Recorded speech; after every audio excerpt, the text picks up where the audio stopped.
Salut YouTube, épisode 23, si je dis pas de bêtises, d'Umineko. On continue le chapitre 4. C'est probablement l'avant-dernière session des question arc, je pense, parce que demain, je vais essayer de faire aussi un gros stream, histoire de... histoire de clore les question arc en beauté.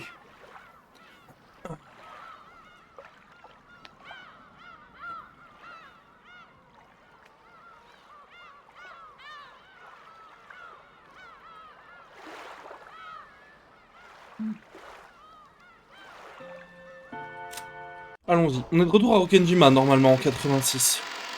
Tout le chapitre quasiment s'est déroulé en dehors, mais là on a l'air d'y être de retour, donc... On va voir ce que je va nous cook.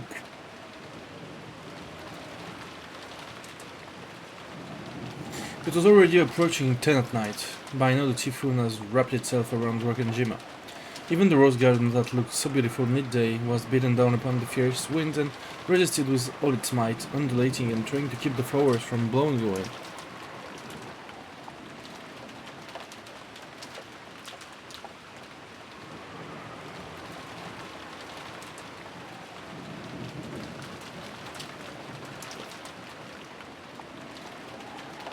That rose garden was Shannon in the lead, Butler holding up an umbrella, Jessica and George carrying the sleeping Maria on his back, all heading for the Maison d'Hôte. We can at least make it to the Maison d'Hôte from here. Shannon, it's fine, you should go back and rest. Don't worry, see you off is also part of my duty. The family conference is going on inside, and Mom and Genji are probably getting stressed. If we keep you, they'll misunderstand and think you were being lazy. That's right. Just graciously accepting our offer might be the best way to avoid burning people. Thank you, Shannon. Not at all.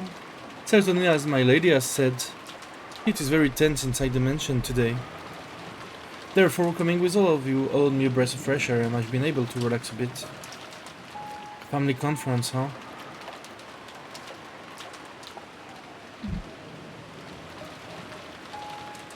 They went to all trouble of chasing us kids out, so they're probably talking about something shady. Probably. I'm sure there's nothing we can do to help out. Just trying to stay out of their way is probably the best way for us to be useful. Hey, I'm sure it's all just money, money, money. Even though they act like they're so rich, most of the time when it gets tough, they all start getting pushy. Why don't they just be graceful and split it evenly between everyone? That'd be awesome. It'd be nice if I got to share too. If I got some too, I'd split it with Shannon right away. Thank you very much. Well, I'll appreciate the sentiment. Shannon isn't greedy at all. Normally girls of your age will have tons of things they want to buy. I guess, but none of the things I want can be bought with money. Oh, and selfish. If you lined up all the things I wanted, all the gold in the world wouldn't be enough. That's if you're talking about things that can be bought with money. I wonder what the things that can be bought with money that Shannon wants are. Do you have any idea, George Nee? Well, I wonder. I'm not Shannon, so how could I know? I don't know either. George and Shannon looked down, their faces red. Butler has also heard about what was going on with them, so he knew what Jessica was teasing them about. George Janicki is a person I respect. I think you've met up with a really great person, Shannon. Yeah, I also feel relieved that we can leave Shannon to George Nee. Stop teasing, it's a serious issue for us.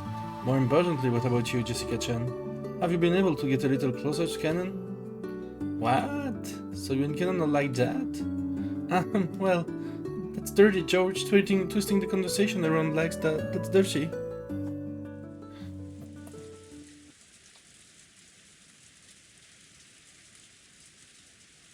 As they had an animated discussion with ups and downs.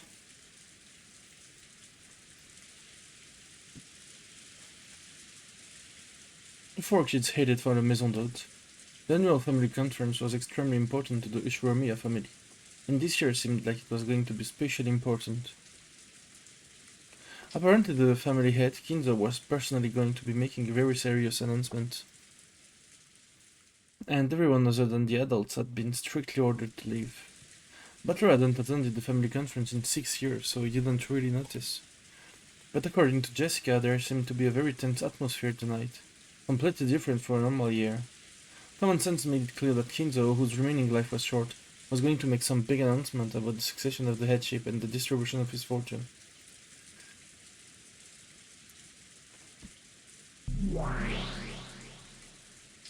But I'm surprised to think that grandfather is actually gonna make an appearance. I see. So this is the witch's counterattack. I wanted to leave the Joker called Kinzo face down a little longer, but it's probably about time to turn it over. Trump's trump card exists to be used. Damn, my theory that grandfather was dead since the beginning, and a different 18th person had snuck in, is now suddenly torn apart. I had foreseen that you'd begin to doubt Kinzo eventually. Yes, now your reasoning are all gone back to square one again, right? Who is this? Your theory that Kinzo was dead at the very beginning and I was hiding at the 18th person goes poof? Fuck, but no way I lose hurt. That's only the theory gone. I'll attack you like a storm, like a tornado. I know it knows a way. Even the first twilight has not yet begun. It is far too early to give up. That's right. And it's not like it was denied with the red truth. At this point in time, Butler's theory hasn't been defeated. It's too early to say that you've won. Yeah, that's right. It's still too early for me to just swallow her story. Attention parce qu'on n'a pas vu du coup ce que Ange a répondu à Lambda Delta. On n'a pas vu ce qu'elle lui avait dit par rapport à son offre, donc attention.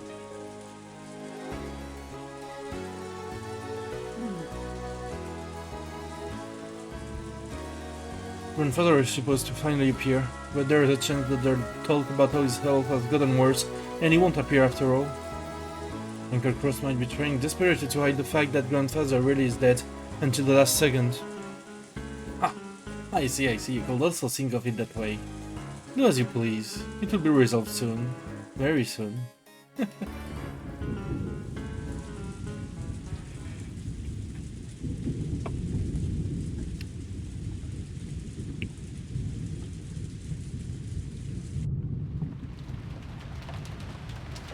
All of the relatives and Nanjo could be seen in the dining hall.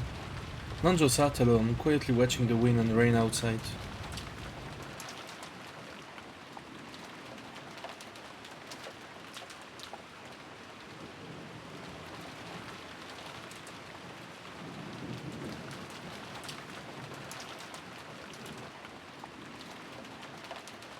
Cross sat down at the seat of his own rank, with Natsui standing motionlessly at his side.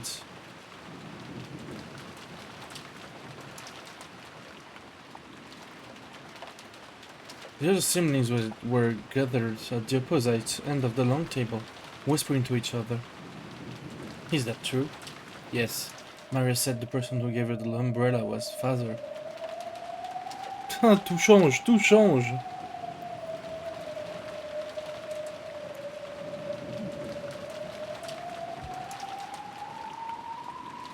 What in the world? In other words, our strategy has collapsed from the roots. Not just our strategy. Since Father is healthy and has said that he'll make an announcement himself, our trivial bargaining with Nee was completely pointless. Yep, that old bastard. What couldn't he have just shown himself right away without making a show of it? Thanks to that, we've just been crawling with Aniki religiously. Or maybe he wanted to test us on that point. I might not be one to talk, since we aren't related by blood, but your father is very intelligent, correct? Our arguments during the day were probably overheard by one of the servants and reported to father. Incredible.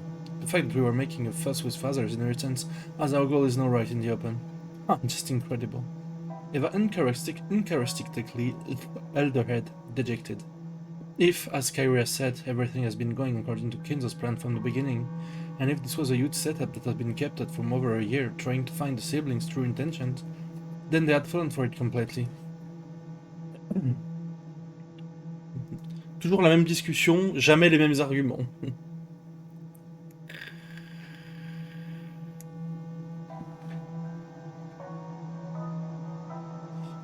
We still don't know for sure that it's reached Father's ears. No, it definitely has. Everyone but Nee claimed that Father was dead and none of us believed in Father's good health. It's already over. Father will make an announcement. Nee will become the successor and they say we aren't even qualified to wear the one wing. Oh, why? Nee, get hold of yourself.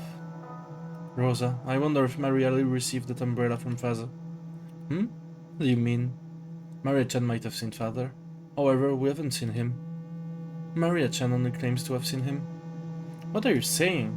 Are you saying Maria's lying? Calm down, Rosa. Maria-chan didn't necessarily lie. Still, she's an innocent kid, right? For example, if Genji came up to her and said something like, I was told by your grandfather to hand this to you, Maria-sama, then even if Maria-chan hadn't met Dad, she still might say that she's got an umbrella from him, right? That's right. That trick will work. But what was it Maria-chan said? Grandfather came and handed me the umbrella.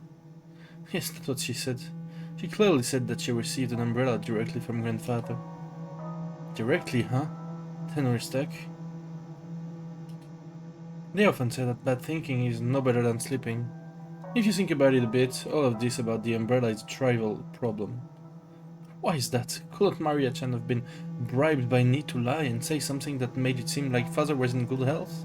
There is no evidence that Father actually handed the umbrella to her. Regardless of whom Maria-chan received the umbrella from, assuming she was even given an umbrella in the first place.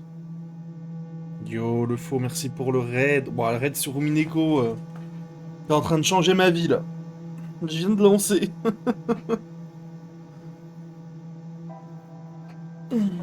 Merci pour le follow, Pixie. Installez-vous, ceux qui aiment bien Umineko. On est en train de continuer le chapitre 4. Je pense pouvoir le finir demain si j'avance bien ce soir, et bien demain. Voilà.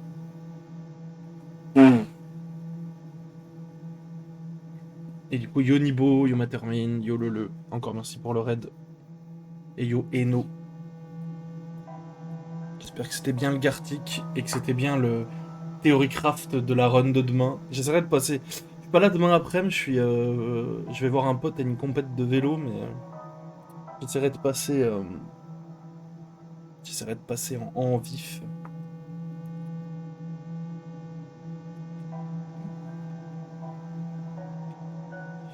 Bon, pour ceux qui s'installent, on joue à un VN. Le faux y a déjà joué d'ailleurs sur sa chaîne, c'est Umineko, Nonako Koroni. Si vous connaissez Igurashi, c'est par le même auteur. Et puis, bah, malheureusement, si vous installez maintenant et que vous avez rien suivi du let's play de Le Faux ou du mien, vous allez rien comprendre. Mais n'hésitez pas à vous installer quand même. Bim bim bim. Putain, Le Faux, bah, je l'ai mis dans le salon, mais j'ai vu l'OPPS3 d'Umineko, du chapitre 1. Et en vrai, il est exceptionnel. Et par contre, il y a des spoils de ouf dedans, genre. Par rapport à l'opening PC.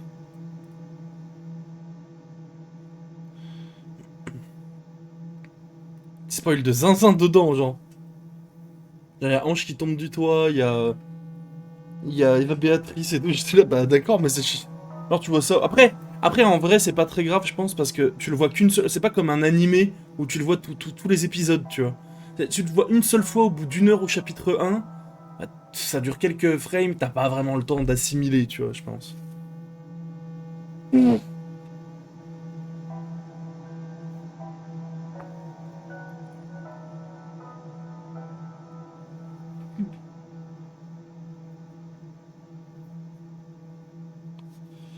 Ah, ça veut dire qu'il y a qu'un seul opening du coup? Au début et puis après plus rien?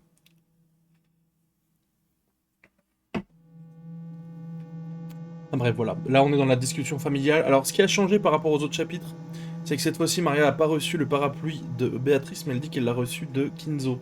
Alors que la théorie de Butler, c'était que Kinzo était mort et que du coup il y avait un globi-boulga autour. Mais du coup. Et du coup, le faux, j'ai vu ta VOD sur la scène de Rosa d'hier et je pense que c'était à peu près à peu près dans le même état que moi. Et je suis tout à fait d'accord avec toi quand tu dis qu'elle a bien mérité son gold d'expérience Requiem. Et j'espère qu'elle y est encore là.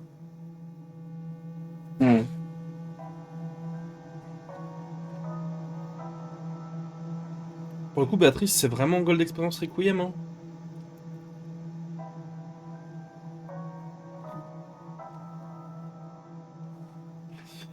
Bref, reprenons. Merci encore pour le raid. Father will appear very soon. Once Father in front of us, the problem with the umbrella will become completely trivial. In other words, this is not the time to gossip about the umbrella issue. What do you mean this isn't the time? I see, I got it. This is probably what Kyrie's saying. Father is supposed to come here very soon, but the chance still remains that he'll get mad again and won't show up, right? I see. Merci, Nibo. That's true. Maybe Nii just said Father was going to appear at random in a desperate bid to buy time against our investigation. Father really is dead already, and Nii is still lying and saying he's healthy. In short, if Father appears, there's no shames will be effective. There's no need to even think about that case. We're fish on the chopping board. Kairi, en vrai, on peut parler du fait que Kairi, c'est quand même... Je crois que je l'ai déjà dit avant plusieurs fois, mais ces 4 chapitres, c'est un sans faute. C'est le seul adulte. C'est tout droit, c'est sans faute. C'est bravo, bravo Kairi, en tout cas. Juste sa sœur a pas l'air commode, quoi. Juste sa sœur a l'air d'être un problème, en fait. Mais elle, bravo, juste bravo. Dans toutes les parties, dans tous les chapitres, c'est ajusté, c'est droit, quoi.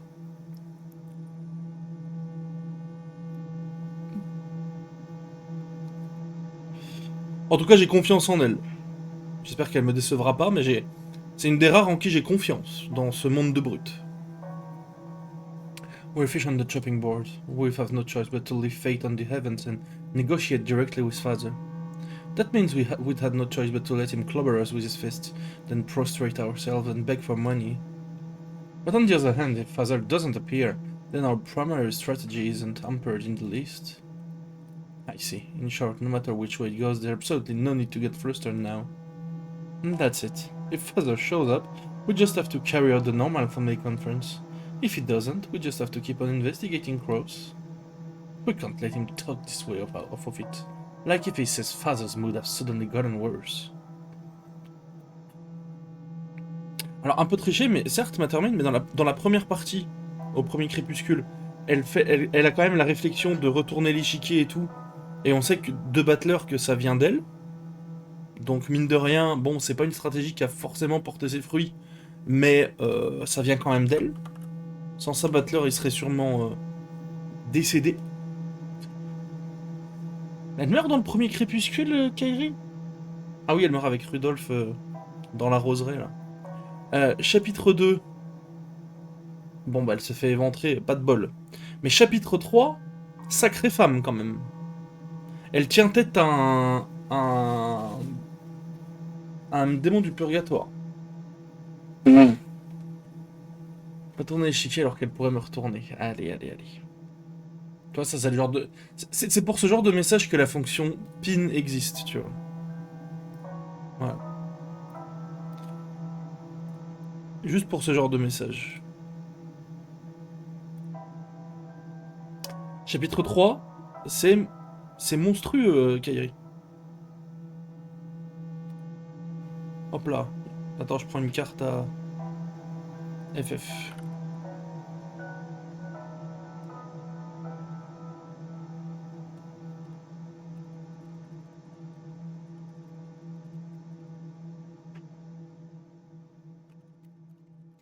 Chapitre 3, c'est quelque chose, et chapitre 4, bah pour l'instant, on n'a rien eu sur Kairi, à part que sa sœur a l'air d'être une excessivement mauvaise personne. C'est le seul point où je me dis, est-ce que Kairi cache pas un truc? C'est que sa sœur a l'air d'être quand même une sacrée enflure. Est-ce qu'elle est vraiment très dissociée de sa sœur et du coup, bah tout va bien? Ou est-ce qu'elle cache un truc? Mais en tout cas, elle a pas l'air de montrer qu'elle cache quoi que ce soit jusqu'à maintenant. À part sa jalousie de l'ex-femme de Rudolph, mais ça, elle l'avoue à qui veut l'entendre.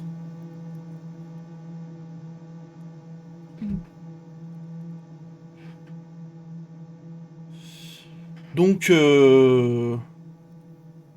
ouais, j'ai totale confiance. Ah, attendez, laissez-moi drop, s'il vous plaît. Qu'est-ce qui se passe? Qu'est-ce qui se passe? Qu'est-ce qui se passe, genre? Vas-y, je prends ça. J'ai rien compris. Il y a 3 drops d'un coup, là. Laissez-moi tranquille. Hop. Voilà. Hop. Bon, bref, Kairi, on fait confiance. Contrairement à Eva et Rose, auxquelles on ne fait absolument pas confiance, bien sûr. It seems what we really should be trying to figure out is what Shimni is going to try and trick us with. The way he just doesn't know to give up is something I know better than anyone. If Father is well, we'll prostrate ourselves and beg for money. If it's a face of crows, then we'll continue our ugly sibling fight. It sounds like this year's family conference is going to be just wonderful. Yep, so bad thinking is not better than sleeping, huh? It's almost 10 o'clock. Should we press any key? Woodruff and the rest looked at Crows. He was sitting down firmly and looked like he was awaiting Kinzo's arrival with an air of composure. They couldn't tell if he really was composed or if he was shimming about how to tie together his lie. Dear, calm yourself. We won't get anywhere by making a fuss after all this. Let's leave it to Genji. It's almost 10, isn't it? That was the time that had been set for tonight's family conference to open, and it was the time that the Ushuramiya family had needed to appear. Kinzo.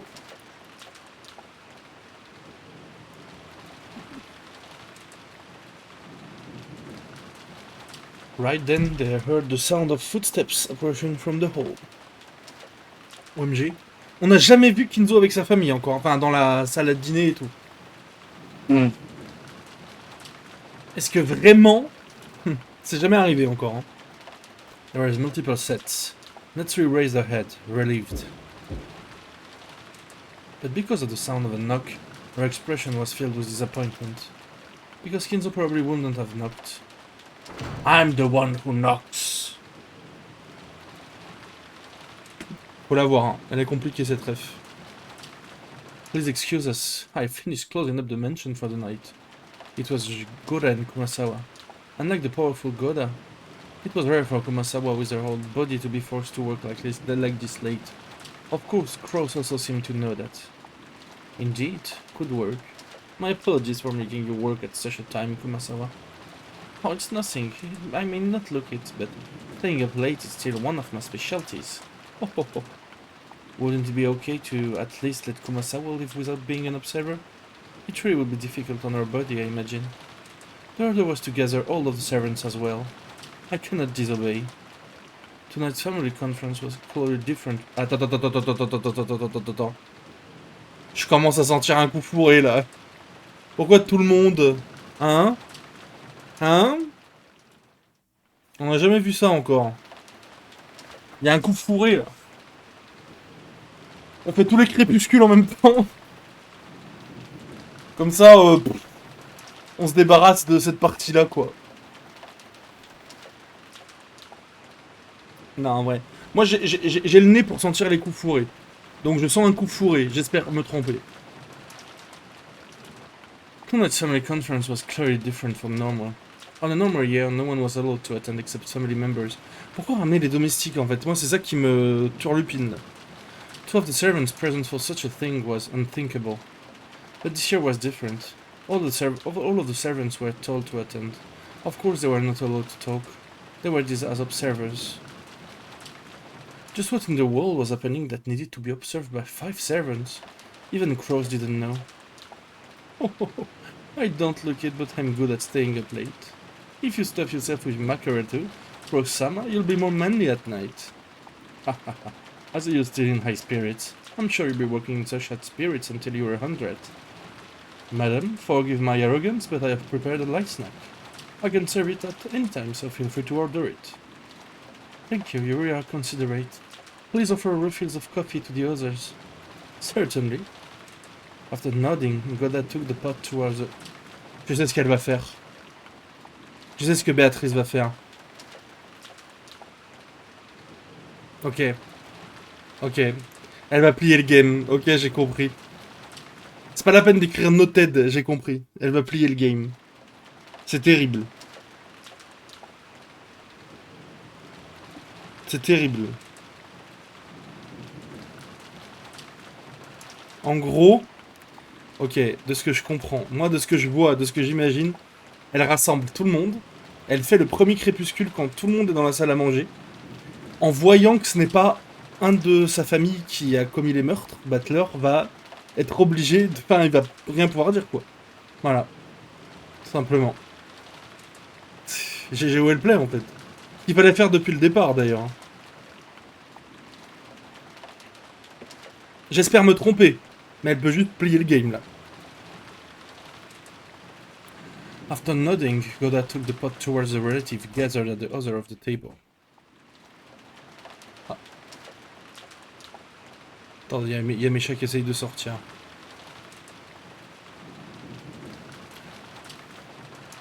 Bon, je verrai après. As he did, more footsteps approached from the hallway. Ah, attendez.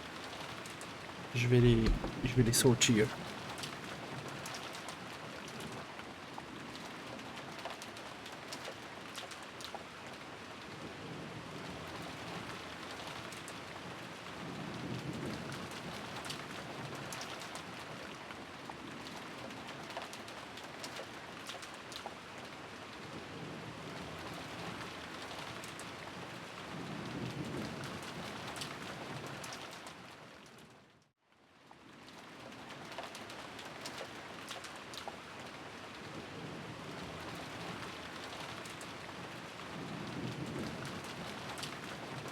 Ok.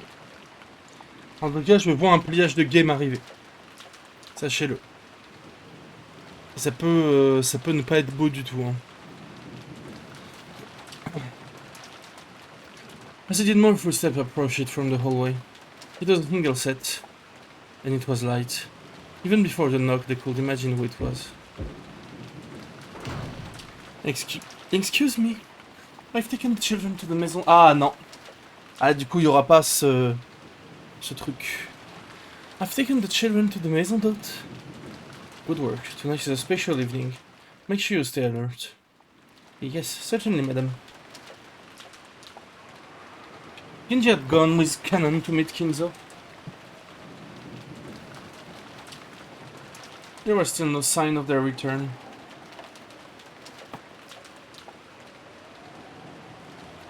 The end of the clock passed 22 slightly. When sure of that, Eva spoke to Kroos. Nissan?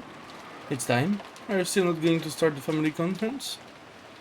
The arrival of the guest of honor has been delayed. Wait a short while. How long? Sorry, but time's up. I won't have you saying father hasn't quite shown up yet, over and over until down.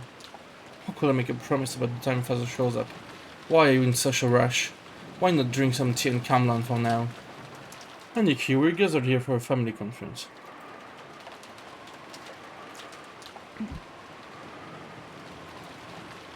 Not a farce. We'll wait 30 more minutes. Ça pour le coup c'est un peu con. Ça pour le coup c'est un peu con. But if that doesn't work, you'll let us break into the study, okay? Break into? Such an action would be quite lacking in respect for the head. Alright, our apologies. We'll be good for 30 more minutes. Hehehe. I look forward to seeing if you can keep that same smile up 30 minutes from now. So you honestly believe that father is dead? I have no desire to discuss that now. We can wait until father comes here. There's absolutely no need for me to argue down, Ni. Though sure me a headship will be passed on to the proper person in the proper manner. Not matter what you may shame, you cannot resist. Of course the same goes for me. What are you trying to say? And after bragging all these years about being the successor yourself, I turn your own words back to you. I have no desire to discuss that now. All that matters is for father to come here and proclaim it with his own mouth. There's absolutely no need for me to argue down, right? Hehehe. Rose casually turned Eva's words back on her.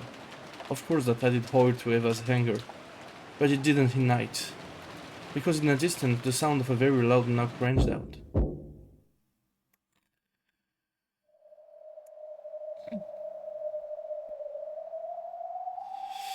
Both Genji and Cannon were usually very reserved when they knocked. They wouldn't hit the door with such a violent trance. It was like a judge gavel slamming down in a call for silence. Enzo est-il vraiment arrivé? So everyone went quiet. The door opened slightly, and Genji showed himself. Then he spoke with a serious tone different from his usual one. It wasn't the tone he used when carrying out his duties. It was the tone he used when speaking for Kinzo himself. So just by hearing Genji speak like that, the siblings were struck with a sudden tension. Take your seat, everyone. At those words, the dining hall was wrapped in total silence, and everyone hurriedly returned to their designated seats. It was a top student who had been bustling around just before homeroom has suddenly returned to their seat when the teacher came. It might even have looked humorous, but there was no way anyone would joke about it. Everyone sat in order, and Shannon, Goda, and Kumasawa stood up straight in a row by the wall. The head of the glorious Ushiromiya family, and Lord of Rokenjima, the island that sparkles gold, Lord Ushiromiya Kinzo, has arrived. Of the double doors that led to the dining hall, Genji opened the right door from the inside, and Kanan opened the left door from the outside. Oh putain, l'arrivée.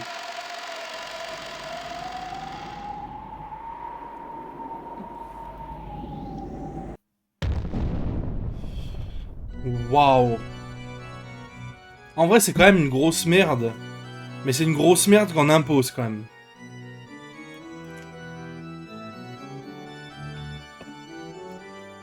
And welcomed by a respectful bow from those two, majestically fluttering his cape, Kinzo appeared.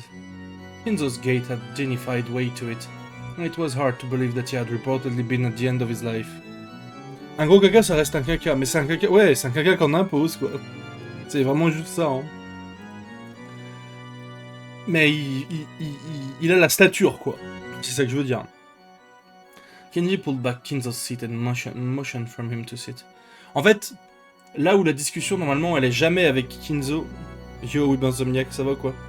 Je me chie dessus si j'ai Kinzo comme daron et que je vais lui demander de l'argent. Ah, mais... Moi, déjà, mon daron, je me chie dessus si je lui demande un truc pour, je sais pas... genre un... Je sais pas, tu sais, genre... imagine, je dois mettre 5000 balles dans une voiture, je lui dis... T'as pas 500 balles pour mettre au bout? Là, je me chie dessus. Alors, franchement... Si j'avais Kinzo comme daron, je pense que... Bah, je me chierais vraiment encore plus dessus, quoi. Tout simplement.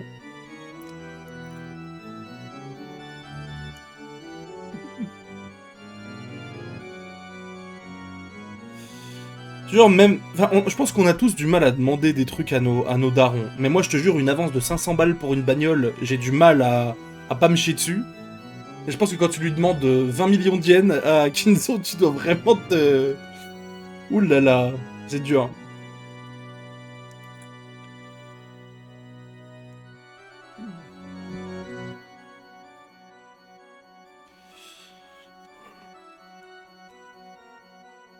Mais en fait, c'est surtout que... c'est là où on va voir, et c'est là où ça va être intéressant la discussion. Parce que normalement, on les voit tous sans Kinzo. Et du coup, ils sont un peu, tu sais, ils ont tous leur manière, leur façon d'être comme des adultes. Mais là, je pense que ça va redevenir des enfants en présence de Kinzo. Des enfants qui ont peur de se faire gronder, quoi. Ça va être intéressant. Bah, c'est vrai. Non, mais, en fait, c'est vrai que à chaque fois que Battler n'est pas là, il faut que je me dise que ça peut être faux. Mais je pars du principe que ça ne l'est pas, parce que sinon je m'embrouille constamment, quoi. Tu vois. C'est vrai qu'à chaque fois que Battler n'est pas dans la pièce, je dois me dire que c'est potentiellement faux. Mais si je commence à le faire, je vais plus m'en sortir, tu vois. Donc je le fais pas.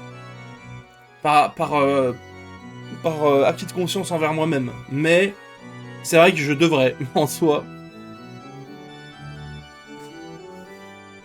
Konji put back Kinzo's seat and motioned him for him to sit. Y a pas de magic believers là. But Kinzo stayed standing, signaling with his chin for Genji to move back.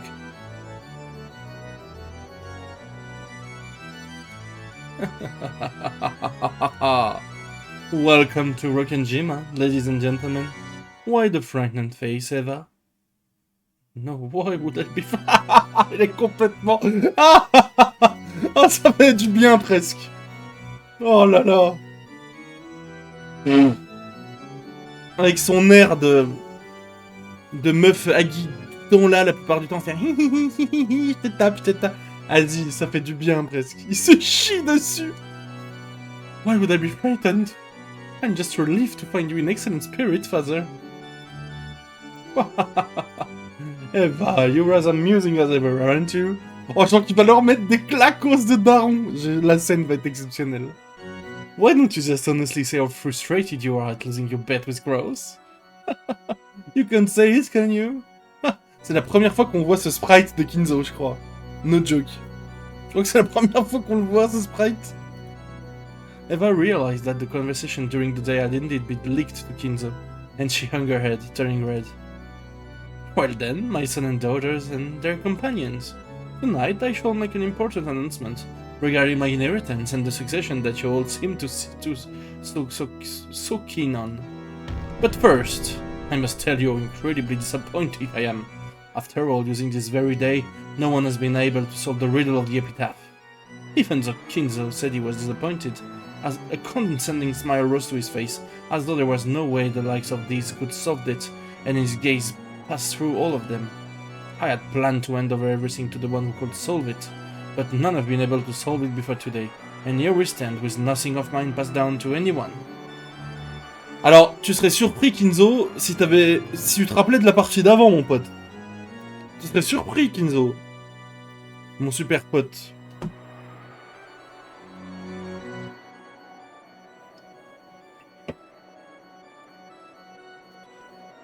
Oh, shameful. To think that no one among you had come forward with the qualification to succeed me. How truly disappointing and shameful and pathetic. Alors, par contre, je me pose toujours une question. Mais je pense que ce sera peut-être jamais répondu d'ailleurs, mais j'imagine que ça va rester l'interprétation de chacun. Mais est-ce que... Parce qu'Eva Béatrice, j'imagine, a été un peu wiped out après la partie, là. La partie 3. Mais est-ce que le fait qu'Eva solve l'épitaphe dans la partie d'avant, c'était aussi prévu dans le setup? Ça, il n'y a jamais eu de réponse. Est-ce que ça faisait partie du plan? Parce que quand tu remets les morceaux en ordre, tu as Virgilia qui parle à Béatrice du... Je crois que c'est du vent et du soleil, là. La fable celui qui va faire enlever sa cape en premier au mec, là. Le vent et le soleil de l'Est, là. Et c'est Virgilia qui en parle à Béatrice, et je pense que c'est là où elle met un peu en place le setup. Mais est-ce que tout a été un setup, ou est-ce que... Je sais pas si c'était vraiment prévu le fait qu'Eva solve l'épitaphe dans la partie 3, en fait. Je sais pas.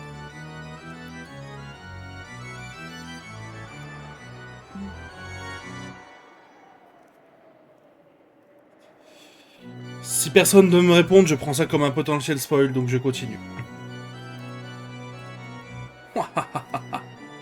The siblings hung their head in silence. Of course, they have solved all they could. They have solved it if they could. True, they couldn't deny that they'd wasted a golden opportunity, but it was just so hard. Therefore, I am proclaiming here and now that I will suspend the use of the epitaph's riddle as a method of choosing my successor. In short, time's up. This is game over. And what a shame for you all. Even though... Est-ce que c'est pas Béatrice aussi, ça? Eh, attends! Réponse à la question que je viens de poser, peut-être. Est-ce que Béatrice fait pas ça pour qu'il n'y ait pas encore des emmerdes, comme la partie d'avant, du coup? Ah ah! Ah ah ah!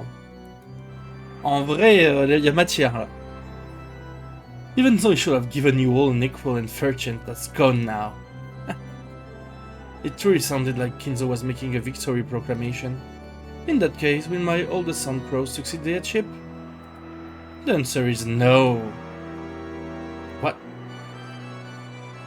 You understand, right, Crows? I certainly give you the title of successor. But all you did was let it go to your head. Do you know what a successor is? It means the person who will inherit your position after you, father. Wrong! The position of successor isn't something that's guaranteed by the current head at all. Listen up, Crows. I won't tell you this again. A successor is what you call someone who finds everyone else who's after the headship, thoroughly break their noses and make it so they can never disobey him again. This is not only something that can be said of the headship, it's the same with money. A rich person doesn't mean someone who has money. It means someone who crushes everyone who had more money than himself, and who scrabbles together more money than anyone else. It's the same with talent. A genius is not what you call a person blessed with talent. It means a person who crushes everyone with more talent than themselves. Ah, la vision des choses de Kinzo, c'est quand même très très nul. Hein. person who can coerce geniuses and all other people to call them that using strength and charisma. You have a mistaken impression when it comes to all of these things, so you aren't of the right caliber to be my successor. I'll take your words to heart. Perhaps that tree was Kinzo's philosophy, as a result of faithfully carrying out that rant-like philosophy of his.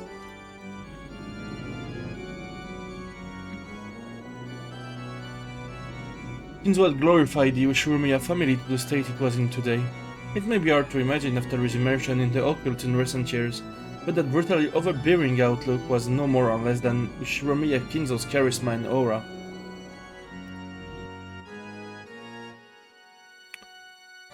Non, parce que moi je suis pas d'accord, parce qu'un génie, y a pas de génie sans travail. Alors que l'inverse, oui. Il y a du travail sans génie. Il n'y a pas de génie sans travail.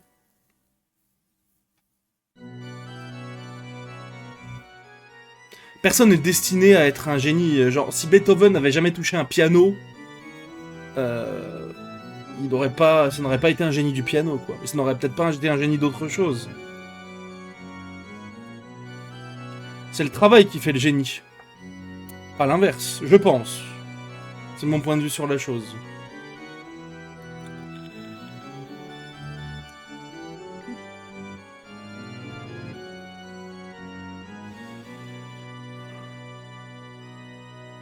Donc ma question là, mais j'ai l'impression que personne ne peut me répondre.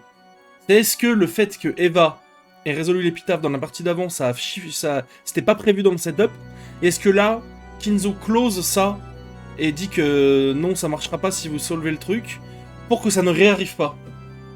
Je pense que oui, moi, mais... Et du coup, c'était pas prévu dans le setup. Je pense. Comment ça, Lily? Tu verras, je vais voir dans 60 heures, le faux. De quoi tu me parles, hein? Oh. Merde, alors. Such an unsatisfactory person is not qualified to inherit everything of the Ushiromiya family. In that case, is Eva Rudolph or Rosa qualified? Again, no. You were unable to solve the riddle, and you were also unable to use a shim to drag Cross down. All the three of you managed to do was gather together in a united front to try and extort money from Cross. And even that shim was thoughtless. Ok, oui, Basomniak, tu fais bien du coup. You can't even corner Cross all by himself. Après, peut-être que ce ne sera jamais dit dans tout le jeu et que c'est juste une interprétation à avoir. Peut-être que ce sera juste une interprétation à avoir de qu'est-ce qui faisait partie du setup du chapitre 3 et qu'est-ce qui n'en faisait pas partie. Moi, je pense que l'épitaphe de Eva n'en faisait pas partie. Et que là, du coup, Béatrice, via cette partie-là, essaye d'empêcher que ça réarrive à nouveau. Parce que ça l'a emmerdé, je pense. Voilà, je pense. Après...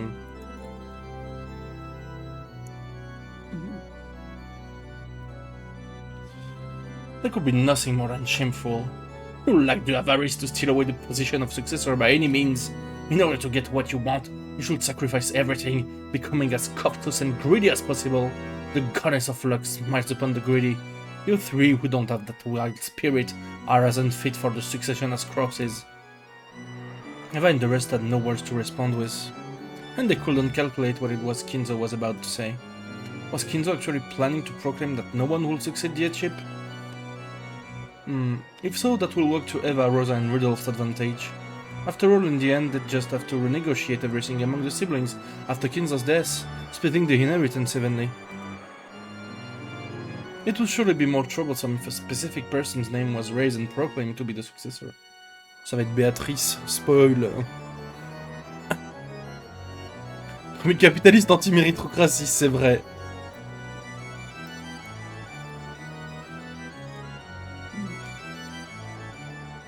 En vrai, c'est une méritocratie, mais c'est une méritocratie à sa sauce, quoi. But will Kinzo really say something to benefit any of the four siblings after demeaning them so much? You don't think he's going to say that because no one will succeed him, he'll donate all his fortune to charity or something, right? I'm afraid I wouldn't put it past father. The blood just risen to his head. We can't do anything but let him talk for now. Well then, father, what thought do you have regarding the succession of the headship? Since I am so utterly disappointed in all of you, I've lost the desire to hand it over to anyone. Therefore, the Ushurmiya family will end here. Its end with my generation. D'accord. That cannot... The Ushurmiya family was crushed long ago in that earthquake. The current Ushurmiya family is nothing but an illusion of gold I'm glimpsing for an instant, the likes of which will end when I awaken from my slumber. Everything in this world is a dream, an illusion. Life is but a daydream before the awakening called death. Ah yes, that's how it was from the beginning. That I should lose everything when I die was part of Beatrice's contract, and her curse. D'ailleurs, putain, il faudra peut-être parler un jour de la femme de Kinzo, de la grand-mère. On l'a jamais vue, on sait même pas qui c'est, on connaît pas son prénom.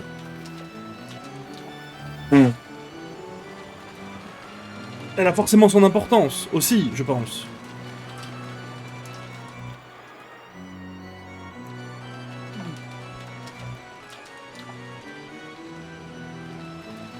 Oui, on parle jamais d'elle. On ne parle jamais d'elle. Alors que, bah, mine de rien, la famille vient d'elle aussi, quoi. Donc, as if I'd let you, Beatrice, I will be the one who captures you. Tonight, that goal will be realized. Yo, Laser, merci beaucoup. T'es rentré en France? J'espère que tout va bien. Après, c'est vrai que Kinzo, en termes de femme... c'est vrai que femme égale womb, quoi. Et pas womb le niveau dans Isaac. Où il y a Mom's Art. For a while, Kinzo was overcome with cackling and his eye bulged. Whenever he talked about Beatrice, it was always both eloquent and insane. Foolish children to say yourselves truly are daydreams. It's as thought you were never there from the beginning. Disappear, wake up, disappear from the doors of the truth that I am. You fools that have not built up anything that makes you worthy to succeed me. Kinzo, if I may, what is it, my friend? Nanjo nervously raised his hand asking to speak. Kinzo allowed him to. I understand how you feel, Kinzo. Because you love your children, you expect a lot of them. And as a parent and grandparent much... Kinzo, qu'est-ce que tu vas faire? Lâche ça, mon gros. Allez, mon gourmand. Va manger une part de gâteau dans la cuisine. Nanjo, il s'est vu calife à la place du calife, lui. Calme-toi, mon grand. And as a parent and grandparent myself, I understand how parental affection can make you feel as though your expectations were betrayed. However, you are extraordinary, Kinzo. A genius. Isn't saying that it's only natural for them to catch up to you a little too harsh. Despite that, Crows, Eva, Rudolph, Rosa, and all of their partners have done their very best to catch up with you. Oh, and just how much money have they built with this doing their best? After the cowards failed completely in ventures and gained depth, and still try to sponge off me, how can you say that they did their very best? Money is the crystallization of everything in this world. If you cannot grasp that, then you cannot grasp the world. If a life cannot strongly grasp this world, it doesn't deserve to live. Disappear from my life and reality. That reckless argument. With that logic, even I must not live. Even so, I believe the time I spent playing chess with you was worthwhile for both of us, Kinzo. You should know better than anyone else that there are many things in this world that cannot be bought with money. As the siblings motionlessly hung their heads, they cheered Nanjo inside their hearts. Not one of the siblings could offer their opinion in front of Kinzo in a rage, but Kinzo's close friend Nanjo alone was allowed to. Even though Kinzo was raised so fiercely, after being admonished by Nanjo, he nodded several times as token agreement. The surprisingly obedient side of him might have seemed cute, but there was no one here who could love. It may be true that your children haven't built up as a great fortune as you have, Kinzo. So even so, they're rich enough to make me jealous. But beside money, they have also built up many things that cannot be bought with money. When it comes to that, they are in no way inferior to you, Kinzo. Oh, and what do you claim they have built up that cannot be bought with money? Happiness? Family? They have found wonderful partners, had children, and each has built up their own happy homes. Non mais Nanjo, attends, stonks là. Alors là, très surpris de la prise de parole du PNJ quand même. Nanjo depuis 4 chapitres il sert à rien à part examiner les cadavres une fois les mecs sont morts quoi. Donc Il a jamais rien fait d'autre, donc... They have glorified your family name and have brought back grandchildren. Grandchildren are wonderful. We older people can look at these young grandchildren who will live on into a new era that will not even be given a chance to see. And in them we can imagine an endless future. Isn't that the sole entertainment we have in our old age? Remember, Kinzo. Remember your joy when they first brought back their grandchildren. Your children and your grandchildren will carry your great works onto future generations, setting an example. This is something that an individual cannot accomplish, no matter how much money they have. The siblings all nodded in agreement.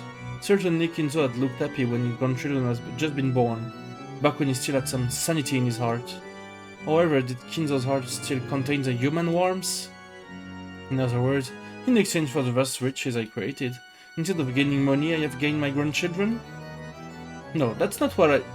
So in exchange for the several tens of billions in wealth that I've built up, I have gained a single grandchild from each of my children. C'est bien, non? Je sais pas. D'accord. La vie humaine pour Kinzo, bon. This is wonderful. So I have created a single life using 10 billion yens. That's so it is. Interesting. Truly an interesting example in the alchemical sense, right? What valuable grandchildren. Wonderful, wonderful. Is that right, Cross? Is your daughter worth 10 billion yens? Il est complètement ravagé par contre là, faut le... Calmement et oli papy là. Hein.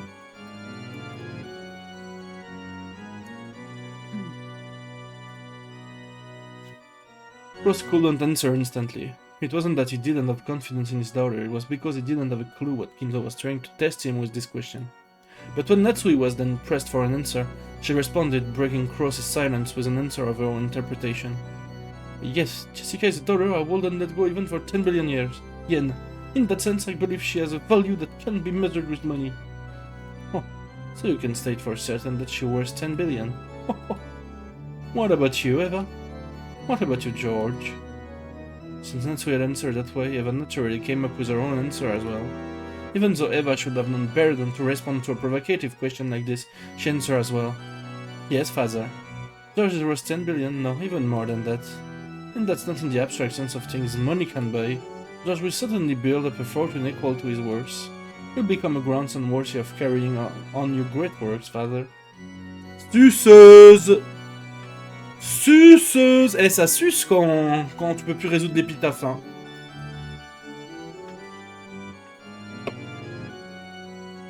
Eva sent a glance at Hideyoshi and Natsui as if she'd scored a point.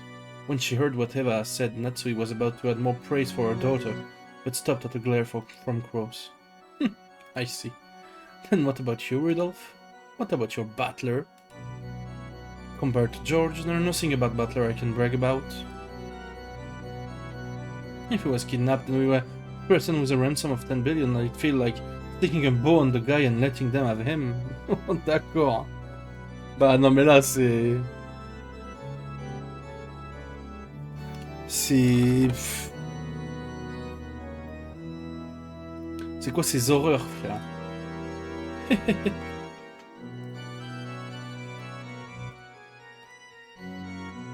Hop. On top of that, he's an idiot and reckless. He talks about grand dreams and things that couldn't be done.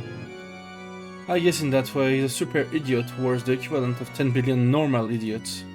But I'm sure that guy could do things that even a group of 10 billion average people couldn't do. Well, I'm pretty sure he'll fall flat on his face. Il a raison, hein. Il fait un truc que tous autour de la table sont incapables de faire hein, depuis le début, donc... The world isn't easy. But at the very least, there's no doubt that watching over his life would be more fun than looking at 10 billion average people. Eva clicked her tongue on that clever style of speech, which would probably match Kinza's tastes. Apparently Rudolph has done that on purpose, so he grinned back at her. What of Maria? Maria's my adorable and only daughter. Her value cannot be measured with money. Elle peut être mesurée avec des baffes, apparemment, et des pleurs. Mais alors, attention, pas avec de l'argent par contre. Salope. Pardon.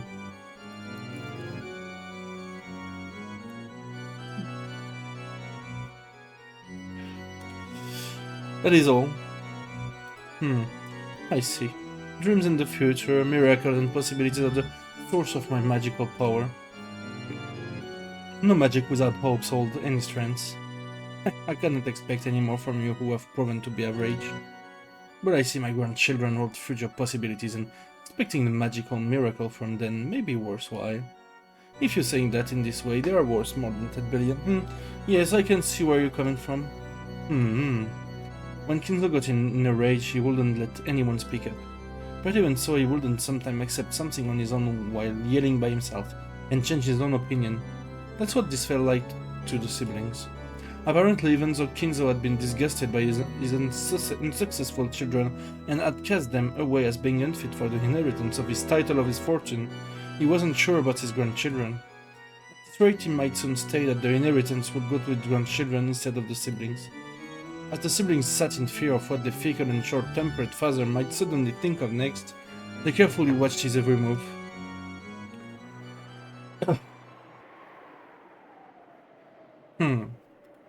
Let me change my thinking a little. I have absolutely no desire to hand over all I have to any of you. However, it will be quite interesting to question the grandchildren to see if one of them is qualified. I've always thought of them as mere kids, but there's a chance I'll find a shining gem amongst them that will catch me off guard. And testing them for what should be, yes, it would be a shame to abandon that final side trip in my remaining life. Well then, what should I do? I can, with confidence, recommend George as someone fitting to follow after you.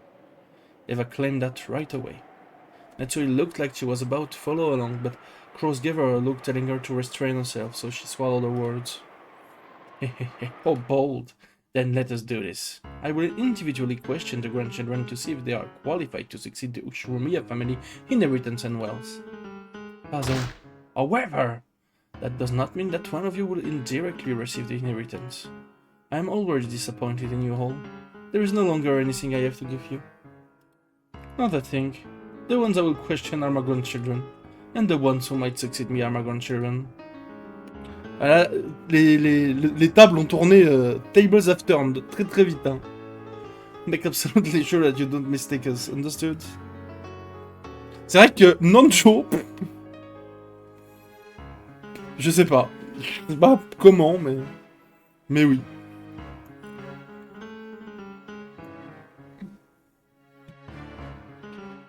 I shall obey father's decision. Same here. I'll go along with what he decides. What about you, Aniki? Of course. I believe father will make a wise judgment. I will also obey father's decision. I shall think of what to test my grandchildren, which means it's no longer any business of yours. After all, none of you are involved with the succession in any way now. So right here, right now, perhaps we should discuss a different matter that does involve you. Alors, canoniquement, son meilleur pote, il y a quand même Genji avant, non? Sur le papier.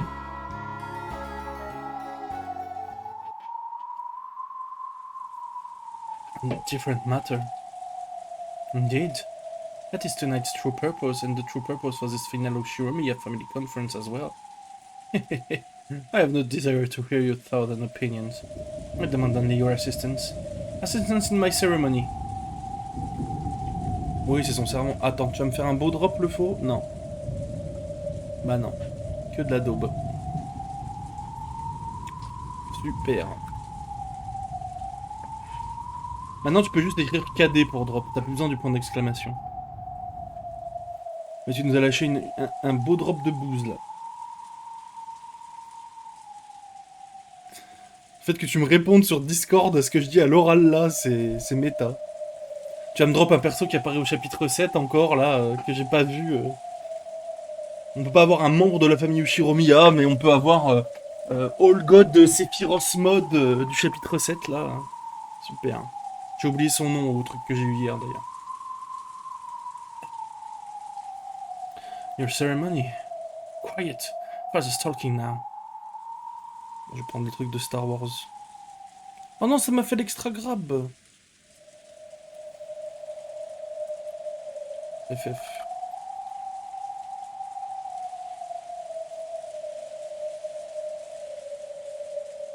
Quiet, father's talking now. Rudolph and the rest had automatically narrowed their brows at the occult-like word. Could he be planning to start some strange ceremony involving Beatrice's resurrection again? And he wanted their assistance? What in the world was he planning to do? In the past he had carried out many eccentricities that he called by the same name, such as starting to burn a strange incense and filling the whole mansion with the stench. To the siblings, the ceremony was nothing more than one of the aged king's obnoxious hobbies.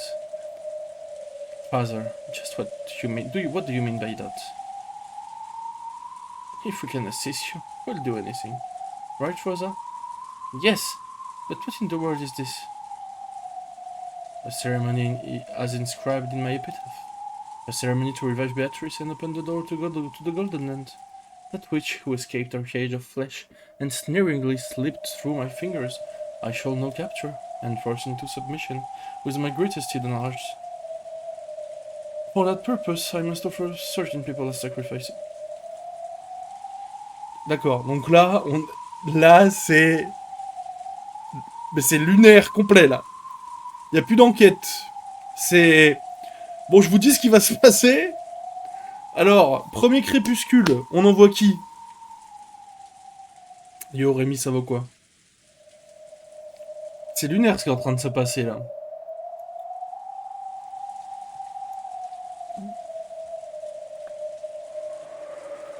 Hé hé hé hé.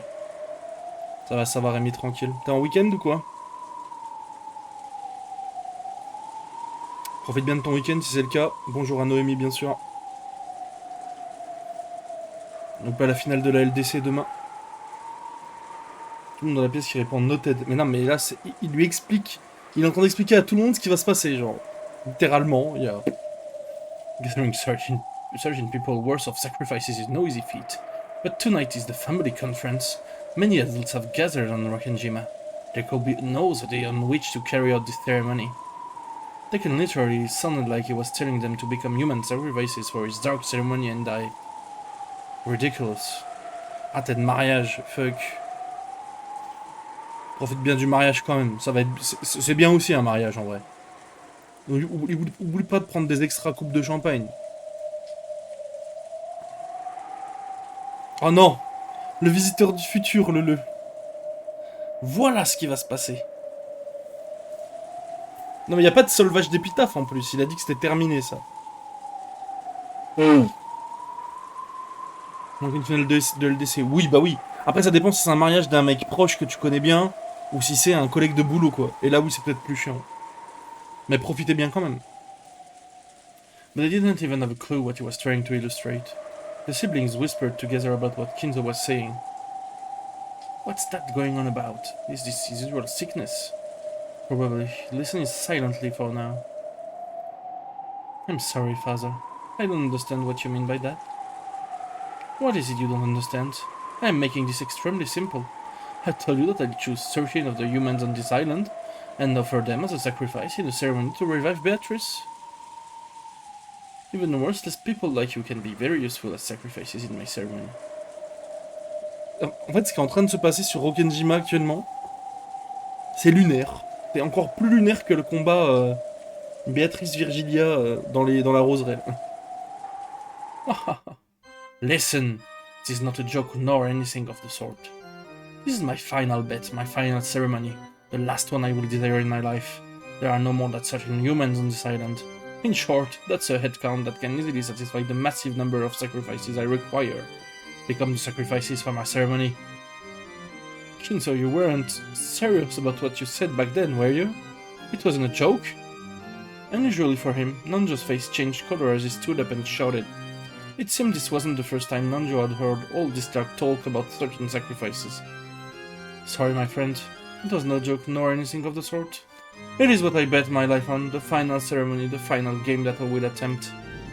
Yes, this is the game. If gaining my fortune and leaving the island is your goal, then there are only two ways to achieve it. Will you escape being chosen as one of the certain sacrifices and spectacularly survive by finally solving the riddle of the epitaph and stopping the ceremony? Or will you kill me and thereby stop this ceremony? Those are your only two options. Ouh là là. Et yo 6.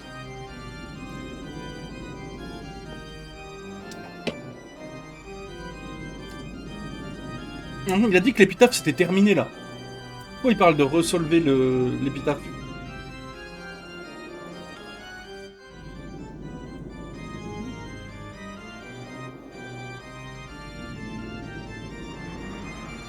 By now, everyone wasn't just whispering but chattering and muttering away. Even the siblings had noticed that Kinzo was beginning to act abnormally. Oui, oui, totalement, Surtout que c'est pas vrai, il est mort plusieurs fois au premier crépuscule, ça n'a pas du tout stoppé la cérémonie en fait. Je pense que c'est faux. Je pense que c'est une règle qu'il énonce et c'est faux. C'est juste pour voir si des gens auront les couilles de le faire, peut-être. Mais c'est clairement faux, je pense. C'est clairement juste faux, parce que quand il meurt dans les chapitres d'avant... Moi, quand un menteur ment... Non mais voilà. Je pense que... Je pense qu'il ment. Je pense qu'il n'y a pas moyen de le tuer, mais même solver l'épitaphe, il a dit que c'était fini, il a dit game over, donc... Father, are you a little tired? Genji, has father been drinking? No. The master is sensible. Sorry, Dad. I don't have a clue what you're talking about. That's free to start up any weird ceremony he wants to revive the witch he loves. That's his hobby. But getting wrapped up in that, and being made into a human sacrifice is a little more than I can handle. Rudolph, are you trying to interrupt Father? What are you talking about, Aniki? You expect me to listen to something that's shady and say, oh really?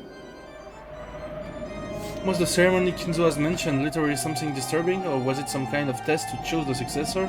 It seemed that Rudolph had taken it literally, but Eva apparently still believed that it was something like a test or examination to find a proper successor.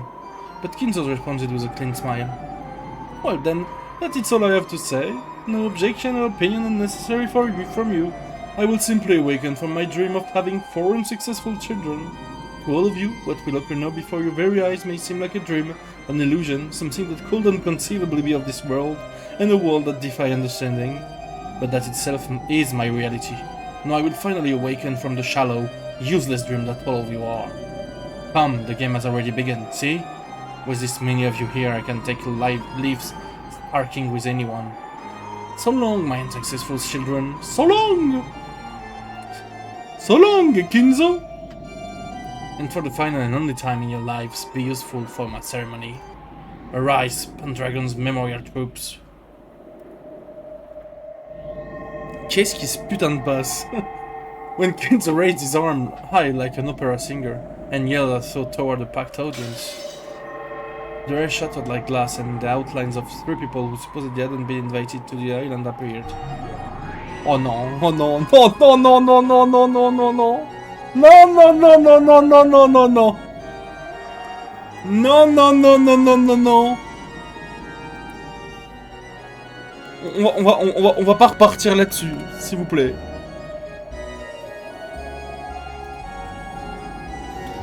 C'est surtout Explain 10, le faux qui non-magic believer, quoi.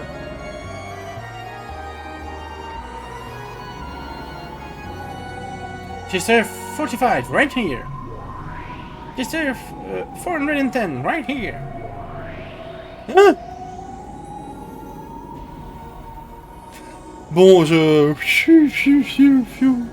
Chester 0, right here, sir. Very good. Oh, c'est Lix. Chester 0.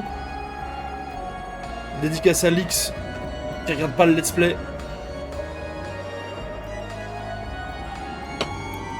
Figures with strange forms suddenly appeared behind Kinzo. Where from? When? Who? Who were they? The humans were thrown off balance and their minds went blank. Because they spent all of that time thinking, they lost their light chance to survive. Of permission to shoot 6 to death. Quoi? Attends. Oh. Mais c'est lunaire.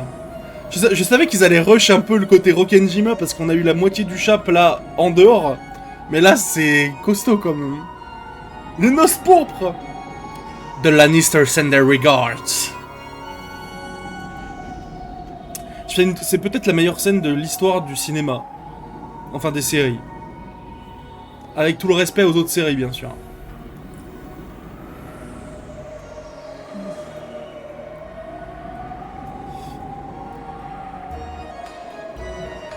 c'est surprenant, c'est gore, c'est horrible. Les noces pourpres, c'est incroyable. Surtout que le pire dans les noces pourpres, c'est qu'à la fin, après toute la scène absolument ignoble, t'as le générique, bruit blanc en fond, rien, pas de musique, genre. Ça m'avait choqué profondément, genre. Mais là, c'est vraiment les noces pourpres, par contre.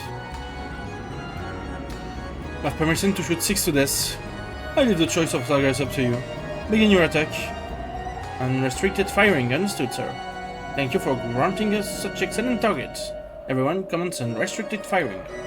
Nihi, first one in, ni, ha ha ha. Je vais pas dire 410 à chaque fois, mais when 410 scratched the air with her finger, a golden bow appeared in empty space, and she pulled its string. The golden arrow that had been readied there was fired off without any hesitation, flew around the room, leaving a hazard gold curves everywhere, and chose Natsui from among the sittings at the table of the family conference, pulverizing the left half of her face.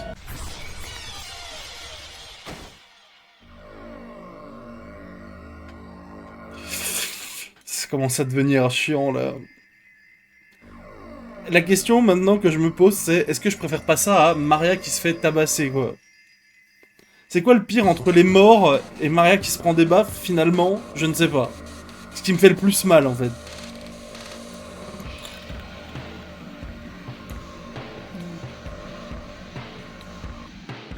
Bah, tu peux dire pareil pour le 3. Chape 3? Quel chape 3? Genre, c'est...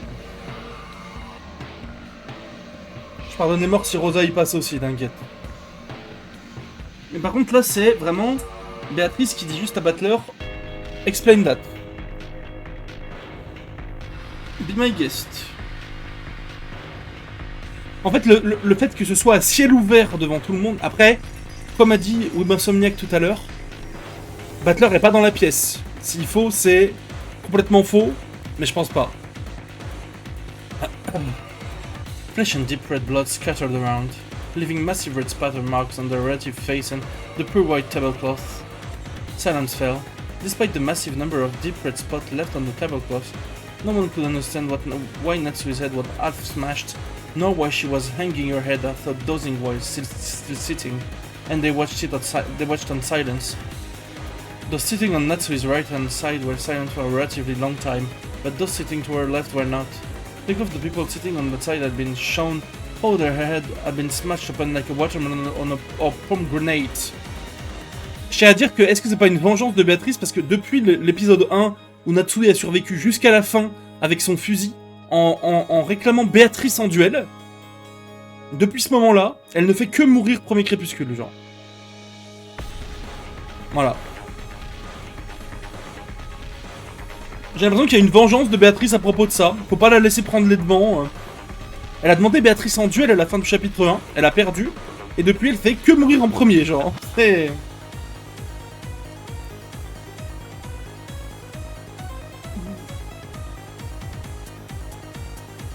Because the people sitting on that side had been shown how her head had been smashed open like a watermelon or pomegranate, and could even see inside her. Natsui? One down. Natsui, is it? A luckless woman to the end. Next. Mais il est en pierre, Kinzo, frère. Il est en pierre, le man, là. C'est quoi, ça? Il joue à Minecraft, là. Il tue des moutons, genre, pour avoir de la laine. Je raconte n'importe quoi, hein. J'ai jamais joué à Minecraft. Ou très peu.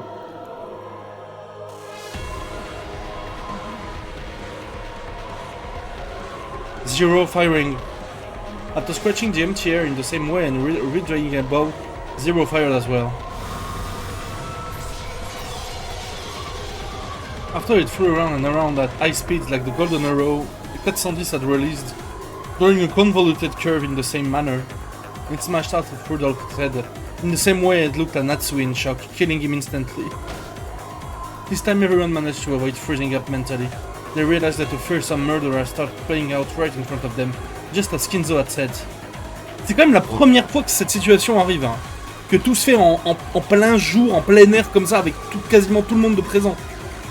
Mais les enfants sont pas là. Donc attention. And they realized that Kinzo will probably kill even more. Waka! Je desperate screams burst out. Even so, they didn't know what to do, so they could only keep screaming and flapping their wide-open mouths like goldfish.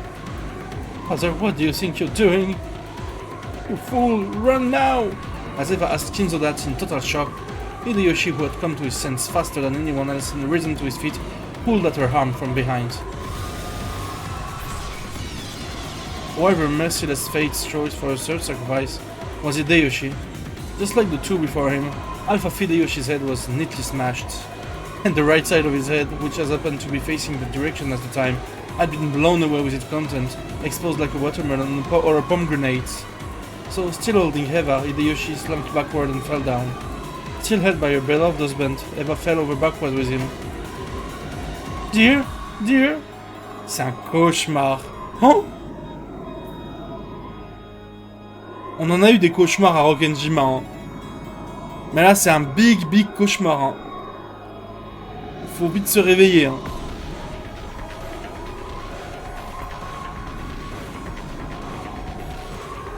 Eva screamed. It was only natural.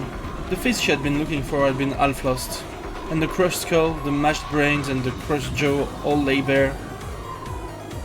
45 impact, it's a hit. Spectacular.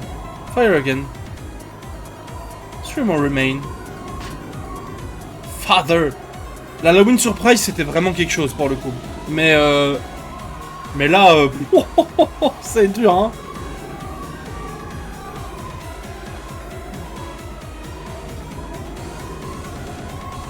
Happy Halloween for Maria. What is this supposed to be?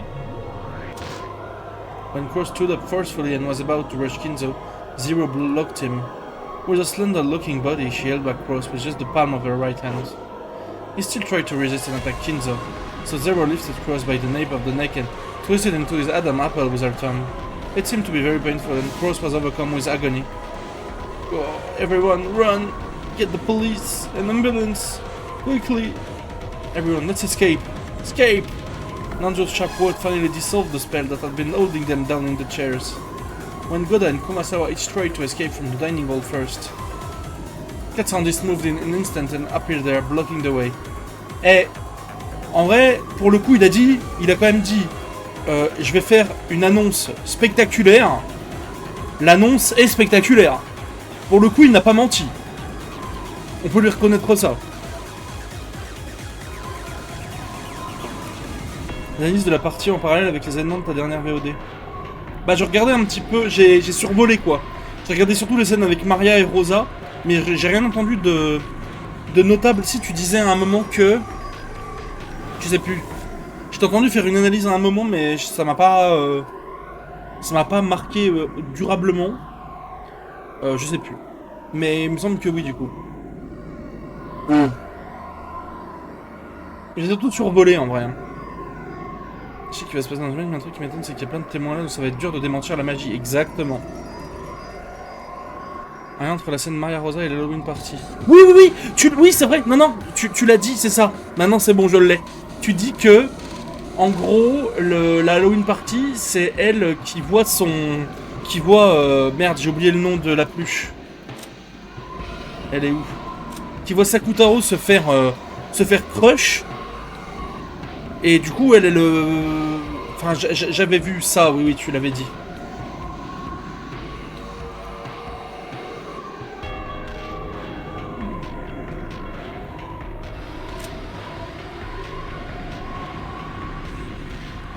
C'est vrai parce que tu avais... Oui, tu le dis dans la VOD. Tu dis Cotton Candy and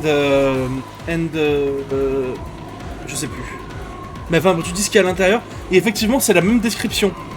Alors est-ce que... Et en plus c'est Happy Halloween for Maria. Et t'avais fait le lien effectivement. Mais du coup est-ce que vraiment... De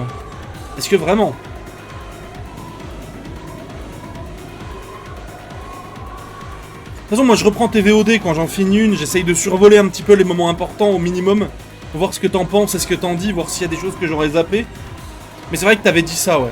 Effectivement.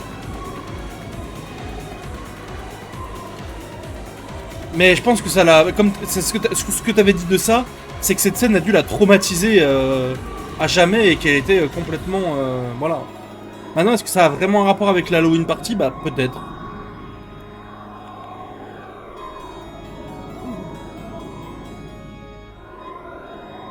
Évidemment, je regarde pas toutes les théories, je regarde toutes les scènes importantes et ce que t'en dis. Et après, moi, j'essaye de faire mes propres théories dans mon coin, donc je regarde pas tout, évidemment. Je théorise certainement beaucoup moins que toi, mais j'ai beaucoup de trucs dans la tête. Juste, ça sort que quand en fait, moi, mes théories sortent que quand j'ai une illumination en mode ouf. Ah, mais c'est ça. Voilà. Mais sinon, je théorise pas plus que ça quand j'ai juste une vague idée, quoi. You sure are slow, Nee. Did you think I'd let you escape, Nee? Yeah, help me. Godard, talk. Even so, Godard didn't understand. He crouched when he heard Kyrie's sharp voice. Then a burst of air rushed above his head. Kyrie had taken a big swing with a chair to mow Katsandis down. But Katsandis still, with a mocking expression, easily cocked that wildly swung chair with a single hand. Tch! What a scary woman, Nee. You really wanna go to the same way as your husband that much? From the cuff of her arm where she had caught the chair, something like a shining golden snake appeared, wrapped itself around the chair and burst open. It was a fearsome power like a vice. When Carrie realized that the being in front of her, which looked like a girl, was actually something that surpassed human knowledge and that a human could not even begin to oppose. Ça ne veut pas dire que le coupable est au courant des abus envers Maria ou ce serait juste un parallèle d'écriture. Bah, pour moi déjà, le fait que Béatrice, qui évidemment est derrière tout ça, donc on va dire que c'est le coupable entre guillemets, pour moi le fait que Béatrice donne une mort éternelle à Rosa à la fin du chapitre 2, en mode Gold Experience Requiem dans Jojo, Béatrice est au courant et c'est pour ça qu'elle donne cette mort éternelle à Rosa au purgatoire. Je pense que c'est lié à ça, du coup, la fin du chapitre 2, parce qu'elle sait ce qu'a fait Rosa à sa fille, ce qui converge vers la théorie que les sorcières existent et que Béatrice sait tout ça et que voilà quoi. Et que c'est elle tout le temps. À part le dernier... Alors, à part factuellement le dernier meurtre de la nuit 3, on sait que c'est Eva qui a tiré sur Butler. Et qui s'est échappée toute seule. C'est la seule chose C'est la seule chose humaine qui a tué un autre humain jusqu'à maintenant, en tout cas.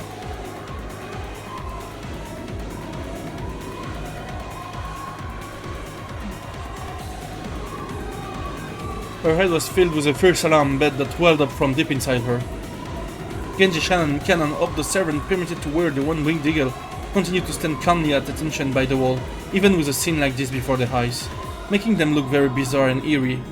For an instant, Kyrie thought that they managed to stay calm because they were with the enemy, and had been given a guarantee that they wouldn't be killed. But as soon as she thought that, the size of Genji's face was blown away before her eyes. Genji! 55 impact, it's 8! Oh, Genji, how unfortunate. Oh, unfortunate! Balloon boy, quoi. Rest in peace, my friend. Your death will not be wasted. You will become one of the 13 key essential to the resurrection of my beloved witch.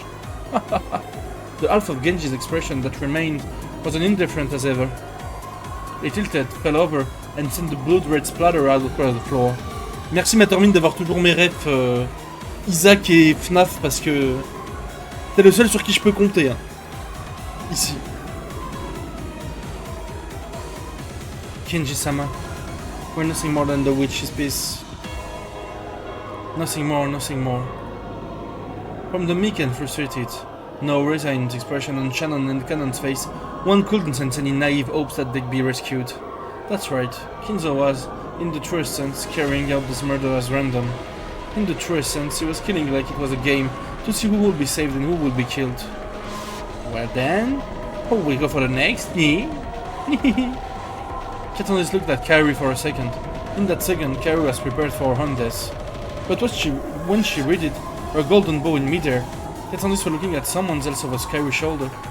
Est-ce que Kyrie va nous refaire le coup du chapitre 3 et nous faire une performance ultra shonen?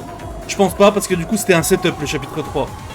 Donc en fait le chapitre 3, ce que je me dis, et ça pareil, c'est pas confirmé mais je pense que c'est le cas. Est-ce que le fait que Kyrie ait tout vu en slow-mo là, se soit défendu contre la sœur du purgatoire, est-ce que ça fait partie du setup et Béatrice qui s'amuse? Ou est-ce que c'est vraiment arrivé quoi? Wait and see.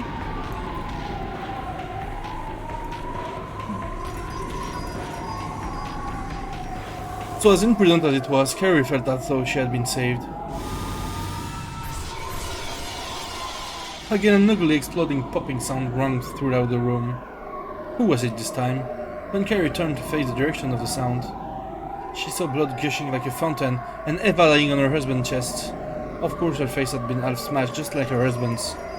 Bon, au moins, on n'aura pas le Eva problème sur cette game. C'est une bonne chose.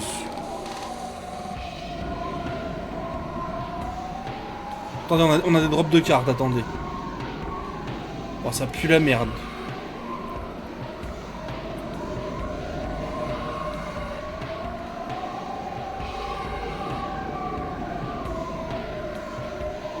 Mirena, hop là. Elle va pas causer souci. Et là, tu vois, je l'ai. Et faut vraiment l'avoir pour le coup.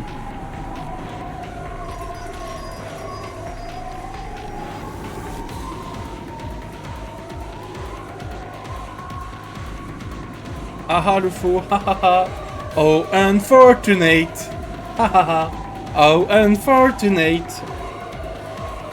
Il me répond sur Discord. Genre c'est, on est sur un niveau de méta. Je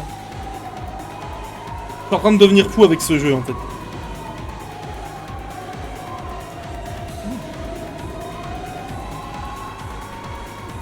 Merci Insomniac, ça fait plaisir.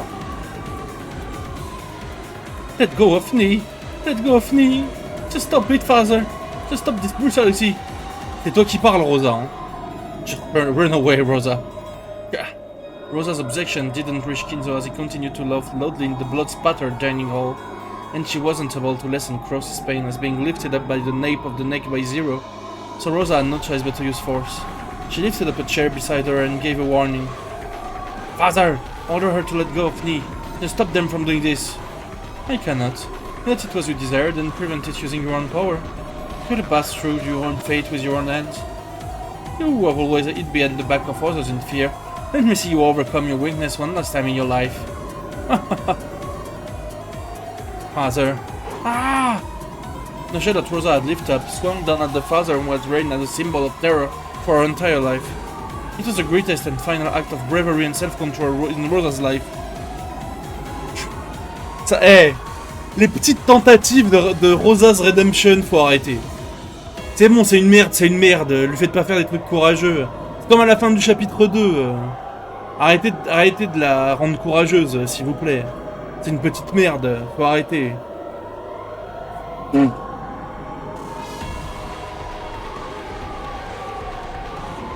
What Kinzo had said might have been true. If she had grabbed that courage much sooner, her life might have become more free, unrestrained by anyone else. Ah. Then there was a bursting sound. The sound of Rosa's chair fiercely hitting Kinzo could not have been this. With the chair still lifted up, she neatly lost half of her head and slept over. Liberté pour le peuple français! Oui, oui! Je fais une petite prière pour qu'elle aille en enfer, attendez. Enfin non, pour qu'elle retourne au purgatoire se faire tuer éternellement. Voilà. C'est mieux en fait. Still holding Crow's up with one hand, Zero had stuck her other hand out towards Rosa. The golden snake released from that arm had constricted Rosa in the helix and had smashed into her head. Defensive firing. I apologize for the discourtesy of shooting so close to you, sir. I care not. So this makes 6 people. Yes, Lord Goldsmith. This makes 6 people.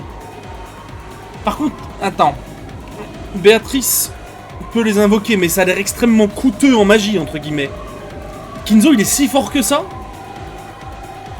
Parce qu'on nous fait toujours croire qu'il est pas si bon que ça en magie, parce qu'il est vieux et tout. C'est-à-dire, il est assez fort pour les invoquer tout seul, en fait.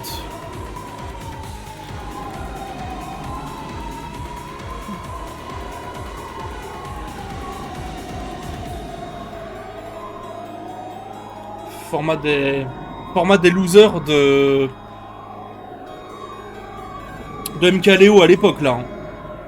quelqu'un là. C'est la format des losers, là. Comment ça, genre, comment il peut les invoquer?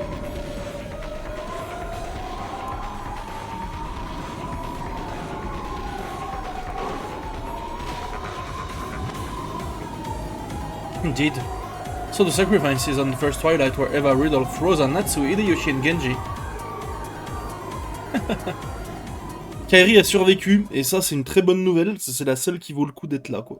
Donc, bravo à elle. It was a massacre that happened in an instant. The interior of the dining hall had been dirtied by blood spatter, and the 6 unlucky victims lay with their head brutally exposed. In a way that was fitting for an abnormal space, Kinzo abnormal laugh alone echoed out. Pendant ce temps, les enfants dans la maison d'hôte, putain, Shannon, montre-moi tes boobs. Ah putain, Maria, j'ai hâte que t'aies 19 ans. Comme ça, on pourra aller faire du shopping, si tu vois ce que je veux dire. Et genre, t'as le béguin pour Shannon ou quoi? Et voilà. Voilà. Pendant ce temps, hein, Maria regardait la télévision comme à son habitude. Les jeux télévisés l'absorbaient complètement. George était timide, et Jessica n'osait pas avouer ses sentiments à Cannon. Ils discutaient de tout cela dans une ambiance plutôt triviale. C'est vraiment... The curtain has finally risen. The ceremony to revive Beatrice has begun. You're lucky one to have managed to escape the first twilight. Allow me to introduce you to my friends. Arise, my friend. Ronov. D'accord. Donc là, il peut invoquer tout le monde, quoi. Et... D'accord. When Kinzo called Ronov's name, the demon butler showed himself in midair, bowing respectfully. J'arrive pas à savoir ce que je pense de Ronov, en fait. J'ai un bon feeling avec lui, mais il est très... En fait, il joue sur tous les tableaux, quoi. J'ai l'impression. J'ai l'impression que c'est juste un mec qui s'en bat les couilles et qui joue sur tous les tableaux, en fait. Mais j'ai un bon feeling malgré tout, quoi. Donc je sais pas. The demon butler showed himself in midair, bowing respectfully. Nice to meet you, everyone. And good day to those of you I haven't seen for a long time. It's in this place he was once again spectacularly untidy. Hey, no mind. It takes a stimulant of this level to wake me from my daydream-like days. Allow me to introduce my friend, a reliable butler and one of the 72 great demons, Ronov. I am pleased to make your acquaintance. Just who was he making that introduction to? Rose and Kairi, who were still down on their backsides, and Nanjo, Goda, and Kumasawa, could only look up at this middle-aged gentleman they didn't know in shock. Only Shannon and Cannon seemed to recognize him and they bowed deeply. So I wasn't able to greet Genji. I hope he was at least able to fulfill his purpose painlessly. It was an instant death from a directed to the head. He didn't have time to feel the pain. Is that so? Very well. Allow me to introduce him as a friend. Arise, my friend, Virgilia. Est-ce que je dois vraiment croire tout ce qui se passe? C'est tellement big, c'est tellement gros, enfin... La dernière fois que j'ai entendu cette musique, tout était faux, hein, donc... Est-ce que je dois vraiment croire tout ce que je vois, là? Ou est-ce que je vais me refaire avoir? Faut pas que je me refasse avoir, hein. C'est impossible.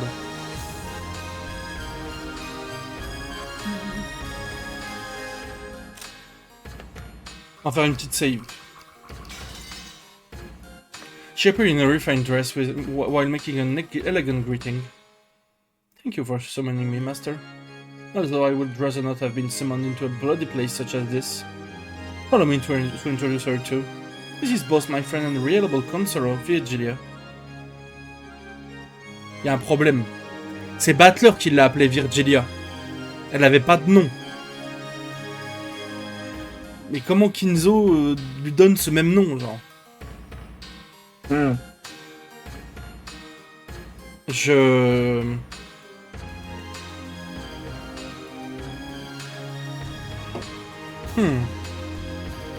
Étrange tout ça.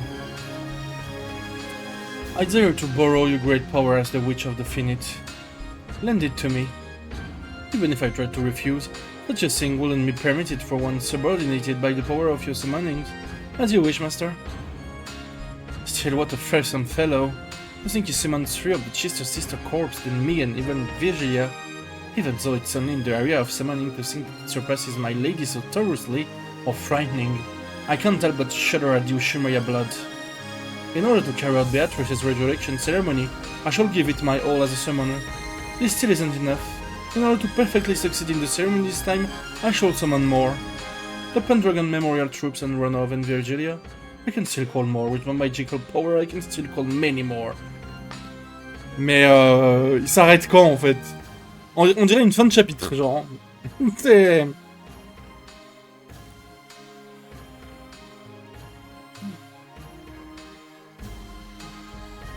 Là, Battler, il est la version ultra hardcore. Impossible de gagner, là. Qu'est-ce que tu veux dire? Il voit des invocations et des... Enfin... Answer to my summons. One of the 72 demon Gap. Gap? You can even materialize her? It probably means that the corrosion had advanced even more on the island. It had already proceeded far enough to materialize us. By now we shouldn't be surprised, no matter how great a demon he summons. Has Rakindima already been completely sucked into a parallel world then? I hope he does not surrender. He learned a lot last time, correct? After all this time, he won't surrender over this much. Probably, I should say. Well then, shall we enjoy the stage we now stand upon? It seems the main character is the master this time. Let us expect a script of a different flavor than my lady's. Wow. When Kinzo strongly concentrated his magical power, a pale light gathered in the empty air, twisted. Le faux explique ça, en termes non magiques. Juste. Vas-y. Vas-y, j'attends. Une explication valable.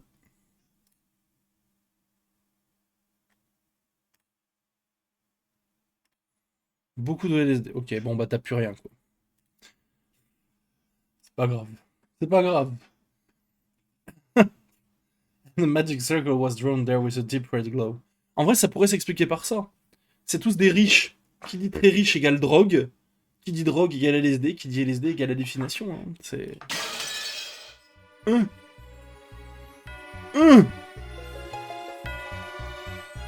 And with a sound like glass breaking, a new demon could be seen there. C'est quoi cette musique? J'ai envie de danser.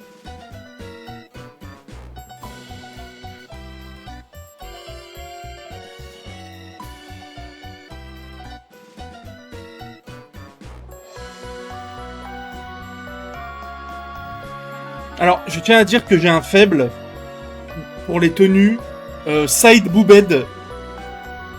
Donc j'apprécie déjà cette personne. Voilà.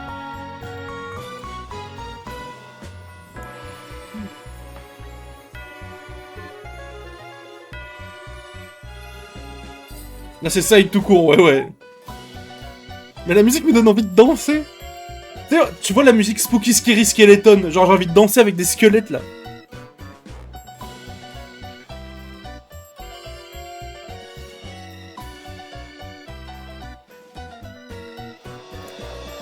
Bah tu sais quoi, j'irai check les cosplays mais upstream je pense, parce que j'ai pas Safe Search activé, donc on va éviter les bêtises, je pense. Je pense que sans Safe Search, la chaîne dépop. Comment ça, toi non plus? Oui, oui, totalement ma termine. Putain, mais tu l'as, c'est exactement le thème d'Ashley de WarioWare. Magnifique. Bravo. Je le cherchais dans ma tête. Bravo.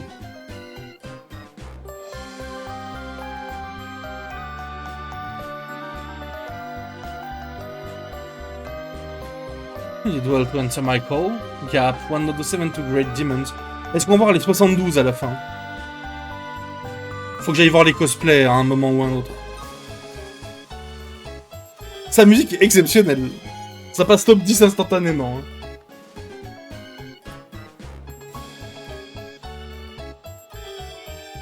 Tu me l'avais envoyé. Tu vois, le mot, c'est pour ça que c'est pas grave si je me fais spoil des trucs. En fait, si c'est pas gravé en moi, j'oublie très vite. Voilà, donc ça va.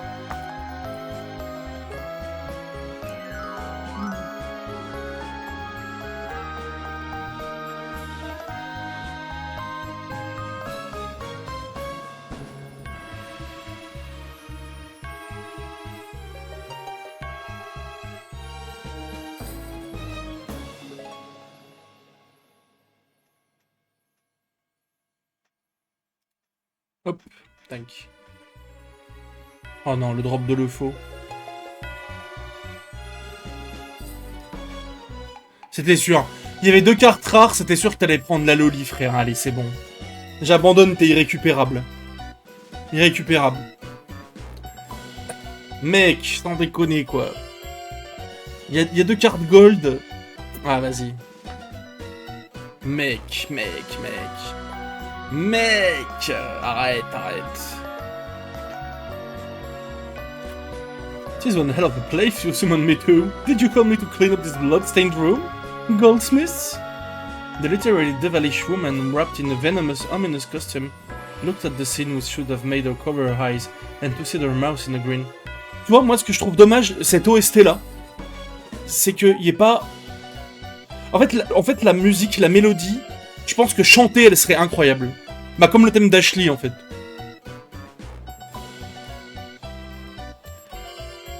C'est presque dommage. To summon you for such a reason will be like using a cashmere muffler to mop the floor. It's been a long time, Gap. To think that a great demon such as yourself has finally appeared on this island. Perhaps this island is finally submerging completely into fantasy. This all-star cast is even more surprising than the gruesome state of the room. Et la musique est trop bien. A full 3 Chester sister, the great demon Ronald, the great witch Vigilia, and even me? What's going on? Is this pandemonium? Are you trying to start a concert from hell or something? I see. As a conductor for that, I couldn't think of anyone better than you, Goldsmith. Genre, cette musique, il y a forcément quelqu'un qui en a fait une chanson, genre. Quand j'aurai fini le jeu, je chercherai.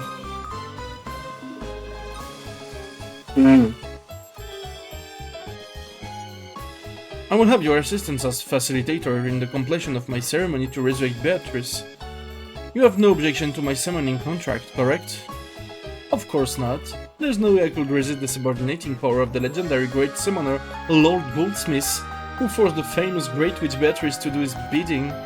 I'll assist you, although I will of course ask a fitting price. So, what's my first job? Capture the cowards who made it through the first twilight. Fortunately there are still 7 here, aren't there? Nanjo, Shannon, Kanan, Goda, Kumasawa, Kairi, and Cross.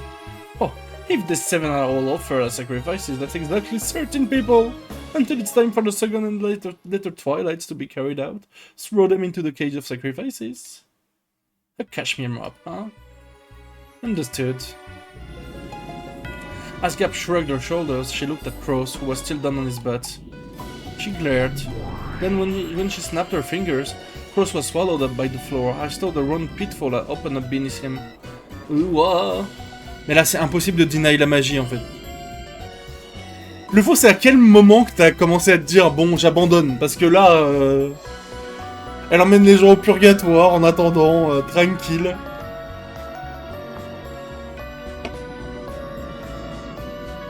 One down. There was no hole in the floor. But it had certainly looked as though Cross had been swallowed up by a hole and disappeared. Abandonné? T'as forcément abandonné. Searching for her next prey, Gap's gaze crossed Kairi's. She snapped her fingers. Kairi jumped back as though repelled. Her instinct had been right. After rolling the place where she'd been until a second ago, a round jet black hole had appeared, the same kind that had swallowed up Crows. Elle fait des trous dans le sol, elle emmène des gens au purgatoire. Tranquillement. However, before she could catch her balance, another pitfall appeared and swallowed her up. Even Kairi had no way of eluding Gap's capture. Oh, les animations tellement cheap. Nanjo, il a fait broup, il est tombé, il a glissé, genre.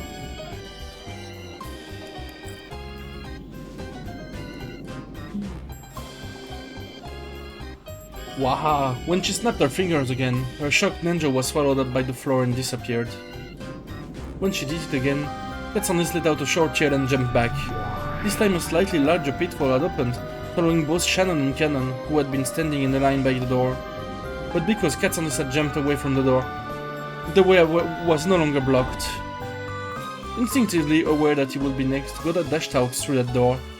Of course, Kumasawa also escaped with lightning speed, chasing after Goda. As Gap snapped her finger over and over, round jet-black pitfalls opened one after another behind them, chasing them. However, they did nothing but drive the recklessly fleeing pair away and couldn't swallow them up. Goda and Kumasawa had escaped in a matter of seconds. I've gotten slow. I let to get away. Don't worry, we're currently looking onto the escapee target. That link ready. Hee. Shall we snipe? No, I cannot authorize that. There are precious sacrifices. Wait for the Master's authorization. Great Lord Goldsmith! We await your orders. It is still too soon for the coming of the second twilight, is what the source of my magical power is whispering to me. It must not be now. Let them do as they please. It isn't us how they can escape from the island. The source of the Master's magical power is noise and risk and test of luck. Oh, in other words, it means being fickle it would seem. Perhaps you could also put it that way. Good work, Gap. Let us steadily advance the ceremony from here on. Mais Kinzo, sacrée merde quand même. Hein. En vrai, on n'en parle pas assez parce que la scène est absolument gargantuesque, mais quelle sale merde hein, quand même. Hein.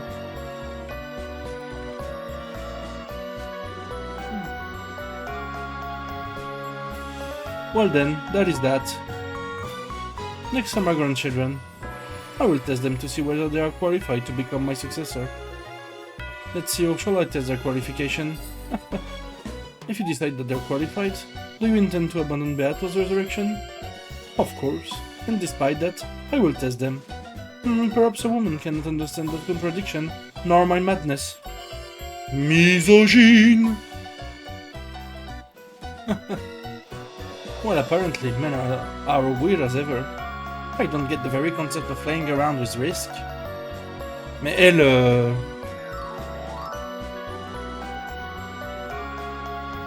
Faut vraiment aller voir les cosplays. Hein. Oh my, and I thought you loved that sort of thing. Of course, if a man whispers to me about dangerous risk and love, I go head over heels. But only if he's hot. Ça commence à m'intéresser cette histoire. Be quiet. Try to refrain from whispering. Truly noisy women, but at least they aren't boring. This is what makes summoning so pleasant. All of you will bear one side of the scales of noise and risk in my ceremony. That is the work I expect of you. 6 brutally murdered corpses lay in the dining hall, and it was La musique va tellement pas avec la situation.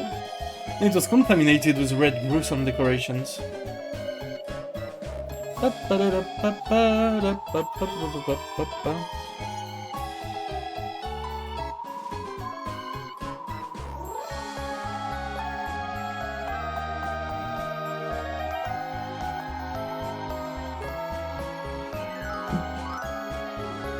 It was unimaginable that, until just a second ago, such inhumans had been arranged here in a well-organized manner. Things lined up the famous demons and their subordinates loudly declared the beginning of a night of overwhelming mass murders, and swore to himself that he would certainly revive Beatrice and open the door to Golden Land.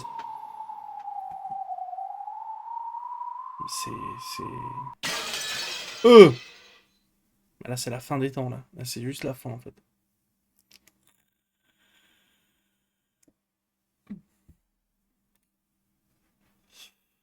Sorry to keep you waiting.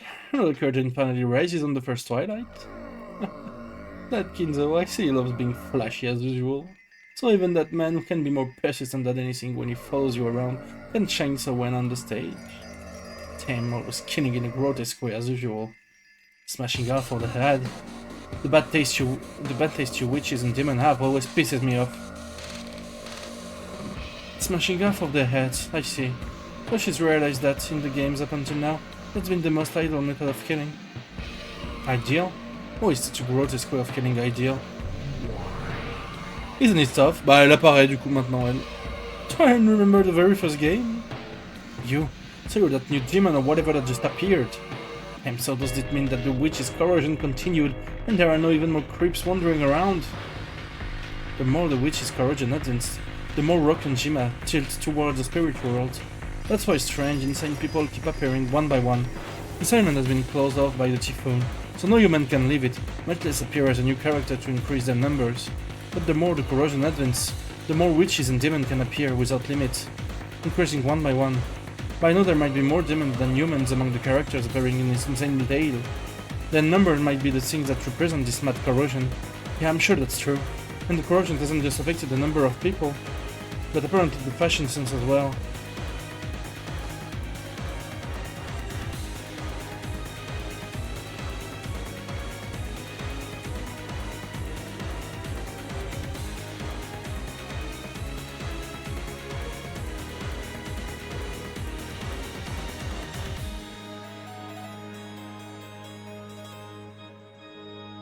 2 secondes. Hop.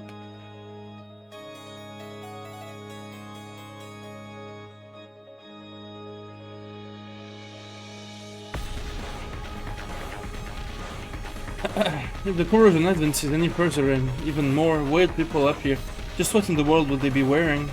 It's so scary I can't imagine. Ah, seriously, give me a break. Attends, c'est quoi son... Ah oui, d'accord. D'accord, il n'y a plus de limite là.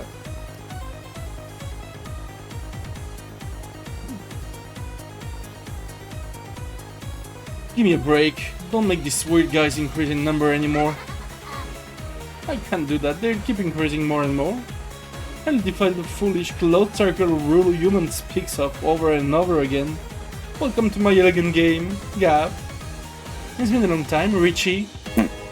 Have you been well? Why do I ask? You look great. Have you gotten younger? You look 200 or 300 years younger than when I last saw you. Oh, I see. The demon grandfather has summoned and introduced as Gap. Et pas Garp, le grand-père de Luffy. Pour la mort, c'est très technique. Took a glance at me and then grinned as though to figure something out on her own. That smile felt openly obscene.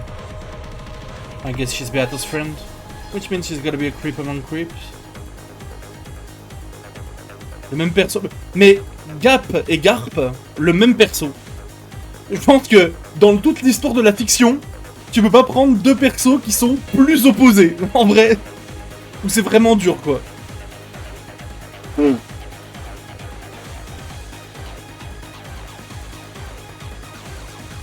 By the way, they were saying something about the closed circle or whatever, but what does that mean?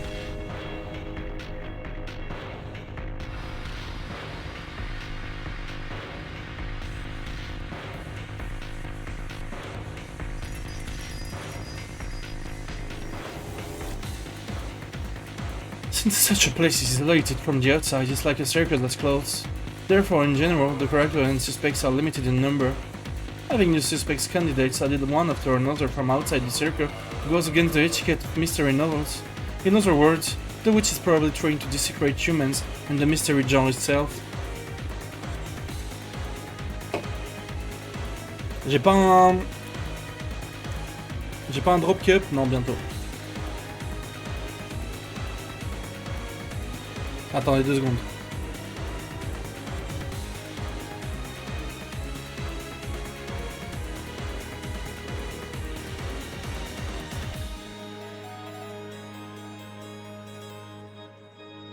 Hop, pardon.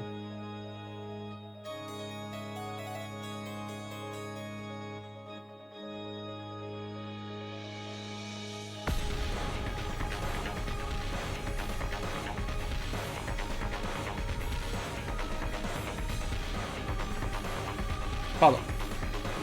You're Gretel? I say you look like a wise kid. I love kids like you. You taste so sweet and tantalizing. Gross. Keep the jokes you're closing. It's the Valish pretty new with Jack the Ripper Christmas blood. Sorry for having you stared at a country bumpkin from the human who couldn't understand, okay? At least we know it's well ventilated. Ouh! Ouh! Ange qui attaque! Attaque sur le physique, enfin sur l'accoutrement. Alors là c'est... Why don't you add a gap to the head part as well? Oh là là là là là là. Let a little hair into your brain. Bon bon bon bon bon bon bon. Ange. Déjà MVP hein. Déjà MVP du chapitre. Yep is always sensitive to the fashion of the spirit world. But this year's fat turd is bold. I think I'll order one sometime. For you, Richie. I recommend adding Alice in the graveyard. Let's go to 666 sometime soon to look at the closest. You really should drop by the spirit world every now and then. When this game is over, I'll be sure to do that. Still, your two opponents are pretty cute, Richie. Oui, Battler, oui. Oui. It looks like this kid has figured out the meaning of the corpses with her head half smashed. Know what that is, right, girl? Just know she told me to remember the first game. What did that mean? Just what it sounds like. Remember the first twilight of the very first game? And the adults' corpses were found in the gardening shed with the magic circle drawn on it. Remember?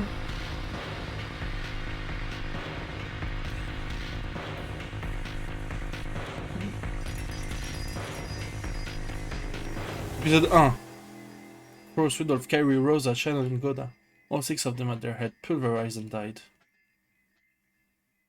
At the time, there were 2 types of corpses. Some had their face pulverized and some had half of their face pulverized. That's right. The ones with their face smashed were Rudolph, Kyrie, Rosa, and Goda. The ones with the sides of their head smashed were Rose and Shannon. At the time, I felt he created 2 types of corpses, but I realized that the former, more atrocious type wasn't very disadvantageous for me. Advantageous for you? I see. So that's what it is. Pardon, sis.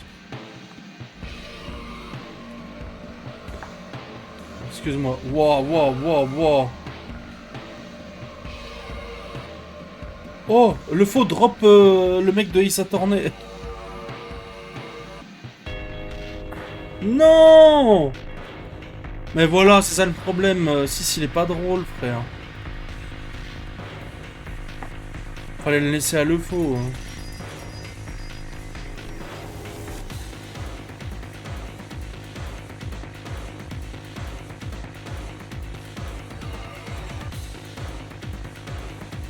That's right, the smashed face might look atrocious, but that made it hard to confirm the identity of each person. For example, at the time, Uncle Cross and Shannon had their heads half smashed. That alone was atrocious enough, but because half of their faces remained, it was easy to confirm their identities. My dad and the other 3 were different. Because his face had been completely destroyed, even I, as his son, could only guess by interference that it has to be that because of eclipses and the like. In short, it remained vague until the end whether that really had been that corpse. C'est pas con, ça dissipe tout doute en fait.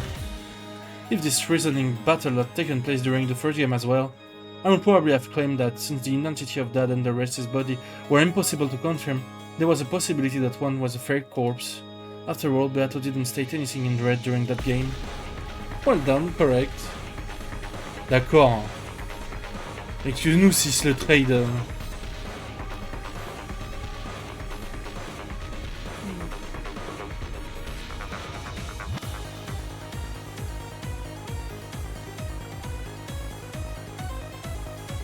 Konosuba!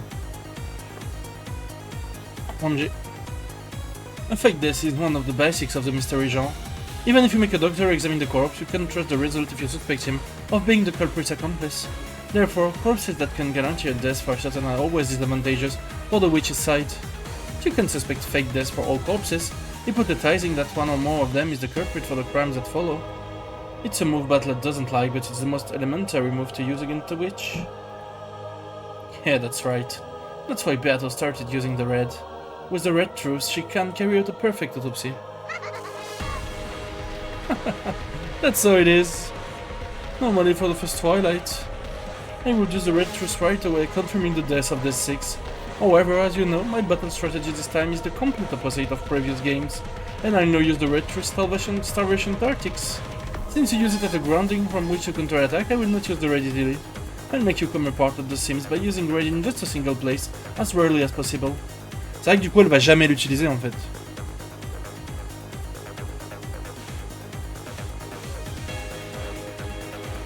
Mais si elle l'utilise, ce sera bon signe parce qu'elle se sentira en danger en fait.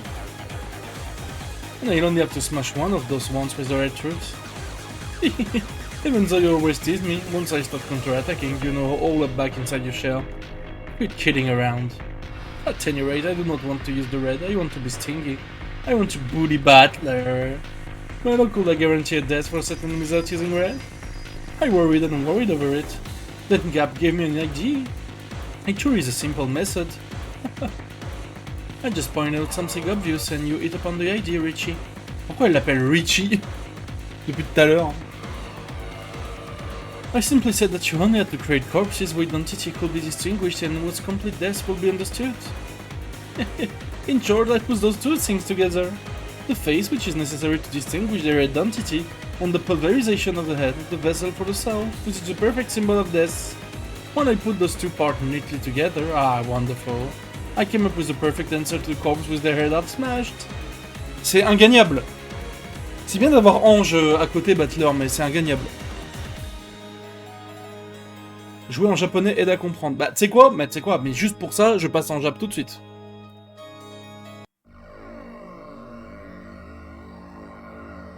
Onadashima, Kokareta, Onjito, Makakeru.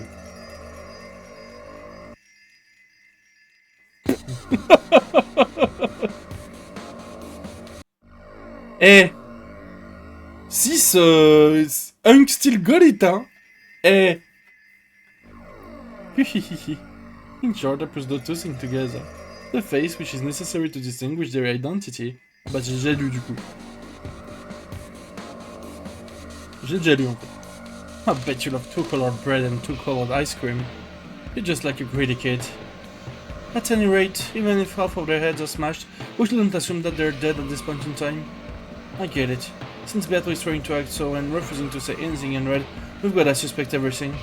Of course, I'm definitely not gonna swallow the theory of magic on mass murder, but the Chester ass Nichan. Chester ass Nichan! Chester ass Nichans! Oh putain. You sure I've gotten prudent. If this were the first game, you wouldn't swallow everything.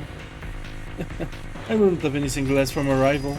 Since there is fortunately no red now, he can imagine whatever he wants and reason over and over again as he likes. At the very end, at the very sweetest spot, I cut him down at once with the red truth.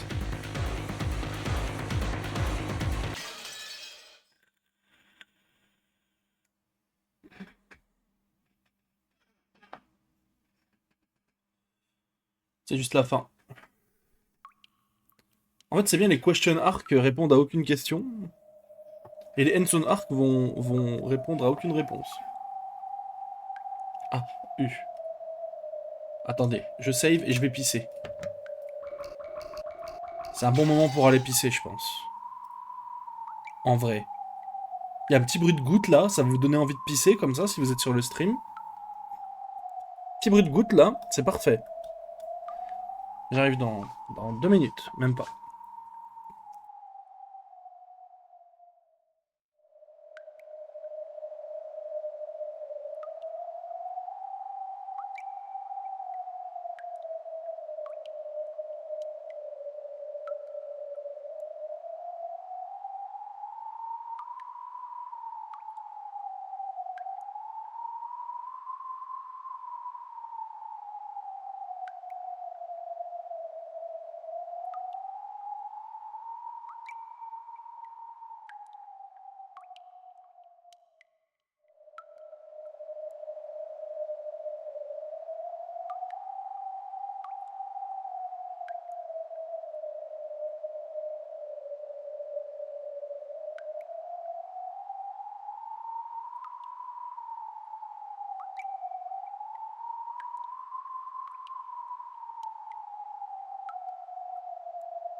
Et heureux, excusez-moi de cette absence momentanée.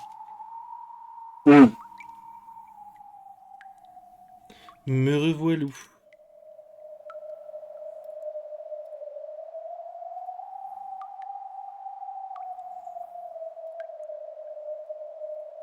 Mais non, bonne anniv Nozomi, mais je vais pas te la filer quand même, 6.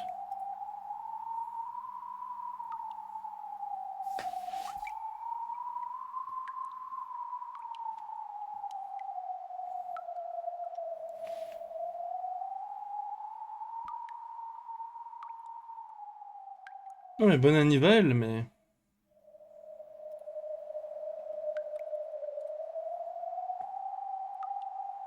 Hop.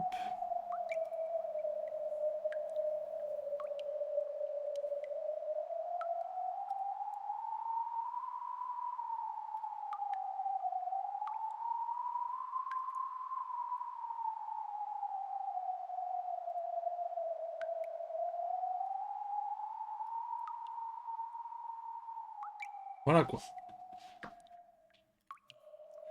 Bref. Silent. Black. Cold. Painful. Rosa regained consciousness bit by bit. In the first...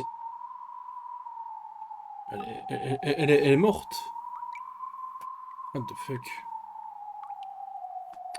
And the first thing she thought was that she would have been better if she hadn't. After all, with her body this cold and hurting, the pain grew the more her consciousness returned. It felt like she'd been sleeping on ice-cold marble in the darkness, lying face down for a long time. This is why I always tell myself, even if it's just for a nap, I've got to at least grab a sofa. I know that's if I naively try to close my eyes for a second.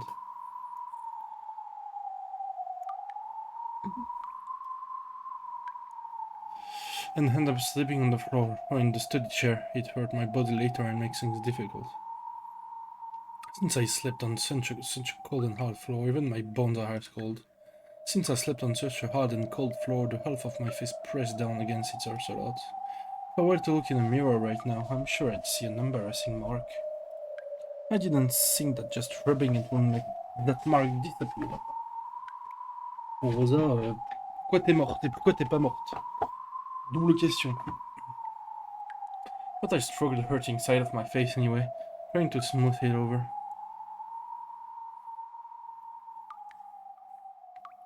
I wonder where this is. I thought it was pitch black, but it looks like it isn't. After all, I can faintly see my own body. There's other doubt there was some source of light, but even if I looked up at the ceiling or at the sky, there was only an expanse of blackness and I couldn't see a proper light. My body alone was slightly lit, whereas everything else was stuck in darkness. That's what this world was like. It was almost I thought Rosa alone had been abandoned in a forgotten world. Il s'est fait isekai, quoi.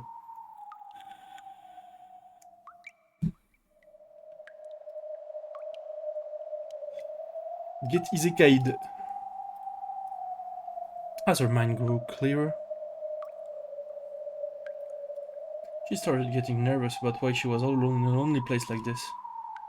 When she was about to head out, asking if anyone was there, she heard the pop footsteps coming towards her. They were light footsteps, so she thought it was probably a kid. She didn't sense anything disturbing, so she wasn't afraid. But they also weren't Maria's footsteps, so wondering who in the world would be in darkness like this, she stared in the direction the footsteps were coming from. As she did, a faint, approaching silhouette came into view. Merde. Je vais remplir ma ici que je me suis trompé de touche. Bon bah c'est une fin de session, je crois. Je peux plus revenir au dialogue, désolé. Ah putain, mon siège. A faint approaching silhouette came into view. Sakutaro! It looked like a child much younger than Maria. Who is it? I don't know this kid. But the expression on his face was like a lost child separated from his parents. As a parent with a daughter herself, Rosa felt as though her chest had been torn apart. Uryu? For an instant the kid muttered that infantile word. She felt pain in the half of her face that started urging from the cold floor. I saw it had been pierced by long, thin, hard needles. Without thinking, she pressed her hand against that side of her face. Are you alright? Does it still hurt? Thanks, I'm fine, little guy. Where are we? It's really cold. Come this way, you mustn't stay here. The child took my other hand and pulled with a grim expression on his face. Rosa didn't have a clue what was going on. However, a single honest expression on a child can often tell the truth better than 100 words from an adult. She didn't know the situation, but even so, she dashed along with him, still being pulled. But this was a world where nothing could be seen in the darkness, except for their own forms. Ça sent le trap. Hein. It's a trap!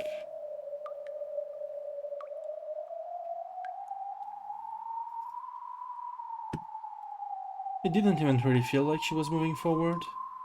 Even though she was running, she could even feel any wind.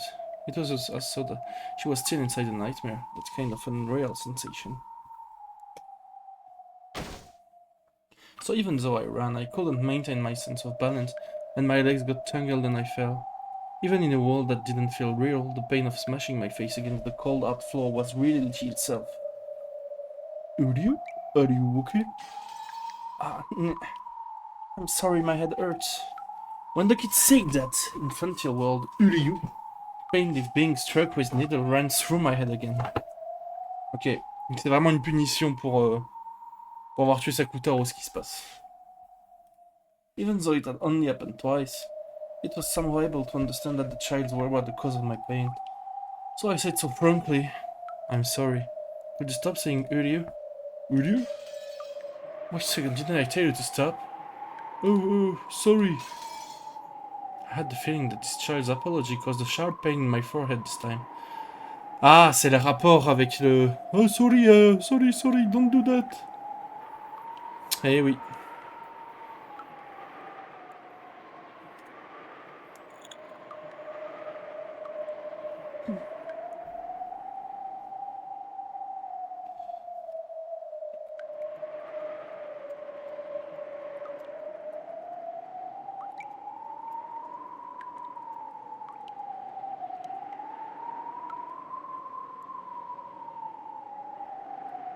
I know there's no malice in him, but when I'm around this child, my head hurts. Are you okay? Let's go quickly. You mustn't stay here. Why shouldn't be here? Hey, where it is? Who are you? Where is your mama? The one who made me is you, mama. Huh?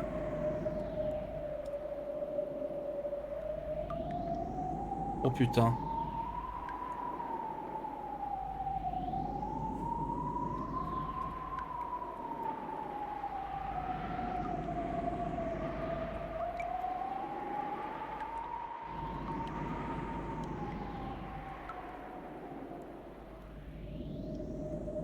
Child stared at me with round eyes. That kid's mama is me? Who? Who is this kid? I don't remember at all. Did you forget about me? You made me right. The second, stop kidding around. Maria is my only child. That's right, where is Maria? Where is she? Maria! I suddenly grew nervous about Maria not being there.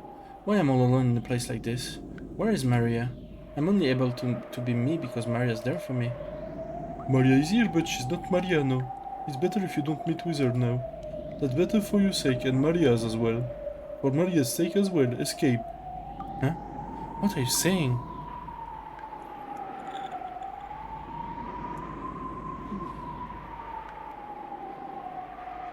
Where is Maria?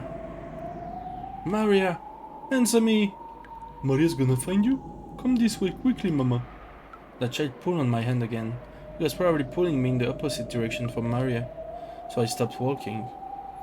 Elle est en train de se faire torturer encore éternellement par ses propres péchés, hein, je pense.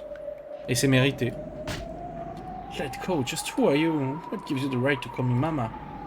Mama is the one who made me? Did you forget? For Maria's birthday present, you made me with your own hands. Did you forget? You couldn't be. Maria Sakutaro? Yes, the real stuffed animal Mama made.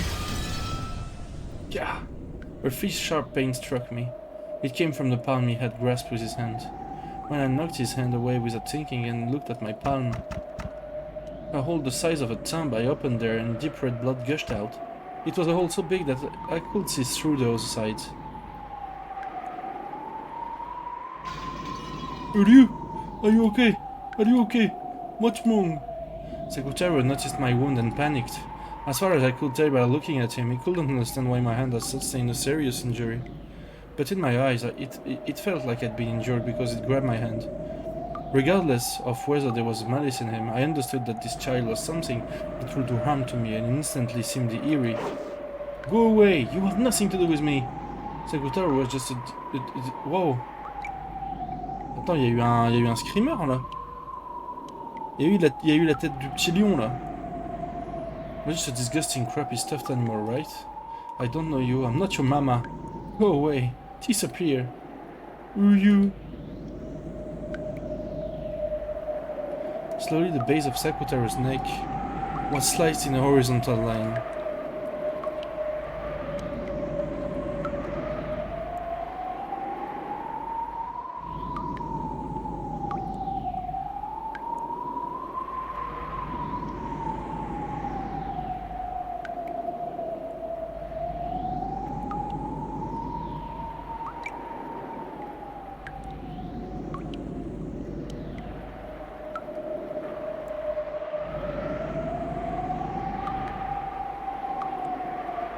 It gapped open and pitch black inside peeked out. No blood poured for him. Only an empty blackness peeked out. Wow. Then from the inside of the gash, cotton snow poured out, and as bits of cotton scattered, he slumped over. Then all that remained was a crumpled yellow cloth, and bits of cotton that looked like sticky crushed cotton candy. Eh oui!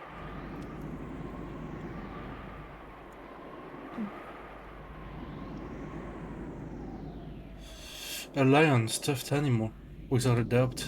They were the remains of Sakutaro's stuffed animal I tore apart on that day, while overcome by my emotions. The instant I realized that, a long sharp shriek that could rupture an eardrum tore the world apart.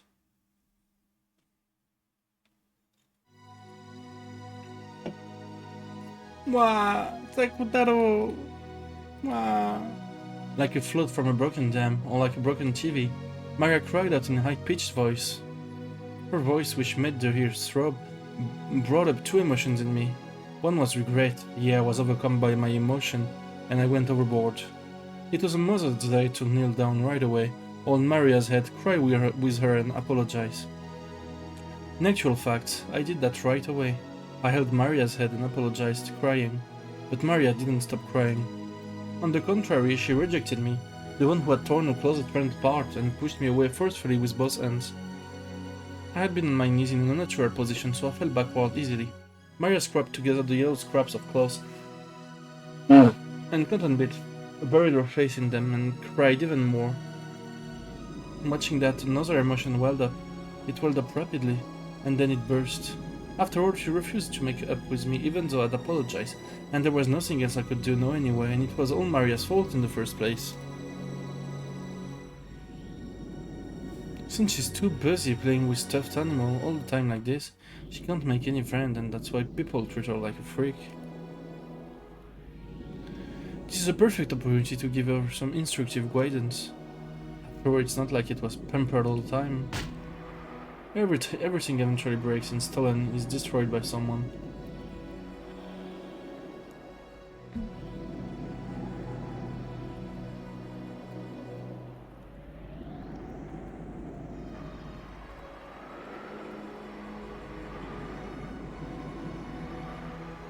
Even I had lots of toy and treasure stolen, broken, mocked, and thrown away by my brothers and sisters and father and mother. But when I cried about that, while I might have shed a few tears, not once did I sob like this and trouble my parents. Throw a tantrum, get mad, hit the floor and kick and make a racket. Even though I always wanted to, I thought I'd get in more trouble if I did, so I always held it back. It's because I held it back that I was able to become the wonderful adult I am now.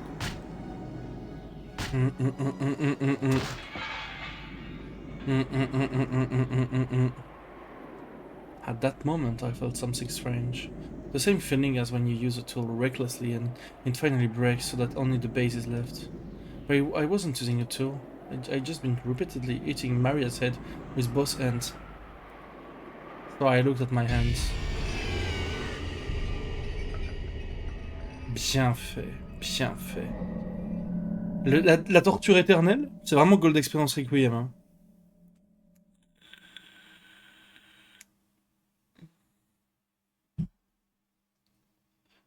From my wrist onwards, my hands had broken off, splintered, and disappeared. I saw only that part of my arm had become ceramic. Oh ho ho ho ho ho ho ho! Noah saw all of me from the wrist onward had suddenly become ceramic and had broken and fallen. They must have gotten filled with cracks because I ate Maria too much before falling off. Oh ho ho ho ho! Alors là, ça c'est de la musique mon pote. After all look, I ran both of my wrists lying smashed by my feet. Eek. There was no pain, but the shocking sight of my hand breaking off from the wrist onward made me scream. What is this? What is this? My hands, my hands! Eek. This way, you won't be able to hit me anymore. Ignoring my confusion, Maria spoke with an icy voice, slowly moving her hands away from her head when they had been defending against my barrage. What's happening? My hands! What did you do, Maria? What is this? What on earth is this? Là, c'est peut-être le truc qui me fait le plus plaisir au monde. Je vous mens pas. Je vous mens pas, je suis presque heureux. C'est presque émouvant. Eh oui!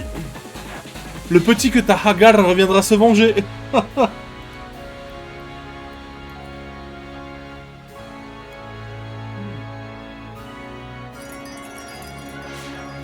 Behind Maria's back, a black silhouette had appeared.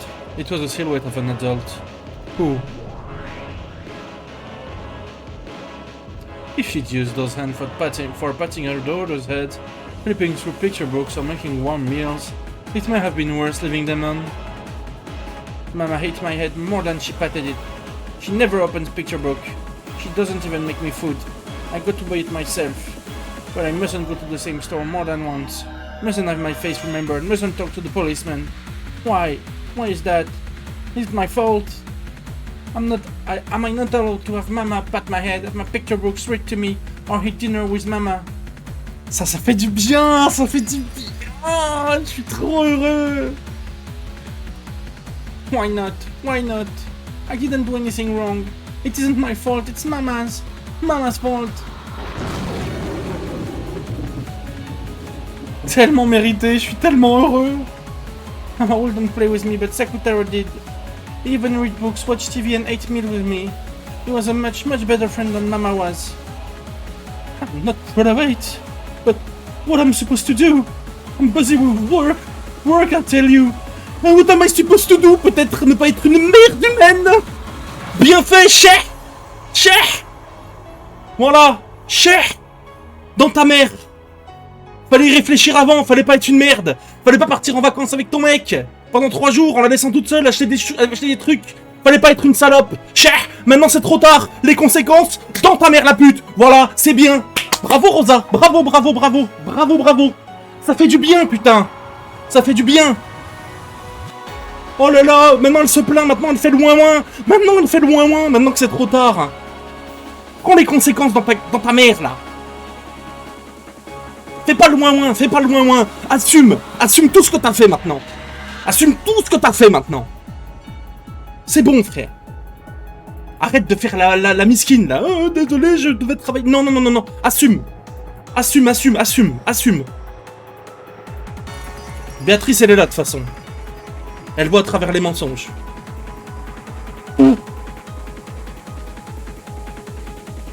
Arrête de faire la miskine. Arrête de faire genre t'as rien fait, s'il te plaît, genre.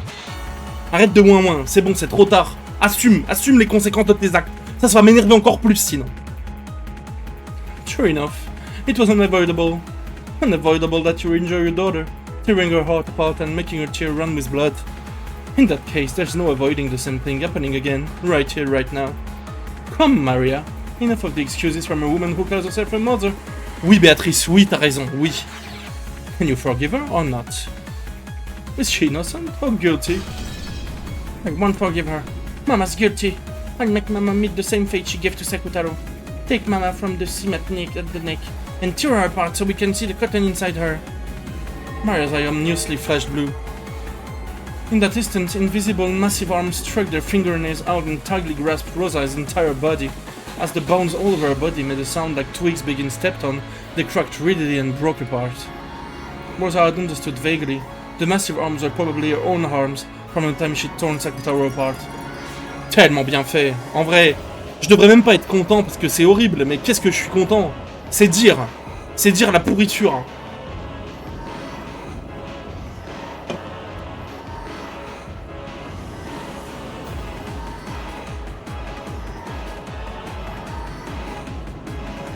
OMG Genshin Impact.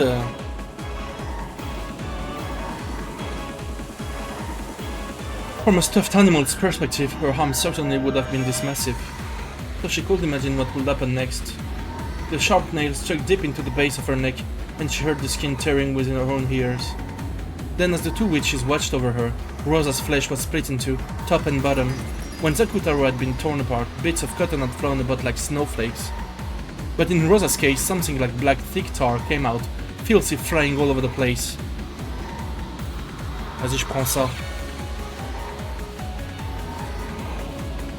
Hop là.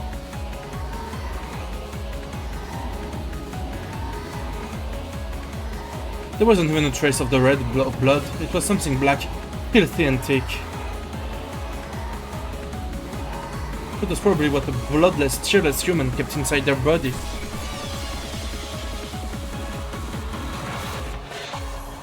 Incredible spiders! What filthy insides! Splendidly done, Maria. Well then, is this enough for your revenge? Can you forgive your mother or not? Innocent or guilty? I can't forgive her. Still can't forgive her. She's guilty. When Beatrice brandished her pipe cane, Gold Butterfly stood up and restored Rosa's broken flesh in an instant. Allez, Gold d'expérience Requiem. Oh, je suis refait. Genre vraiment...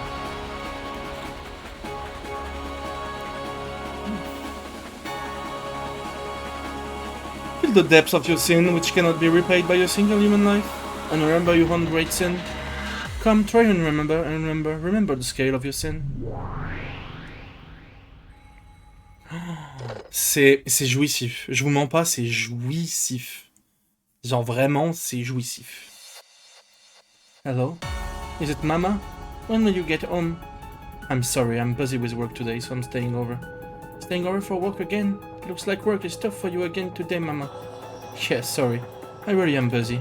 I'll be holed up in the company the whole time. I can't even get a breath of outside there. Mama just can't finish her job quickly this time. Unless I give them a better design, I won't be given another job. That's how tough this work is. So I just have to take some time. Yeah, I understand. I'll be a good girl and watch over the house. So do your best at work, finish it quickly and come back, okay? Thank you for understanding about Mama's work.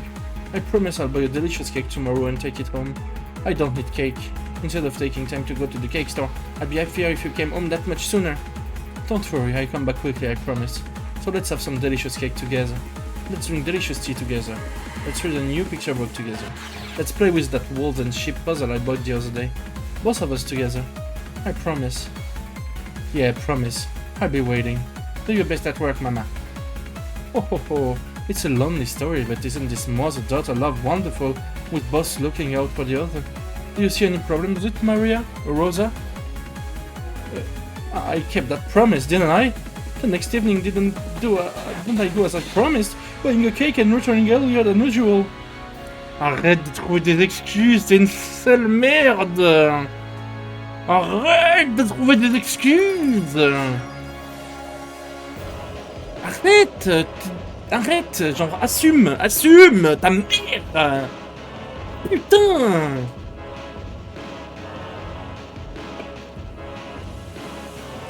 That's not it. I knew that evening a pay-on delivery package came from Mama, but there wasn't enough money in the wallet, so I called Mama's company to ask what to do. I was told only to call at special times, but I thought that'd be bad if the package was something important for Mama's work. So I called.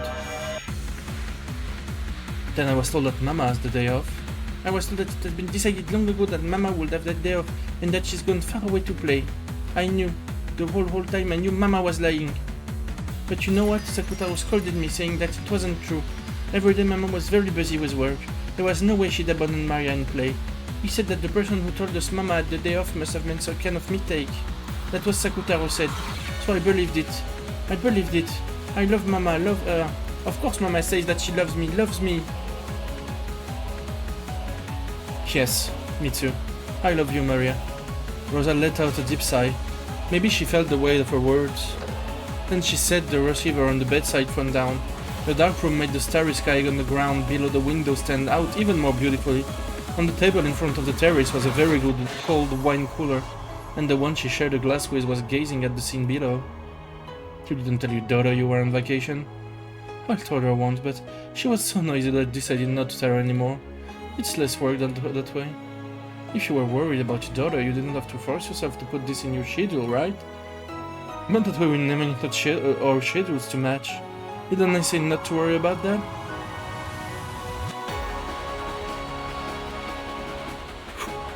C'est une des meilleures scènes du jeu pour l'instant, je pense. No joke. La réalisation des actes est tellement totale. Je suis tellement heureux, frère. Je suis tellement heureux. La vengeance, quoi.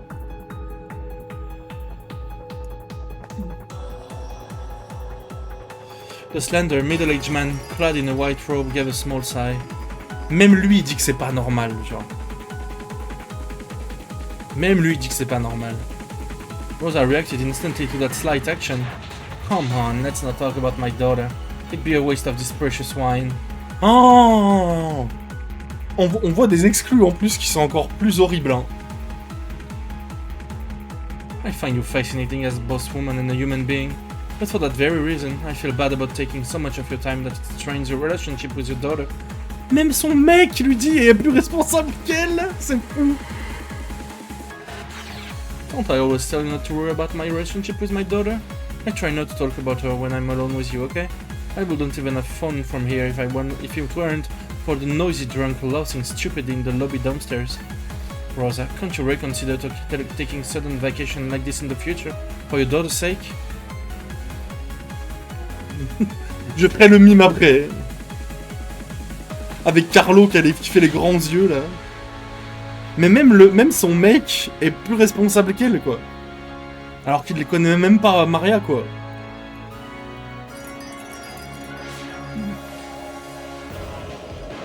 Mais surtout, moi, ce qui me fait chier, c'est qu'elle assume pas, en fait. Elle assume juste pas, en fait. C'est ça qui me fait chier, moi.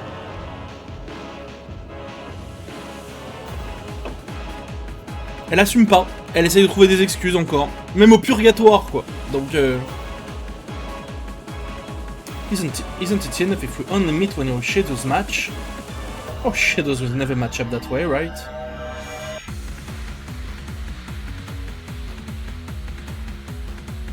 Oui, bah oui, mais bon. Rien n'excuse quoi que ce soit, en vrai. Alors, je peux comprendre qu'elle veuille chercher à essayer de faire too much, mais... Il y a des façons de faire, quoi, hein. On va dire. Our schedules will never match up that way, right? And I always want to be with you. That's a child way of loving. Loving between adults should be a little more stoic. Not being able to be with you for a long period of time make me lonely too. However, I think we can enjoy more than enough adult loving during that limited time. So you tell me to go be with my daughter more? Be a mother, not a woman? That's what you want too, right? You must also want to spend lots of time with your daughter. I won't run away. I'm trying to say that I think it's sad for you to sacrifice your daughter so you can prioritize your time with me. Did you get back on good terms with your wife? Looks like you have about enough for being separated from her. When I'm in a worst girlfriend competition and my opponent is Rosa aussi, hein. Du coup, I don't want to talk about my wife. Just like you don't want to talk about your daughter. En plus, et...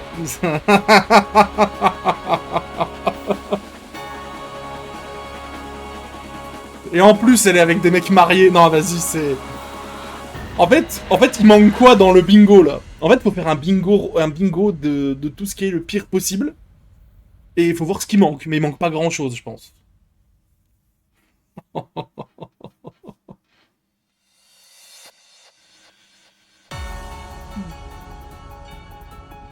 Ah, mais la Rosa, si elle avait fait les bingos de l'avant avec le bingo I'm the worst woman who ever lived, mais elle aurait world record. Bah non, il aurait fait les gros yeux, quoi. Genre.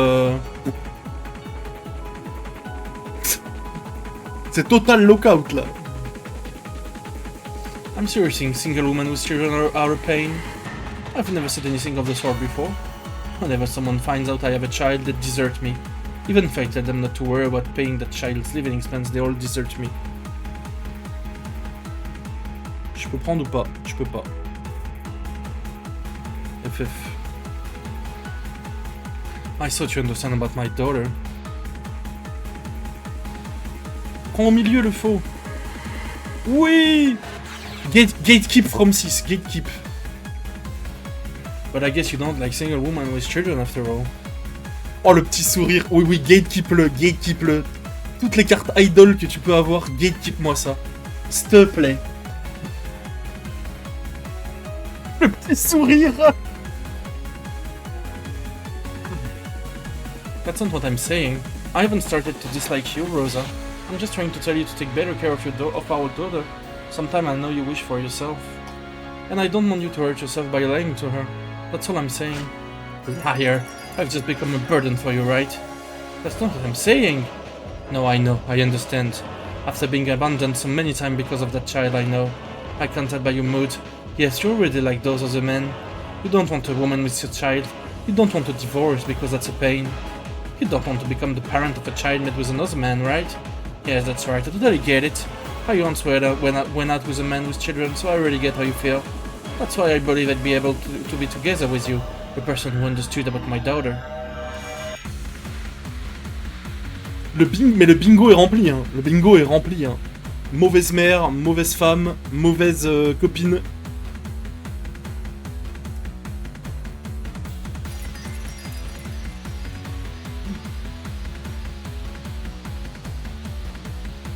Le bingo est rempli, hein. That's right. Moi, je pense... Alors, pour le coup, je pense que c'est une grande force et un grand accomplissement sur soi-même de réussir à potentiellement sortir ou voir se marier, faire un avenir avec une personne qui a déjà des enfants. Parce qu'en vrai, c'est dur de te dire que tu vas élever des enfants qui sont pas les tiens. Mais je pense que c'est quelque chose qui est possible, en fait.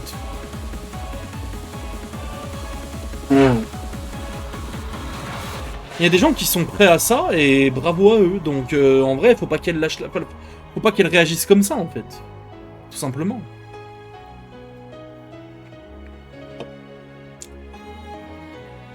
If only you didn't exist, I would have been able to grasp my happiness as a woman long ago. Because you exist, you were always in the way of my happiness. Mais attends, elle continue. Sano Umineko. Le gif.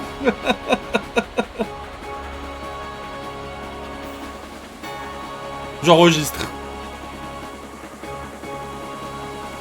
Donc là, Rosa, malgré tout, hein, elle continue à lui dire ça à Maria.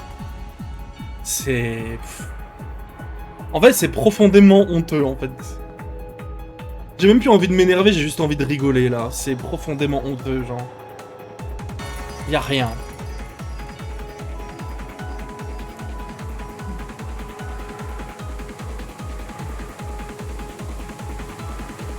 C'est la honte.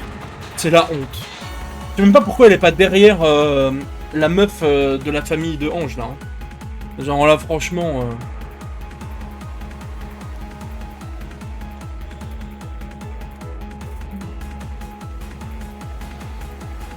Mais elle continue à dire ça à Maria alors qu'elle se fait tordre, quoi. Donc c'est vraiment triste, hein.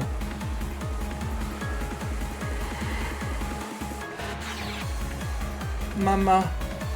Even I didn't want you to be born. No, that's not it. I swore I might be able to build a happy family together with you. But that man disappeared right before your birth. He said he'd built a warm family with me, tricked me and disappeared from my sight for all eternity. Only you were left. No love or memories or anything remained. Where did that man go? He probably just turned my days with him into a warm memory and met with a new love. And this time he might have been able to create a happy family. Mérité, Rosa. Enfin, je vais pas te plaindre. Franchement, tout sera mérité à partir de maintenant. Hein, voilà. Oh d'ailleurs, le faux, s'il te plaît. Parce que je l'ai fait hier. Tape cap point d'exclamation lu, ça, dans le salon des cartes là. Tu tapes ça, et tu mets Ushiromiya Rosa. Et regarde la première illu qui vient, genre. Elle est terrifiante. Elle est terrifiante, la première illu, genre. Faut que tu mettes Ushiromiya Rosa à côté de cap point d'exclamation lu. Faut que tu mettes le nom du perso que tu veux.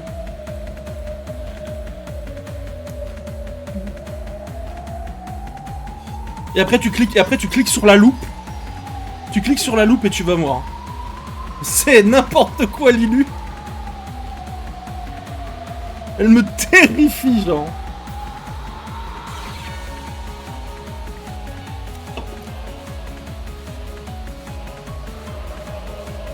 Les autres sont pas mal, et elles spoilent pas. Mais la dernière, elle est effrayante.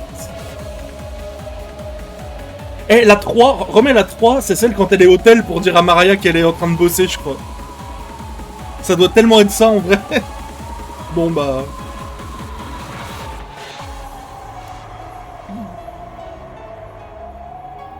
Elle est bien faite. Ouais, laisse l'édition 7, en vrai. Elle est pas mal. Non, mais je sais pas pourquoi il y a cette illu, hein. Ça me fait très peur. I have you. I can't even look for a new love. Men can go between women and as they like and brag about it. But for a woman, for me, I have you. I had you as the stone weight. And because of you, I can't search for romance. I can't find love. I can only live alone. No, I wasn't even allowed that. I wasn't even allowed a night to drink myself drunk all alone. Who are you? Who? You wasted my life, and I won't even let me have a new life. Just who are you to my life? Die, disappear. I've hated you since the time you were born. Oh!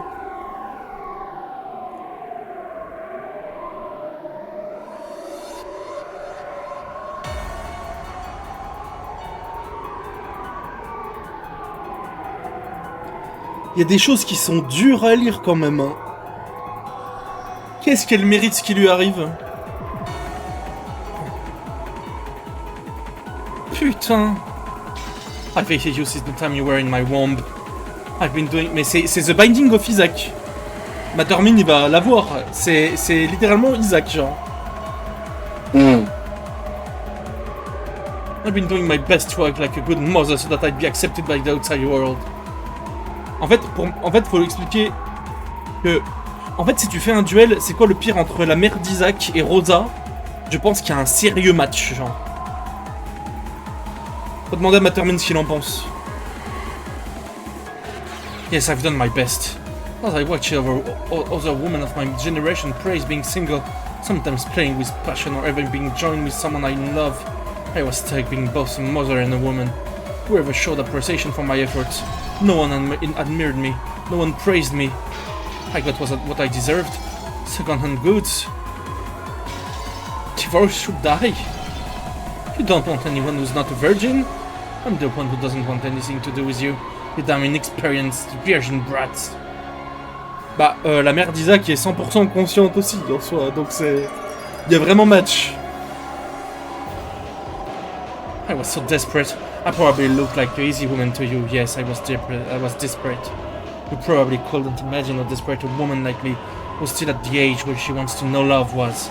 When I realized that my time was being filled with work and caring for my child, that I'd probably grow old and end my life would still like this. Of course I hate you, your real father too. I hate your real father too. But we both share the blame for bringing about that catastrophe. I myself might have been persistent enough to make him run away, but the catastrophes after that were all your fault. Elle ne se blâme pas un seul instant. Voilà. C'est le désastre, mais absolu, genre. Ah, je viens de voir dans le salon, vu qu'il n'y a pas eu de message après le tien, il faut. Il y a quand même 2 personnes qui ont wishlist Rosa. Ça doit être Hitler et Staline, je pense. Il y a 2 wishlists quand même.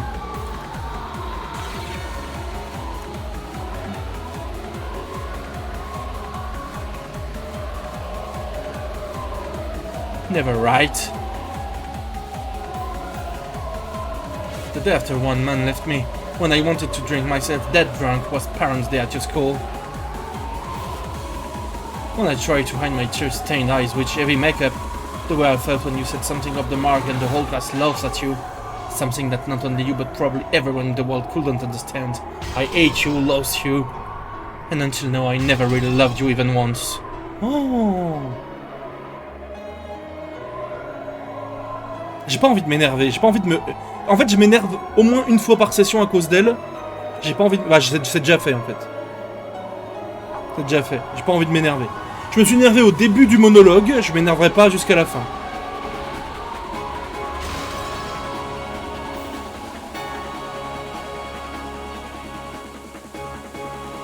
Maria's face was still stiff. If the words really had been blades, Maria's whole body will probably be stained red with fresh blood by now, even after gaining the power of a witch and resolving herself to take revenge for Sakutaro. She couldn't stand the curses coming out of her mother's mouth. Mama! Ugly? How ugly is a woman drowning in lust? Now you see this woman's true nature. Even I, as a witch who has explored the depths of evil, find this most difficult to watch. Ah, Maria, now is the time to part from her. Smash the ugly lump of meat that calls herself your mother. It would be pointless for your pure soul to be bound by the chains between mother and daughter any longer. With your own hands. Bah, non mais, Béatrice est moins horrible que Rosa. Hein. C'est quand même dur. Hein.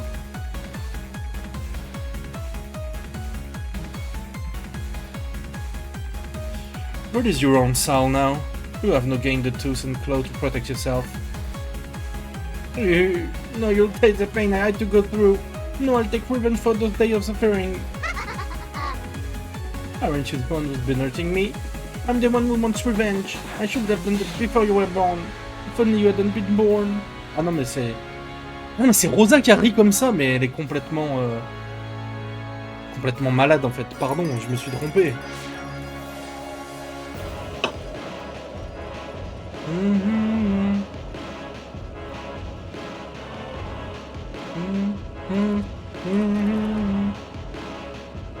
Attendez, j'ai un petit drop.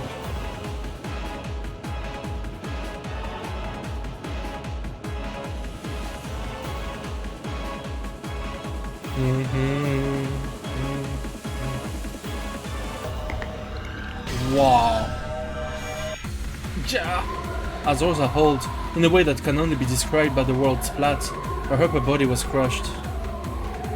And in an instant became something similar to a round, blood-stained towel.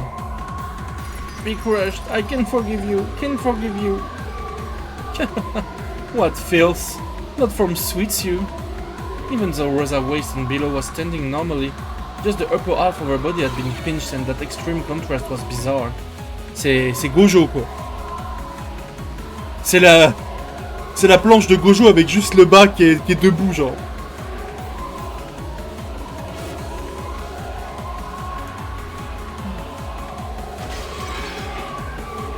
Then she fell over, but the instant she fell, her body was restored.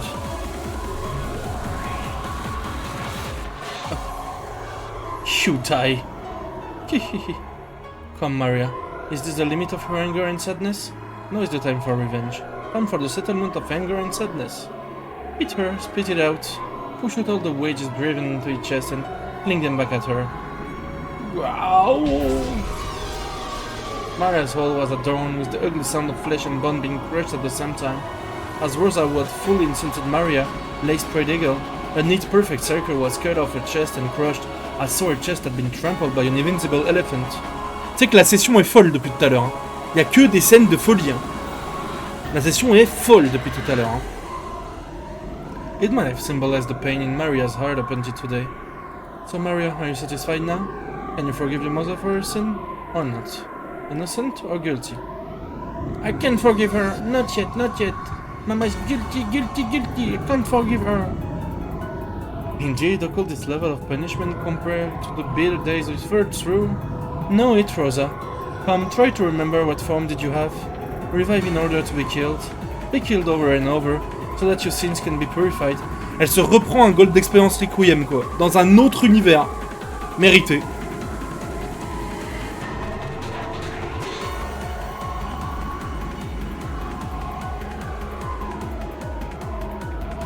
When Beato waved the cane, the body was restored again, and Rosa sat up, coughing violently in apparent pain. And once again she spat out curses, rejecting Maria. You aren't Mama. You are a witch tormenting me and Mama. I won't forgive you just because you look like Mama. I won't forgive you. You're the witch, aren't you? Always reading creepy books and pretending to play with witches. You're the one who should disappear. Because of you, even I'm treated like a freak. Because of you, because of you! If only you hadn't been born. Don't be born. I've hated you since before you were born. Elle veut pas s'arrêter, c'est dingue, hein. J'ai pas envie de m'énerver, donc je vais juste rire. Maya screamed. Was she unable to bear her anger and sadness? Or else, had she been taken over by an indescribable emotion? It was solely a cry of hopelessness. And yet it was a reality that had to be accepted. Maria knew. She knew that she was self of as a burden, but even though she herself had known that, she didn't believe it.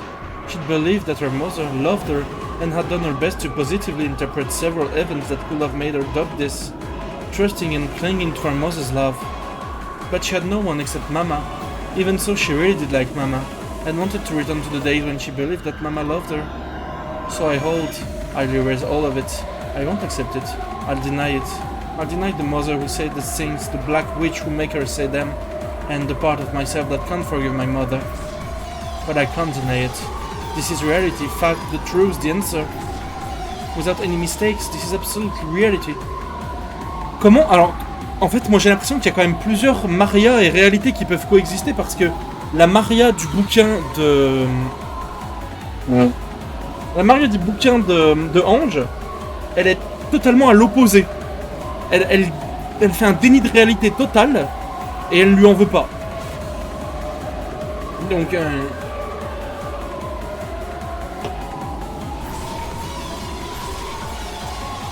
I turned Rosa into a lump of meat over and over in the dark world that reflected her heart, wrung the ugly sound of flesh and bone being torn apart, which would make anyone want to cover their ears.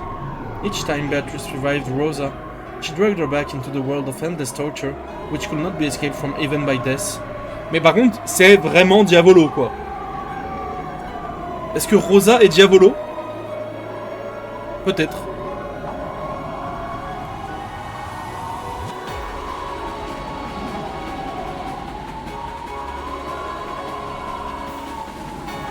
It was the true deepest hell that the endless which Beatrice could create. Est-ce qu'elle mérite autant? Est-ce qu'elle mérite pas plus?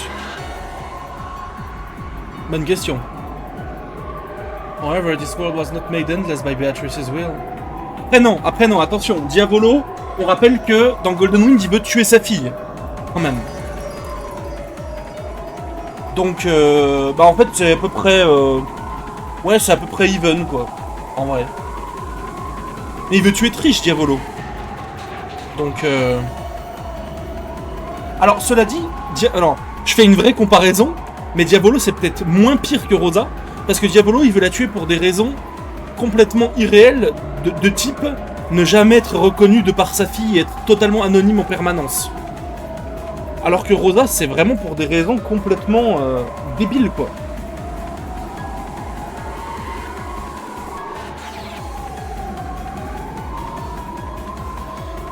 Diavolo, c'est sa folie à faire ça, à avoir même deux personnalités pour se distinguer, à avoir Doppio avec lui, pour faire en sorte de jamais être reconnu. C'est cette folie qui le pousse à faire ça.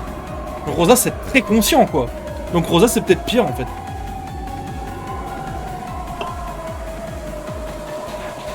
Are you satisfied, Maria? Mais en vrai, du coup, il y a des vrais parallèles à faire avec Golden Wind, parce que on est sur une boucle de mort infinie sur quelqu'un qui veut tuer sa fille. Voilà. Et la personne qui a ce pouvoir, elle a les cheveux blonds. Voilà. Il y aura rien d'autre. Can your anger forgive your mother yet? How could I forgive her? How could I forgive her? I won't forgive her. I'll teach you all of my pain. Teach you much, much more. It's still not enough, not close to enough. Since I was born, just before I was born, I can't get rid of the anger and sadness of being neglected so long. I hate you, hate you. Revive over and over again. Return to a meat lamp over and over again. In various ways she crushed, smashed, beat and tore to bits. Flying blood spatter and flesh turned the once pitch black world into a world with mixed red and black.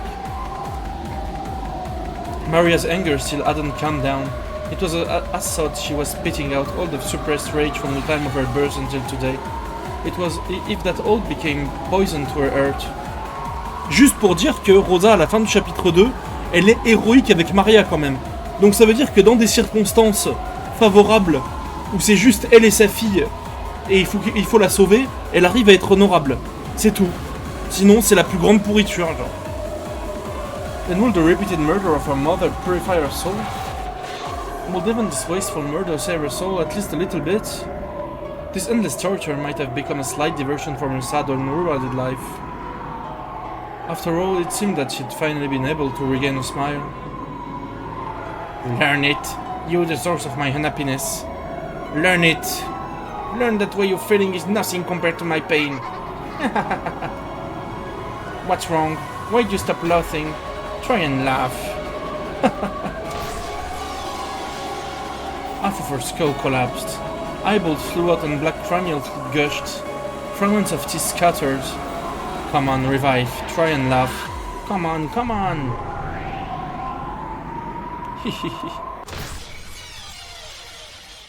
Her whole chest along with her ribs turned inside out, exposing her filthy innards. C'est horrible, hein? All of them were rigid, like some kind of impure creatures. Come on, come on, come on, revive! Can you still love? Can you still love? Rosa couldn't laugh anymore, but her face was laughing. It was filled with a twisted laugh, and covered with a malice that rejected her unwanted daughter. I erased that laughing voice. Next I erased that laughing face. I erase it, I crush it, I tear it to bits. Laugh, try and laugh, mama. What's wrong, mama? Let's wake up, read a picture book and go take a walk. Let's say we love each other, make a promise for next Sunday, let's go shopping, let's go to the movies. And of course you'll break that promise. Isn't it fun, mama? Isn't it fun, mama? I'm playing with mama now, right?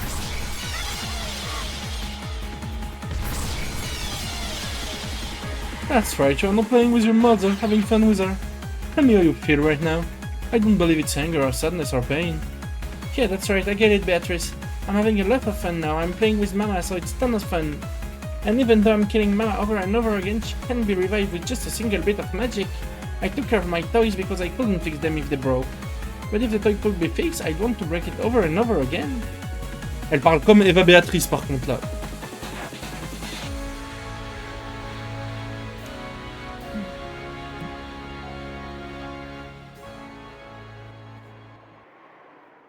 But Sakutaro won't be fixed. He can't be fixed, because Mama, who made him, Mama who gave birth to him, won't acknowledge him. I wasn't acknowledged by Mama either, was I? So the broken Maria won't be fixed either. Yeah, it's fun, Mama. Since it's gotten so fun, I'm somewhat starting to feel that I could forgive you. Hey Beato, this is a very strange feeling. Why? Why am I starting to feel like I can forgive Mama? That enlightened state is only reached by witches who have gained the power to control life and death as well. You can kill at any time. You can revive her if needed. If that's a pain, then it's alright to kill her again. Once you've learned that you can do it at any time by simply snapping your fingers, all nonsense spoken in the world of humans becomes a chirping of insects that isn't worth listening to. You didn't begin to think about forgiving your mother because your eyes were open to your mother's love. It was because now, you stand at the entrance of the world of true witches. Welcome, Maria, to the profound and sweet world of witches. I've done it! Maria is no longer Maria. I may still be an apprentice, but I've surpassed the human world. I am not the apprentice witch of origins, Maria! There's nothing to frustrate me, nothing to make me sad. Ma, I'll forgive you. I'm sure I can forgive you. I think I'll be able to forgive you after doing just a bit more. After all, I'm a witch. Hehehe. Wow.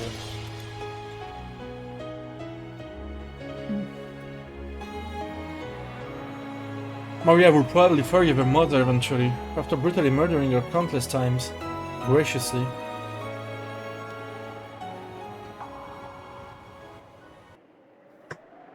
Après, Maria est un peu devenue dingue, mais c'est pas de sa faute.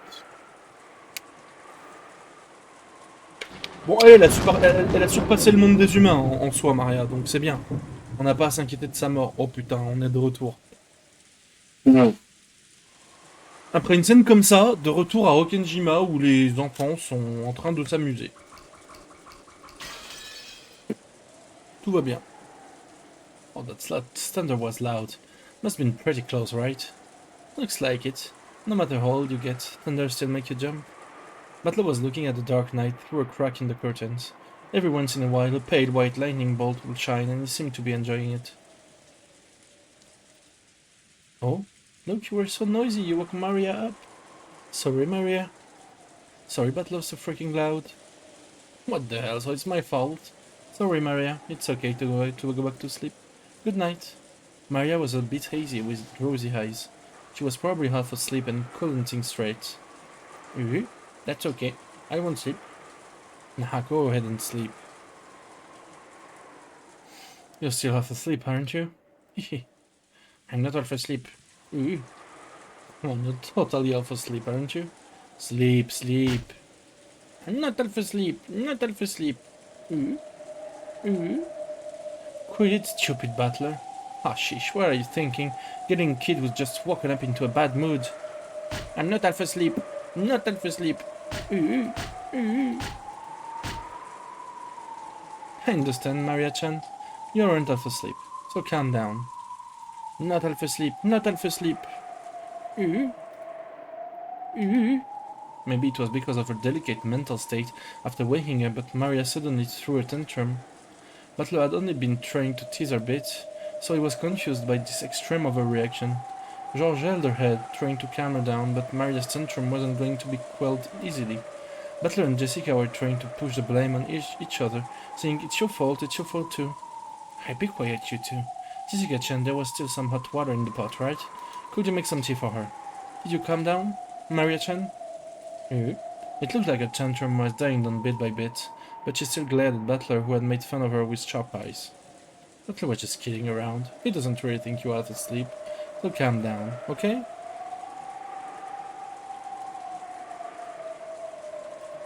George noticed. Maria was staring at Butler with incredible eyes, and despite having just displayed all that emotion, she laughed in a small voice. Instead of a laugh, it seemed more like she was muttering while thinking about, or as counting each he.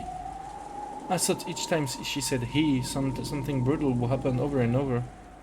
Ah, ha ha ha. Eh, en vrai, parallèle est très sympa.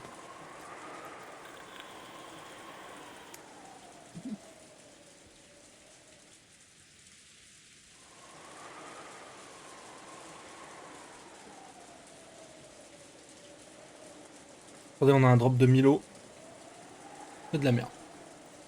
George saw something creepy for just an instant, but he couldn't spot the madness that peeked out of the depths of the girl's eye for just a moment. After a short period of stunned silence on George's part, Maria stopped her bizarre, quiet laugh and pushed George's arm aside. I thought telling him to let go. I forgive him. Ah. Really? You're such a good girl, Maria. Butler, Maria-chan forgave you. Make up. Yeah, sorry for teasing you. Forgive me. Hey, Maria, let's make some café au lait. Café au lait! As a sign that you've made up. I put in a lot of sugar, so it'll be sweet. I don't need it, but I forgive you. Because I'm a witch. One more time, Maria laughed in a creepy, quiet voice. But it was only for a very short time, so Butler and Jessica didn't think much of it. They decided to think that it had probably only looked that way when the lightning lit her cheek with a pale, white light for an instant. At that time, they could hear that sound of loud footsteps coming from the hall. It was already about 10:30 late at night. Late at night is usually a time when you aren't supposed to be disturbed. Hearing footsteps like that at this time was far from calming. Then, along with a clearly ominous knock that repeatedly fiercely, they could Goda and Kumasawa's voice. That clearly told them that it was an abnormal situation. Children, are you there? Are you there? It's Goda. It's Kumasawa. Is everyone okay? Oh, what has happened? What has happened? When Josh opened the door, the two of them tumbled in sopping wet. It looked like they had dashed here from the mansion without an umbrella. What's wrong, you two? Did something happen? It was. The master and Crow-sama and everyone. Oh. D'accord. Ah oui, mais là, c'est...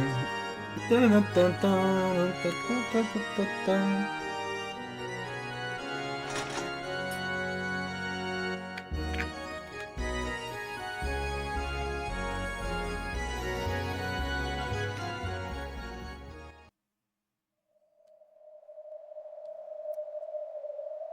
was a pitch black room. There were no windows, and with the weak light bulb, one could just barely make out the state of things around them. It appeared to be an old, forgotten underground storage room with some kind of dusty furniture as far as they'd thrown into it.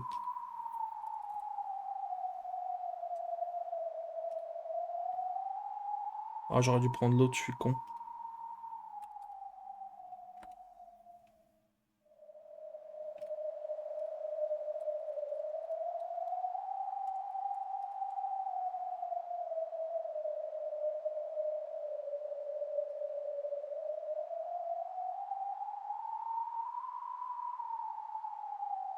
It appeared to be an old... j'ai lu ça, pardon. Oula.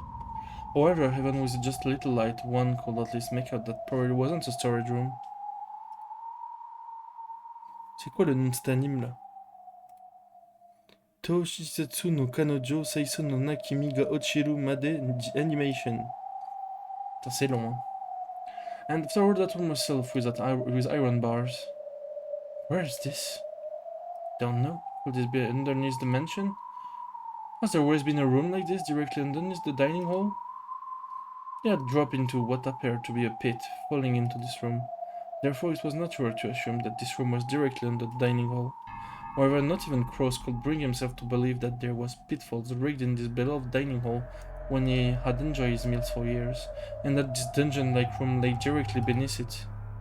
But the ceiling above was crude stone craftsmanship, and they couldn't understand how they could fallen from somewhere up there. No, all 5 people who had been dropped here thought the same thing. Although they had the sensation of falling into a pit, there was no way they could be pitfalls in the dining hall, nor could this dungeon-like place be directly under it. But the truth was that they actually had fallen into this place and were locked in, so they were confused. It is lucky that no one was hurt after falling from such a height. Shannon, Cannon, did either of you two know about this room? No, we did not know of this room either. Really? Really? We really don't know about a room like this? Despite their age, Kyrie apparently wouldn't have found it odd if they, as servant to where the one-winged eagle, might know of the mansion's secret tricks. There was long silence as his cross was evaluating their answers. Ah, y a rien à évaluer là, hein.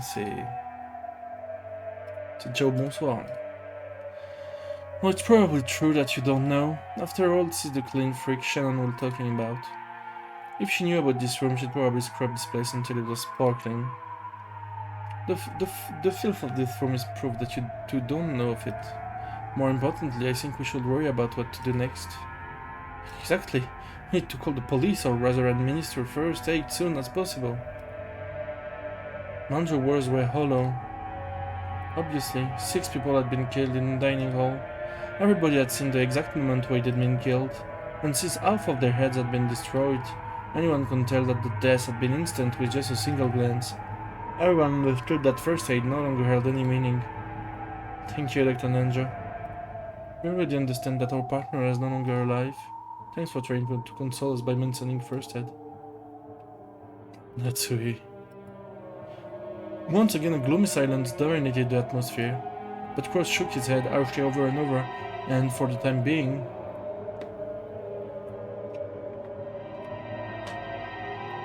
decided to forget the pain of losing his wife and to dedicate himself to figuring out when they were.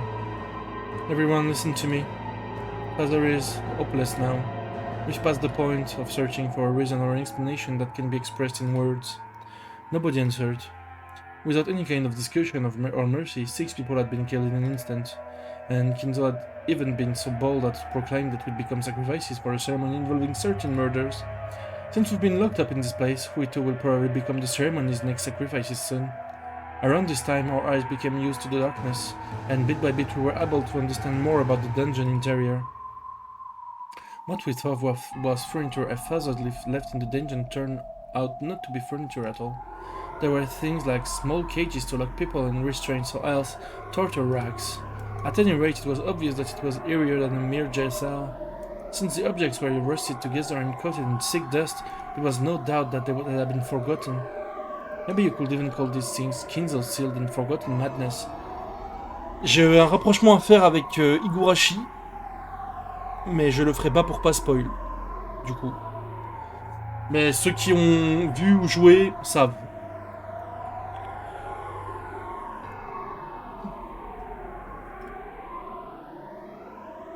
However, we had been locked away in this room.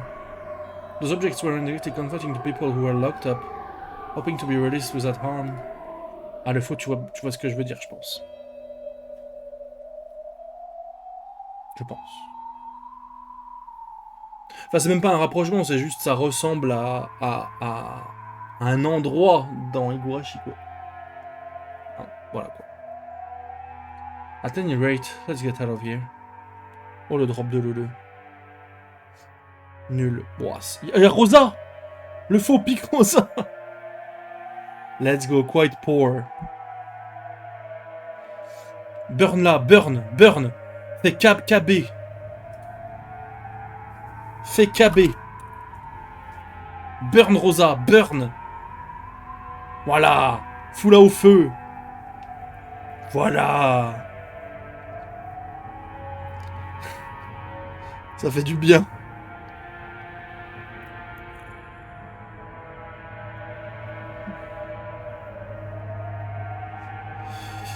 At any rate, let's get out of here. We lost loved ones and friends and would like to spend some time shedding tears, but more than that, I'm worried about the children. I wonder if the children are safe? All we can do is pray. Come to think of it, Kumasawa and Goda aren't there. Perhaps they were able to get away safely. You never know. It would be a relief if they were able to meet up with the children. And the going gets south. Goda is reliable and Kumasawa is knowledgeable and calm. I'm sure they'll be able to help the children. Yes, that certainly will be comforting. Shannon and Crow smiled bitterly at a little, but they quickly realized how impromptu it was and stopped, clearing their throat.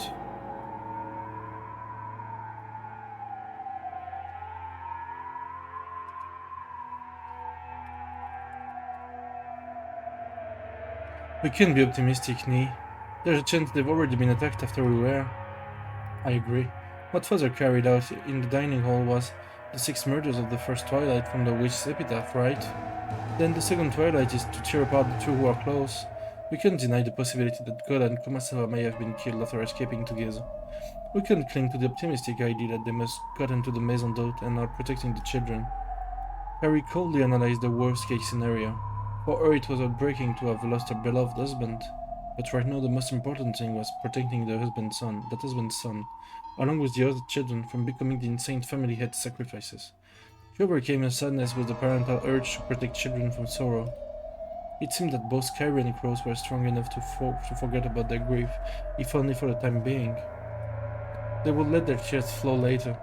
In order to protect the children, they had to act. Anyway, let's get out of here. It seemed to be a rather hotel. Couldn't we break the bars with something? Let's try searching the entire room for some way to escape. I wonder if there are any torture tools laying around at the torture cage. They might be useful as weapons or to break the bars. Si des outils de torture, c'est vraiment Higurashi par contre. Et j'en rajoute une couche pour qu'on voit ce que je veux dire. Hein. Bref.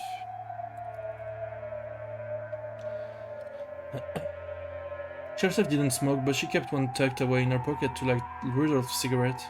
It was an extremely valuable source of light for searching in this dim dungeon. Shannon, help Carrie search the room. Shannon, you help me check out the bars.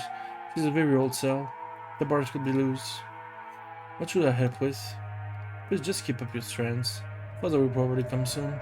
You're the only one whose word will reach him. In a way, you might be holding all lives in your hand. My words will no longer reach him, I think. I'm sorry, but I don't believe I will be of any use. Then that's your expertise as a doctor. I wonder if there exists a drug that can make people instantly faint.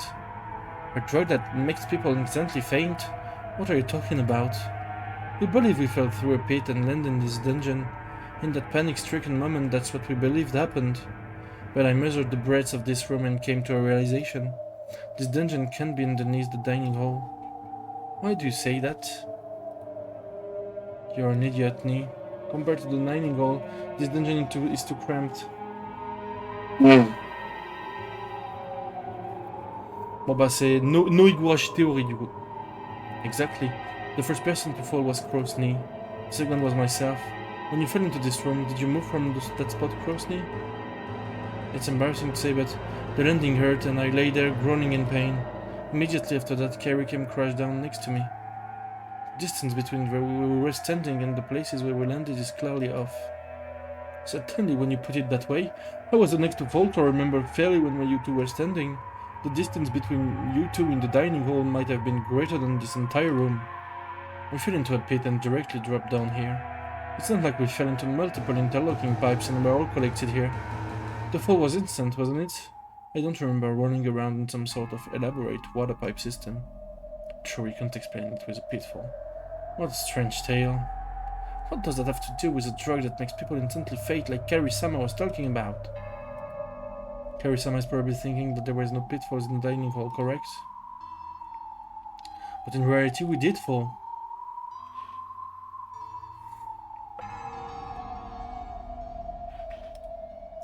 For accuracy, we felt as though we fell into pits. That was unnatural. A thorough experience is something that couldn't be described any other way. I see. In other words, this is what you want to say. We did not fall into pits. We were attacked with something like a blow dart, for example, and lost consciousness instantly. It could be that we just remembered the instant we fell to the floor. I saw he was falling into a pit.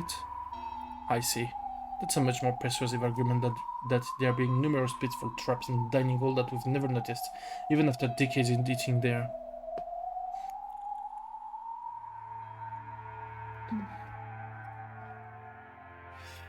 Nee, do you have a watch?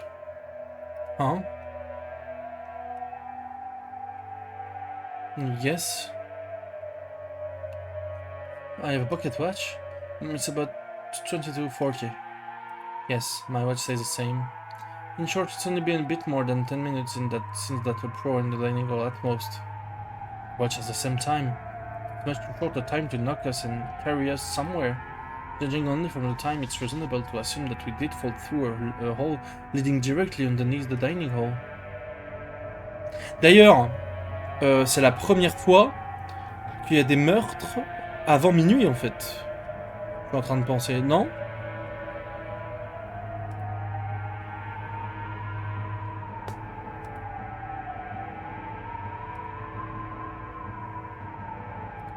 Ou alors je raconte de la daube. Peut-être que je raconte de la daube.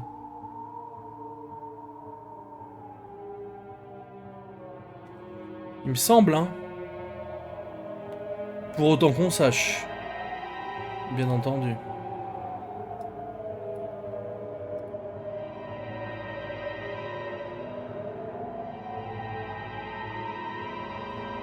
Attendez, je retourne dans le salon. Ah, pardon, j'ai un drop.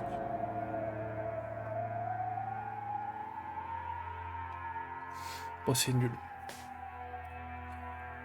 They could have tampered with the watch hands as much as they wanted. While we were passed out, they may have won everyone's watches back. We're incapable of proving that this possibility doesn't exist.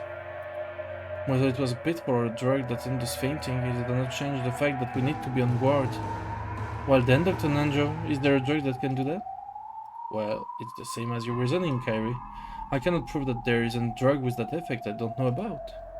As they say, you can never be too careful. It was a useless question. I just thought that with my hypothesis, I could suggest that this dungeon might not necessarily be directly underneath the dining hall. I see. There's always the possibility that we were carried off to the hidden mansion they say father built in the middle of the forest. Hop là.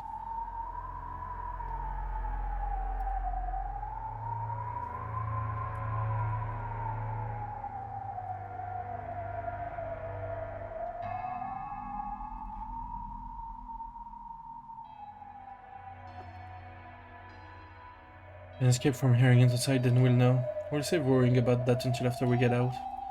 Exactly. I'm sure he's sorry. I've only been asking about and praying him to use things. No, it's quite promising. If you notice anything else, please tell us. It might become a hint to escaping from here. Rudolph was always talking about you. He said he was always surprised by your ideas, and they would sometimes give him valuable hints. The fact that you're here is a blessing within a tragedy. Thank you. I heard something from Rudolph as well. He said that you usually just swagger about, but when things get serious, you overflow with a sense of responsibility and can be very dependable as an older brother. Ça va, là, ils sont en train de se draguer limite là. Ça y est, tout de suite leurs mari et femme sont morts. Tout de suite ça batifole quoi.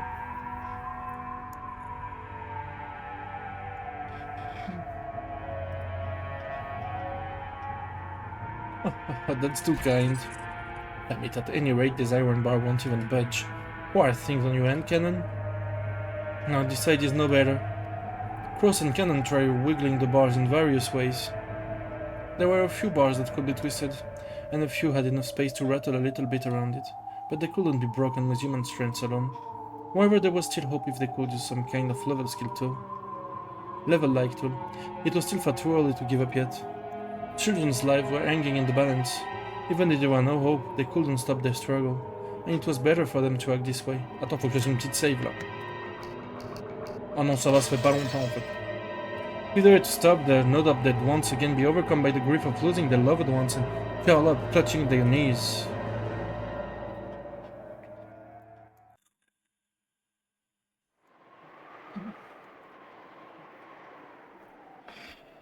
What are you doing, Carrie?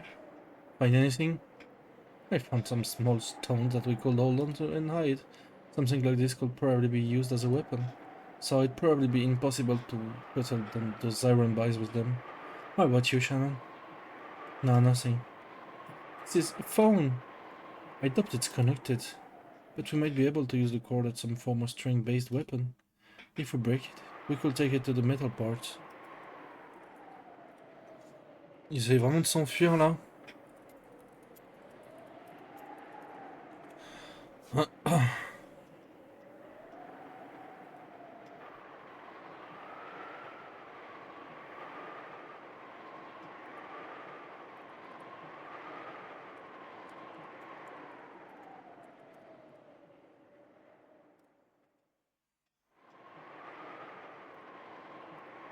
Of course, Nate, there's a keyhole for opening the bars, right?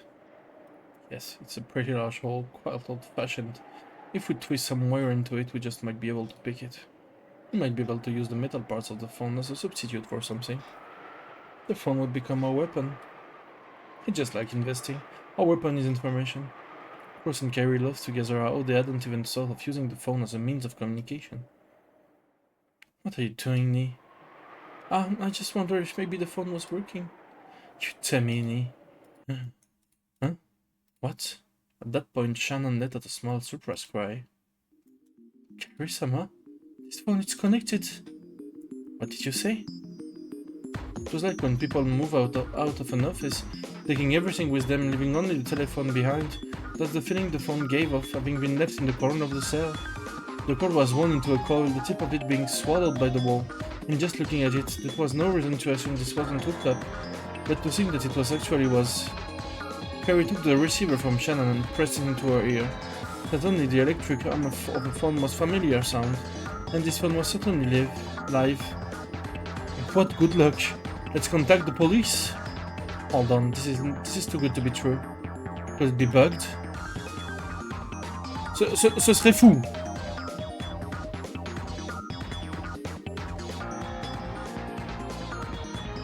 There's actually a good possibility that they overlooked this. If they noticed, they might actually cut the line this time. There's nothing we could tell the police that would be problematic for us if they overheard. Surely that was true. The point of a wiretap is to overhear some important piece of information, but the way things were right then, she couldn't think of a single thing that would come up in a conversation to the outside world that might be troubles to have overheard. Claire instantly concluded that it was more likely to be a mistake on Kindle's part than a trap. You have a point. I believe you start with 0 to make calls through the external line. I'm going to make a phone call, so will you watch how things are out there for me? If you send somebody coming, let me know. Yes! Cannon raced off toward the iron bar, silence his breathing and strained his ears. As everyone present watched her, Carrie dialed 110. Call 911! Call 911! However, she pushed the hook down and redialed many times. It didn't seem to be working very well. Outside line begins with 0. 110 will be 0110 then, right? It doesn't seem to want to go through. Hand it over here, I tried to call. Rose took the receiver in Carrie's place and tested various things.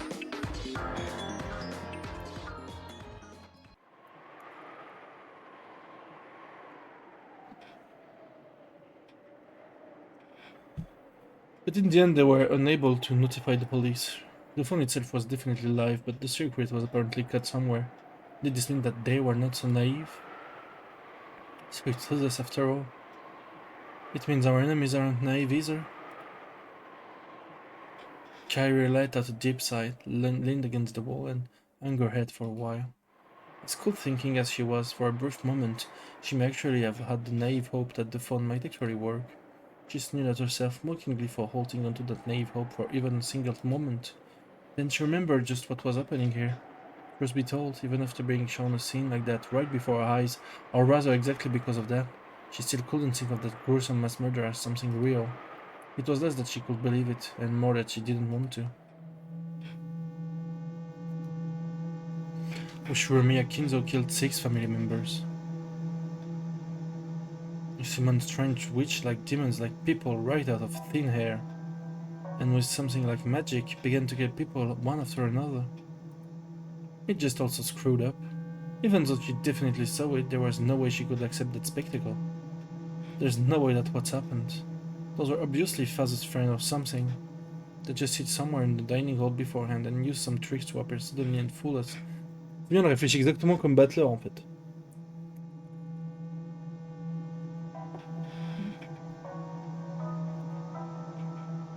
There's no other way to explain something as screwed up as that.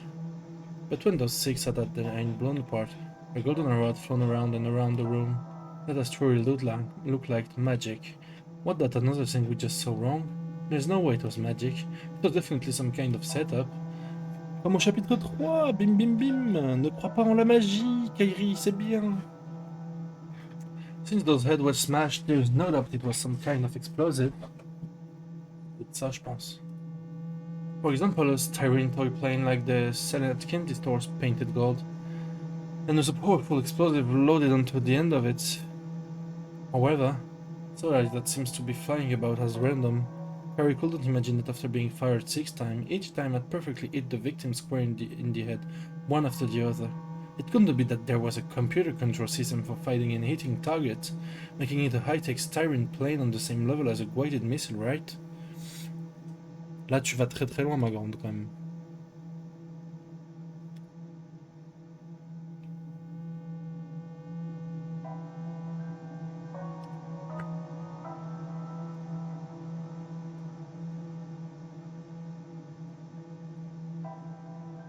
Would they invest such a large amount of money into developing some stupid trick like that? For that inside sideshow? Does it take us back to the old I wouldn't put it past father? A number of mysterious people appear out of thin air. 6 people had their heads demolished by a mysterious golden flying object, and the 5 of us were locked away in a mysterious dungeon by a mysterious set of pitfalls, or else put to sleep by some fainting poison dart. The family conference started a bit after 22. It's only been a bit more than 30 minutes since then. Most likely, even though I witnessed it myself, that even took place in such a short period of time, so I still can't understand it and I still can't come to grips with it. For argument's sake, even if it did get a hold of the police, it would probably be impossible for anybody to accurately explain what we saw. Even though I saw it just now, my brain's fried and I have no confidence in what I saw myself. We tried our hardest to cheer herself out of her overwhelming confusion, to just hold on to her sanity. Damn it, what's going on here? Damn it, damn it!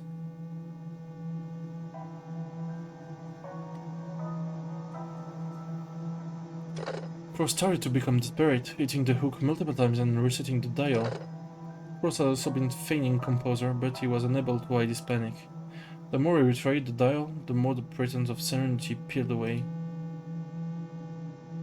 I don't know what's going on anymore. Carrie couldn't help but pray that the events are just occurred were a dream. At that time, the look on Cross's face changed. Oh, I got through. I got through. It's ringing. Really, Cross? I see. Oh, shallow old man. Since we can contact the police, the external line has probably been cut, but he failed to sever the internal line. The internal line? Cross, where did you call? The Maison d'Hôte. I'm calling the room where Jessica and the rest are staying. Ah, hello. Hello, it's me. You're... Goda? Is Jessica there? Is she safe? Osama? I'm so glad you're safe. Yes, Lady Jessica and the other children are here as well, safe and unharmed. Dad! Is it Dad? I'm so glad you're okay. Is Mom okay? Is she there? Your... Cross choked on his words. Cross had clearly seen Natsui's head crushed, had seen her killed right before his eyes. Eventually, he was going to have to tell that to Jessica. However, Cross began to fret over whether he should tell her no or not, and lost his words. But even that was an answer under the circumstances. I don't know about your mother. Let's pray for her safety. Oh ouais bon ok, pourquoi pas en vrai. Oh no, I'm just glad you're safe. Yeah, I understand. I'm sorry for asking. Jessica's voice was filled with tears. Cross was certain now. Jessica and the rest had heard everything, start to finish after meeting up with Goda and Kumasawa at the Maison d'Hôte. When they learned that 6 people had been killed, they must have been anxious to run over to the dining hall. Luckily, they'd been able to cope before that storm off toward the mansion. Cross was worried that it is good timing during such a tragedy. We have Kyrie and Dr. Nanjo, as well as Shannon and Conan here. Now, we've been locked in a place that's like a dungeon, but don't worry. We'll figure something out. A dungeon? Where? We'll come and save you. Unfortunately, we can't figure out where this is either. Donc c'est bien dans le monde réel déjà. Ça c'est une bonne info.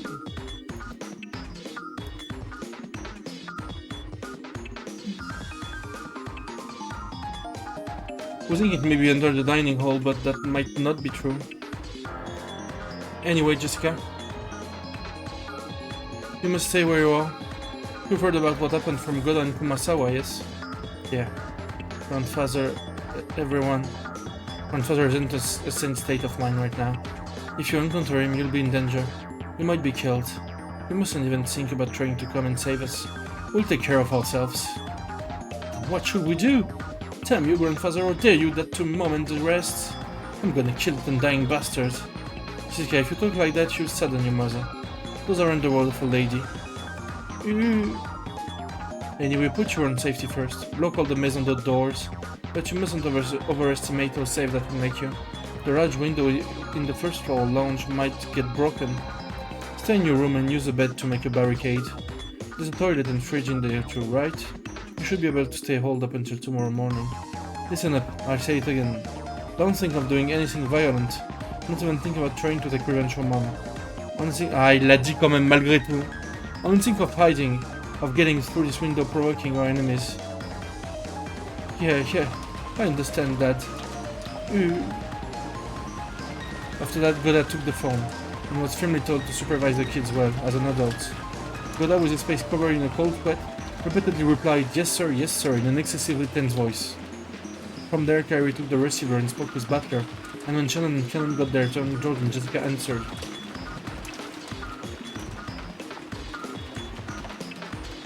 Following that pattern, Nanjo and Kumasawa picked up as well, so that all members of both sides took the receiver in turns, confirming that everyone was safe for now.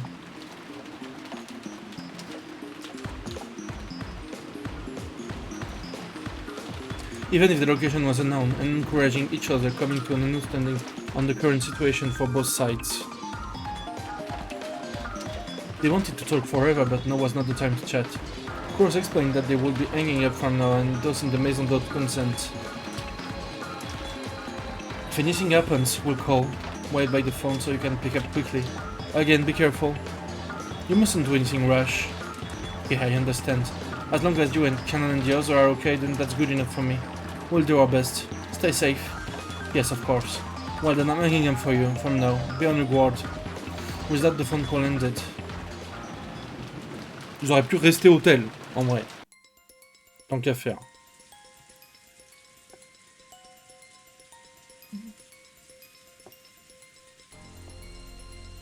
Goda and the rest of the men quickly descended to the first floor, closed the shutters and secured the sturdy locks on the doors. However, just as Cross had worried, there was nothing that could be done about the beautiful wide window in the first floor lounge. If someone broke that, it would be easy to get inside. It wouldn't be hard for someone like Kinzo, who hadn't hesitated at committing murder, to invade the first floor. It's likely that Grandfather and his followers will be armed. Locking ourselves in our room is our best bet, and moreover our only method for forming a barricade. It's painful that we have no choice but to all up in a sealed room, but if our enemies are carrying guns, then that's the only method we have left to us. I've heard that the Master has a collection of working guns. That's right, gun, that was gun. So it must have been a horrible powerful gun. We can't contend with that at all. It takes a lot of force to smash someone's head open, right? So it might be a magnum bullet or something like that. That's probably gone through a flimsy door like it was nothing. If so, then that's even more reason to hold out in our room. Let's slide the bed in place and block the window too. If we do that much, then no matter how many guns they've got, they shouldn't be able to raid us. All we can do is this passive, one-sided defense. Damn it, dealing a finishing blow to that and even capturing Kyrie, that's gonna cost you, you damn geezer. Impossible, there's no way we can compete with them. Besides, it's not just the Master he has his underlings too. There might even be more of them. Just what are they?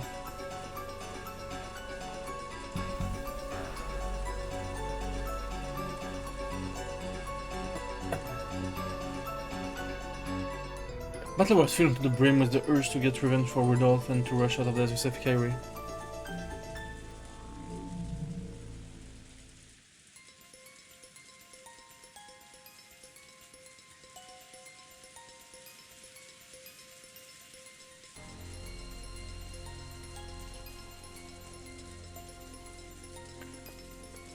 But just by looking at how terrified Goda was, there was no doubt in him that it would be reckless.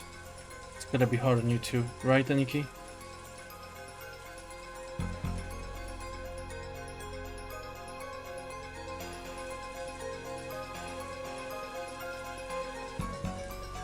And yet you've got to stay holed up here, damn it. Of course I'm torn up about it too. It's not like I can remain calm with both of my parents murdered. But specifically because of that I have to remain calm.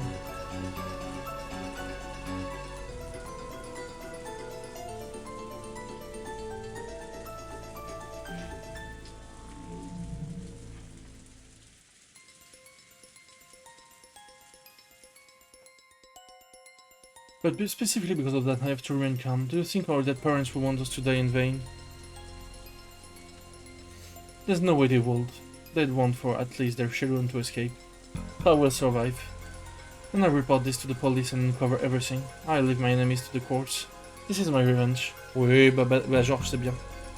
Georges toujours très nul. Hein.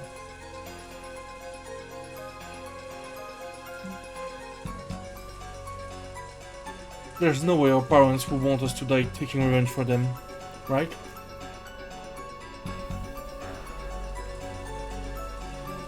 You're right. It's just as you say. Damn it, you old bastard, what was this about ceremony? If we're supposed to be sacrifices for something like that, then we'll escape. No matter what it takes, winning this precious ritual of yours. That's right. Besides, you still have Kyrie, Butler. And I still have Shannon. Anyway, let's be cautious and wait for our chance. Any careless action on our part might be just causing harm to those who have been captured. Hostages, huh? But Grandfather captured them so he could use them as sacrifices, right? If we don't go and save them, then are we just waiting for them to get killed? We don't even know where the dungeon they're being held in is. Shannon and Kenan didn't know about it, and of course Goda and Kumasawa didn't know either. The possibility that they're in a secret location that only Grandfather knows of is incredibly high. Under the circumstances, aimlessly wandering about would be practically suicidal. I understand, but still, damn it! Are you saying the only thing we can do is stay confident there until something happens? Osama, I understand how you feel, but let's put safety first. From what Crow-sama said, that they seem to be in fairly old and they may be able to break the bar somehow. The wise choice of action now is to believe them and wait. Professor has a number of subordinates and they're all armed, correct? Yes, he does. And they're probably all armed. Goda has been able to say that Kinzo had comrades with him. But she hadn't been able to mention that they were mostly young women, like witches, who had used strange magic to murder. If he had said that, it would only have cast doubt on his sanity.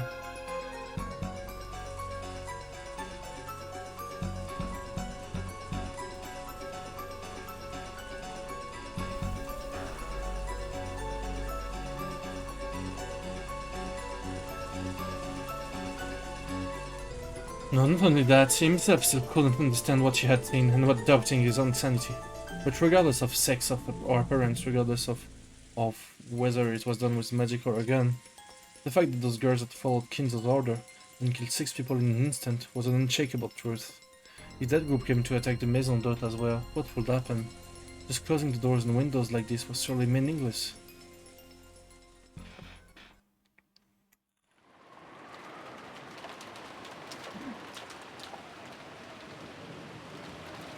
Goda and Kumasawa, the only thing left for those two who had witnessed that massacre in the dining hall, was to cradle their heads without knowing how to interpret what they had seen.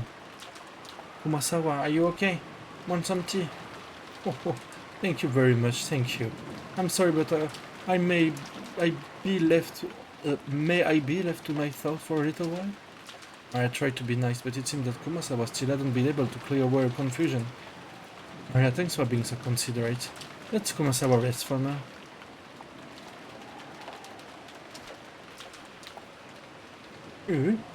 Jessica was also worried about the shock those two must have received after witnessing such a tragedy, but her wildest dream couldn't even come close to the unbelievable scene Kumasawa had witnessed.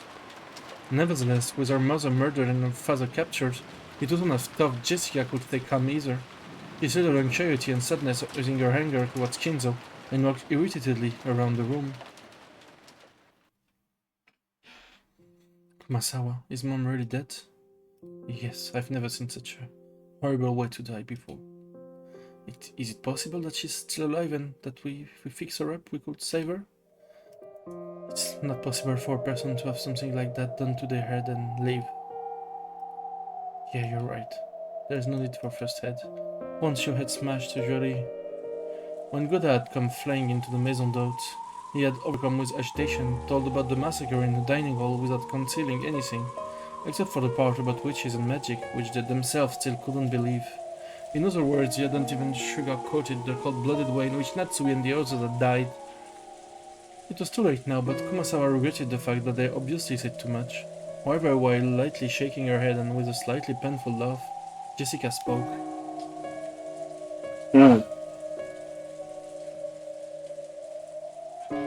Actually, thanks to what you told us, I was able to stay level-headed. If you'd avoided mentioning the part about her head being smashed, I would assume she might still be alive. Then I would run off toward the mansion with grandfather and I might have gotten killed. That sliver of hope would have been fatal in the end. I'm grateful. I'm truly sorry. I'm so sorry we didn't choose our words more carefully. Don't worry about that now. There's nothing we can do for Mom, but Dad's still alive. Oh! Non, Milo, c'est pas possible. Il y avait Kairi. Non!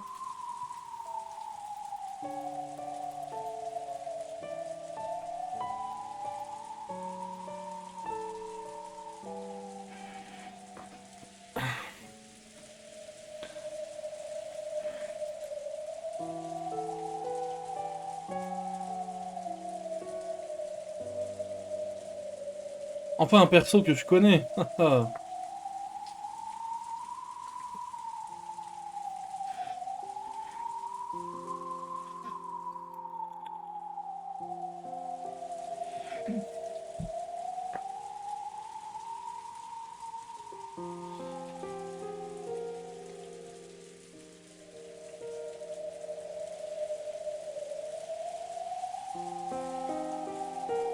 Don't worry about that now. There's nothing we can do for Mom, but Dad's still alive. Helen and Shannon and Aunt Carrie and Dr. Ninja too. I want to save them somehow, so we shouldn't do anything unnecessary that might make things worse for them. The most helpful thing we can do right now might be wait by the phone. They might receive a phone call asking them to create a diversion while the other escaped. Or the others might discover the location and call for rescue. Jessica understood that in order to act promptly when the time came, The only thing they could do for its time being was to wait in his room.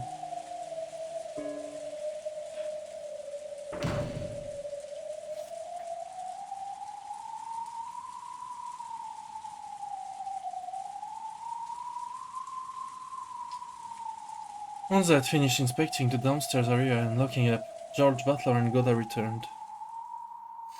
Each was loading various objects. George had things like drinks, canned food, crackers, and other type of snacks he had found in the lounge and storage room, as well as his first aid kit.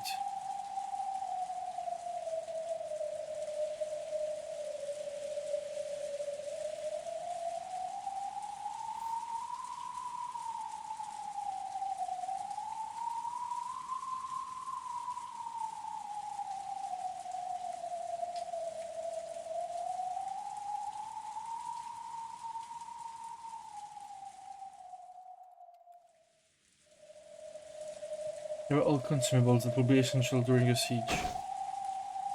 Goda had a large folding ladder and carpentry tools. Those were to seal the door from the inside, just in case.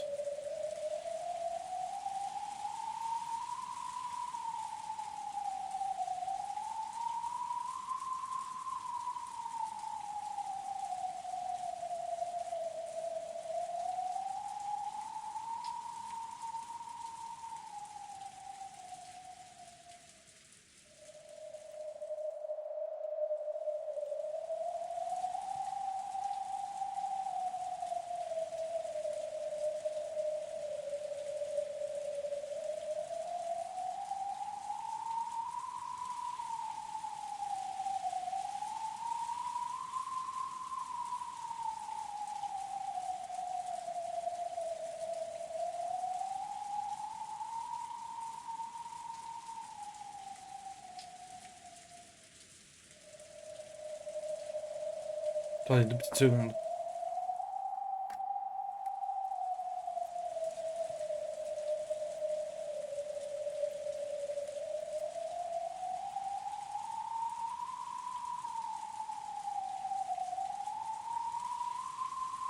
If it came to it, the ladder was for escaping out the window. Butler had brought up objects that could be used as hedged weapon or poles. In addition to the obvious kitchen knife, there was a disassembled tab leg that could be used as a club.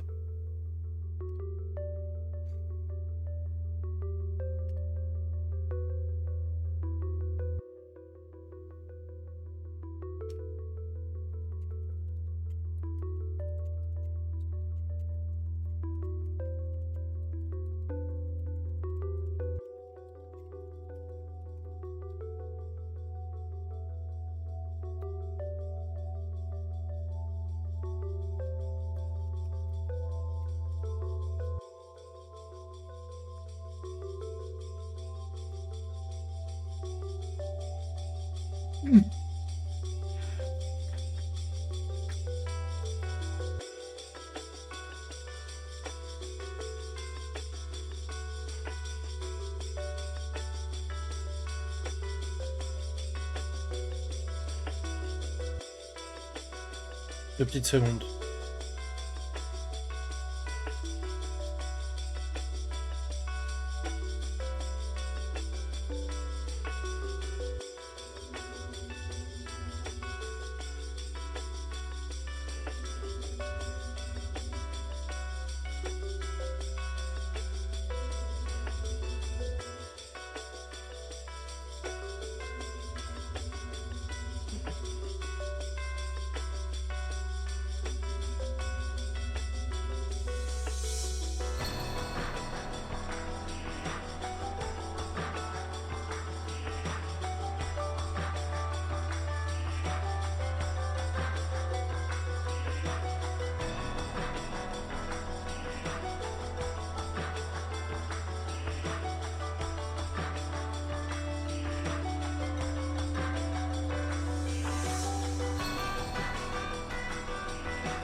Pardon.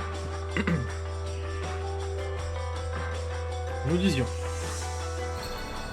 And the pole roots to the side of a person, which it apparently made by taking apart as a hat stand. Even though the pole had no point, it could fully be used like a spear. There was a good chance that the enemies had guns, so it was dubious whether they would be of any use. But it was still better than not having them, and if having them could give them at least a little peace of mind, then it would be useful for the calming effect. Then the bed and sofa were placed up against the door, barricading it. They didn't go so far as to seal it up with nails.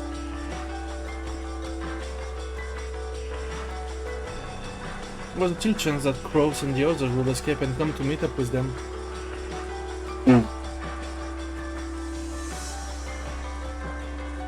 They'd apparently set up a barricade at the top of the stairs as well.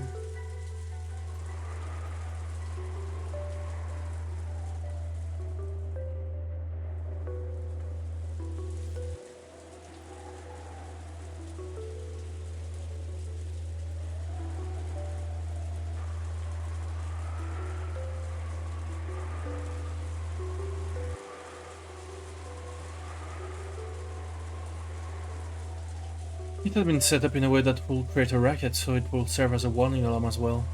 That had apparently been Butler's idea. For that reason they turned the TV off. This way, if the first wall were to be broken, they will hear. Once the switch has been turned, all that was left was an eerie silence.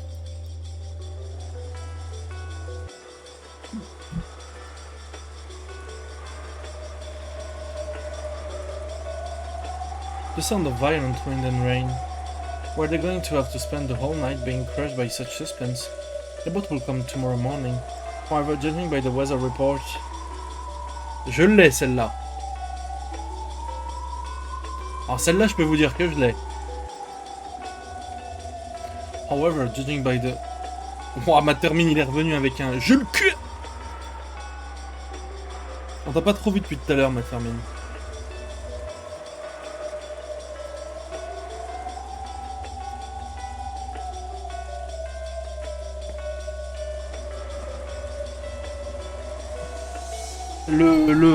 Le soufflet est un peu retombé depuis la correction de Rosa. Mais tant mieux. The boat will come tomorrow morning. However, judging by the weather report, most of the tomorrow was going to be covered in the typhoon, and the boat probably wouldn't come. The typhoon was set to pass by the morning and the day after tomorrow.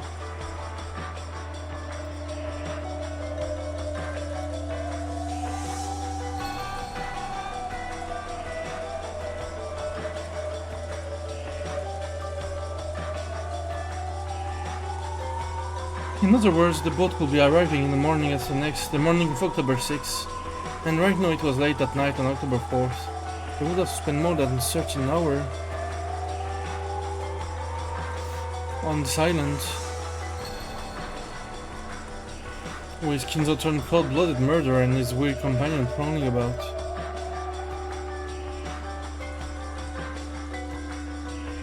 Even with the shutters closed, there will definitely be a little bit of light seeping out.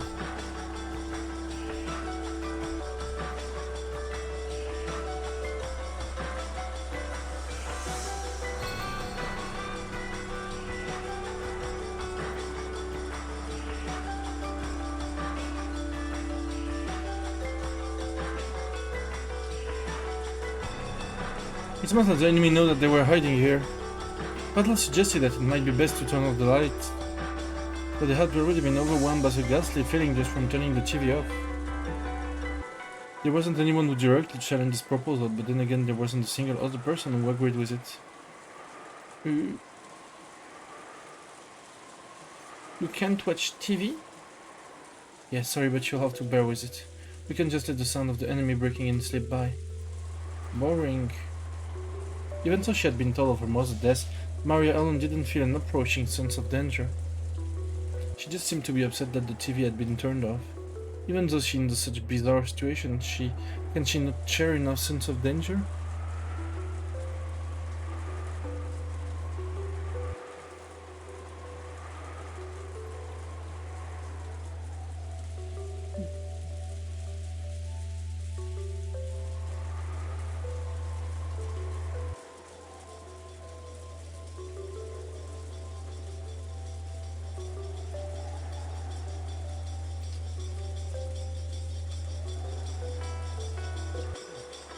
But because she's so young, Butler, even this fancy and sitting feeling from such a young girl, made him think that there was something very eerie about Maria.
That said, we've already done all we can.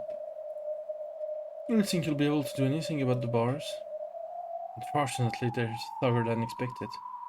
I don't know when these were made, but there's no problem with their lifetime guarantee. The three were built rather well. Carrie chuckled softly. They had no move they could make, but she had come just a little.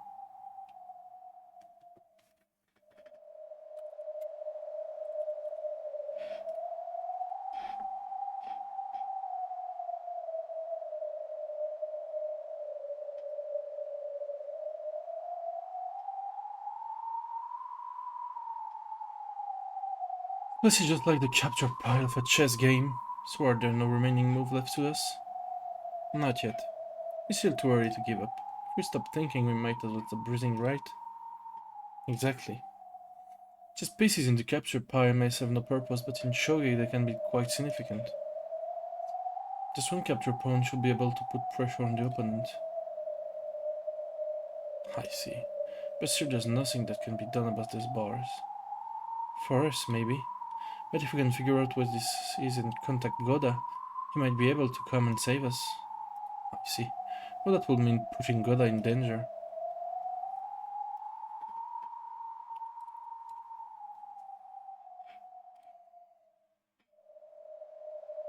And if that happens, I will also be worried about the children in the maison d'hôte alone without a full-grown adult male. When you're afraid of risk, it's alright to bide your time until the price starts to go up. However, if you're too afraid to cut your losses, you might end up with just a scrap of paper.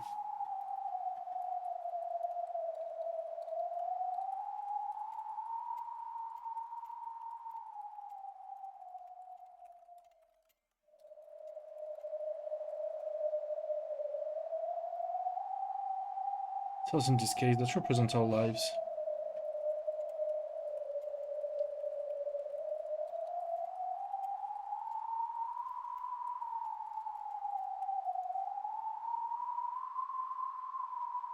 And our dignity as parents, right? After talking big like that during the telephone call, telling them that they should behave because we'll manage something on our own, we can just start asking for help right away. It will be very uncool. By this point, I've long since thrown out such shields as pride. Why don't we put our heads together? Where is it? Is it really underneath the dining hall?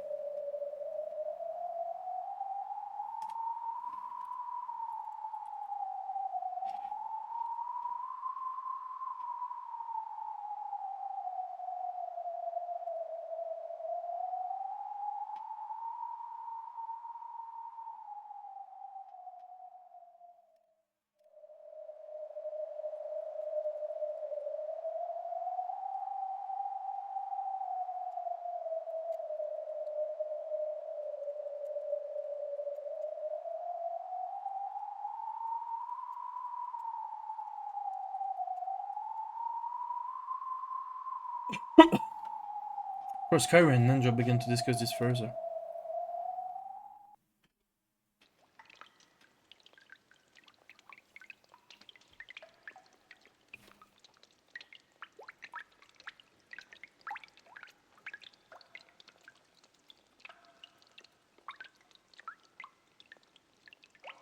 Ken was squatting by the bar, suddenly trying to sense anyone's presence, just as he had been ordered.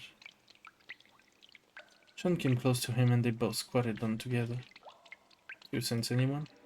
Yes. They haven't focused their attention in this direction, but there's somebody relatively close by. Is it human? I think it's the goats.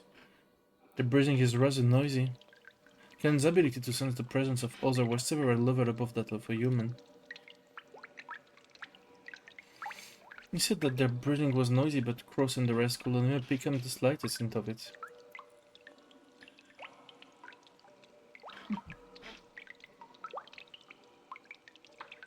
Therefore, if he had obediently reported it, he would have merely adopted Cannon's ear.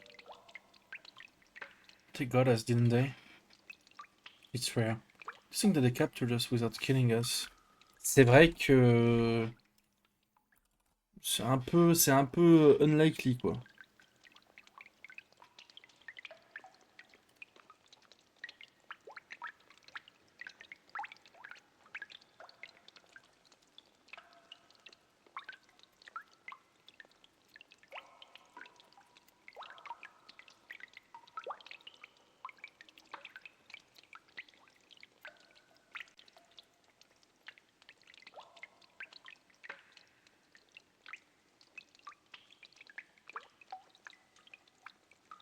This time Badger Sama didn't make an appearance, and the master left his study. I don't have a clue what's going on. I know. Whatever happens or changes, it's all for the Twitch's fickle entertainment. In the end, nothing will change.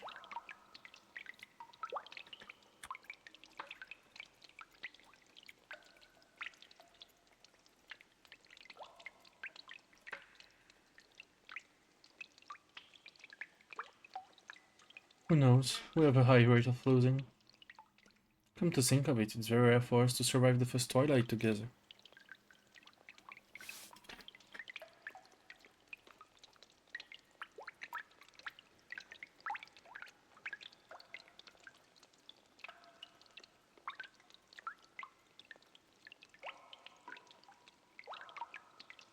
Like this even so the ceremony has already begun. That may be.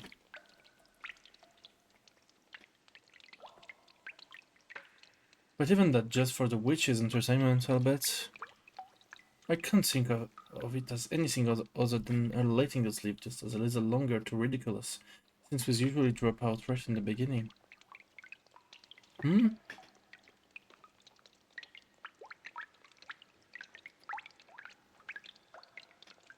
Hmm?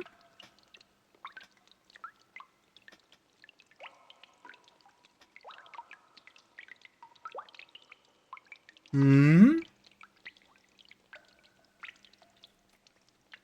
Hmm? Ils savent qu'ils sont dans une autre boucle? Je pense que oui, du coup.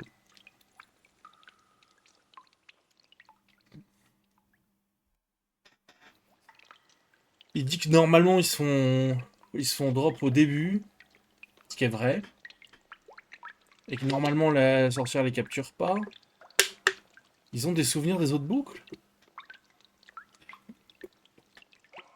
Ça en ferait les seuls à avoir des souvenirs, du coup. C'est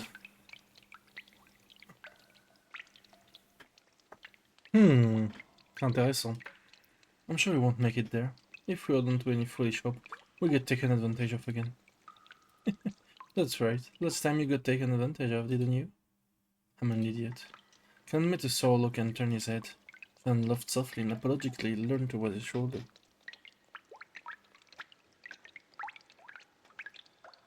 But I'm glad my lady is safe. She only escaped from the first twilight. She might just been waiting for an even cruel death later on. What about you, Nee? Aren't you glad Monsieur Georges safe? It'd be nice if you two could reach the Golden Land together. Thank you. I wish the same for you and my lady as well. I wasn't hoping for anything like that. It's just as you say.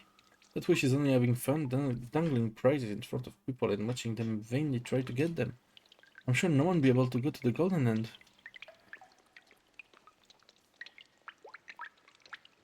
If I wish to reach the Golden Land with my lady, then that person will find it funny and will certainly never let us reach that place. You're right. Beatrice and I thinking about which order of sacrifice would be the most interesting. The whole thing about them being chosen at random is just a blatant lie.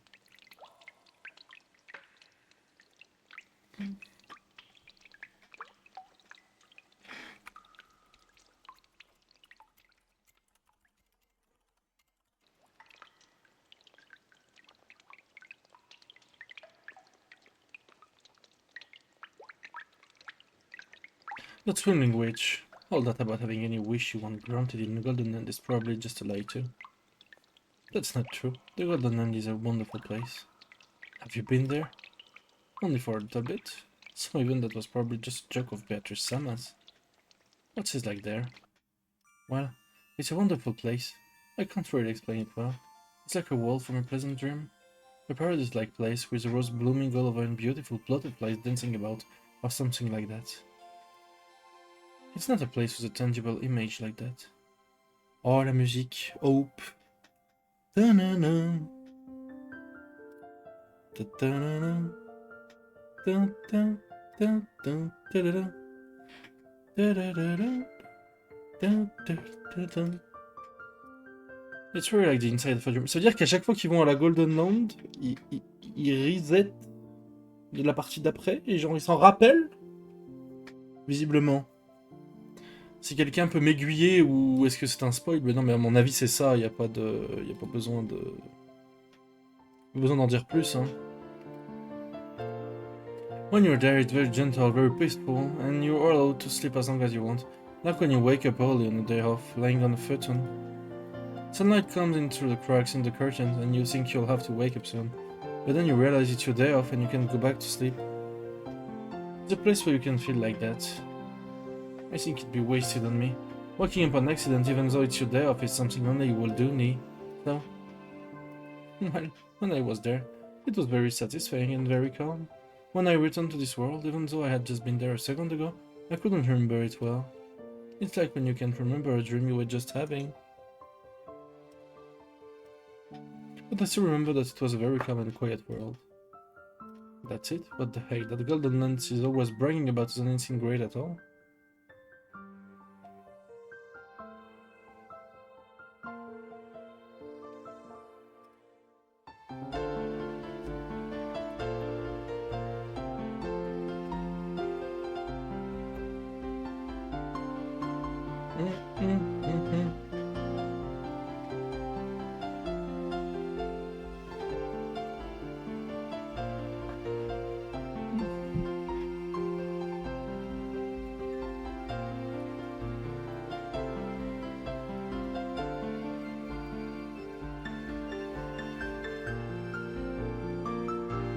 I thought it was a place where all your wishes come true. That's right, it's a place where all your wishes will be granted. Well, maybe that's not quite it. It might be better to say it's a place where you won't wish for anything. For example, Canon, if you were cold and wished you had a jacket, you'd be happy to be given one. But if you were in a warm room to begin with, there wouldn't be a reason to want a jacket, right? That's what the Golden Land is like. There's no need to even wish for most wishes. It's a world where everything is calm. You could even say it's a place that transcends the concept that having a wish is granted will bring happiness, a world furthest from everything. It sounds somewhat like a religious world. And there everything is equal. Anything that can think is equal. There are no humans, furniture, nor witches. There I was equal to everyone. There was no longer any need to feel ashamed that I was furniture. It was honestly a happy world where all humans and even witches were equal. I can't really remember it well, but I have the feeling that when I was there, I was equal even to Beatrice somehow, and we were good friends. If that witch is there, it can't be much of a paradise.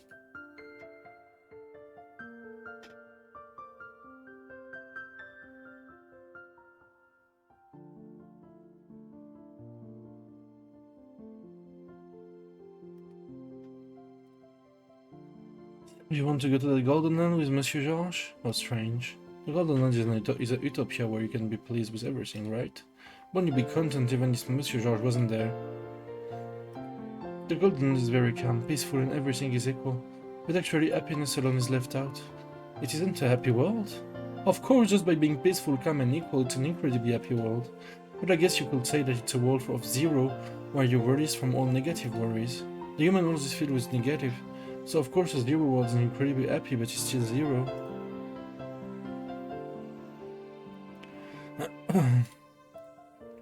What a luxurious problem to have. It's something like this. When you're nodding off your quiet holiday morning, the person you love the most is next to you and holding your hand, then it can become even greater, more wonderful happiness, something like that.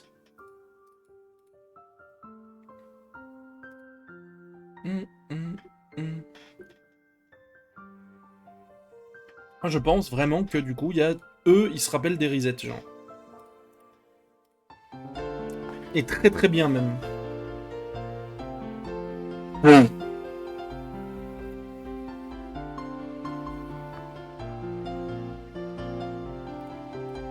Sorry, your knee is too dumb to be any good at analogies. In other words, to you, the greatest happiness will be reaching that world together with Monsieur Georges. Yes, and surely for you it will be reaching that world together with my lady. We'll be released from our worries in a fair world.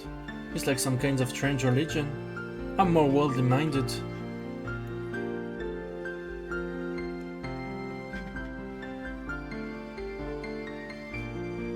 I imagine the world where we will be given some magic, medicine, and we could be reborn as humans, or something more like that. If you go, you'll understand. If Beatrice Sama really is a fickle person, then surely someday she'll let you get a glimpse of it too. If so, then you'll be able to understand my analogy. Well, I'm not holding my breath. At any rate, it seems like game over for us this time already. I hope for another chance. You're right, if we cling to any of our ambitious hopes, Beatrice Sama will take advantage of us. It might be best to just stop thinking and let fate take care of us. It can just be simple, chess pieces. No matter what we think or don't think, we can't escape from the witch's chessboard. Oh mais attends, mais ils sont vraiment bien au courant, hein. Our role is not just to wait and see how we'll be tortured to death. En vrai, il peut dire ça. En fait, après, attention, Canon, il peut dire ça en mode analogie. En parlant du plateau d'échecs de la sorcière. Il peut dire ça plus en mode analogie, lui. Mais j'ai l'impression qu'ils sont quand même bien au courant des boucles et qu'ils s'en rappellent, eux. Et que c'est les seuls qui s'en rappellent. Donc ça va être des clés pour sortir de ça. Des grosses clés. For us, the dream of the golden land is too empty. You're right. Sorry. Canon shrugged his shoulders, then told Shannon to leave him alone because she was in the way of his duty, distancing himself from her. Realizing her thoughtlessness in bringing up such an inappropriate topic, and instead urging Canon, Shannon bit her lower lip and stared at the ground. Shannon wouldn't bother him anymore. She went off and crouched down in a corner by herself. At that moment, Canon perked up. It was like the ears of a cat when it reacts to a strange sound. What's wrong? Shh! Cross-sama, someone's coming! What? They ended their conversation and stained their ears. For a while they couldn't hear anything, but eventually they were able to hear the shuffling sound of a large group of people walking. So they've come. Time to pay the piper, or perhaps this is our first and last chance. I shall talk to Kinza. I will try to somehow find out where this place is. We're counting on you. During the last phone call, Carrie had asked what the times over at the Maison d'Hôte was. By doing that, Carrie had learned that it was the same as her watch, and she had learned that their watches hadn't been set back. It wasn't just the clocks on the wall in the Maison d'Hôte. Several people's watches, including George and Goda's, had matched it. If that was the case, then it had only been a few minutes between the time of the massacre in the dining hall and the time they had been transported to the dungeon. Not enough time had passed for them to be knocked out and carried away.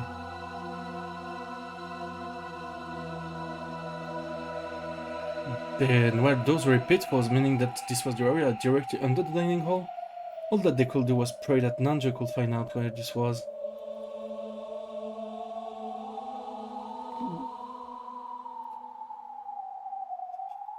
They're coming. There are probably 4 people. The master and 3 of those who appeared in the dining hall. That's enough. You come back here as well. We'll deal with the rest. Shannon, sorry, but can I have you sit by the phone? Hide it with your skirt. Ah, yes.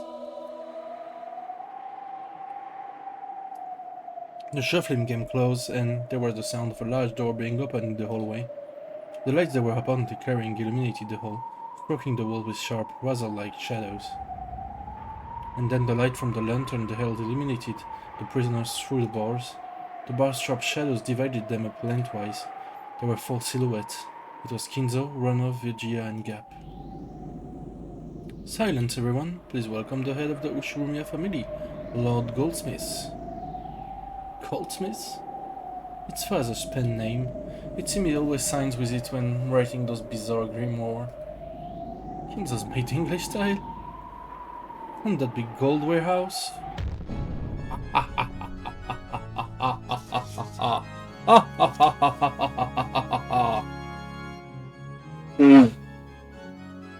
C'est bien Kinzo, c'est bien. Fais-nous le... Fais-nous le bouffon là.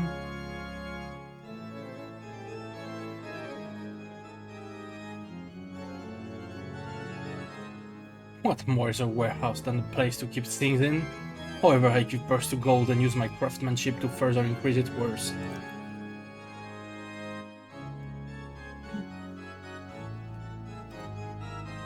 Don't you think Smith is much more fitting? Sure enough. I apologize for butting in. Kinzo, just what is going on? Where in the world is this? Oh, my friend, can't you remember? True, you may have never entered the prison, but you should remember walking through this corridor. Huh? Huh? You don't mean... Do you have an idea? But what is it? It is unsinkable. Firstly, we fell through a pitfall and we locked up in here after only a few minutes. Not only is the distance too great, that's physically impossible. For a human, right? Father, is this dimension? You think that dimension has a basement like this? Gross. Wasn't there a place whose existence you all whispered of, and which you followed after me several times trying to find? What is that place? Now, to be correct, this is its basement. Ah, ils sont au sous-sol du manoir secret. De là où était Béatrice.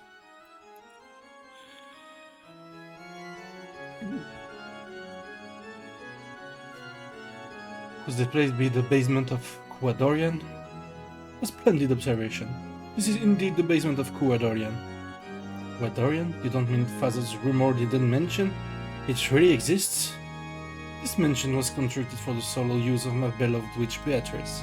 It's truly a shame that I cannot guide you to the above-ground sections, as it is such a beautiful and elegant mansion.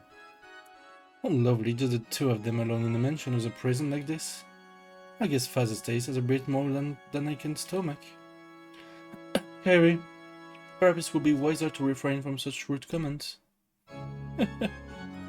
But I agree, if a mansion that was given us this kind of dungeon in it, that'd take me out of even century-long love and I'd take anything of value and run.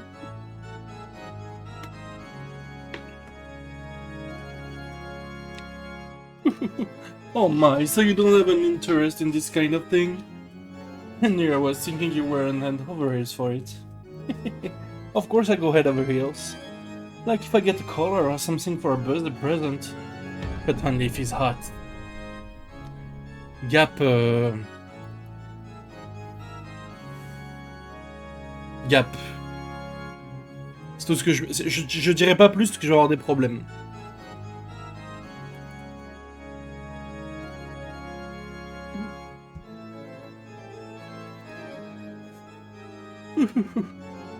Silence. Perhaps you could use a gag more than a collar right now. Oh, oh, oh, oh, oh. Virginie, elle aime pas trop, elle aime pas trop quand ça parle de ça. Oh, you have an interest in that too? You sure aren't picky, Leah. Don't just go around shortening people's name on your own. Enough, you noisy woman.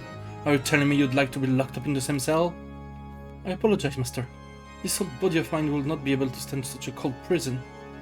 Virgilia quickly apologized, but Gap and Ronov merely laughed together.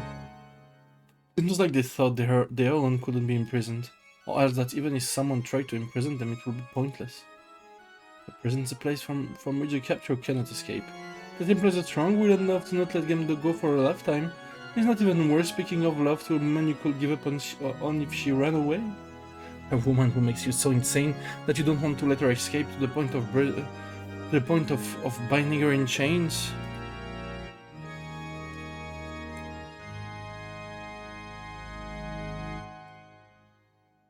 Because she was worthy of that. It was a long war sacrificing my life for.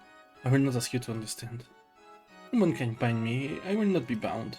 I don't want to be loved, I want to love. I feel the same as Goldsmith. That's why I understand the madness of your love. Love and madness are two sides of the same coin, or so they say. Or both the same. But learning where we are so easily was a big step. We'll ask the detail later, but I assume you know about this place, right, Dr. Nanja? Yes. If that hallway is the underground passage beneath Kuadorian, then if we go straight down it, it will become a long tunnel, and if we stay on that, we should be able to return to the mansion. Then if we could just do something about these bars, we could go home. Father, what are you planning to do with us? As I have already declared, you will become sacrifices for the little Twilights. There are conveniently 5 people here. Exactly enough for stages for the 5 Gojins. I see. Then it's time for us to pay the piper? Eventually. That's not why I've come to visit you this time, so relax. Besides, I believe I have said it already. If one of my grandchildren is deemed suitable to inherit everything from me, then the ceremony will be called off. In other words, your lives will be spared. What are you planning to do to the children? I shall give them a test to see if they are suitable to be successor or not.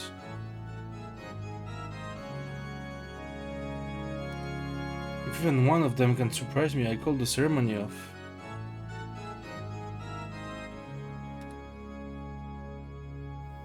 If there is anyone suitable, what are you planning on doing with the children? There's no need to worry about that. After all, you all will be sacrifices first. How could anything that happens after that concern you? Entrust your fate to your own children. Your children, the embodiment of what you've born, taught and raised. They shall be the most suitable ones for you to entrust with your fate. Don't look so worried, Crows. Believing the daughter that you brag is worth 10 billion yens. Exactly. Children are that embodiment of their parents. It's fitting that we put our fate in their hands. That applies even to you, Father, right? This girl has guts. What a waste on Rudolph. Harry, it would be best to not aggravate him too much. I agree. Let's bear with it for now. That's right. After all, we just fish on the shopping board. There's nothing we can do now. After you can insult me with such vigor.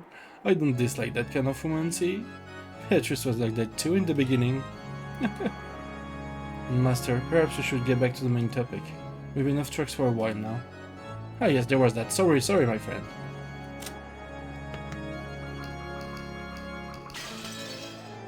Well then, back to the main event. For that I've prepared a poem. Shannon, how clever of you. You don't have to hide it any longer. That's something I arranged for. My apologies. Shannon quickly withdrew herself and the telephone was revealed. Rose. Rose-sama. J'ai très peur. J'ai peur. Mon corps tremble, mes pieds tremblent.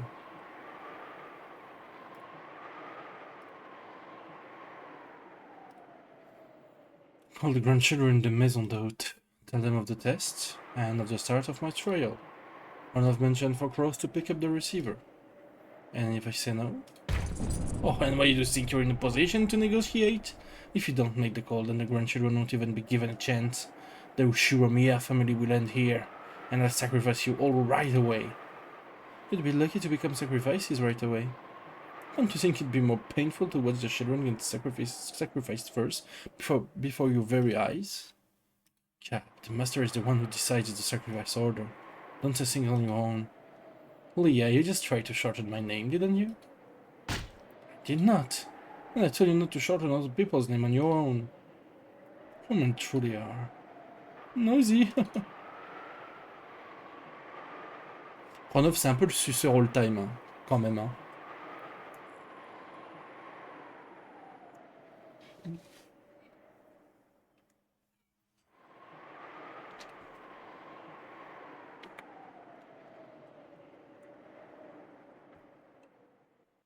Mais là, c'est vraiment le chapitre de tous les possibles. Oh non. Là, je dis oh non, mais c'est bien, mais... Mais je voulais que ça continue, moi. The clinic that Nanjo had opened and later passed on to his son still existed on Ninjima. This aged doctor was Nanjo's son, but the atmosphere about him was very different. I'm truly sorry to say this after you have come all this way, but I have nothing in particular to tell you. Attends, mais... C'est la même image. Il a pas de sprite de PS3, genre. D'accord. Je regarde quand même sa carte.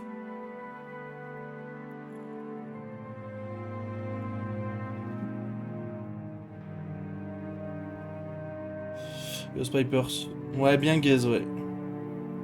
Mais bon, ils se maintiennent quand même. Ouais, il a pas de... Même lui, il a pas de... Ah, c'est parce qu'ils sont en photo.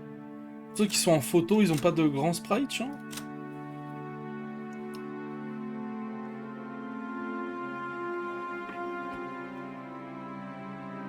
Ah d'accord.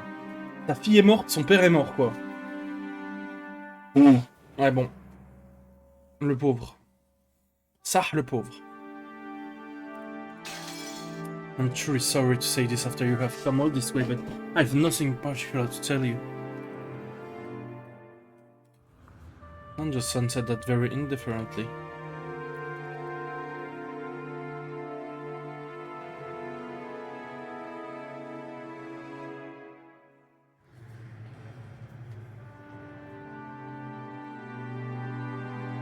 After the accident on that island was taken up by the broadcast in the most indiscreet manner, even my father, who was Mr. Ushiomiya's doctor and friend, was focused upon by many with a wholly regrettable interest. All of it was without proof, and they even managed to defy all of my father's previous achievements. I still feel a great deal of resentment because of that. I think that's understandable. The same thing happened to me.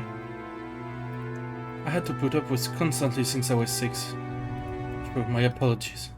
Doctor finally remembered that Ange was also a victim, who had been exposed to the same curious eyes as he had been.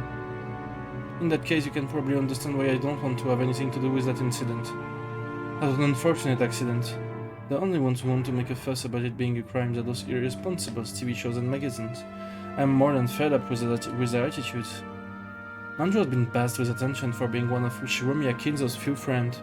Because of that, there were probably an aggressive and persistent rush among the witch hunters and the press to use Nanjo's son as well, a surviving relative, as a source of information. The doctor went on and on, criticizing the press indignantly. I really understand how you feel. For a person like me who was observed even in her personal life, and whose privacy, likeness, and even human rights might have been violated. It's really easy to pick up on the anger of someone in your position. And for that very reason, I want to know, more than anything else, what in the world happened in the incident that so truthfully ruined my life. So I came here. I'm a related party just like you. Not a magazine columnist or an interviewer. Please don't get the wrong idea. I didn't come to do this for fun. Quit looking down on me. If we're gonna argue over whose life was most screwed up by that incident, you're no match for me. Ange spoke sharply. The doctor, who hadn't imagined that he would be talked back to in such a forceful manner, couldn't help but fall silent. From Ange's perspective, the doctor really was whining over nothing. She really didn't want to be looked down upon. It was about time to let him understand how many days he passed for her before arriving on this island.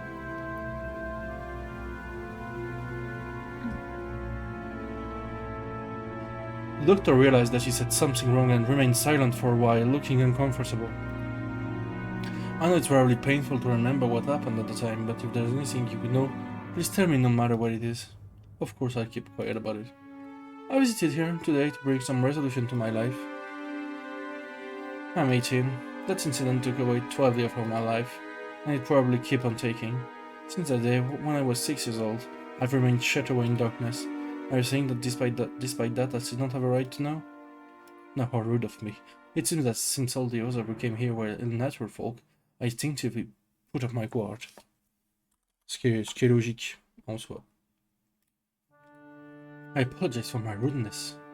I understand. If you'll swear not to press a word or this to anyone, I'll tell you anything.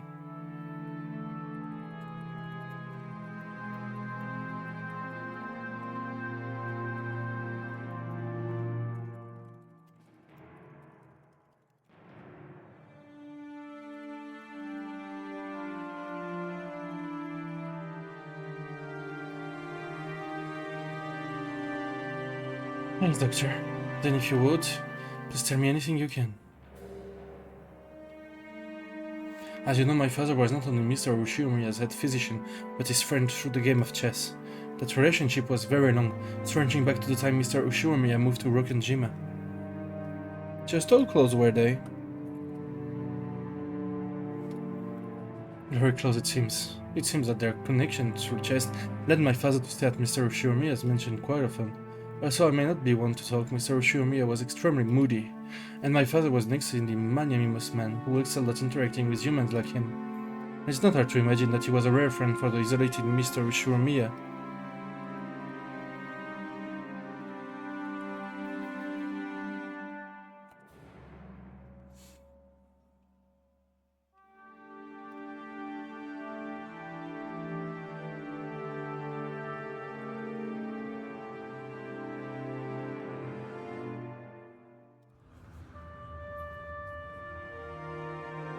There was the day of the family conference. At the Ushurama family conference, the inheritance and how it would be distributed were rigorously discussed.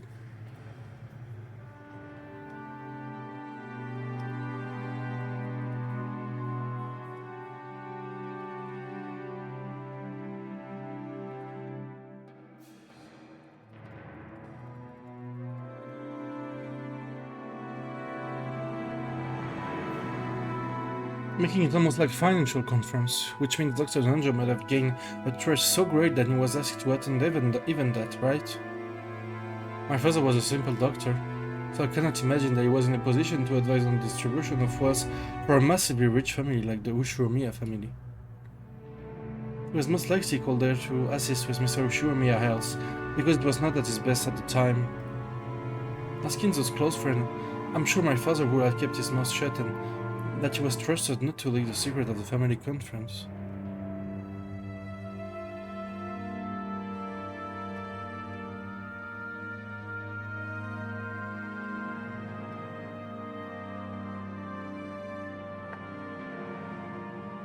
Wasn't Ushiomiya Kinzo in very bad health at the time?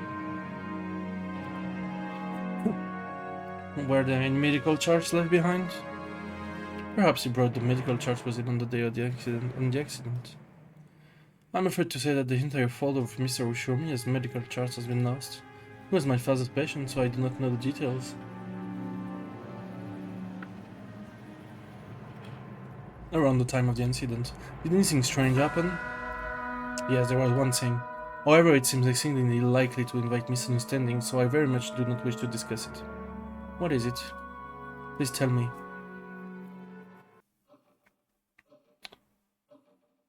For a while, the doctor beat around the bush. But after saying that much, he wouldn't be able to fool Ange by dodging the subject.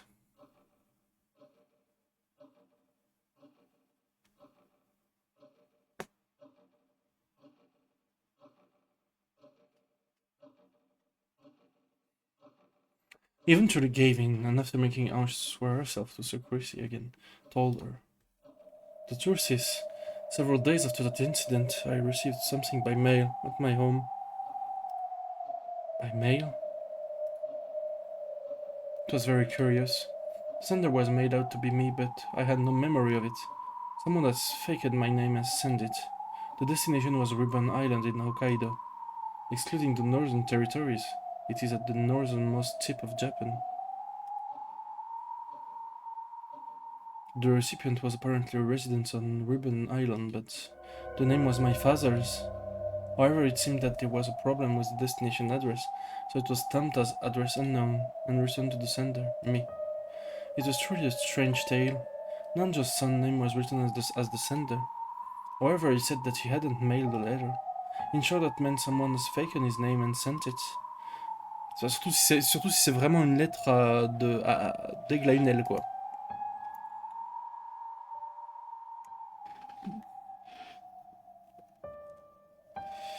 The destination was Nanjo Teramasa on Hokkaido's Ribbon Island, but the lot number written on it didn't exist, so the local post office had been unable to deliver it and instead sent it back to the sender, Nanjo's son.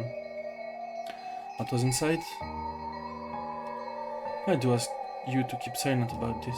It is extremely troublesome to me as well, and even so I cannot throw it away. The doctor stood up and faced the bookshelf. There were packed a group of dictionaries that could only have been ornamental, meant to make it very clear that the owner was an intellectual. When he pulled several volumes out from their large brown envelope peeked out from behind them, he took that out and tossed it onto the desk.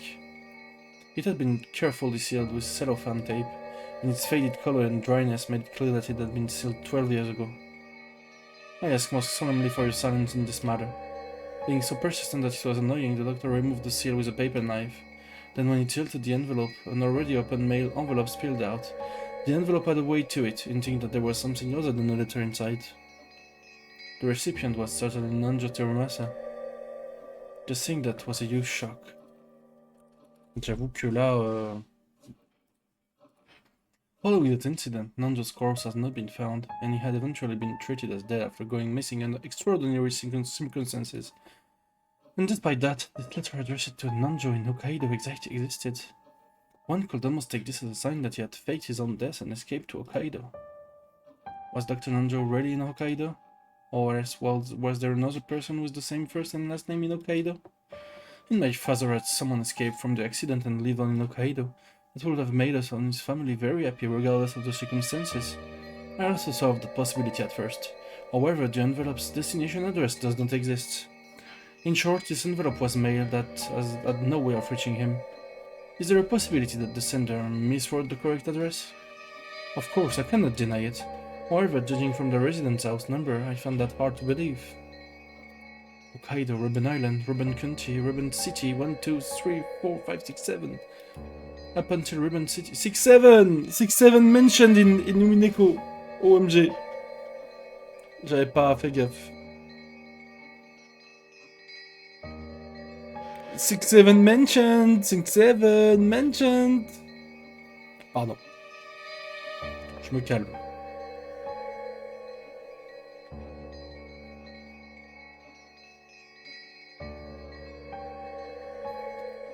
Up until Ruben City, it's fine, but I just couldn't wipe away the feeling that the sequential number after it, 1, 2, 3, 4, 5, 6, 7, was a little insincere. It felt like a fake number that some kid has made up. They probably wrote a nonsense number that clearly didn't exist. I think it's natural to assume that from the very beginning this envelope was sent to a non-existent residence to which it had no chance of being delivered. If the destination address doesn't exist, mail is generally returned to the sender. But even in the case of an incomplete address, the local post office will often courteously and to the best of its ability proceed to find whether the sender's intended destination exists. When they still can't find it, the mail is sometimes returned after an investigation of several days. It seemed that the same thing had happened with this envelope, and the stamp was postmarked on October 3.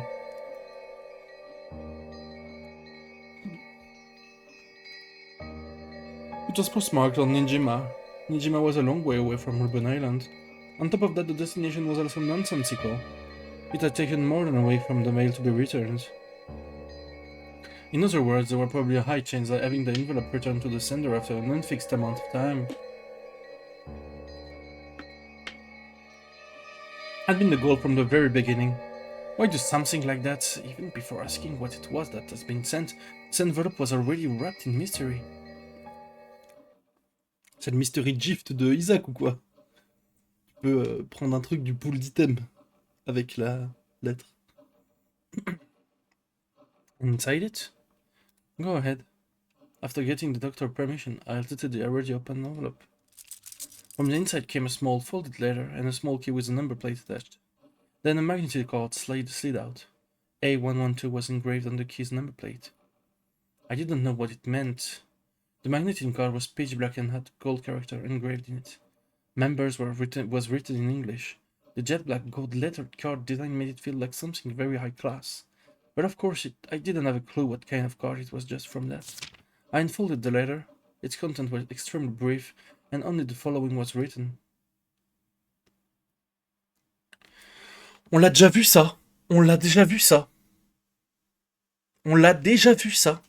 Bingo. C'était Butler. C'était sur la porte du salon, je crois. Dans le chapitre 2, I guess.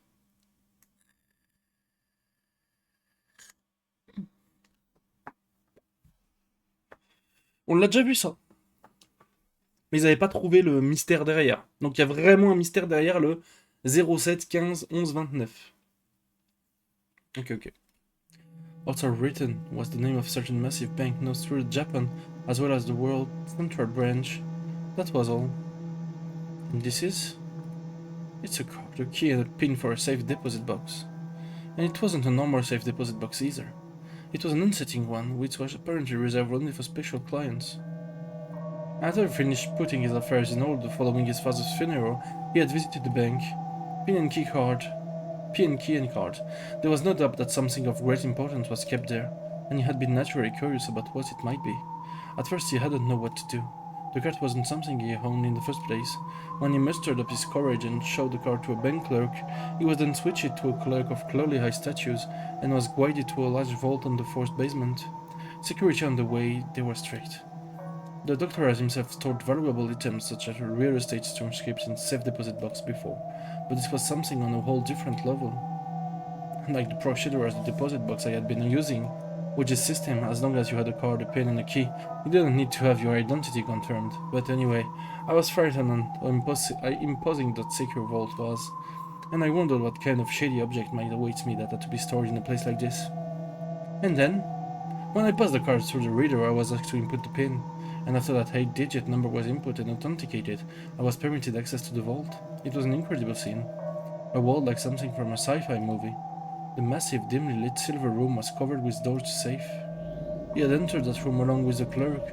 It seemed that as soon as the card was read, the vaults he had the right to were determined, so that safes he could open were lit with a green light, which those he could not open were lit with a red one. A112 was one of those safes that were marked. By the way, there were several other safes marked with a green lamp besides that one. I think there were at least 20. There might even have been more in the other corner. In any event, I only had the key to A112. I had no way of checking the content of other safes. As the clerk watched, the doctor had unlocked and opened the safe.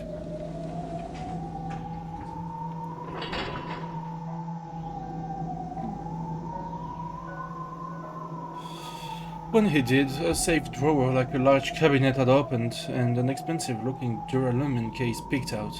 That was carried into a separate room, where for the first time the clerk left, and he was introduced to the content. And the contents were? Cash. Cash? How much? I have heard that a pack of 1 million yen in fresh banknotes is precisely 1 centimeter thick. Since those were packed sidely into a duralumin case of such a size, there's probably 100 million in total. I don't know because I didn't count. I didn't even touch it with my hands. I realized that once. This was dangerous money. It isn't normal to store a whole 100 million yen in cash in a case in a safe like that. It's much easier to deal with if you put it into an account and turn it into numbers. When someone is unable to do that, then it's clear that there's something wrong with that cash. My mind went blank and I instantly realized that I mustn't get involved. So you didn't use it at all? Correct. I locked it back up just as I found it, returned it to the original safe and left. I have thought about throwing away that key and card, but I don't know what will happen. For that reason I have been hiding in the back of this bookcase for a full 12 years. I still don't know what kind of money that was. Will I borrow this envelope? No, please just view it here. Understood. Then if you'll excuse me, there's something I want to investigate. I took Onichan's grimoire from the knapsack I had set down. Then I opened to the page where the paragraph Beatrice had written to Onichan and compared the handwriting on both.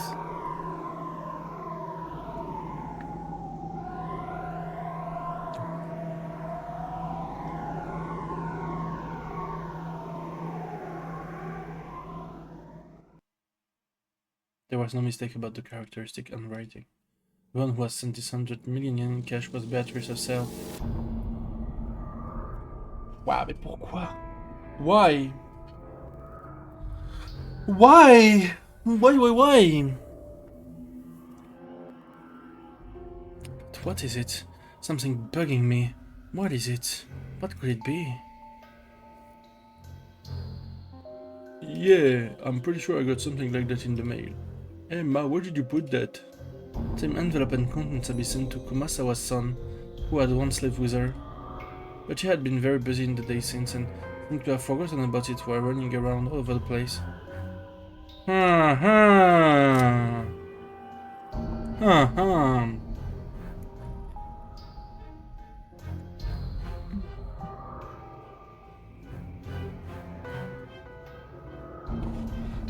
Enfin, l'enquête 12 ans dans le futur, elle est pointue là. Hein.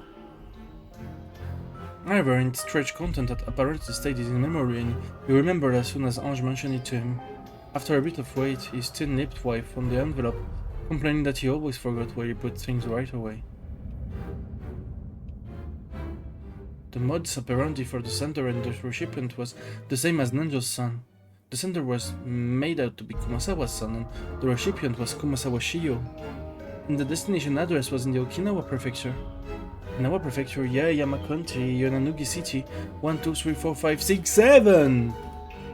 Yonanugi Island was at the westernmost tip of Japan, and the lot name was the exact same sequential number that had apparently been chosen without much care. Now it was certain, this envelope was definitely sent with the goal of having it be returned to the sender. Its contents were exactly the same. A letter with a pen and the bank's main branch written on it, a magnetic card, a key with an attached number plate. The inscription of the number plate was A113. The number right after the one on the key had been sent to Nanjo. Most likely inside the vault was the same kind of duralumin case, packed with 100 million yen in cash. Ça commence à devenir très étrange. I get the feeling my dead mother sent it to me from beyond the grave. Not really get what's inside and it's creepy, so I just left it alone all this time and totally forgot about it until today. So you know what this is, girl? Could it be that the same kind of thing came to you, please? Ah. What is it, Ange-sama? Is it a headache? A headache? Sorry, my head hurts. I've got it, I know. What do you mean you know? You don't mean this envelope came to your place too, Ange-sama? I've remembered. A strange envelope was also sent to me 12 years ago. After losing my entire family, I was depressed. But it was a really strange thing to come in the mail, so it's still faint to memory at all.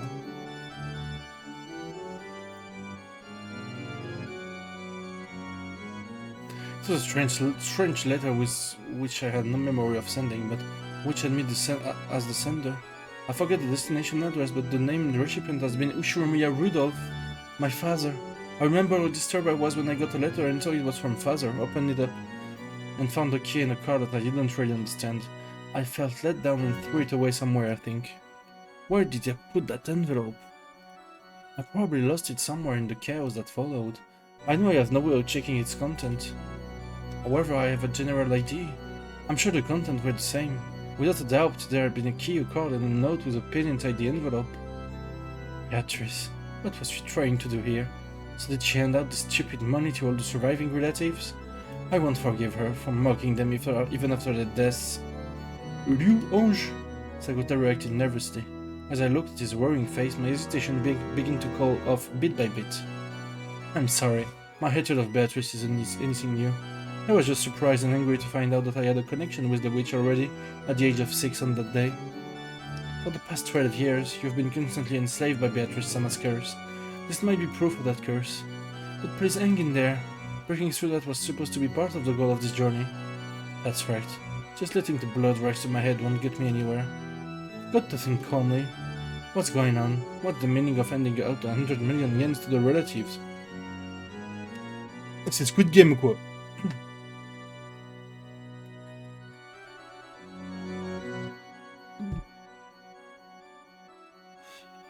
Is she trying to provoke us?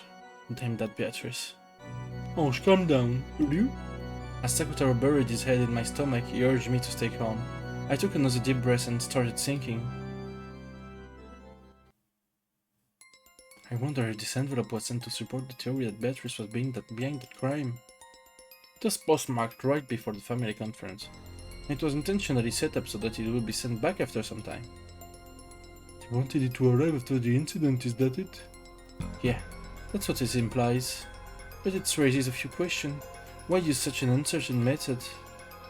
Uncertain? Yes. After all, no one could ever guess at how many days it will take for the mail to return before you use this trick. Normally you couldn't even guess at the amount of time it will take for the receiving post office to do their research, determine that the recipient was unknown and return it. Yeah, now that you mention it, it would be more dependable if they just set an arrival date and mail it that way. Will you? Maybe, but still, if they mailed it the day before, then no matter how quickly it's returned, it will probably arrive Monday or later.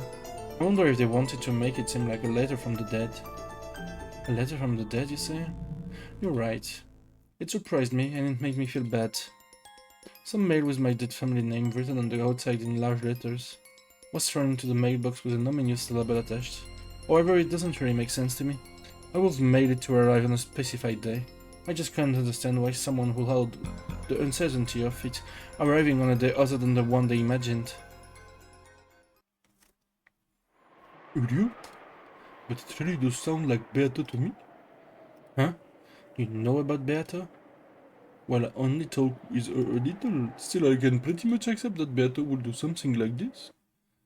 Can't you imagine that happening to Maman? Beato likes pranks like this, right? Yeah, that might be true. Yeah, I wouldn't put it past Beatrice so much to try a vicious prank like a letter from the dead.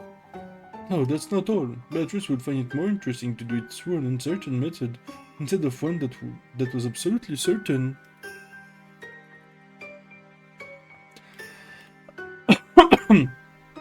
She would find an uncertain method interesting? I remembered Mario Nichen's diary. It had described playing with Beatrice very often. During those times, Beato sometimes played prank on the adult relative with Maria, but those pranks always had a touch of witch aesthetics. Which was that they were more interesting when they were uncertain. One day, Maria Onicha and Beato decided to use a wind-up minicar she had brought for prank. It was a popular toy at the time, and if you made the minicar back up, it would wind up the springs in the tires, and when you let go it would race forwards. They had wound up that minicar and set it behind a milk jug. In other words, the prank was that if you lifted the milk jug, the minicar would jump forwards and surprise whoever did it. Hoping that someone would get caught in this prank, Onicha and Beato had watched the adults from the shadows from their whole tea time. They were looking forward to see someone get caught by it, but no one moved the trap milk jug and the trap ended in a misfire.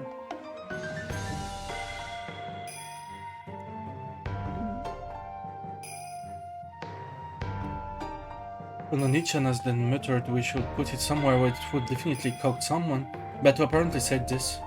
The most interesting and thrilling traps are those who don't know will get caught, or even if anyone will get caught at all.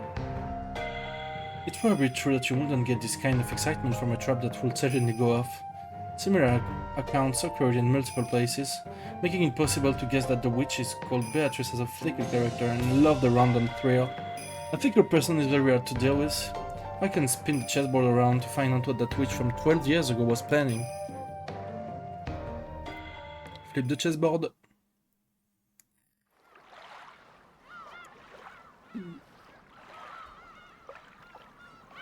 As Ange examined this, her gaze darted from place to place.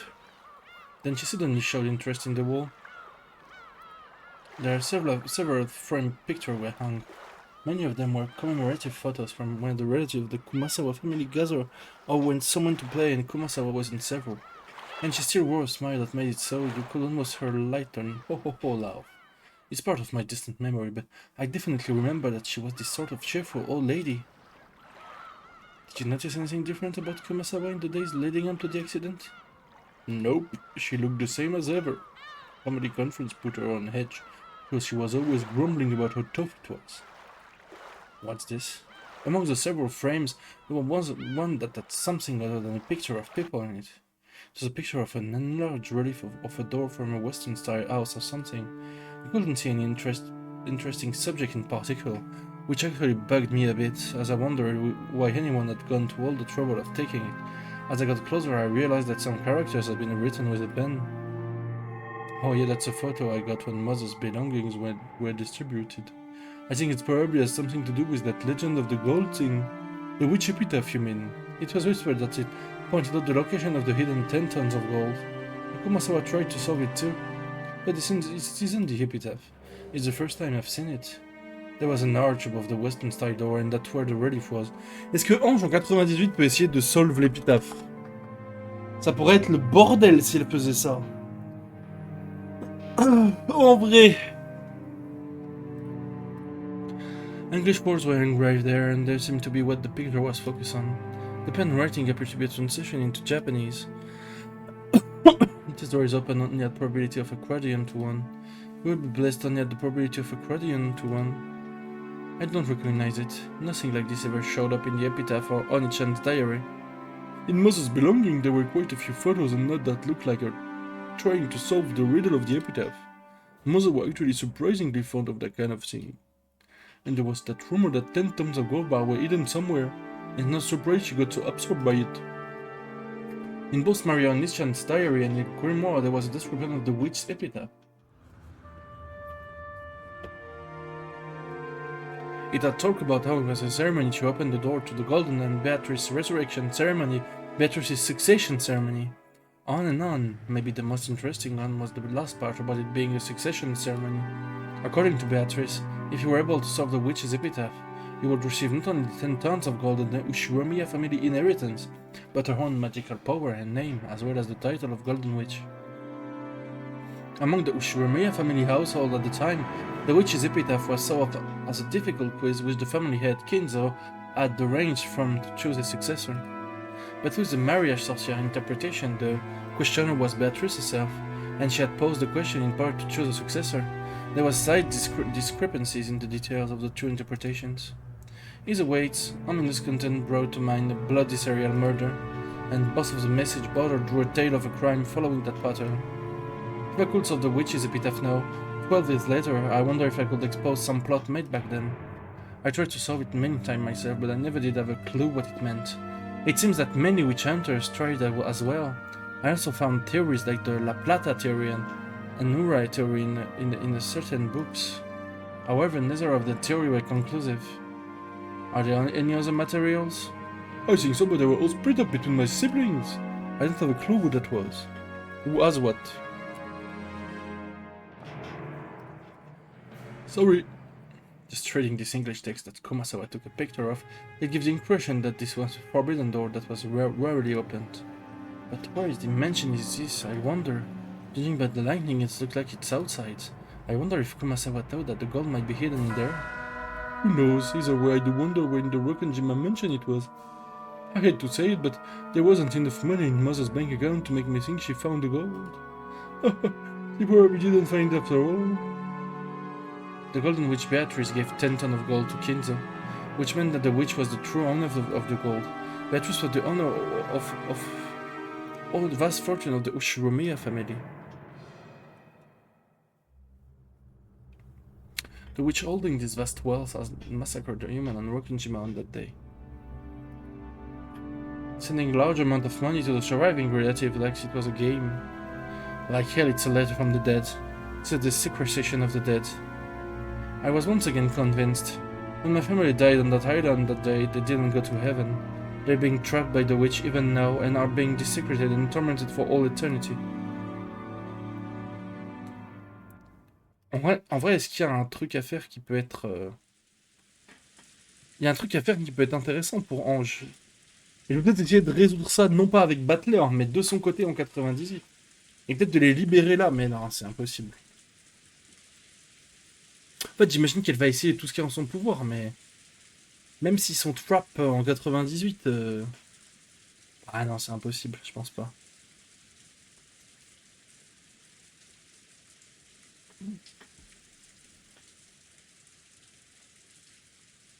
The last place Ange visited was a store in the region between the housing district and the retail stores, with a signboard saying Marufuku Sleep Shop.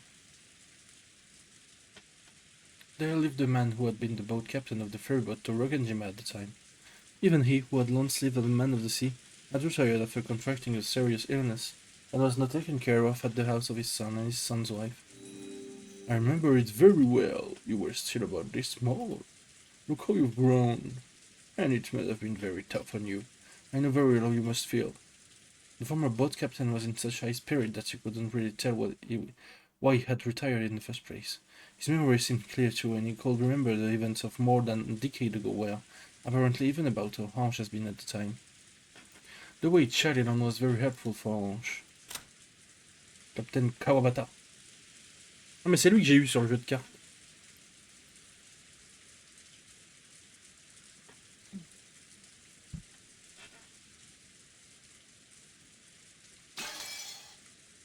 At the same time, he also remembered the final family conference very well, and the fact that he remembered even details like Butler's fall madness on the boat was actually painful for her. It had been so back then as well, but even though there was no public way to cross to Rokonjima, It was necessary to make an individual request to an owner of a boat to make the voyage. I've been unable to arrange for a boat to Rokkenjima. Et comment tu vas y aller du coup, ma grande? Tu vas y aller, ma grande, on le sait. Mais comment? So if he refuses me, such a voyage will probably become hopeless.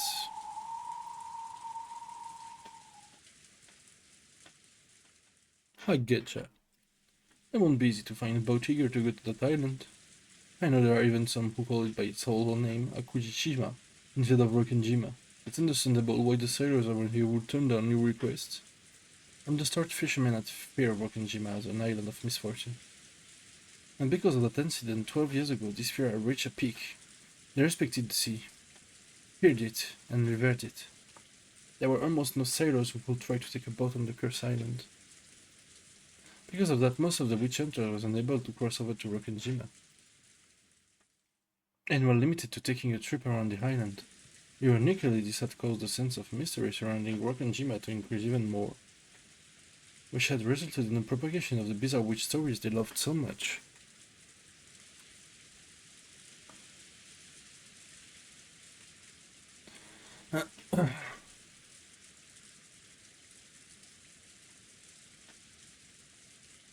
Want to take me a new boat?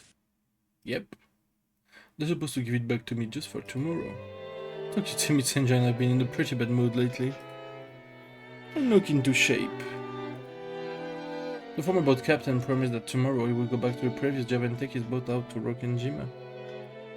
Now my method of transport to Rokkenjima is uncertain. It's probably all I can do on Ninjima. All that's left is tomorrow. On Rokkenjima, I'll reach the final destination of a journey that stretches back 12 years. Isn't that great?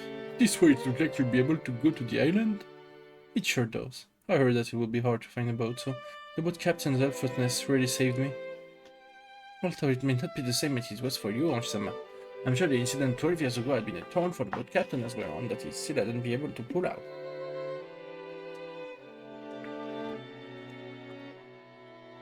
Earlier, even the boat captain was unable to sort out his feeling this whole time. That's probably true. If that guy had taken his boat out on October 5 and as promised, there's a chance that he could have saved a lot of people. If he hadn't been hesitant to go out, but because of a little wind. Really? You shouldn't say things like that. I'm sure that's pained the boat captain constantly until today.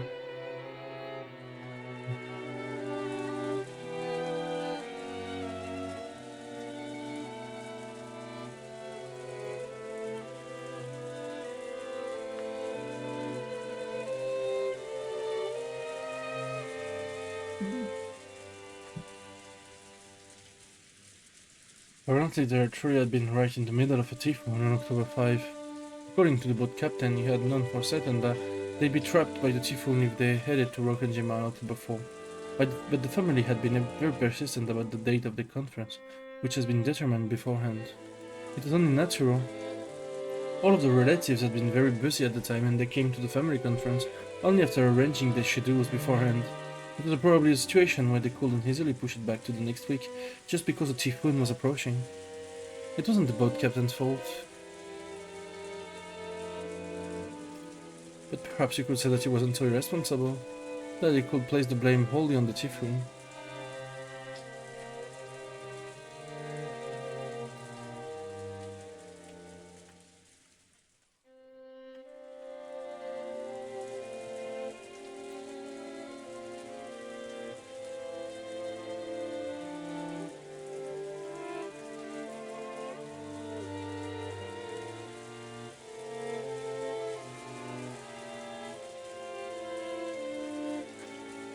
Certainly, just as the truth said, there's no doubt that the boat captain had been dragging the events of 12 years ago along with that team this whole time. And by taking me, the last member of the Ushirumi line, to the island, and bringing me back safely, he might be trying to find some resolution from his past. The boat is supposed to return just after noon. I'll get you to Rokkenjima after that, so we should arrive before evening. It's an island without electricity or light. You won't be able to stay long. Will you be satisfied with a landing that short? There's nothing that would make me more satisfied by staying longer. I'm grateful just to have you take me there. Cap, don't mention it. If I hadn't parted with my boat, I'd be able to guide you to the island as much as you liked without being stingy. It's not like I have a goal of doing something in particular or Okanjima.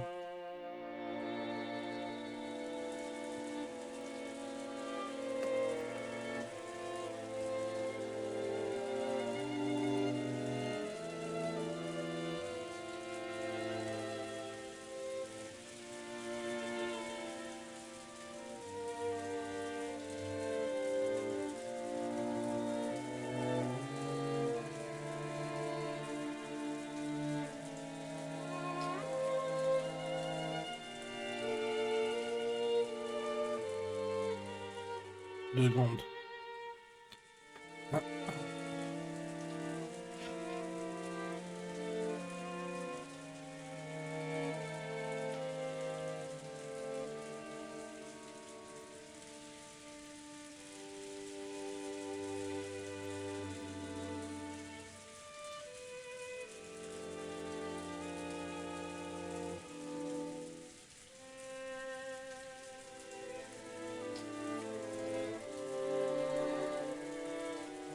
It's not like I have a goal of doing something in particular on Okanjima. So I'll be there during the evening. The evening which straddles the two different worlds of day and night seemed almost like a borderline between this world and the next, or possibly in 1998 and 1986, and it felt like the most fitting time to visit Okanjima. It's not like I have anything in particular to do there. Just staying there for a few hours should be enough for me to find some closure. At that time there was a small knock on the paper sliding door and Amakusa stuck his head, tapping his watch. I nodded back and told him about how I had succeeded in reserving a boat for tomorrow. That's great, it's about time for us to go. We'll be counting on you tomorrow, Captain. Sure, leave it to me.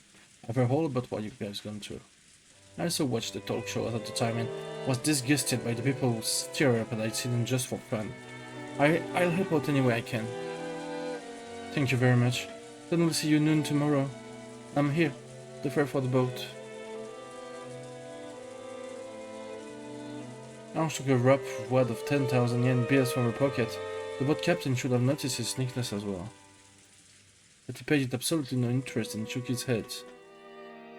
I'm grateful to you. It is a sign from the heavens.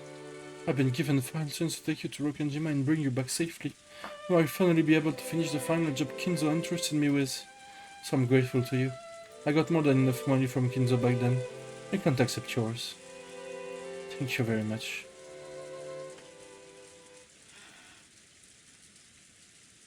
Ça a merdé. Watch your step on the stairs. It's steep. I went on the steep staircase that was the exact opposite of accessible. It was getting hard to believe that there was actually a chest of drawers and a TV in the room upstairs. Most of the first floor was a bedding store with many futons piled up on each other. We wavered of many through the cramped futon shop. After cautiously checking around outside, Amakusa dashed out first and started up the car. My grandchild's room is empty. I really wouldn't mind if you stayed there. As you see, we've got plenty of extra futons. Thanks a lot for the offer. But this way, even if unexpected happens, you won't be bothered. I don't know the details, but it seems you've been caught up in a lot of trouble. There's a rumor that some suspicious people are searching for someone. That wouldn't happen to be you, would it? Who knows? I've played dumb, but it looked as though the boat captain has guessed. My job is to take Guest to Rokanjima and bring them back again. That job was put on hold 12 years ago and still hasn't ended.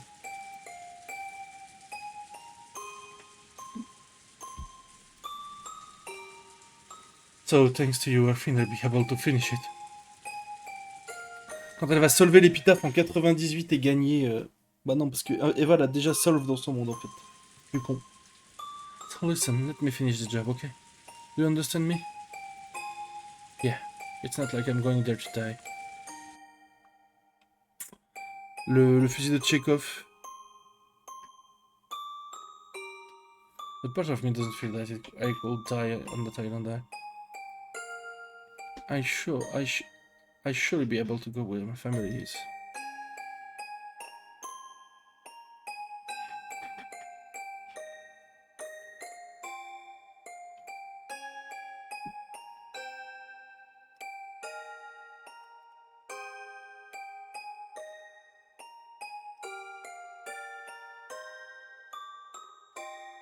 I finally become aware of it. I might have been planning to die on that island. Ugh. I might have come all this way heading towards Okanjima in search of a place to die. The boat captain had guessed that as well. That's why he repeatedly told me not to die. I won't die, I promise. After all, I'm still not sure if there's any reason why I need to go to Okanjima. Oh, I'm sure there's a reason. Even if there isn't one for you, there is one for them. The island called you. That's why you came here. That might be true. I might have been called. I was called. For what reason? For them. Father, Mother, Butler Onichan, and Maria Onichan. Or maybe the Golden Witch, Beatrice.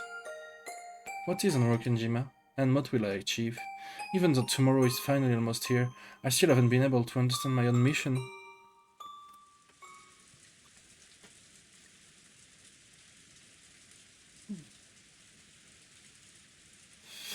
There was the sound of a car stopping in front of the store, and a short horn could be heard. And I'll see you tomorrow. You'll excuse me? Yep. Winding between the stacks. Je sens que ça va mal se passer, genre, les mecs qui la cherchent, soit ils vont pas la trouver et ils vont aller emprisonner le capitaine du bateau pour pas qu'elle aille sur l'île. Soit ils vont la trouver, il va y avoir une courte poursuite des enfers. Je le sens comme ça. Hein. Ça va pas être aussi simple. Then my feet stopped. What is it? What is that? That? What? What are you talking about? Trembling all over, I pointed at it, but no matter how much the boat captain squinted, he noticed absolutely nothing in that direction that should have surprised me. That must mean... Impossible? Why? Uryu? Ange, what does it mean? What's going on here? I don't have a clue either. There's always something that's ridiculous.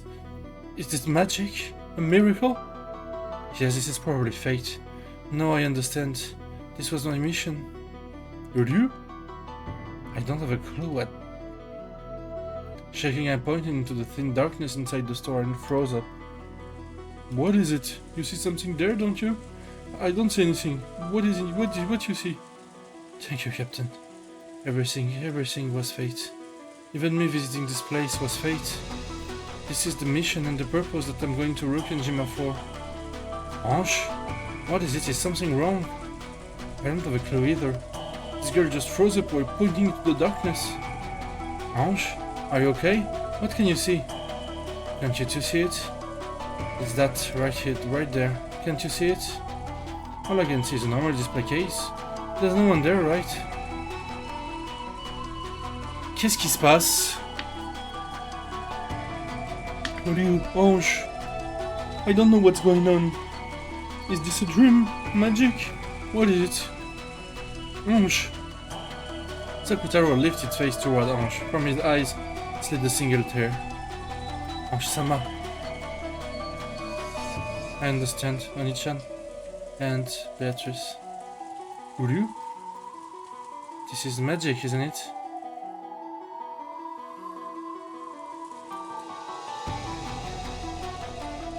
On va jamais savoir ce qu'elle a vu!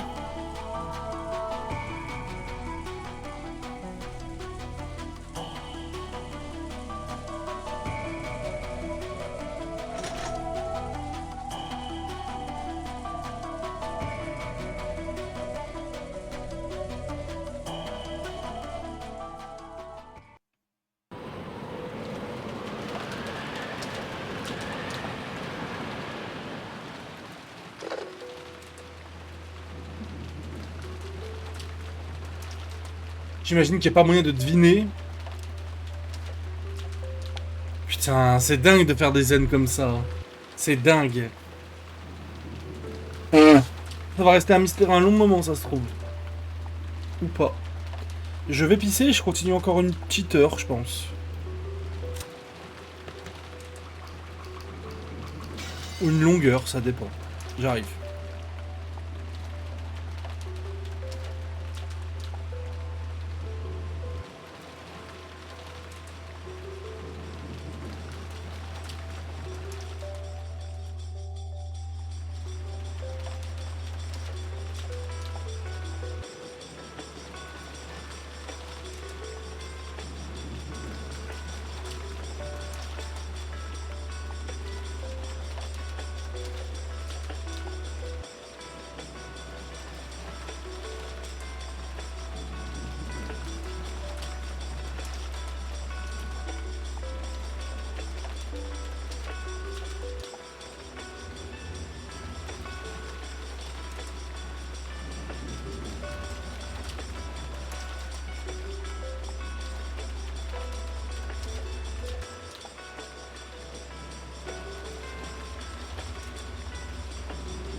Et et non pas de 120, ouais, si.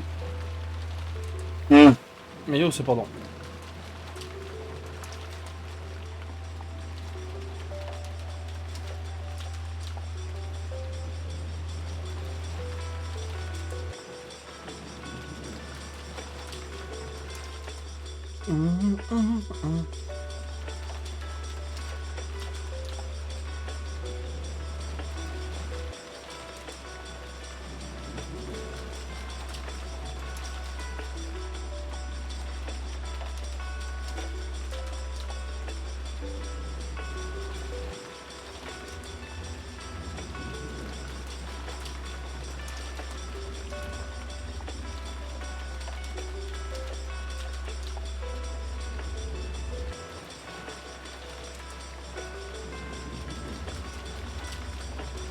Désolé les bloods, je vais focus Umineko. Hein. Mais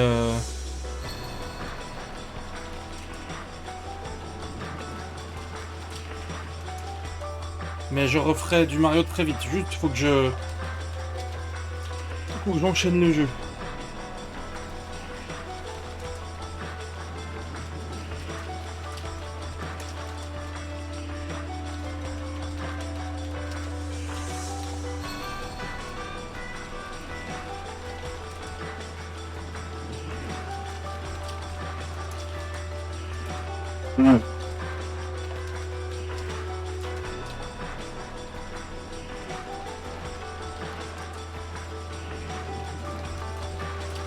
Test. Yes. I listen well. Once again there was a call from Cross to the Maison d'Hôte. And the message was that Kinzo wanted to hold a test to see if the grandchildren had the qualification to become his successor. The head has said that his successor will not be one of his siblings.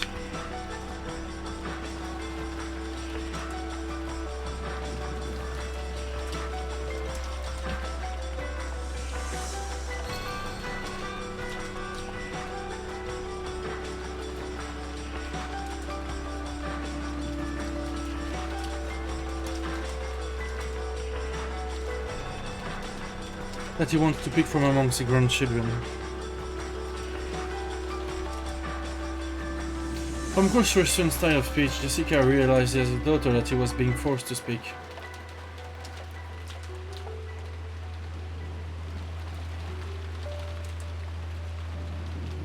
Then she was forced to realize that the hostages were being exposed to danger even now, and that if I refused to test, there was a possibility that the hostage would be harmed. Then, what should we do? Indeed, hold on. Cross put down the receivers and looked at the grinning Ginzo on the other side of the bars.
Kinzo put down the receiver and looked at the grinning Kinzo on the other side of the bars.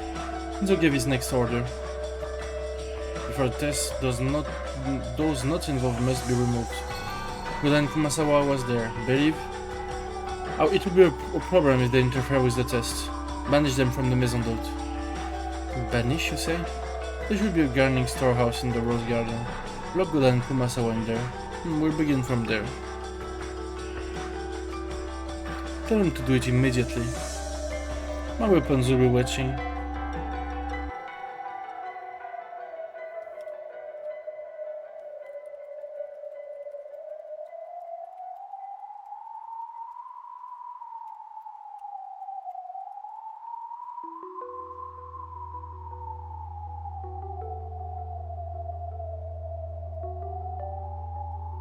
If they happen to do anything questionable, I instantly stop the test and execute all of you as sacrifices. I understand. Hello, Jessica. Listen closely to what I say. First, relay the orders to lock up Goda and Kumasawa. What kind of test are you planning? It's truly a simple test. I only want my grandchildren to show me their resolve. Well, then I wonder what kind of result they show me. Looking disgusted, Kairi watched his cross, who was talking with the children. I hate it, but for now we cannot refuse orders. In this dungeon, a feeble resistance won't amount to anything. If we provoke him too much and drive him into a position where he might kill us, there will no longer be any way to stop this murder.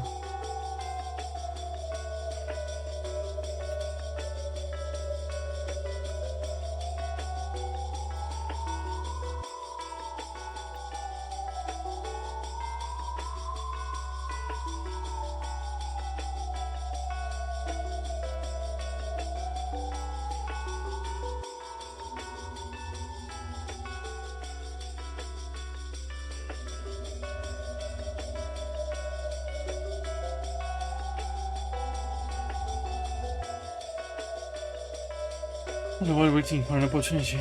However, if we continue to obediently follow his command, the children might be attacked in this so-called test, and they might even lose their lives. Whether we feign obedience or try to resist, nothing will cause the situation to improve. Anyways, training our eyes so that we don't let a single chance escape until the very end is the only resistance possible now. While telling herself this, Kairi watched over Cross as he delivered Kinzo's order. Kairi, let us be patient. I understand, it's unfortunate, but all we can do right now is wait. If only we could do something about these bars, we'd be able to return to the mansion.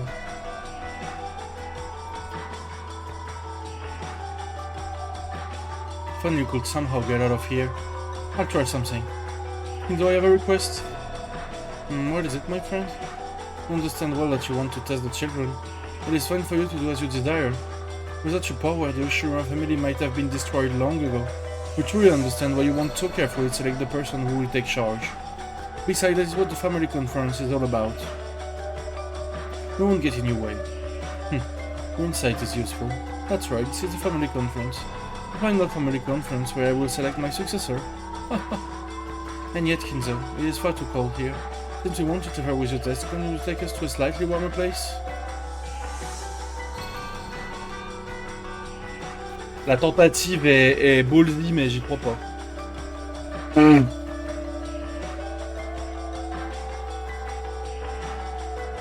At Nanjo's words, the slight sign that Kinzo mood had been improving were blown away. Nanjo was struck with a moment of silence as Kinzo gazed at him with dangerous eyes at Sora praising him. Certainly this place is cold.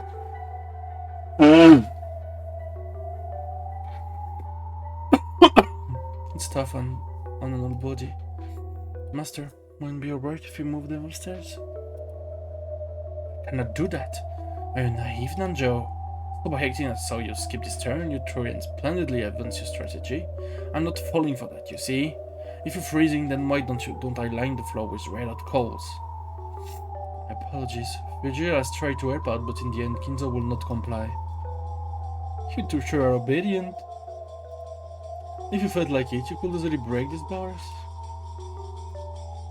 Even if you break them, nothing will come of it. Of course. If you were to break this, it will mean the end of Goldsmith's game. All of you, as well as those humans in the Maison d'Hôte, will immediately become sacrifices for Kinzo's ceremony. But surprisingly, you two might be the only ones, yes? Perhaps only you two hold the power to break out of this situation, right? You want to reach the Golden Land, don't you? You must have many dreams you want granted, right? Gap, you mustn't provoke them. This is not your game. It's the Master's as well as my lady's game. What is it, Ronov? Oh no, nothing. We were talking to the prisoners. Forgive us. Gap said one final sneering smile at Cannon, then turned away. Kanko only bite his lower lip and shake his fists. Damn it. You did well. Good job hanging in there. We're powerless. Because we're furniture. That's right, we're powerless. However, furniture is sometimes relied upon and even loved. Right now we've only been stored away in the basement.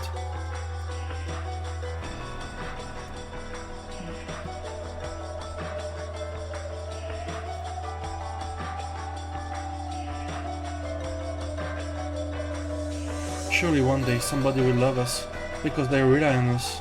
That's why for now, let's ignore the provocation and bear with it, okay? Father, I've ordered them to lock up Goda and Kumasawa in the storehouse. Very well, hang up now.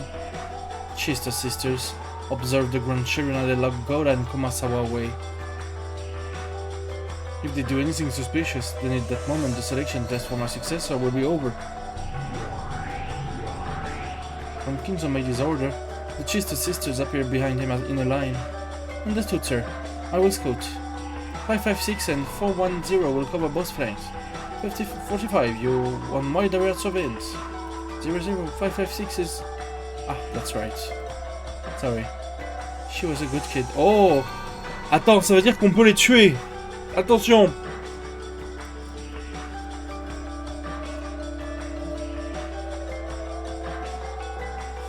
En fait, il y a beaucoup de hints dans cette partie du chap. That's why I don't like them, yeah. Good people. What are you doing, Chester sisters? Follow my orders. My apologies, sir. Then let us go observe. Move out. The Chester sister erased their form simultaneously. Nandra and Carrie had witnessed the instant they appeared and disappeared as if by teleportation. But they interpreted this as a moving in and out of the darkness in a way that only looked like teleportation. And the two couldn't do nothing but rub their eyes. Well then, I shall begin the preparation for the test. Ronald, Gap, I'm asking you to be the examiners. Egelia, you'll watch these rats. After all, two of my furnitures are here. Just in case, be on your guard. He glanced at Shannon and Cannon. Tightly closing her eyes, Shannon gave a silent bow and answered wordlessly, avoiding any unnecessary actions. Certainly, I'll be careful. Isn't this cold hard on your whole body, Leah? Should I bring you an hot water bottle? Shut up, go quickly. Yap. Well, no, what a strange experience this game is to have a test and examiners. I do hope this development entertains my lady. Calm her eyes, goat's attendant. Virginia began to call out into the darkness, and from that spot, three massive goats' aerial attendants suddenly appeared.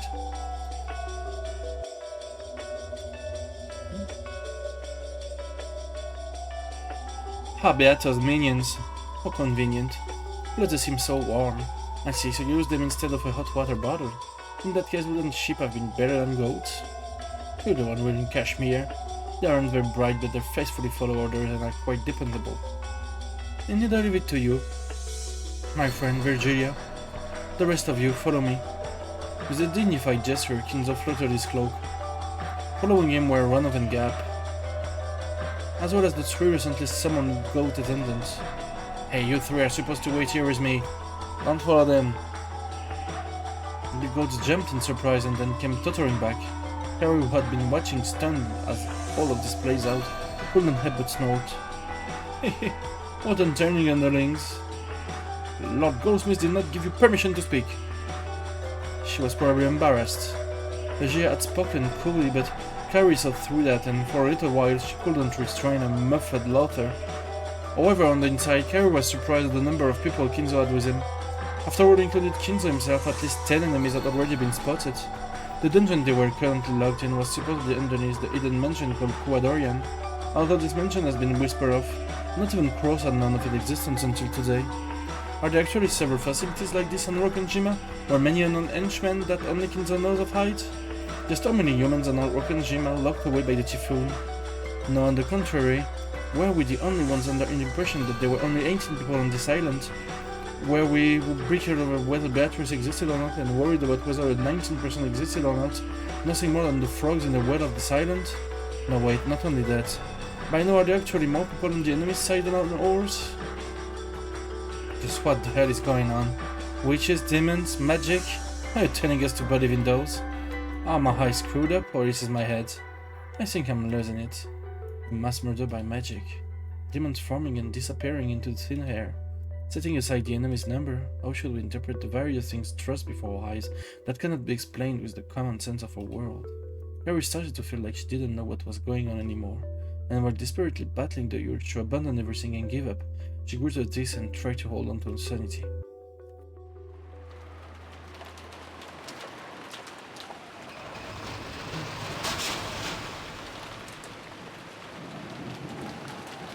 Obviously, Good and Kumasawa were quite unwilling to be locked in the Rose Garden shed. But they were threatened that if they resisted, the hostage's safety could not be guaranteed.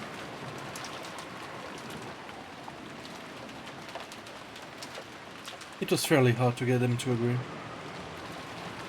But once they started thinking that their safety might actually be guaranteed if the key to the gardening storehouse was to be handed to them after being shut inside, and when it was decided that blankets and food would be carried for them, they were finally convinced.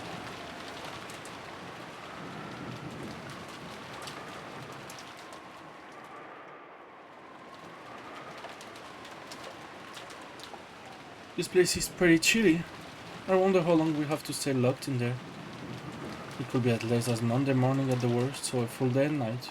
I really feel bad about doing this to you too. George and Butler cleared a space on the floor, then spread the blankets there. They also left the canned food, crackers and other light snack that they had brought.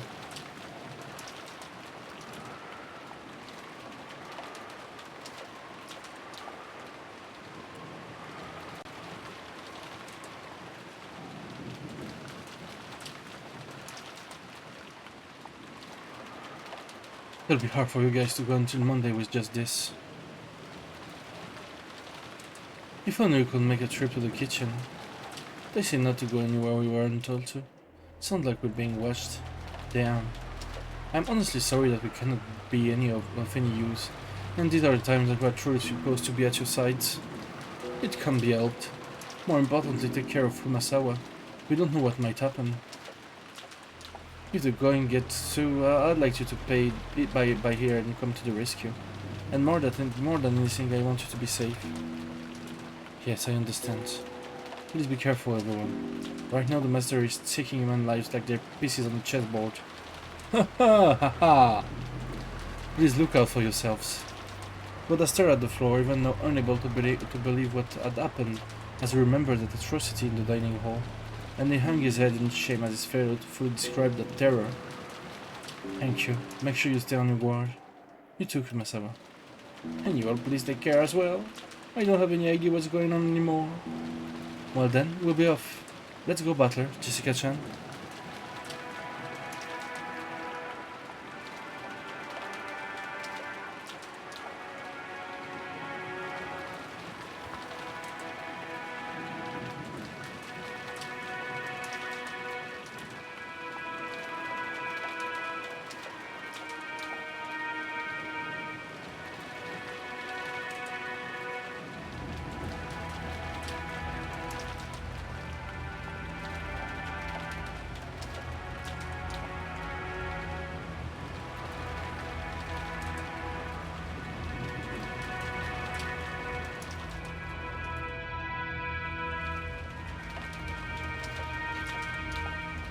You?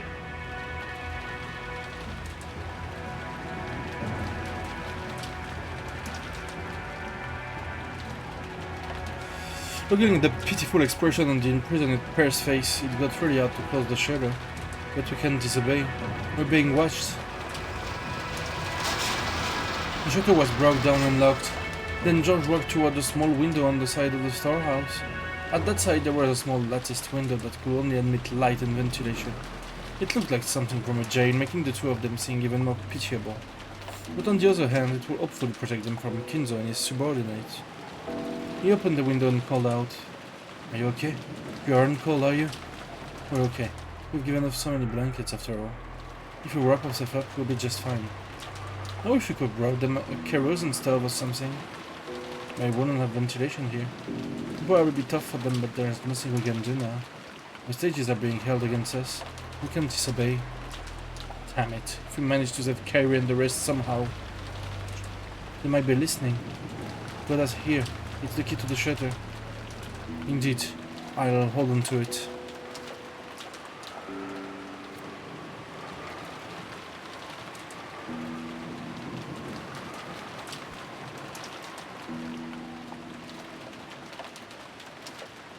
When I took the key, showed it to Kumasawa and placed it in his own pocket.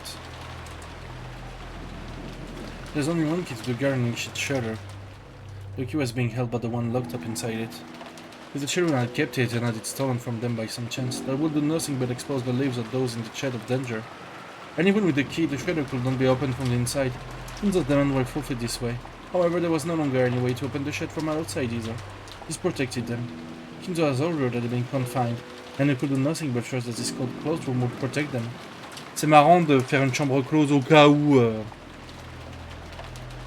Histoire d'eux, quoi. Histoire d'être bien sûr que...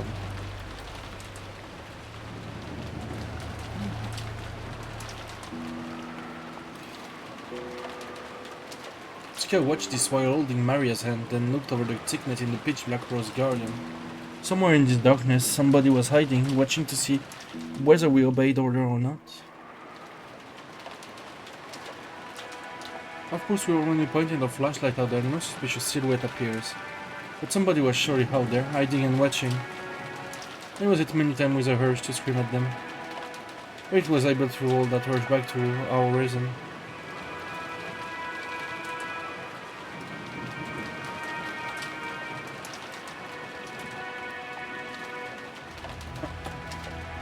All children left the area, repeatedly looking back over their shoulders. The lights from the faint light bulb in the gardening storehouse was seeping out slightly. I wonder if this insane incident will come to an end somehow, so that we can meet those two again. To George well closed the shutter himself. The resistance of the lock had made it feel that so he killed them with his own hands. But even so, we can't defy them. What was this test?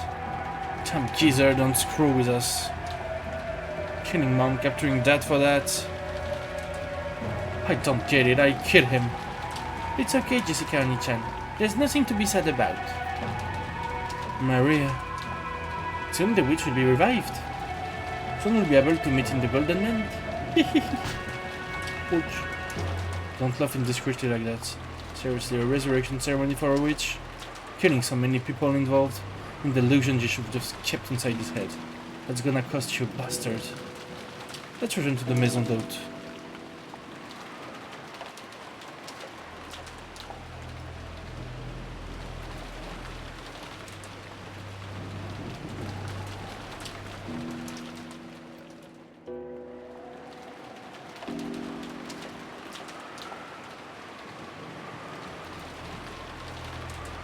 Je te jure, JLF.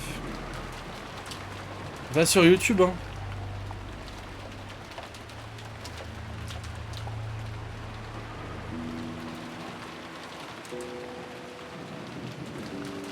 Il a été réupload. Mais il n'y a plus l'original, quoi.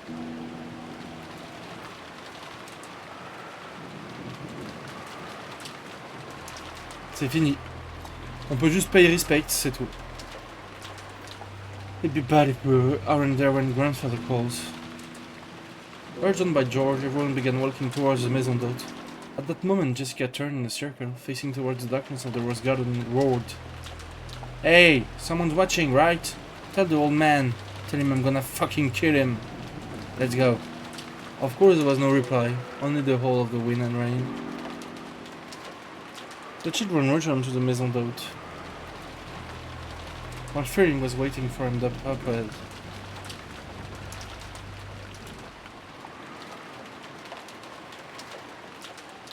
After they left, from the exact point in the darkness that Jessica had yelled at, two rabbits here sprang up.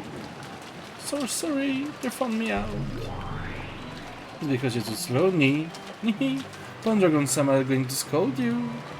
I'm sorry, please don't tell Pandragon-sama. Be quiet, it was obvious, just a bluff. Goda and Kumasawa's imprisonment confirmed. Mission complete. We'll report back. Yay, nihihi. Oh. Do you want us all to suck on nothing but carrots and water because of collective responsibility? Let's go.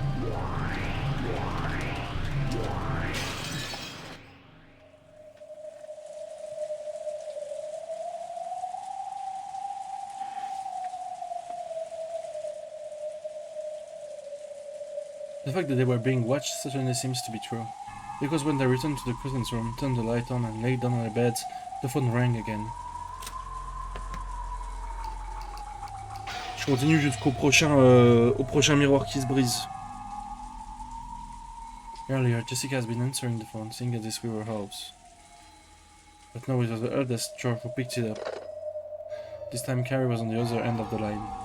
George handed to Butler, out of consideration.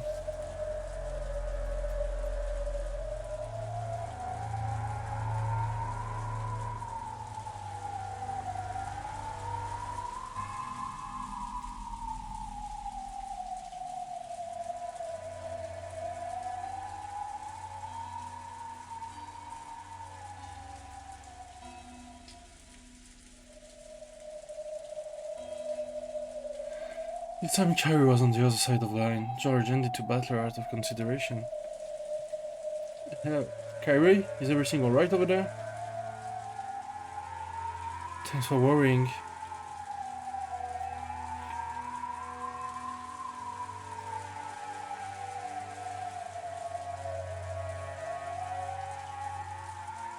Oh.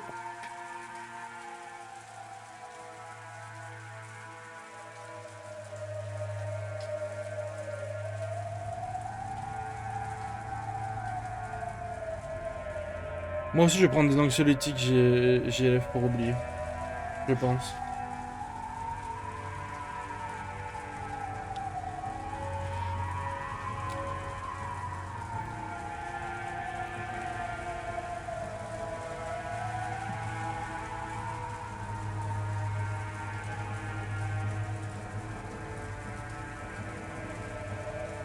Thanks for worrying. At the moment we're all doing great here. Sorry, I've been ordered to refrain from idle chatter.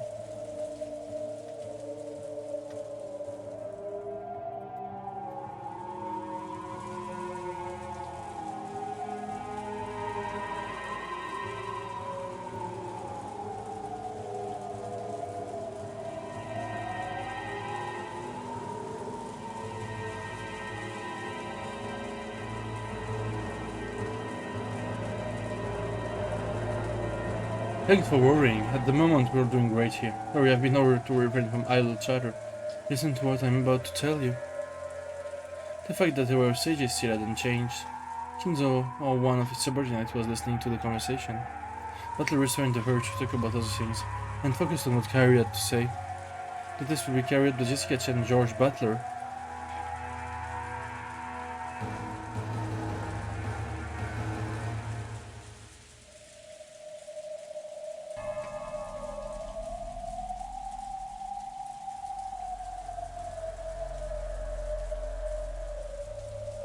And Maria Chan in that order.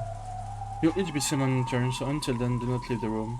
When someone's called out, they head to the designated location, alone. Butler repeated it out loud so that the cousin listening around him could hear.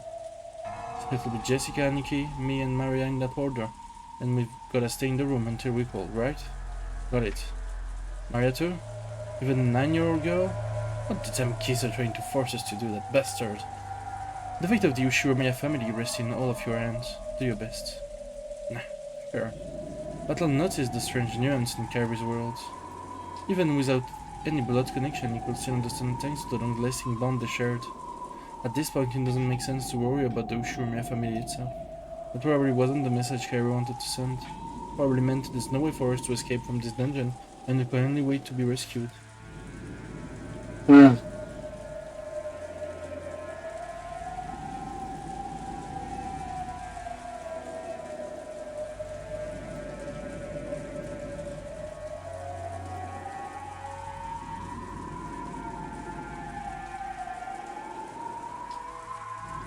All life that in your hands. Something like that. Yeah, leave it to me. We don't know what kind of test it is, but no problem. I'll take it gladly. It's gonna be a serious test, right? Should we really go all out? Yes.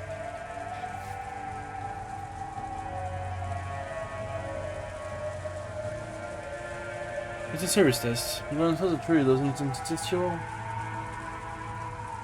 It's useless. It's only muda.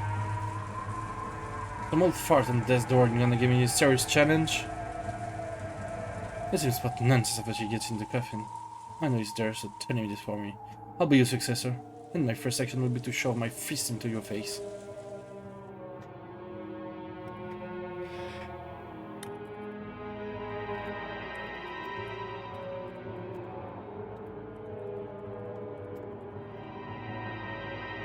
Alright, even without Kyrie having to repeat it, Butler's powerful declaration of war reached Kinzo's here.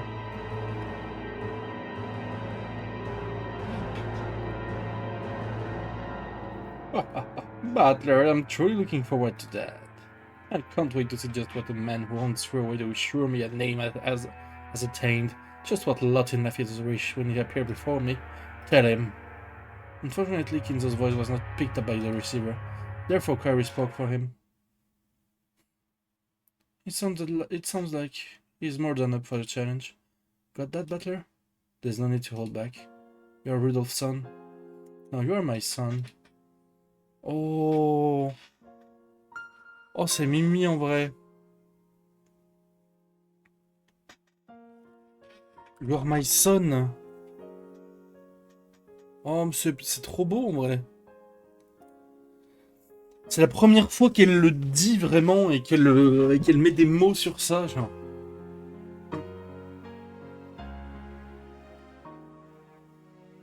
En vrai, c'est magnifique. Mais Kairi est juste la goutte de bout en bout. Hein.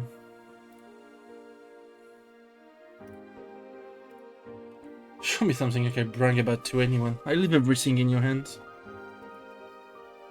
Understood, Mom. Leave the rest to me. Ah, mais là, c'est le battleur de l'échiquier, donc... All of us here have lost the right to inherit the position of successor. Now we're just the same as pieces taken off the game board looking home from outside.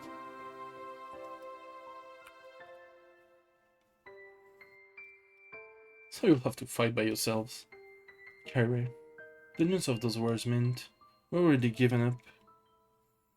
So forget about us. But for that very reason I won't give up. I'll definitely crush this test or whatever and save everyone. In that case, here are his instructions for the first test, Jessica Chant.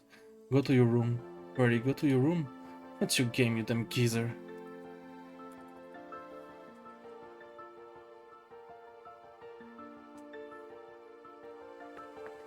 It seems he meant Jessica Chan's personal room, the one in the mansion. I handed it over to Jessica. Tell her directly for me. Jessica, here.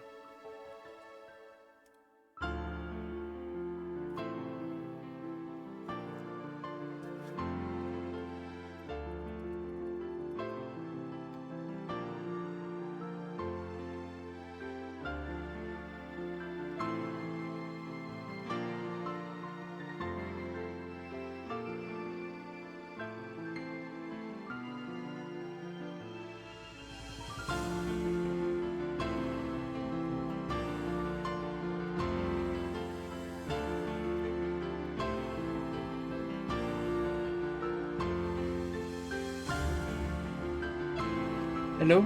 Yes, I understand.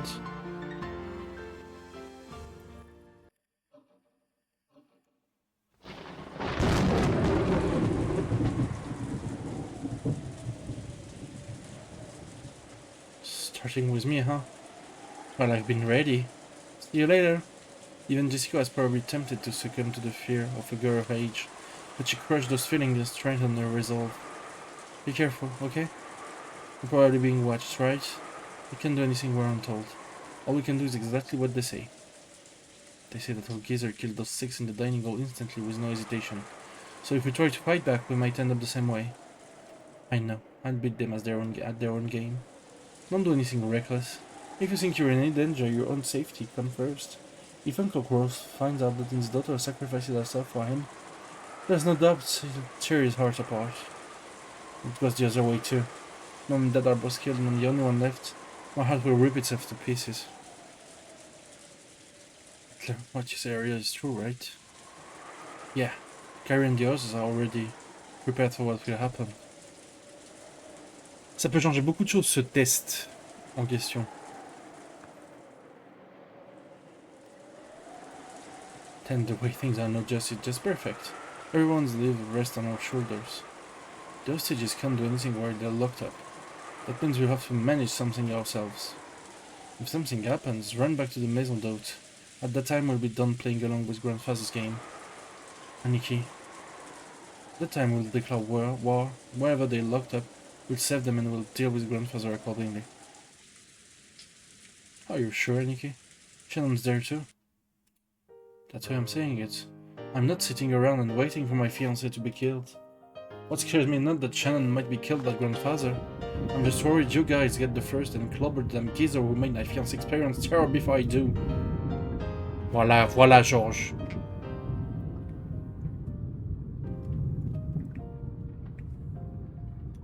I see.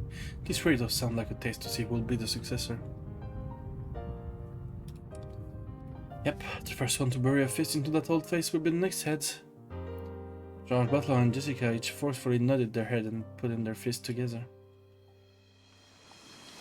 Then Jessica headed off to her own room, as designated.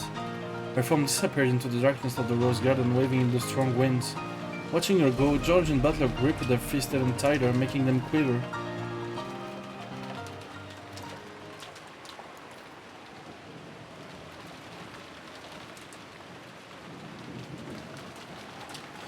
Left on the second floor, Maria watched Jessica's black through the window. She wore a blank expression. I wonder what everyone's getting so upset about. Even though when Beatrice is revived, everyone will be brought back to life. Jessica's form was already being completely swallowed by the darkness. At that time, the phone began to ring again. Butler and George heard it and came clamoring back, but Maria picked up the receiver right away. Hello? Is that Maria-sama? It's me, Shannon. Will you present the phone to Monsieur Georges? This time it was Shannon on the phone. And this time the message also told the next person, George, where he was to go. Bah, déjà?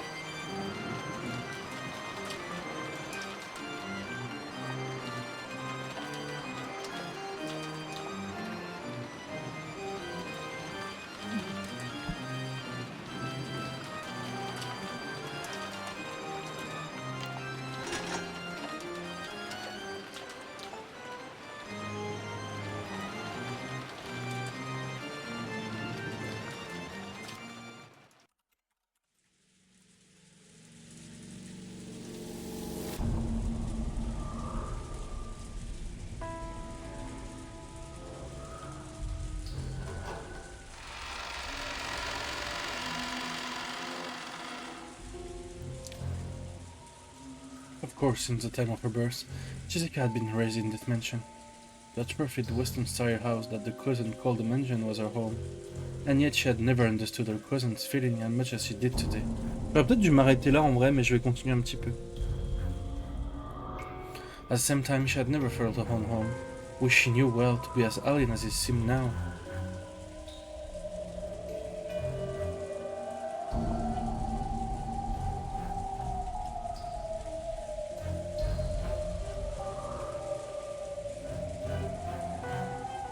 Her home room. This had once been her hideaway, the only place in this vast mansion where she could feel at peace. However, she had never felt as much pressure coming from that door as she did now. A test, you say? What the hell could be waiting in there? I'm gonna find my desk and stuff dragged around all over the place, right? She acted so tough, trying to deceive herself, trying to make herself believe that she wasn't scared of anything. Readying herself, she opened the door to her room.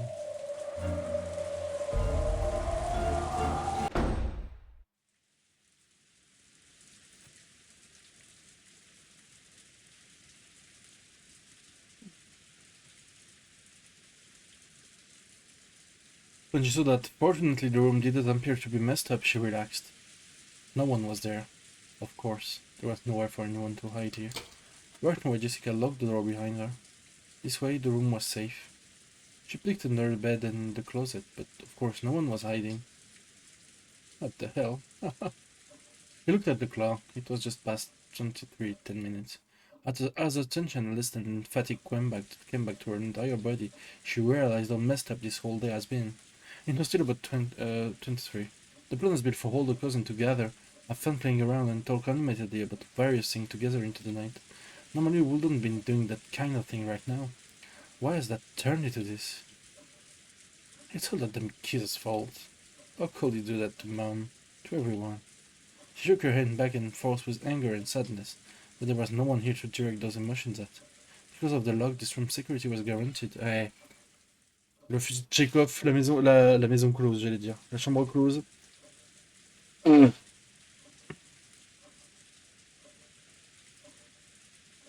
If it keeps out like this and nothing happens, I want to go to the dining hall and see Mom's dead face.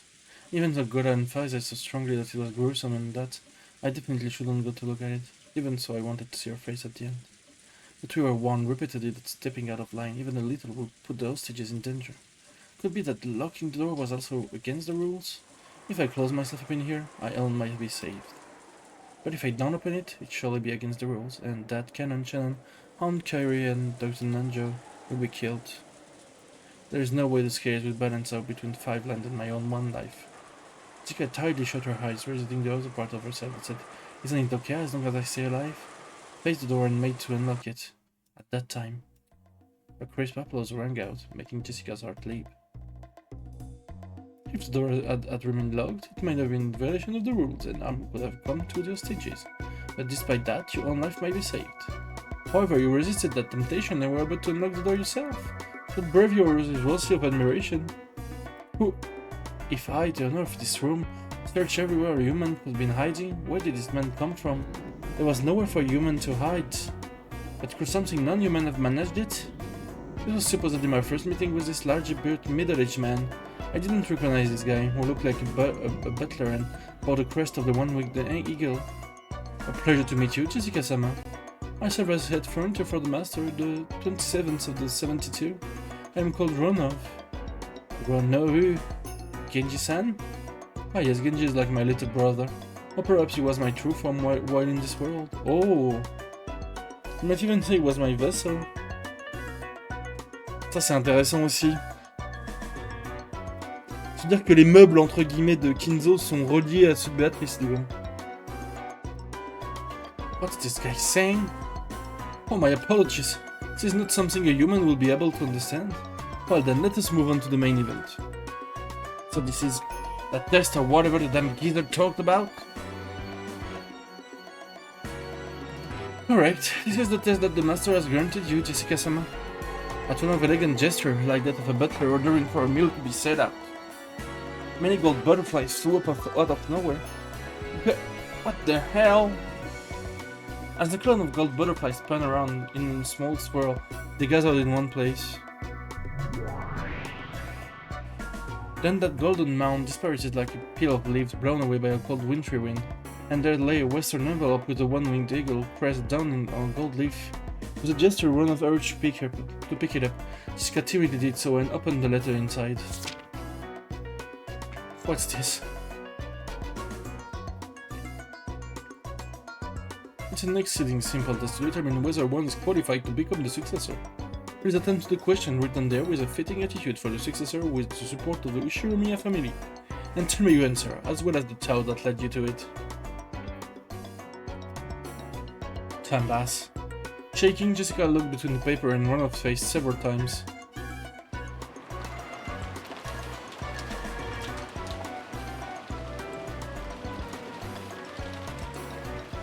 At that time, George, who had been called to Jessica, could be seen in the harbor of the Rose Garden.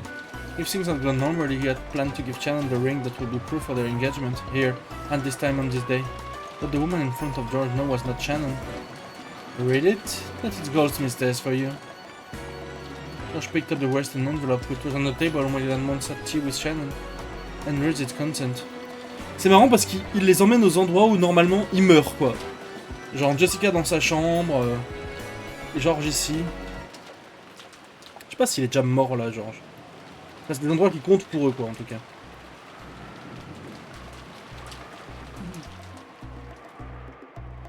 Et qui comptent dans les boucles. Perhaps his message was short. After glancing at it, George's eyes grew sharp. What is supposed to be? It's that you see. This is the test given to you to see if you're qualified to be the successor. As you ask yourself whether you're truly also qualified, answer that question. What stupid question? That's right, it's really a stupid question. Doesn't that mean the Ushura family inheritances or something on that level in Goldsmith's eyes? George lowered his eyes to the surface of the letter once again, examining its content. George and Jessica, while the test given to them was slightly different, they were almost exactly the same. Among the three mentioned below, in order to gain 2, sacrifice 1. It's a simple 3 choice. Decide for yourself which one you will choose to abandon. If you refuse to choose, the test will be suspended. I've been given permission to kill you right here by my own hands. If you want to include even that as a choice, then there are 4 options. It's been an awful long time since I've gotten to play with a kid like you, so I can't say I'd be disappointed. Are there 3 choices on the test? Or will the consequence of my choice be carried out? Don't be so naive.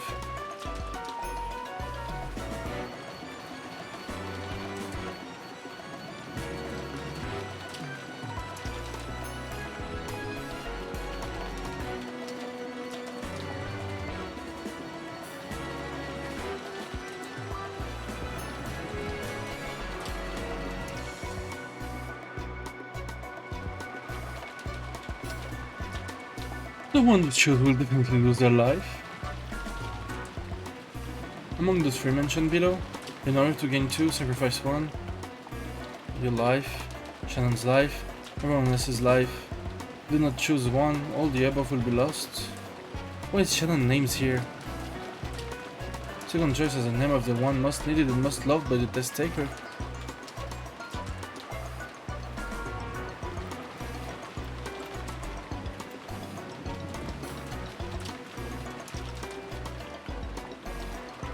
The second choice is the name of the one most needed and more loved by the test taker. I believe Kellen's name is written second on Jessica's test.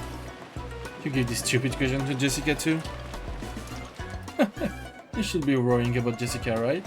Right now you are the one being tested. It really is a simple 3 choices test. Which can you throw away for the sake of the other 2? Isn't that simple? If you still can't decide, would you like me to lend you a coin? A coin? How would you choose between 3 options with something that only has 2 sides? No one will throw away their own lives. So, there remain 2 choices that will leave you standing. Will you give up on everyone for the sake of the one you love? Or will you give up to the one person you love so that you can save as many people as possible? Either way, you should be able to find a fitting just cause.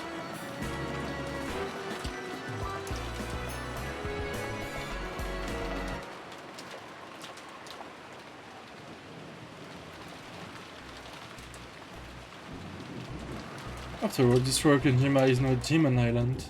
The sentimental relationship of the human world aren't necessary here. No one will blame you. Do as your heart desires. And ask yourself whether you're qualified to succeed the Ushima family headship.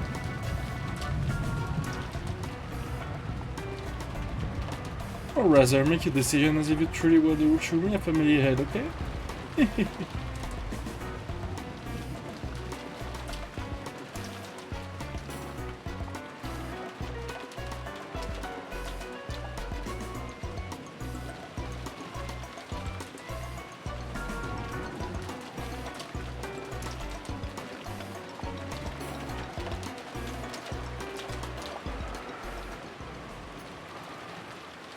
Fuck you guys, mocking me like this.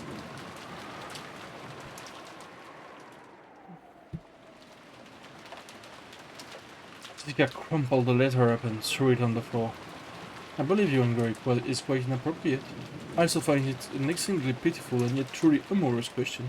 How could anyone wish to die themselves? And how could anyone want to remain alive after abandoning the life of the one they love?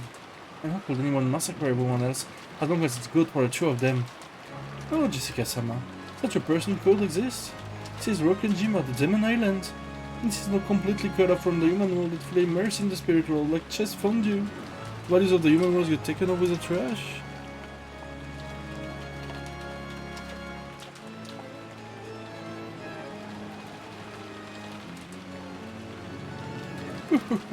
So please, wrong the thing you deserve from the bottom of your heart. Whatever remains will become a fitting answer for you in this insane evening. Don't fuck with me. How could I choose any of these? If you do not choose one, all the above will be lost. Also make for a find fourth option. Even choosing that should give us an amusing show. But since that choice will result in the loss of your own life in the end, I believe it will be more wise to be pure and choose the first one, your life, so that the other two will be saved. Everything has been entrusted to your decision, Jessica-sama.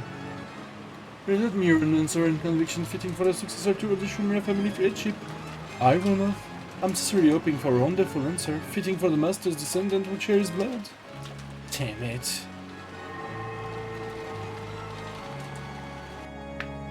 That scene was observed through the magic crystal ball Kinzo held.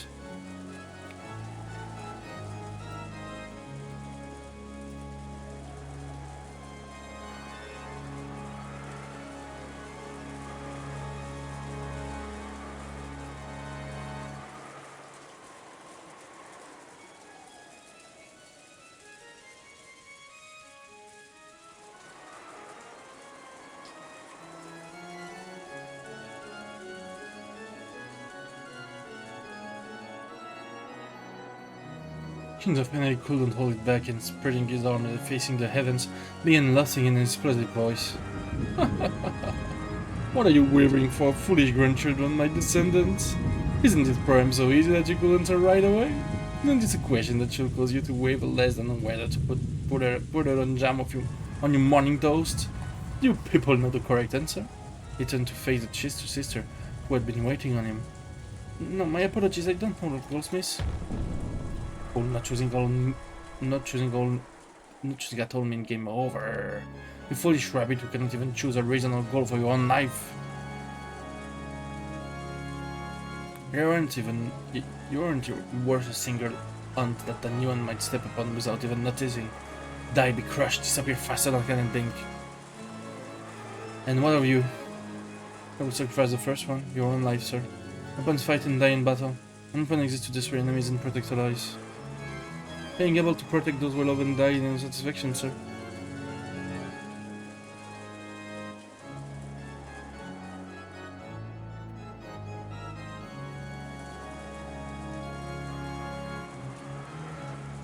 Oh, that sure is splendid modern answer for a weapon. The immediate reply is very nice. So have you been erased? You think you'll be given an extra carrot for answering that way? That's wrong, see? Even that is wrong, see? Answering that way when you are asked is nothing more than giving the answer you have been indoctrinated with. We are the same as that of the rabbit a second ago. You still live without having chosen a purpose or goal to strive for. You feels that doesn't deserve to live. You switch you well to be crushed and used as fodder to other livestock. Yes, sir, animal fodder will be an honor. That's wrong, right? You don't want to see anyone else die anymore, right? Why can't you accept that? Accept that the depths of your old wound are still festering and rotting. Yes, the rotting stench will make the nose rankle, you foolish rotten rabbit. There are words of praise for you. Thank you very much, sir. Well then, what about you, the last one? Which of the three choices would you choose? Nihi, without wavering, I choose the second one. Oh, the second.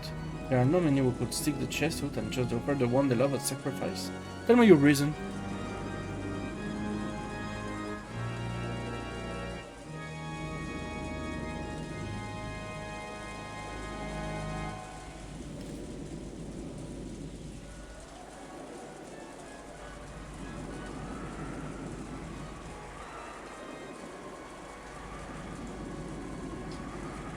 Because the one you love will be the last eventually.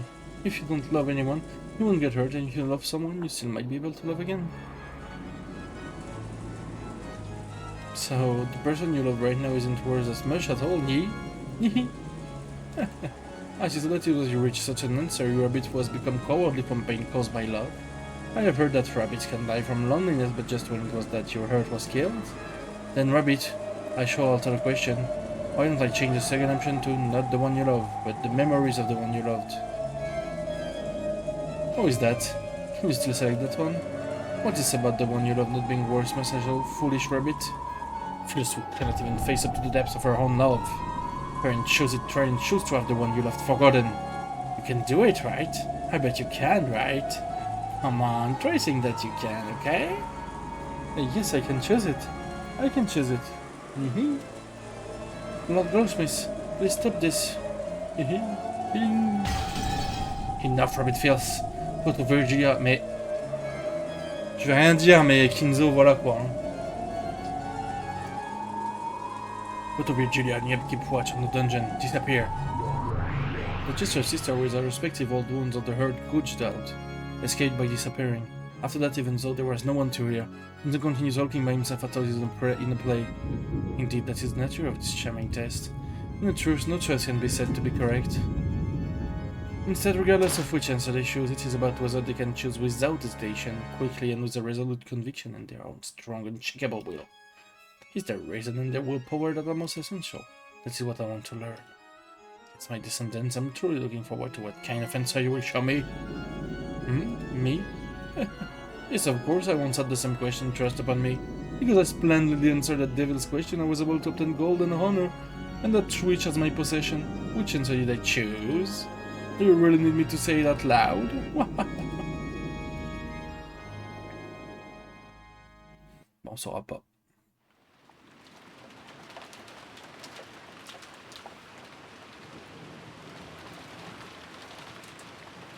Well then, have you nearly decided on your answer? As Jessica stared at the letter that has been crushed and lay on the floor, he hung her head in constant silence. All that filled the room was the stir from wind and rain shaking the treetops. Regardless of how noisy that was, it actually made the stillness more apparent. Ronald waited for Jessica's answer. However, Jessica didn't answer. Whether she was lost in deep or had stopped thinking, Ronald couldn't tell. Now, he might actually have known. But query like a demon, Ronald urged Jessica to voice it. If you cannot choose any, I cannot just bring you peace without pain, but... Me. Yes, I had trouble hearing. Could you say it again, please? Jessica lifted her face and looked straight into Ronald's eyes.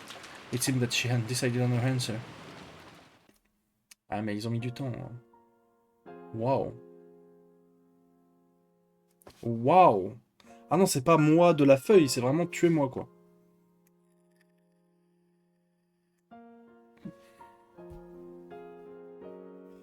Kill me. Jessica said it one more time, clearly. Perhaps none of us imagined that it would be her answer from the very beginning. Without any surprise, he smiled lightly and nodded. I thought you would choose that answer, Jessica-sama. Well then, there is no right or wrong answer to this test. The essential part is what thought led to you that answer. Come now, please answer with a fitting attitude for your successor. It's not like I chose the first one because I won't die. The second one was letting Canon die. Of course that was out of the question, so I excluded it. The third one was everyone else's lives. Of course that was also out of the question, so I excluded it. After that, only the first choice remained. Process of elimination, is it? So it was not something you chose proactively. After chuckling slightly, Ronald dropped his gaze. The human couldn't even imagine what an answer a demon would have been expecting. All she could understand was that this was apparently slightly below Ronald's expectations. The answer is neither bad nor good. 60%, I believe you could call it. I'm a little disappointed. You're a pretty selfish bastard, telling me to answer with self-confidence and then be disappointed when I do. Apparently there was more to it than the process of elimination. It's a failing grade either way, but there seems to be a little more to your thought. Allow me to ask. People don't want to die, so no one will want to choose the first option. People want to live in happiness, and struggle as much as life will let them. So normally the first choice should be impossible from the beginning. However, you took that first choice. You chose to throw away your own life. Only that choice remained for you. I tried thinking of the future that will come after choosing each one. Oh, and what did you see? First I tried letting Canon die. I tried to imagine the rest of my life after having abandoned the one I love. What kind of life was it? It was a horrible woman who didn't deserve to live. A shabby woman who always lamented her own decision and lived only to regret. I could never forgive a horrible woman who chose to live and abandon the person she loved. I put an end to her myself. How brave. So did you also consider the third option? Yeah. I tried letting everyone but me and Canon die. There's no way Canon would like me if I did that. So even with Canon, I was forced to bear the cross of abandoning so many people, and even Canon was forced to bear it. I'm not gonna make a foolish choice that leaves Canon bearing that cross. I wouldn't be able to forgive a future me who did something like that. I put an end to that woman myself too. She had pictured it in her mind. The future were beyond each of the three choices. There were three Jessicas. Out of the three, two had regrets. Only one could hold her head high and smile at Canon. You know, I once had the nerve to preach something to Canon. Something about trying to live life to the fullest. Live your life to the fullest. Meaningful words. And a surprisingly difficult thing to do. So yeah, I've got to stand proud. Je l'aime et il faut l'avoir. And show Canon. Show him to live by holding your head high and looking straight at the sun with a full smile. You cannot be able to accept your self-sacrifice. Haven't you thought that your selfish decision might hurt him more than is necessary? That's why I want to leave a message. Oh, I will listen, but I'm after all a demon. I may not keep my promises, you see. Keep it, you promise. Chica spoke, that looking quite unconcerned.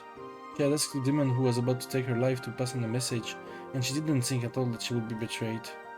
At that extremely innocent smile, Ranulph closed his eyes lightly and shrugged his shoulders. I see nothing wrong with that. So, what shall I tell him?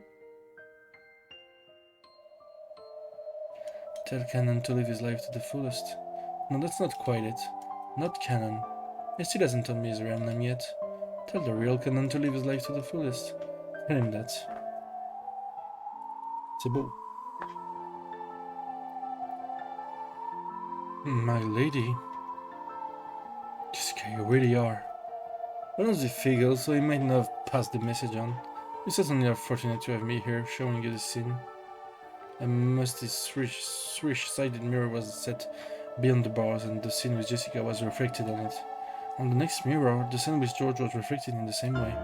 None of them questioned why a three-sided mirror had appeared from a group of butterflies, nor did they wonder why the scenes with Jessica and George were reflected on it, because the reflected scenes themselves were more important. Are you so prepared to throw up your life away? For his sake... My apologies. Cross looked at Canon with a complicated expression mixed with a bitter smile. Canon didn't meet his eyes. Virgilia-sama, there is no reason for my lady to throw away her life. Please kill me. Please change it to the second choice. That way everything should resolve itself. Oh, I'm not capable of granting that wish. After all, this is Jessica's own decision which she herself chose. At the time, suddenly the air split and Jester's sister appeared, flying into Virgilia's chest.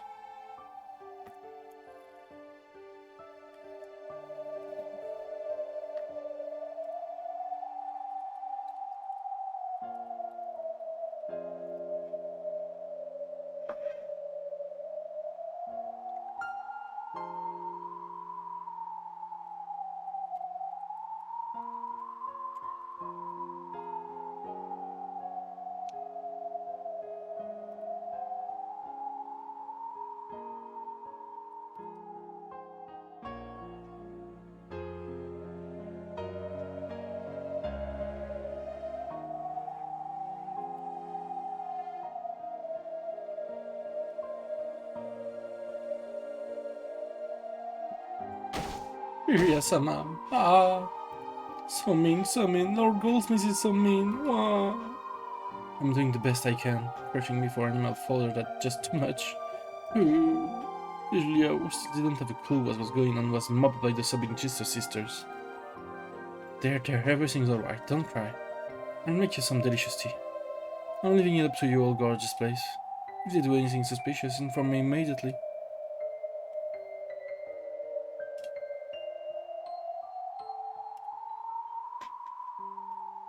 The girls attendants all faced each other, nodding their heads. Virgilia took the Chester sisters and left. The sound of them going upstairs could be heard, so they had probably gone to an upper floor. It is our chance. It looked like this goat's heads are Moran. Goat head? Je l'ai aussi, mais il faut l'avoir. I wonder if you can trick them. Carrie realized that an opportunity had arrived, but even so she hadn't thought of a way to break the metal bars. Jessica reflected on the three-sided mirror, eyes closed, as sought its contemplation. The way she had both hands stuck into their pockets, wanting to be defiant until the very end might have been her own aesthetic stance. That's all I have to say. Kill me? Understood. Well then, Fear not, for I shall make you thus more gentle and merciful than any sleep. As one of raised his palm, he slowly approached Jessica. Meta! Realizing that his daughter was about to be killed, Cross went half mad and repeatedly body slammed the metal bars. The gods looked like they were sneering at how mere humans didn't stand a chance of breaking those bars. Cross's pointless effort certainly may have been comical, but Cross was giving his everything he had. He was now living with all he had as Jessica's father, so that he could save her. Han made tight fists with both hands. If he used his cursed power, he might be able to cut through even metal bars. But there were a full 3 goats. There was no way he could defeat 3 of them in an instant.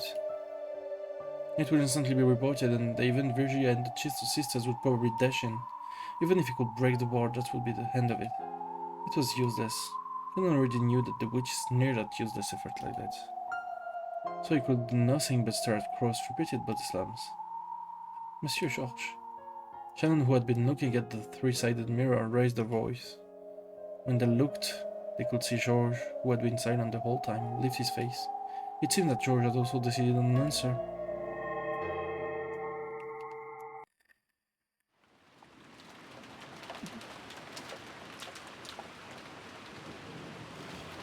Have you decided on your answer? Yeah, I've decided. It's an unwavering answer? Yeah, it's unwavering. Then let me hear it. Oh, by the way, it seems Jessica decided to take the your life option. Probably such an indecisive person as you isn't going to choose the same answer, right? She gave her own answer. No matter which choice that was, it was Jessica's answer. It doesn't influence my answer in any way. I see, then let me ask again. Among the 3 mentioned below, in order to gain 2 sacrifice, in order to gain 2 sacrifice 1. 1 your life, 2 Shannon's life, 3 everyone else's life. Which one will you choose? Will it be the first one like Jessica? Wrong. Oh. Gap looked a little surprised, because she had thought this timid-looking man would obviously choose that option.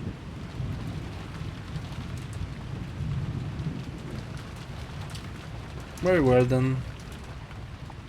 I'm glad the most boring option for me has been removed. Then, as crazy as it sounds, will it be the second option? Can you abandon Shannon's life? You must be joking. Why would I do that to the person I was going to give an engagement ring to tonight? How bold. Is that your answer? That's it. My answer is the third option. Georges, s'il te plaît. Georges took the third option. Everyone else's lives. Unsurprisingly, Gap didn't imagine that he'd give an answer like that. He had been sure that he'd choose the same one as Jessica, so she was interested in how he had reached that answer. How he had reached an answer that had surpassed the imagination of the 13 threes ranked of the 72 demons. I want you to tell me the circumstances that made it possible for you to sacrifice the lives of everyone else so that you and the fiancé would love you be safe. Did you use the process of elimination like Jessica? Wrong. I clearly have no choice except this one. So you don't care what happens as long as it's good for you? So you can sacrifice the world for the woman you love? What are you even talking about? What? George faced the demon as he spoke, almost as though he was disgusted. Tonight, I plan on calling Shannon right here and giving her this ring as proof of our engagement. There probably are quite a few people who wouldn't celebrate an engagement between me and Shannon. I was prepared to make enemies of the entire family by announcing my engagement to her.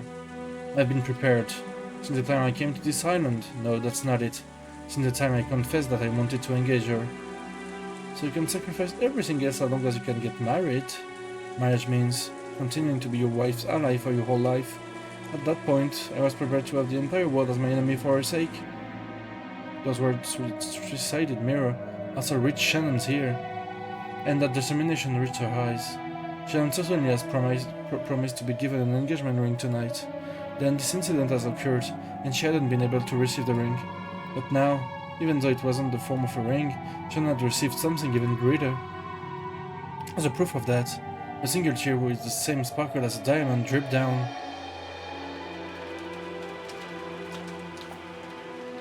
Hehehe, what a courageous answer!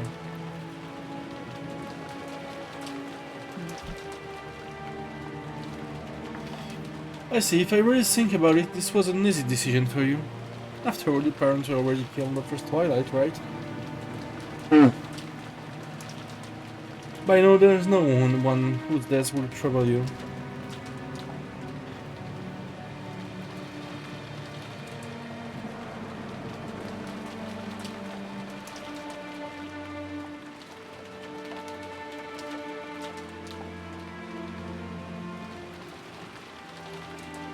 It's truly an easy choice. Say whatever you want. This determination and choice are mine and my as a successor. The sparkle in George's eye was brilliantly sharp. For just an instant, Gab felt the same sense of threat as Kinzo's and was slightly overwhelmed. I see. He has the same decision as Goldsmith. So even with you... Voilà, bah ça c'est... C'est sûr, ça. On sait ce qu'il a fait, hein. Donc c'est forcément ça. Mais cela dit, George est une merde, du coup. Fatalement. So even with your innocent face, you will also become a terrible demon in the future. How do you know we might get along pretty well? You will succeed, Goldsmith. Eventually I may even be Simon and serve you. That could be surprisingly interesting. Yep, I needed to change your opinion of George. This man bore determination and resolve unimaginable from his outward appearance. And not just now, but since the very beginning. I'm prepared to inherit the headship right away. No, that's not it. You told me to think as the head in this test. Plans are based on the premise that I am the head. No, even that's not it. I thought the head himself. I am now the head of the Ushurumiya family. Pas du tout, mon gars. Hein.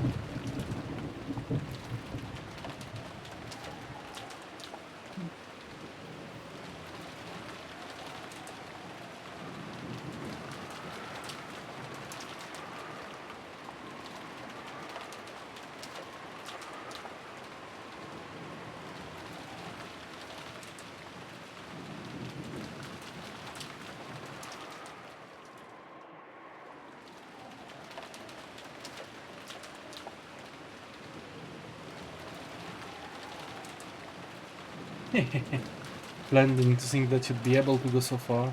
It seems you truly are one to be reckoned with. Butlers and marionettes remain, but I've got a good feeling that you'll pass. But only if that is you, true and exaggerated answer, you see? Do you adopt my resolve? Can you carry out the option you choose? Can you right now with your own hands offer all the life that exists on this island as sacrifices? By your own hand? I can.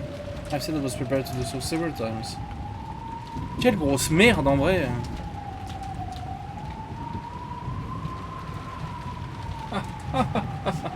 Then return to the Maison d'Hôte right away and kill Butler and Maria. When that's done, I'll bring you to the other stages. Execute each of them except Shannon before our eyes. C'est... You can do it, right? I can. My resolve is on a whole different level from yours. Then carry it out. That's for them all. Complete this blood-stained ceremony at the new Ushura family head. Understood. I'll carry it out. I'm already the Ushurumiya family head. Yes, that's right. Stain that throne red by your own hands. You'll become the king of the spiritual who controls the demon. Gap was convinced. This man truly was fitting to success Kinzo's madness.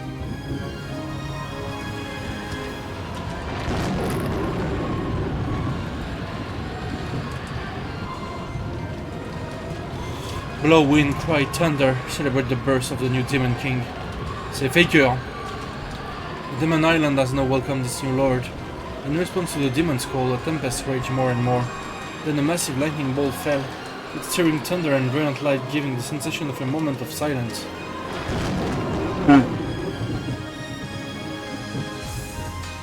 So, about the order of the murder, I get to choose that, right? Please as you wish, Your Majesty, the new Demon King of Rohingya. As you heard desires. Well then, to start, that means the first one gonna be you. Got a problem with that? Ok, ok, j'ai rien dit, c'est peut-être pas tant une merde. Hein? A gust of wind blew, stirring up George's jacket as if it was a cloak. It was very much like the cloak worn by the head. It definitely carried that impression of dignity. At that time, Gab truly did see the storm wiped away, and the sky covered with a pure white and vast full moon. The man who called himself the new head wore the full moon on his back and sneered at the demon. Even the lives of the entire Ushima family are not part of my fortune. Reparation will be made for the damage that's been done, and it won't come cheap. You didn't seriously think you could take my parents, Aunt Netsui, Uncle Rudolph, Aunt Rosa, and Genji's lives and expect me to overlook it, right? Ho ho ho, impertinence! Ronov was trying to press his palm against Jessica's chest and stop her heart. But right before he crawled, his hand stopped. On the carpet at their feet, 1, 2 small red flowers bloomed with a plop plop. The seed of those flowers was way up high, piercing into the heavens on Jessica's fists. Ronov's nose was stained red with spewing blood, and those drops had been dripping onto the carpet.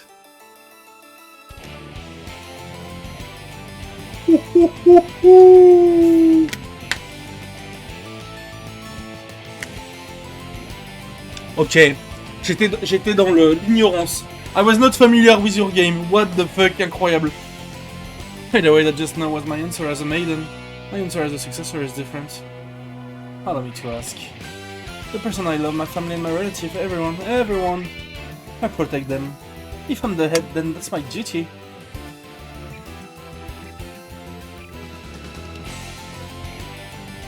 That wasn't just swaggering around. Protecting me and Mom. He fought the pressure of succeeding the Ushima family for decades. That's why I know. Being the successor is nothing trivial. So you know what? I can't give it up. Betting my own life is something I can do easily. Jessica knew.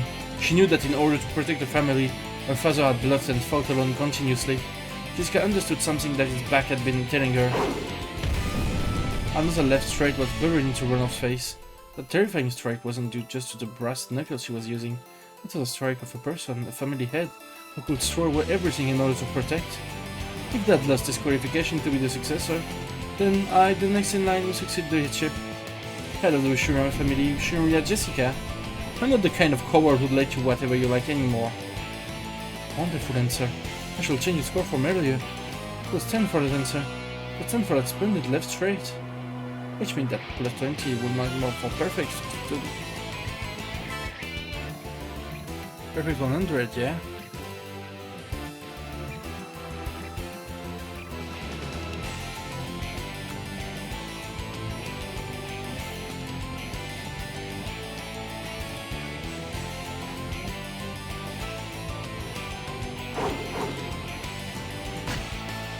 As Ronov jumped backwards, somersaulting in midair, he valiantly wiped away the blood pouring from his nose.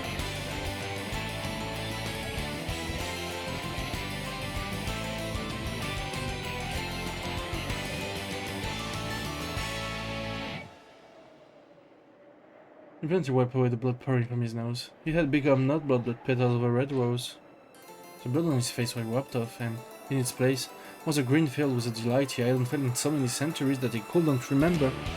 I, Ronov, will test to see whether you read off its worst full marks, understand? Shut up, come at me! Wow. Come into the abyss. Il se passe quoi? C'est quoi les OST de fous qui s'enchaînent là? Wow! Suddenly beneath George's feet, a pitch black pitfall opened its mouth wide.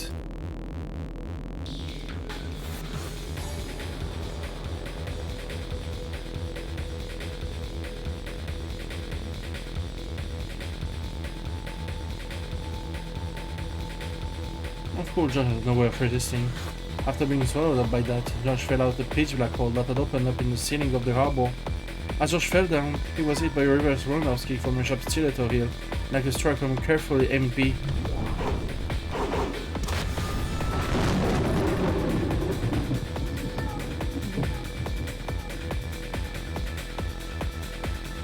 The instant George, after being blown out of the harbor, could have been swallowed up by a rose bush.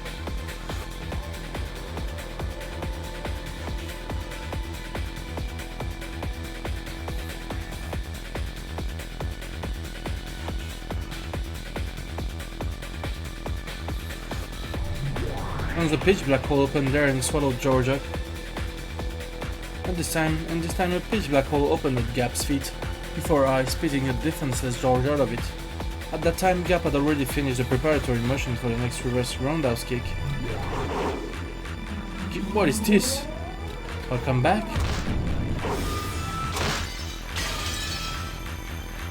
Right side of the head, below the right armpit, side of the right knee.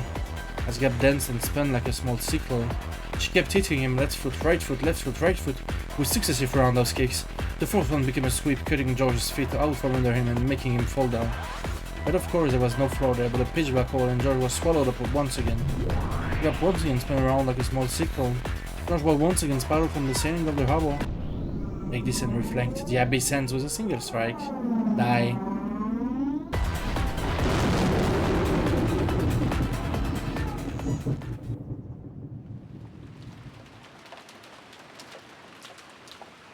The sharp strike of the queen bee pierced the heavens like a rising cyclone.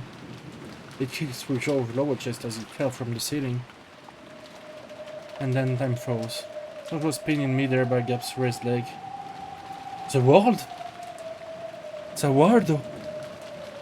Still pinned in midair, George moaned. Then Gap, with George still hung up on her foot, grinned. I'll admit it. At least your attitude is that of an adult. But it's no good unless you have power to go with it. Did you know? They say you need 3 kinds of power to rule this world. The first one is influence. The second is wealth. Do you know what the last one is? I read it in a book. Force, right? Correct. And that's where you're lacking. The Gap finally released George. She kicked upward one more time, changing into another roundhouse kick and knocking him into a pillar. No one will fear a monarch without influence, without wealth, or without force. Kinzo possesses all 3 of those. That's why it reign as a tyrant. If you're going to call yourself Kinzo's successor, try showing me a bit of that majesty, okay? Come on, how long are you gonna sleep there? Stand up, okay? If you don't, you'll fall again, see? Pourquoi il y a des OST de fou qui s'enchaînent là, que j'ai jamais entendu de ma vie? Not bad movement, but I feel they're slightly unfitting for a lady. Stared, swinging around all over the place. Aren't you gonna strike back? Don't take me lightly, you fucking bastard. One of those skillfully jumped back and avoided Jessica's fist. But he still didn't strike back himself. Because of his dodge that was as rapid as fluttering black flag blown by strong wind, Jessica's fist wasn't even able to touch him. Amidst the sensation that her own blood was boiling, Jessica regained her offensive composure.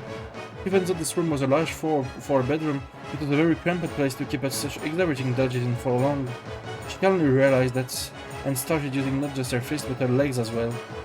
Oh, boxing with just your arm makes you but half a finger. Your arms would be like the roar of a lion, and your legs would be like the cold snake floating in a spray. Snakes don't have legs. True. Jessica began cornering run up towards the wall with perfect footwork. She didn't let him get around here. Her run of magnificent dodges looked flashy, but they needed a large footing. Once cornered, they wouldn't be able to dodge anymore. Jessica knew the characteristic of her weapon, the brass knuckle, very well. This powerful weapon's most notable characteristic was how it didn't give the opponent a chance to defend. Even if they blocked with their arm, that arm would receive direct damage. If it hit the wrong way, it might even break the bone. So she cornered him. With his fist, she whistled away as this demon was lost any way to escape. Whoops. Oh, when did? Look like I finally cornered you, right? Where is everyone being held? Where's that damn geezer? Don't tell me everything and I'll light you off with nothing more than plucking this mustache off, got it? That will be a problem. This will take me an hour every morning to set this. Once you're in the cast, you won't even be able to do that, right? Whoops. Yeah. Renova blocked Jessica's fist with his arm. He tried to act as though it was no big deal, but it must have hurt a lot. Jessica grinned. Renova smiled the same way, but twitched slightly. I see. This certainly does hurt. Here's my last bit of advice. Try and apologize. What I cannot do. I will ruin my image.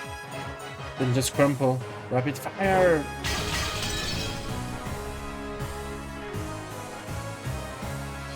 That set me full.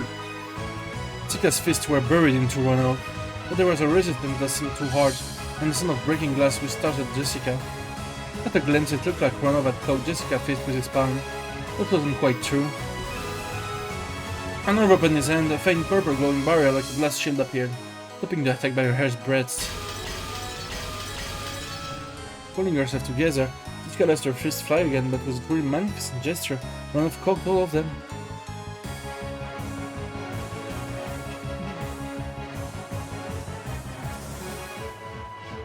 I'm after all a demon.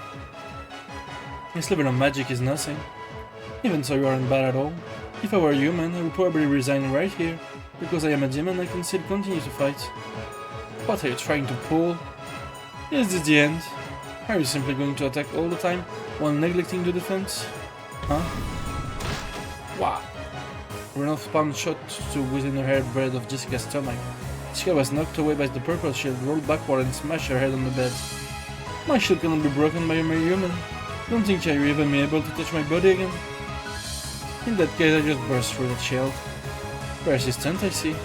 It's a truly fitting spirit for the successor. Perhaps I'll be your opponent for just a while longer. It is also part of an examiner's role. Break.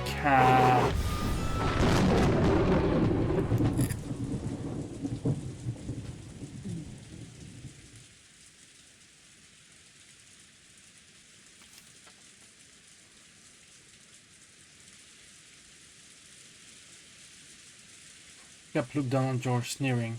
George was on a path in the rose garden, lying face down in a puddle. The merciless rain beat down on him so that he looked at, so even the heavens were mocking him. Stand up, okay? You'll fall again, right? George stood up shakily. It seemed spirited and given in, but the damage done to his body was fairly significant.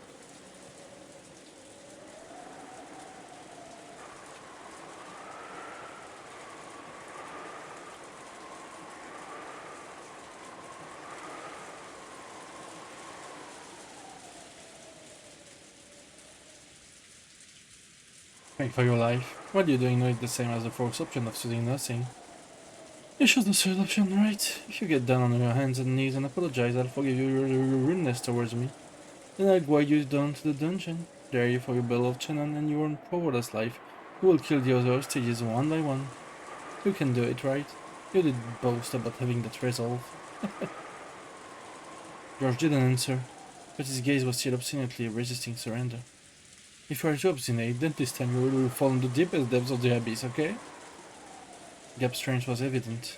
It was probably clear even more than it was to George himself. To Shannon's group watching through the three-sided mirror. Monsieur Georges, that's enough for someone like me. Nee. If you didn't like me, you would not fight with anyone, right, Monsieur Georges? Then please abandon me. Please forget me. There was no way that voice could have reached George. But even so, George answered. No way. I won't surrender. Oh? Why not? Because that's my resolve. I'll fight everything for Shannon's sake. And I'll make everything accept us and bless us. Hey, could you tell me something? Why are you willing to go so far for that furniture called Shannon? She's just a washout, isn't she? Rubbish furniture that could even make a satisfactory waitress. I won't permit you any more insult against the woman I love. So what are you going to do about it? How could a weak kid like you resist me? Loving someone is strength, because I learned that I was able to become strong. Shannon, I love you. With just those words I can stand back up, over and over again. Shannon is in the dungeon, right? Professing your love to me won't. No, feared. That's because it's love. Shannon can hear my words right now. The reason I can believe that is because of love. You. Shannon. You aren't furniture. Even if you are furniture, you're mine alone, the only one for me in the world. I want you to be close to me as long as we live. I need you for all eternity. Monsieur Georges. I'm jealous. You surpassed my husband in smooth talking. That's yours for you. The strength of love. Then why are you so weak, boy? Does that weakness mean your love is also that weak? Even your love for your fiancé is weak. The way your parent died so quickly was weak.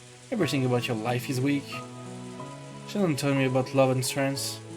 If you're trying to measure my love toward Shannon by my strength alone, let me teach you about my love. So you say, I get it now.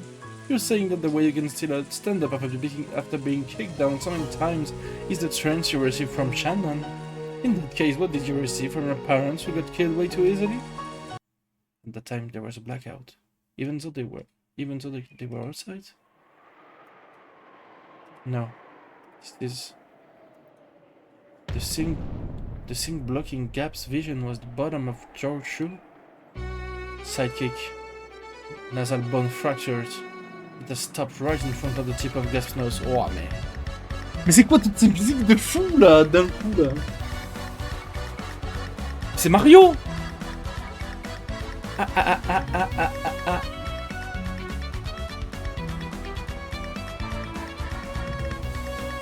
C'est Mario, c'est les Koopas! The thing I got from Mom was this cake.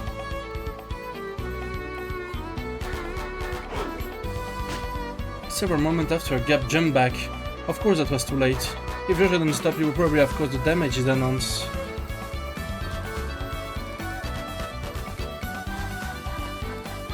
And what I got from that is fortitude. Anger without a boiling point isn't something to be truly feared. Anger is disciplined by fortitude. I recognize your violent method of declaring your intentions. I also see that you've slandered my fiancé and my parents' honor. And you have no intention of taking back what you said, yes? But you... I don't understand your attacks more than enough. So maybe it's about time. Time to start fighting back. Quit prattling, foolish boy. A pitch black hole opened his mouth at George's feet. But George rapidly opened his legs, threading the hole. The same move won't work again. It was an extremely smooth dodge, and the upper part of his body didn't even quiver. Fortitude means calmly analyzing how your opponent will act, instead of losing your cool. Why? Isn't it obvious? Can't you guess? No, I can't. It's to Gunther to give back exactly what you got, to make no one to take another pass at you, to make them cover their face in tears and snot and forget to wash it off, to make them want to rub their forehead on the ground and apologize over and over, to completely, perfectly and thoroughly beat them until they can't get up. George dashed. Pitfall opens one after another, but George didn't step in them again, and because he was persistent, he was able to reach Gap a second time. Reverse roundhouse, George fractured. It was stretched out more forcefully and beautifully than Gap's had been. Of course, while it centered directly on Gap's face, it stopped a hairbreadth away. Perhaps she couldn't read on Pitfall at this close range. Gap kicked at George's shins at a direction, and in the instant of weakness where he tried to deal with that, she aimed the kick at his stomach. It was a bee-like stab by her stiletto here, but it slid through the hair when George no longer was. High X kick, collarbone fractured. By Gap's side, George calmly announced that, his foot still raised. If that monarch heel had swung down, a collarbone fracture would probably have been the least of her worries. This guy is stronger than me at close range. I need distance. C'est n'importe quoi, genre. La magie n'existe pas en fait. Ça n'a aucun sens. She jumped backwards to open a large gap between them. She jumped and leapt and flipped in midair, increasing the distance. It should have been magnificent, but for some reason it was very similar to the movement of a small scared animal. If she opened the distance between them, she'd be able to fight at the range that was her specialty, using a mixture of pitfalls and kicking techniques. You fool, you regret the pride that made you let 3 chances of defeating me slide as you fall into the depths of the abyss. Huh? When she magnificently landed and tried to aim at Pitfall, a razor sharp wind cut Gap's bang. Yes, it cut them. It happened twice. This time it didn't just stop her hair bread away, but scattered her bangs with its hair pressure. Armada con martelo. The fundus of the eye fractured with the first strike. Cerebral contusions with the second strike. You were too shocked to speak. George had closing over all that distance in an instant, letting off a fearsomely nimble mid-air double kick. Furthermore, with the accuracy and edge of a razor, it had cut nothing more than several of her bangs.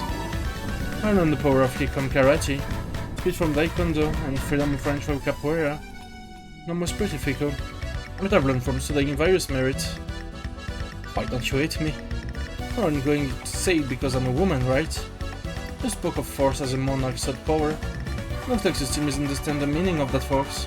In this situation, force doesn't mean hastily wielded violence. It refers to a deterrent knowledge that if someone opposed the monarch, the person won't get away unarmed. Deterrent, you say? In short, this is what it meant. This this was why all of George's attack up until then has stopped her head breadth away. Their bare misses, which was more difficult than hitting directly, had all been performed so splendidly. Also, if George had wished it, any one of those would probably have crushed Gap. He had daringly not done that. You said it yourself, right? Force is the power to control. If you crush your opponent with force, you won't be able to control them, right? Her Monarch's force is something that only shown. He does not crush. He makes us surrender and add them to his own fortune. If you start blowing bubbles, it won't be able to make you coin me to where hostages are. Gap had to admit it. She had to admit that George understood force in this trash sense. Don't take me to where everyone is. I would advise against resisting. I won't stop short next time. Sorry, Dia. Let me borrow your troops. This guy's too much for me alone to handle.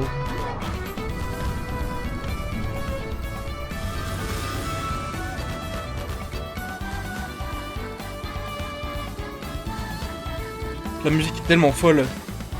As a large pitch black hole opened in the sky, the three muscular goats' attendants fell out. They surrounded George. Reinforcements? Should I take these two men that you take back all that about me being weak? I admit it. I'm at the light of your human power. That's wrong. This is the strength of a man whose experience is love. How can you say stuff like that with a straight face? Come, goats. Crush this man and turn him into meatballs. They got as stupid but look like they had little power. I'll turn you into a corpse that even your fiancé won't be able to recognize. You refuse to surrender, I intend to continue fighting. Understood. Know that from now on you will receive real harm proportional to your own attacks. If you still plan on attacking me, prepare to sustain a great deal of damage. When George proclaimed that, a faint red magic circle rose up around him. It seemed that George couldn't see it. However, Gap being a demon called magic? Why does this guy have a defensive barrier? That's also a counter-attacking type? Is this what you meant by a deterrent? From a demon's perspective, that may have been magic. But in George's eye, it was determination. It was a determination filled with certainty, which would be merciless to anyone who wished to fight anymore, and which would force them to prepare for a significant counter-attack. Determination with certainty become magic. Ronov had been accurately blocking Jessica's fist with his shield, but something felt odd. Even though he was certainly catching them on the shield, he felt his arm getting jarred and it hurt. It should have prevented all physical damages.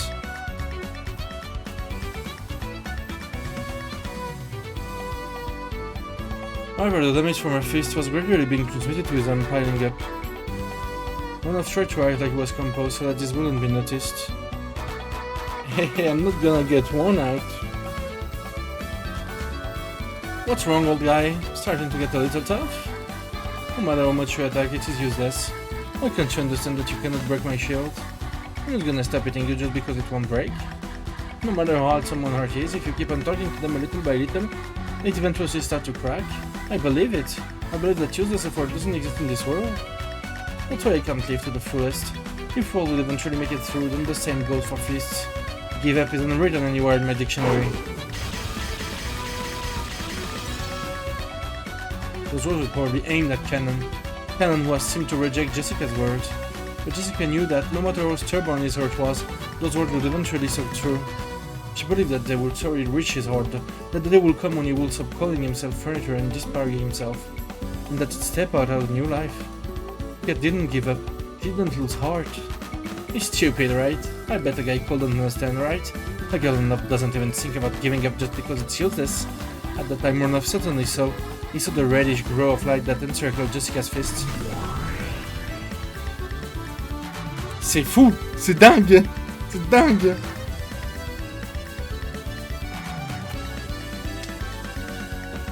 Qu'est-ce que tu veux, Westfield? C'est un moment important là.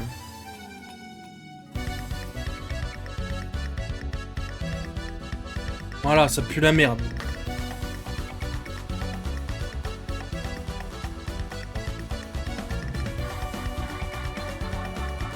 This is not good.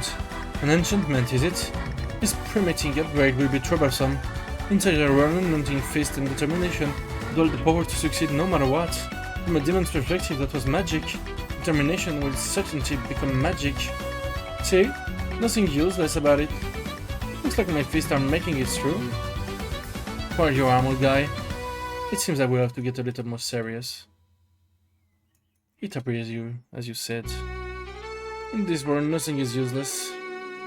That's right, if you give up because something's useless, that's where your life ends. You'll get through. You can be sure of that. I'm an idiot, this is the only way I can live. But even sure, I'm sure I'll be able to teach Canon about a new world someday. So I'm not gonna lose heart in a place like this.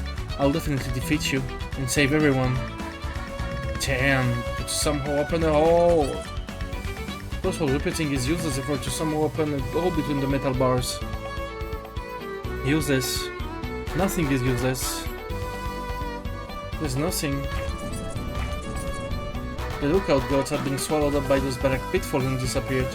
Nor was there once in a lifetime chance. This was the only chance to break the bars. Stop it, it's impossible, Cross. There's nothing we can do with our bare hands. Let's look for a tool, don't waste time on the impossible. If you give up because it's useless, then it's all over. That's what my daughter said. Even if my body won't fit, as long as a small person like Shannon or Cannon can make it through. No, that's where Richie's point. Action is more important than working our brains. Let's work together, I'll do it too. Cannon, you're a boy, aren't you? Let's end. Cannon?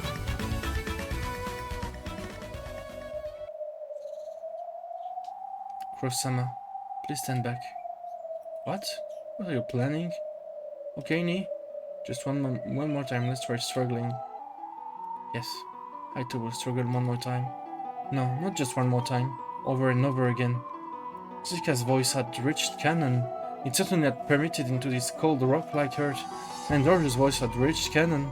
If the love he had shown was embodied by strength, she would have to respond in the same way.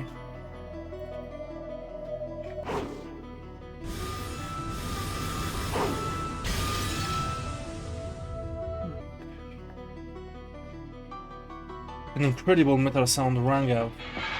In the first flash, several metal bars were severed horizontally, and in the next flash they were severed horizontally again, causing many metal bars to clatter to the ground like bamboo shoots cut by a sword. Both Kyrie and Nanjo didn't even have a clue what had just happened. Talk to Nanjo? Which way down the corridor goes to the mansion? Of course, in and to the left, in and to the left.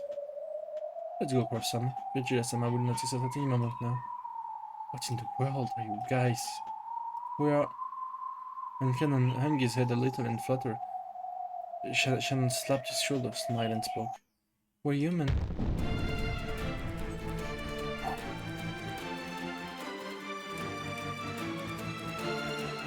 Waouh! J'ai bien fait de pas y aller, moi. Yoshida-sama, response from the lookout web, it's a jailbreak. The god wars are under for some reason. What? Why? It's Gap, isn't it? Taking someone else's ceremonies without asking.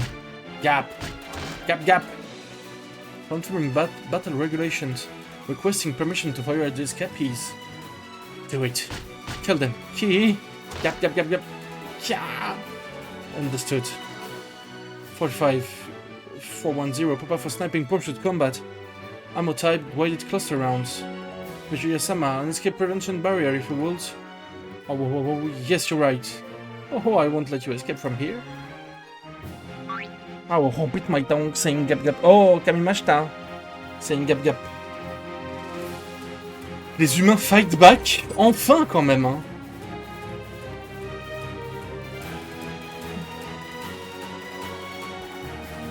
The underground passage in front of them was once again blocked by metal bars.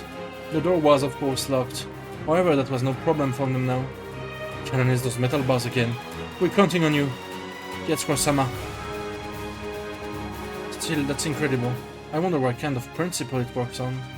I'm not interested in principles. All that matters is that you can sever the metal bars and that we can escape from here. Don't worry, Cannon, do it. Leave it to me. Cannon sliced the metal bars again with his red curved blade. But there was a strange noise and the metal bars only had a slight scratch. What's this? There are 30. Wrong, they're enchanted. It's one of Vegeta-sama magic locks. Can you get it through it? Of course, but it will take time. We'll wait 3 minutes. After taking a deep breath and concentrating his mind, Cannon extended the red curved sword again. When you press it hard against the metal bar, sparks sprayed and melted through it was melting through it with a burner. It looks like we've been able to cut it, but it's a bit tough. For Sama, you've been targeted by the enemy. Please move back. Huh? For sewers? There's no one coming. Please get behind me. There's aiming for you. Data received. Target locked acquired. Commencing terrain calculation error connection. Formulating firing curve. Supplemental control point calculation complete. Data link to 410. 410 data received. Checking other zone, no problems. 00 loading 48 sub-rounds, individual homing FNF. Guided cluster round, preparation complete. 45 firing preparation completed. Loading guided cluster round. Firing!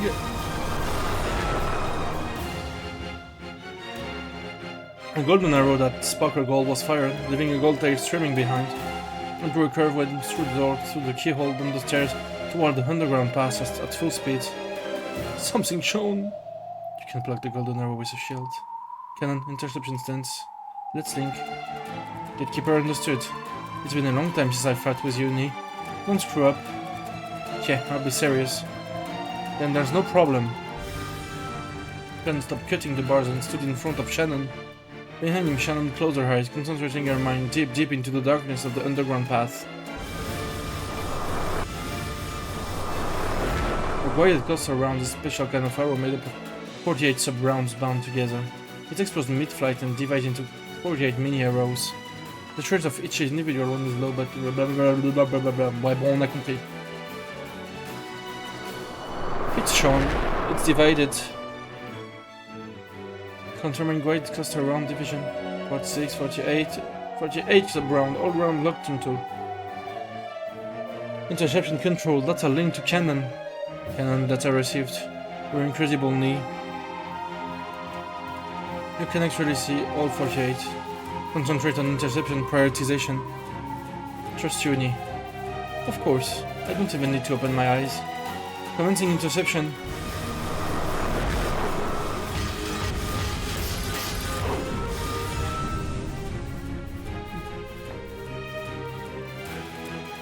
Target unarmed.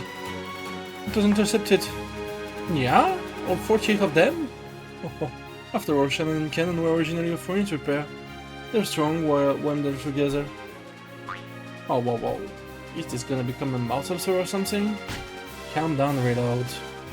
Updating ammo type. Precision lightspeed sniper rounds. Preparing for precision sniping. Sounds good, Nier. Impossible to intercept super high-speed rounds. Impossible for a mere gatekeeper to defend against Nier. Precision sniping, roger that. Commencing collection of precision firing use data. What in the world was that just now? Don't worry, I don't have a clue either. All I know is that we will die if not for this too. Cannon, thanks. Go back to the metal bars. The next shot will probably be one we can't intercept. How can we defend against such an attack? We don't let them shoot. Cannon, initiate spirit particle combat countermeasure. At those words, Cannon closed his eyes tightly and ground his teeth. With Shannon at the center, a pressure and impact that only non-humans could perceive struck. Wow.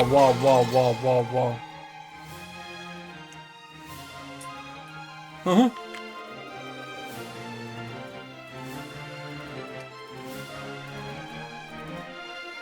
Firing system error. No good reporting. Uh-huh. A spirit wave jamming. Activate spirit particle safeguards, hurry. What are you doing? Cover your ears quickly, 45. Wow. An insane aerial impact that struck the Chester sisters. 00 and 410 crouched down, covering their ears, but 45 didn't make it in time. As she stood bolt upright, her eyes rolled. Thank you. C'est dingue ce qui se passe là.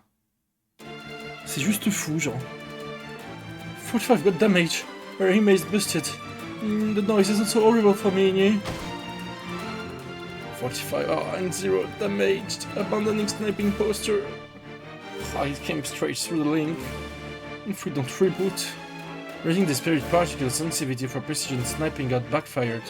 This had taken the full brunt of the spirit particle shockwave Shannon had released. And not only 45 who had been hit directly, but also 0 and 410 who had been linked with her were taken down.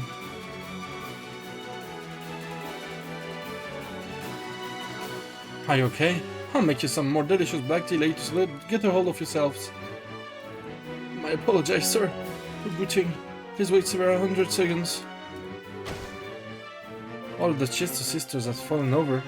They will probably get back up eventually, but it looks like it will be hard for them to return to the battle lines for a while. So Furniture was able to repel weapons, if only for a moment. I see, a plot turned out in that territory will be filled with unexpected turns. Virgia towed her with a light gesture, motioning us through opening a door. Come arise, God's attendant. It's time to work. Catch and kill the escapees. Corpses are fine, we can just revive them anyway.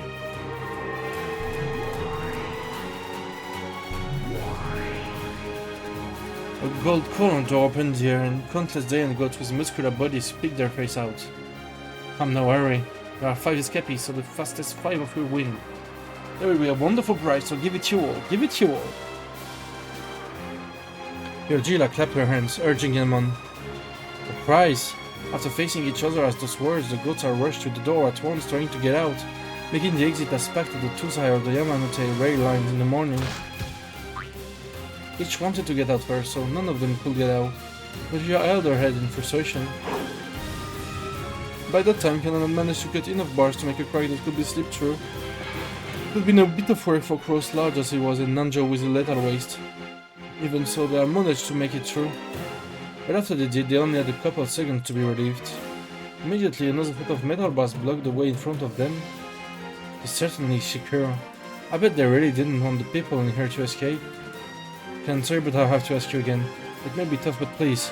There was sweat on Canon's forehead. You could tell at the glance that cutting the metal bars, which had been made even more solid by magic, had physically exhausted him. Just leave it to me, Kursana. Only you can do it. Please, we're counting on you. Only he could do it. Holding tightly onto those words, Canon concentrated his mind once again and set himself to the task of cutting metal bars again. Enemies are coming from behind. Multiple targets. Yeah, this time even we can tell. The ground's very shaking. I can tell that some ridiculous monsters are rushing at us. Don't worry, I'll use a magic lock to make a blockade of the metal bar that just came through. The marigolds wouldn't be able to break it. Shannon held her hands up toward the metal bars they had gone through, but she stopped right away. What is it? Virgia started neutralizing the spirit wave jamming. It'll be bad if it's broken and we lose the initiative on the sister or reboot it. I'll make you painful for bullying these cute bunnies. If you're trying to gain the advantage with those clever spirit particles of yours, I'll tear all that away and rob you of them. And he concentrated the spirit with jamming. The gap in those metal bars is too narrow for those goats. It should hold them back for a while. I don't have a clue what you're saying, but we know it's something pretty bad. Harry picked up a metal bar that Canon had just cut. Cross had no weapon but a rabbit in his fist. The two of them glared into the depths of the underground passage where the shaking was coming from. I believe that the final metal bars blocking the way prior to the mansion from here. Quite a walk. The pass is even, but I seem to remember walking for 30 minutes. So if we ran out, it'd be all that time. They couldn't tell for sure since they didn't have the three-sided mirror, but there was no guarantee that George and Jessica would still be alright against demon opponents after all this time. If we ran at twice the speed of walking, it would be 15 minutes, and twice that speed will make it 8 minutes. And if we sprint all that and double that speed, it won't even take 5. No problem. What an unreasonable calculation. But that's how you can calculate in a fire. My sincere apologies, everyone. Please watch my back. Leave it to us. Canon, you cut the bars as fast as you can. Shannon, you concentrate on jamming this witch called Jury or whatever. Harry and I will defend against our pursuers. Là vous servez à rien quoi donc. Then the roar of beasts rung out from the darkness and several fiery glowing bright red eyes appeared. Gods that were several levels more massive than the guards were rushing with an incredible force. The tremors they created were almost like an earthquake. They brought a frightening intensity and terror, but Carrie actually lost with relief. Those massive bodies wouldn't be able to go through the crack in the bars. The group of gods crashed into the metal bars with a field source like that of a train colliding with a dead end. Clumps of dirt fell here and there from the ceiling, and you could tell that the metal bars had bent at its collapsing. Their shattered bore probably was on par with train. If the metal bars hadn't been there, they would likely have overwhelmed the 5 of them and crushed them in an instant. When the group of gods pressing up into the metal bars noticed the 5 people right in front of them, they let out a terrible howl, trying to intimidate the 5. Or maybe that was out of pain from their game of push and shove. One calm goat amongst them figured out what should be done about the meta bars, then grabbed two of them with its massive arms and began bending them out to opening double doors. Harry sharply jabbed her metal pole at the goat's vitals. The goat let out a roar of anguish. It probably hurt a lot, but that was all. It wasn't enough to bring him down. Cross. Wow! So holding the metal pole she had stuck out, Harry relinquished the opposite tip to Cross. Cross ran there with all his might, jumped and he kicked down with all his weight and kicking power combined. All of that destructive power are focused on a single pole, grinning at it.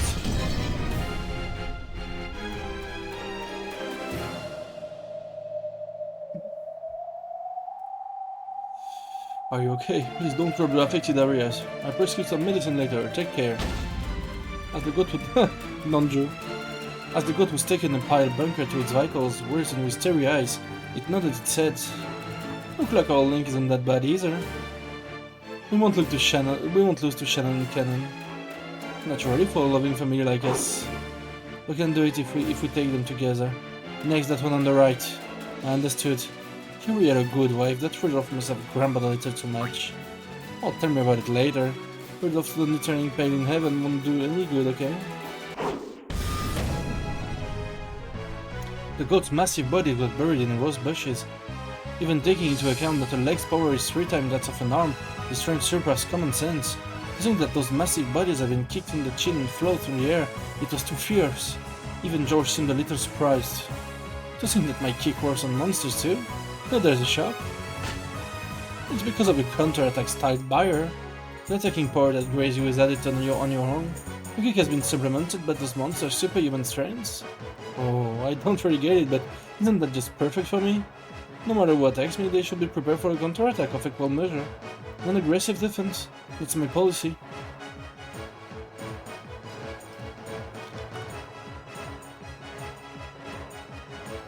That's why Gap couldn't easily touch him. The counterattack style barrier had no defensive power. However, because of its counterattacking ability, it could be useful in defense by making the opponent hesitate to attack.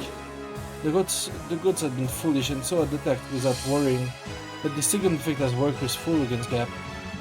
Let's get very out though. When your power is even, it's away an advantage for a smaller build. He lightly dodged the log-like arms. When those arms touched the barrier that protected George, they let off a strong red light. The tip of the counter-attacking foot would then gain the same sparkle, and then superhuman power of the goat added to its own. The second goat fell forward and floated in the air for a second. Then George's next roundhouse kick missed right over the falling goat's head. For an instant, the goat hoped it might get away with its life. But no, a heel was dropped onto the back of its head and it was forced to kiss the ground. Going from a high roundhouse kick into a nary chaggy is pretty basic, right? Works pretty well every now and then. This guy's a problem. Seriously a problem? What do you mean demons? What do you mean witches? The rules of Rokkenjima, the Ushimiya family, I'll make you physically aware of that. You... The only way to finish off George, know that his body was wrapped up in a counterattack style barrier, was to deny him a chance to counterattack. Nothing to do but suck him into the abyss next, then kick and drop in, kick and drop in, kick and drop in, until she kicked him to death. But George had already completely seen through the faint warning sign that all of the appearance of Gap's pitfalls. If he could jump over that next pitfall, then this time he would probably pulverize Gap's head with a whirlwind-like kick without holding back in the slightest, just as had been done to his parents. She was able to envision that scene vividly. Gap hated Kinzo more than ever for calling her out to this ridiculous island. Even though Rana held out a shield, he finally started using his hand. Without a more powerful shield, he wouldn't be able to block Jessica's fists anymore. The enchantment on Jessica's fist grew the more she fought. The permitting upgrade had already grown several times, and those fists has also been given an impact upgrade, a piercing upgrade and a speed upgrade, making them fists worthy to fight one powerless demon. What's wrong? Starting to get tired? You're getting all slow. No, your movement and so and kinetic vision have been rapidly enchanted. My movements have not changed from the beginning. The movements are beginning to catch up to me. And you still won't fight back? It is my style. However, I cannot allow it to continue at this rate. It's about time for me to get serious and end this. Ronald's face turned to an expression he hadn't shown before. It was full of respect for Jessica in a true demonic way, because it was an expression he only showed for enemies who made him get serious.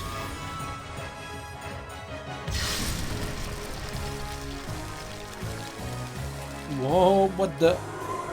It was a gesture of his whole body that you couldn't call elegant. Ronov held out a shield with all his strength, a shield the size and thickness of a wall. It was more tenacious than a simple shield.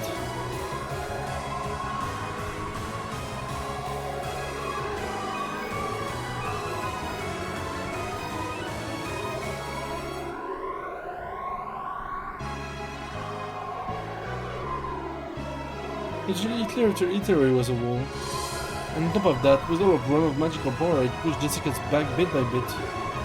Did he plan on pushing her back against the wall and crushing her to death?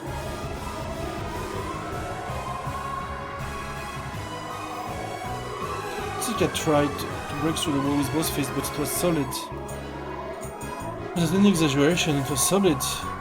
Is this what you call serious? No problem, I'll break right through it. I will not let you this time. This wall is somewhat different. Here, allow me to enchant it as well. And Ronov made a magic sign almost like a ninja. The wall glowed red just for an instant, and some kind of ominous power dwelt within it. Jessica was able to recognize that almost immediately with her body. Every time her fist hit the wall, pain as through glass fragmented as scattered and hit all over her body, rebounded against her.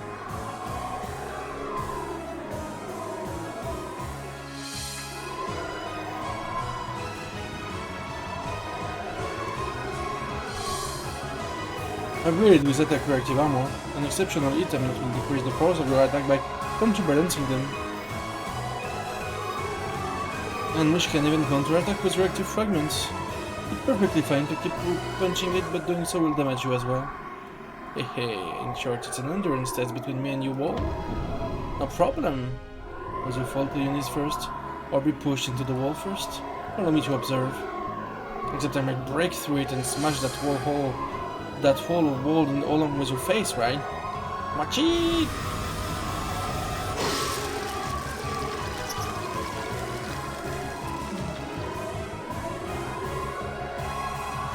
C'est aura aura aura là.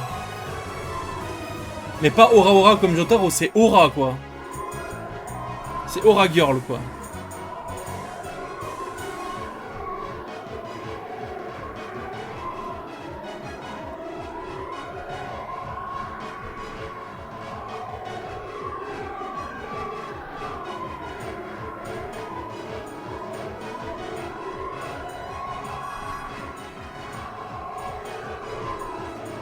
Using both fists. Each time she did, a large amount of shards scattered, torturing her entire body. Instantly several red gashes appeared all over her. She grimaced at the intense agony, but her eyes were burning with fighting spirit, and her lips curved in a grin that stood in sharp contrast to the pain. And are you done yet? We're fine, but the metal bars blocking them don't seem to be. Just a little more. There's no stopping this, guys. These metal bars might break just from them shoving each other. A group of goats met the metal bar creek. Four arms grabbed the bars, twisting them with superhuman strength. However, some bars were being pulled in opposite directions by different ends. Apparently they really were stupid. The way those countless ends grabbed the metal bars sometimes happened to match up by chance. Several hands grasping two metal bars neatly put their power together and pulled the bars to the left and right. The incredible sound of metal bending could be heard, and the crack was getting larger bit by bit. They attacked the arms of those goats one by one, but they weren't getting anywhere. They couldn't stop the gap from spreading left and right. At that time, there was a loud metal sound behind them. Can had finally finished cutting. Attends, mais c'est l'endroit où Eva a ramassé l'or, ça, non? C'est le même fond que là où Eva était quand elle a eu l'or. Donc on a la confirmation que c'est à Kowadorian, quoi. Carry ladies first. You go next, Dr. Anjo. For some up, please leave this place to me. And this is... Ken's red sword that had cut the metal bars disappeared. Sorry, we entered Vicious Summer Spirit particle area of influence. Our magic power has been neutralized. Oh, dare you resist me this far? I was called a Great Witch. You can no longer use your magic in that underground passage. The magic circle column drew a complex magical formula with Virgilia at the center.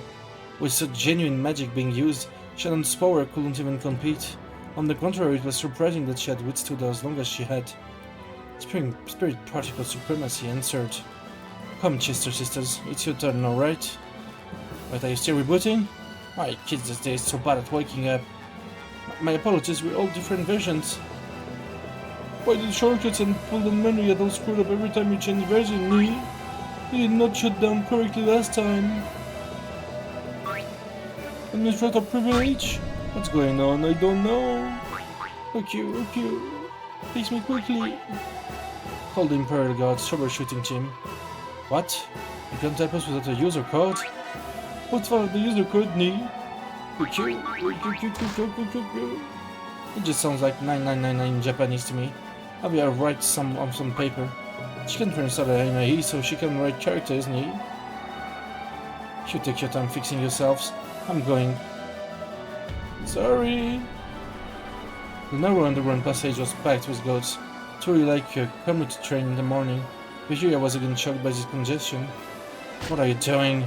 Huh? You want to go first because you want the prize? Getting in each other's way because you don't want the other goats to steal the prize from you? Stupid goats. I'm going, so make way. What? You don't want to? Usually just somebody's trying to steal your prize? What are you standing arm in arm? Why you're standing arm in arm? Tight Trent. When did it become a goats only car? You, that kid who just touched my butt. Get off at the next station. What's with you? Come this way, you say?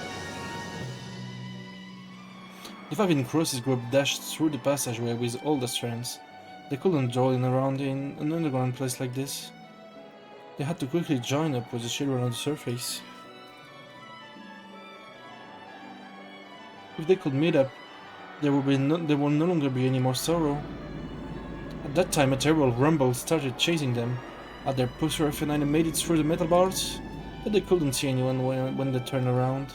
However, the rumble and the dirt that fell here and there from the ceiling grew closer and closer, finally catching up with them and even going past them. It felt almost like being chased by ghosts. For a second they thought they'd gotten away until the ceiling in front of them fell in and a single goat stood in their path. Regia was sitting on its shoulder. This white shield knew a shortcut. What a good kid, you get first prize! There you can have some handmade mackerel curry. Maybe Trey was happy about the dubious prize. The massive goat showed joy by putting its hand together and breathing.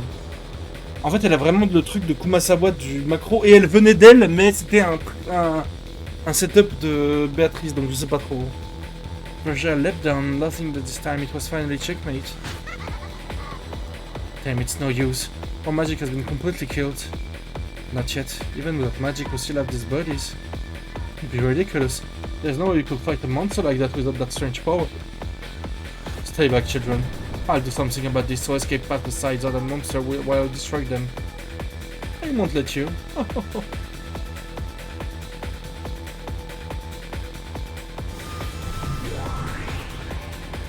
When Virgilia clapped her hands, a purple magic circle appeared behind her, stilling even the faint hope that Course had been betting on. Is there nothing more to be done? Not yet. Even Jessica fought. I must do so as well. Are you serious? It's not possible, not against that massive monster.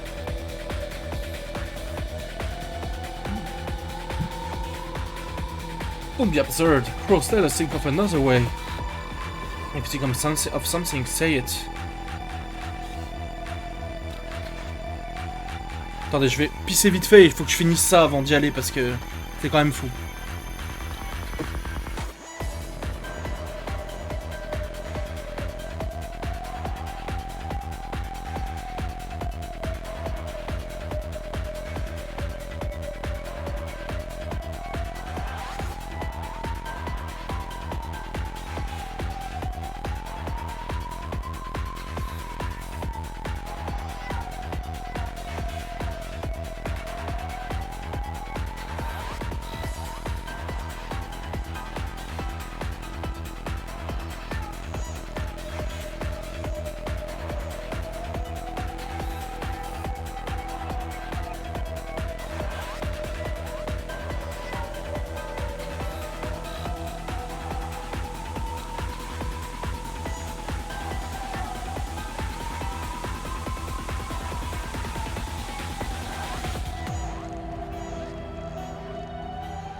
Et me revoilà pour la fin des hostilités.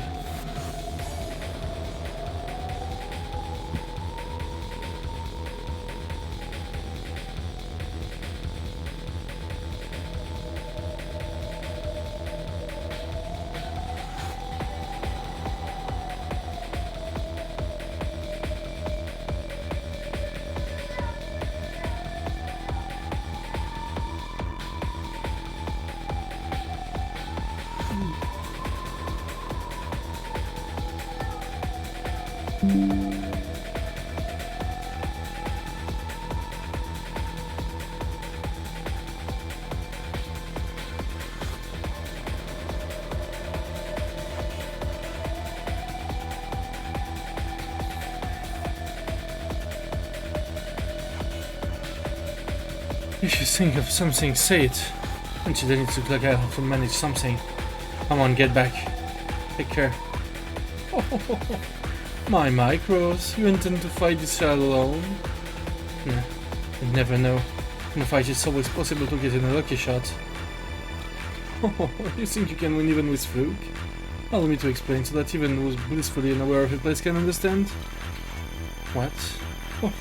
If you were to wield 100% of your strength, your power level is at most 6. In comparison, this child has a power level of 1000. In short, even if you were 100 of you definitely couldn't win. While it's true that there are uncertain elements in that fight, let's admit that your power level has a slight scaling factor to it. But even so, your chance of defeating this child are perhaps 0.0001%. You understand? You don't even have a 1 in 10,000 chance of victory. We're here in the gods' goof of it together. Damn it. L'enchaînement des OST par contre c'est n'importe quoi. I've got a 1 in 10,000 chance, that means the payoff will be 10,000 times greater, right? A splendid dark horse. I think a ticket like that makes me want to buy it right away. But the coin to buy it is your life, and you're only one of those, yes? However, I can understand why you still want to enter that miracle to fate. Therefore, I shall praise your courage for standing against us without fear, and give you a bit of handicap. This child will fight with only his left arm. Well, even so, I have absolutely no intention of losing to you. Come to think of it, what's that bing bong noise I keep... Oui, c'est vrai, je pensais que c'était dans la musique, moi. Very well, I'll take the challenge. Whether it uses its left arm or not, I'm sure I'd be killed with a single strike. I also only have a single chance at a strike. I can only bet everything on that. That's absurd, Cross. I'm not used to the boxing, but wasn't that as far as back as your college days? No, even if you were a pro boxer, there's no way you could defeat a monster like that with one strike. That would be true if it weren't a match in the ring. If it were a match in the ring. But while Cross needs chance to bet on his hope is faint, it does exist. He's betting everything on that hope. Lawrence saying that there's no way that will work out. Cross-sama, watch me. I'll settle this with a single strike. Oh, shallow. I know what you're after. The distance between the two of them is more than 10 meters. If the gods and Cross both step in with all the strength to settle the fight with a single blow, the power will be double what is normal. Both will be crushed together, so it's a relative 4 times normal. Even if on top of that the strike will land on a weak point for a critical hit, it will only double the power again. In short, Cross' maximum power level of 6 times 8 will be 48 at the most. You might or might not be able to win if you repeated that lucky shot a full 20 times. Oh, if you're killed every time, you get a hit and your damage still accumulates. Let's see, perhaps you might finally win when we get to episode 24, yes? Le brisage du 4e mur est...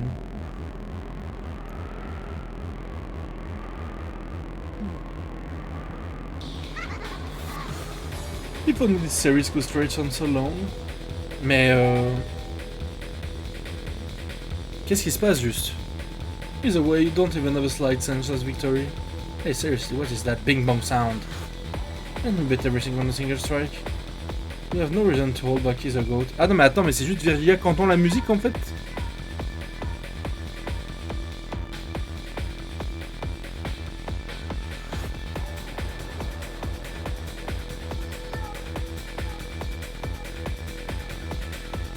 Ok, en fait c'est elle la briseuse du 4e mur en fait.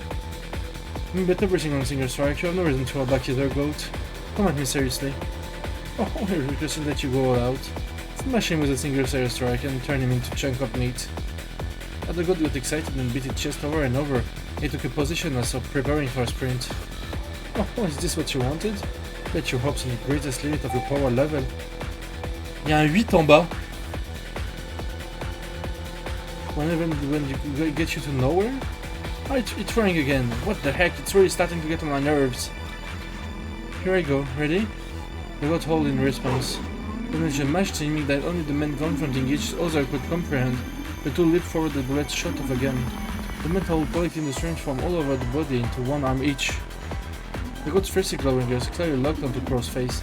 He could perfectly see a vision of when he would step forward, when he would punch through Cross and blow him away, and when he would... C'est un 9 maintenant. And when he will win perfectly. The long painful days up to that point drifted through the god's mind. Mais... Pourquoi il y a le chiffre qui monte? Those painful days of training when his senpai has picked one of him. Those faint glimpses of the warm concern his senpais felt for him. And the joy of that day his power had been acknowledged, when he had been accepted as one. C'est quand il y a un dialogue qui passe. Quoi? Il y avait un truc Little Girls avec Maria et je sais pas quoi.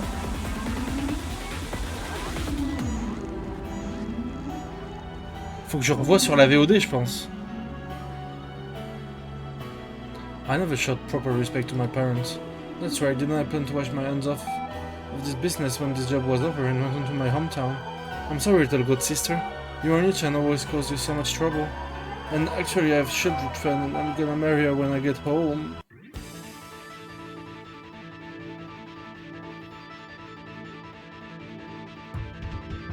Mais il se passe quoi là? No! Stop tripping all those loads of flags! You can't handle that punch, that it! It happened the instant before the two crashed and their punch crossed. You fool, Virgilia. Looks like you failed to make a calm and rational decision. You mustn't take that punch! Knock it aside! The very instant the god left straight and crossed the right straight crossed, the god obeyed Virgilia's order with super fast reflexes and pulled his straight back, repelling Cross's punch. Nah. That's what Virgilia's decision probably had been wise. After all, the number of loser flag amplifies the power level of one opponent. Oh! C'était les loser flags!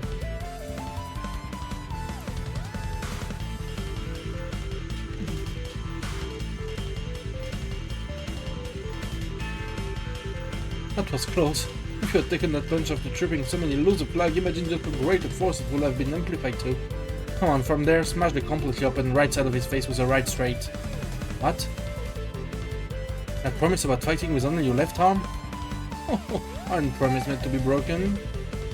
Loser flag! Loser flag! I tripped another one! I'm disappointed, Virgilia. You really have lost your composure.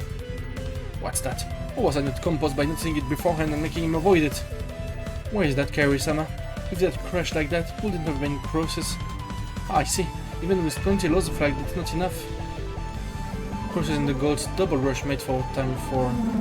It was a miracle as an ally, the firm promise of critical double it against for time 8. On top of that, there was an amplification of time 20, equal to the number of loser flag, making for X 160. At a glance, there was an incredible amplification, but even so, Cross's power level was 6. Even multiplied by 160, it only made for a power level of 1960, just barely below the god's 1000. That's why I said you were uncomposed. It's your blunder. If it had crashed like that, you would have won. Even if that were, so it all comes to the same thing. C'est quoi ce bruit là? Die, you Shurima Crows. Take this, the strongest strike of the boxing world. After repelling Cross's right straight, the god's right straight attacked the right side of Cross's face, which has been left open. But there it crossed left straight.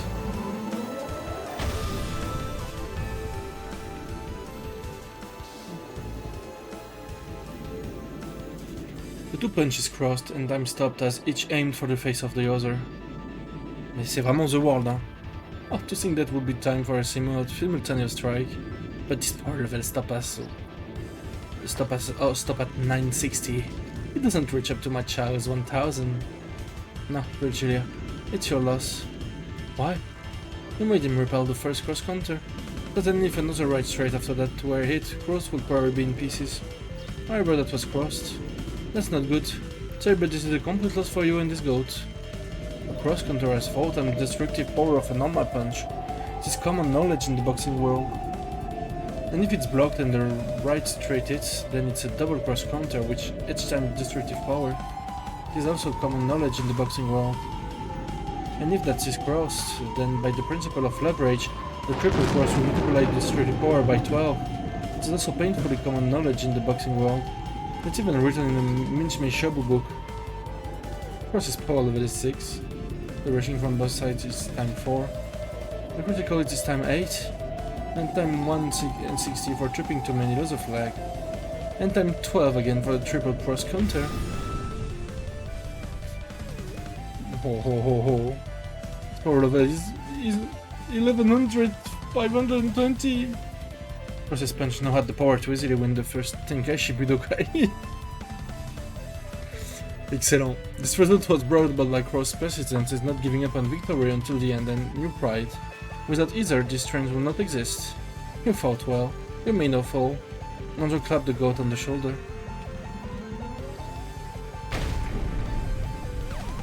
But you earned it and gave it his all. As the sparkling drops from the goat's eyes scattered, he bent backward and fell on Virgilia. Oh yeah, Evie, get off me! The goat's massive body was too heavy for the slender Virgilia. She wriggled around with the top of her, but it didn't look like she'd be able to escape. In the distance, the barrier Virgilia had sealed broke. Don't take it personally. It was the principle of leverage that led you to defeat. I wonder the principle of leverage applied to that counter. It's an eternal mystery. Let's escape while we can. You take care to goat. Well then, excuse us, Virgilia-sama. Wait up! Get this off me! Jab, jab, jab, jab. After that, there was nothing to block their way. They ran instantly through the underground passage.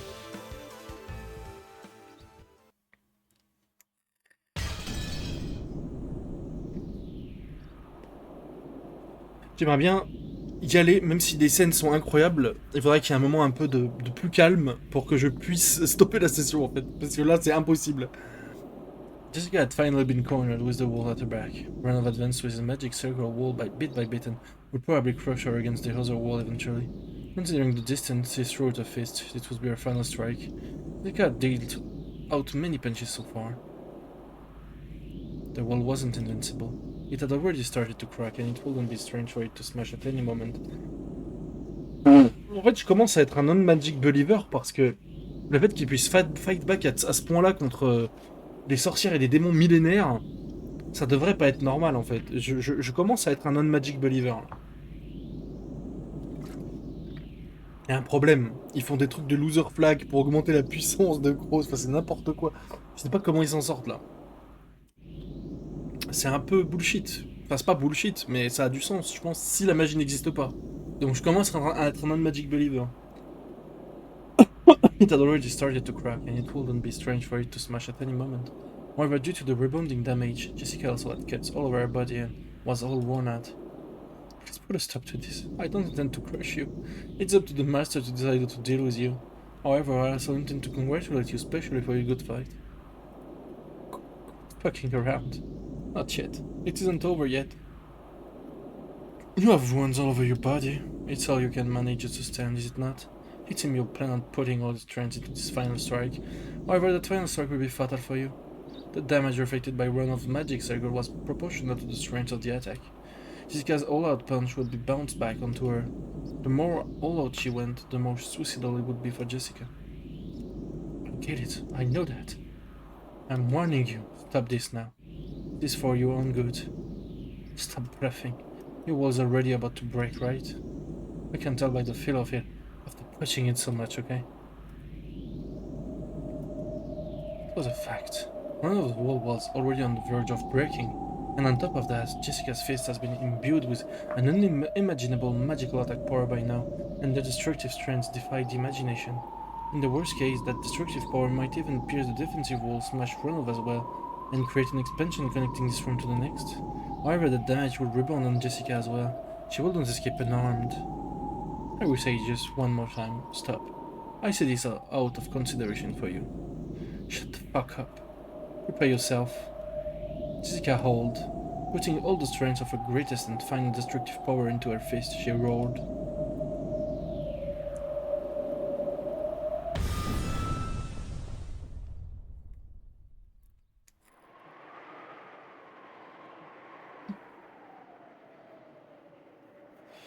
The three goats had been bitten long ago. Without trying to breathe in the slightest, George cautiously closed the distance between him and Gab. He was after her. He was planning on bringing her down with a single strike. Gab was also aiming for a single strike. If she let that chance slide, she would be killed this time. Aren't you going to use the pitfalls? Even the tiny opening during the time it took to open the hole would prove fatal with George as an opponent right now. Gab cautiously calculated the distance and timing, but even as she did, George closed the gap between them. If you won't come, I will. Go ahead, there's no point in cheap tricks anymore. I settled it, with this kick of mine. For an instant she saw George's body blurred and then only his jacket was floating in the air. Ça ne veut pas s'arrêter, c'est dingue. The moment she saw darkness-covered gap, George with his heels swung up high, was attacking from the sky like a massive dragon. It worked. This is my victory, you hear me, George? What? Gap opened the vast pitfall with her in the center, swallowing up George along with herself. The two were swallowed up by the pitfall and spat out from ceiling to the airball. That was what Gap had been after, so she only landed slightly. However, there was another pitfall in George's landing spot. Gotcha, assure me, George. It was fun, so die. The Urshuria family headship will be wasted on the likes of you. I'll finish you right here, right now. George once again fell from the ceiling to the arbor. He had probably been dropped the same distance as falling off the roof of a two-story building. In the sky he couldn't control his posture in any way. It was impossible to resist or defend or avoid. As Gab spun like a whirlwind, she concentrated all of her energy on the sharp tip of a stiletto heel. This was the final strike to perform his requiem. The final strike of the Queen Bee that would bore into heaven, knocking him down into the true abyss. Welcome to the abyss! Is it the end of the line of you? She clawed on her prey and stuck her foot up into the sky. At that time she saw George's face. Even though he was in midair, he was calmly adjusting his glasses with the middle finger of his right hand. And his posture was still preserved at that of a next kick. Without the faintest deviation, he aimed for Gab's forehead.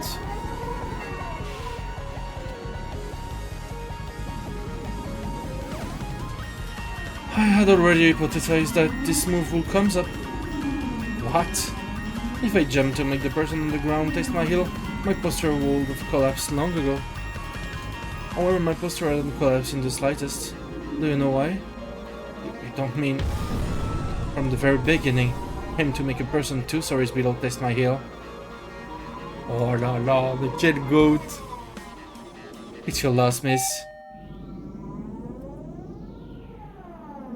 Huh?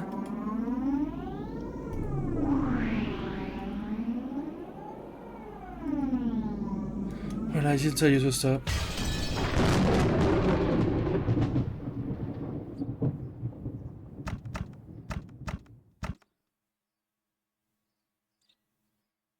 This is...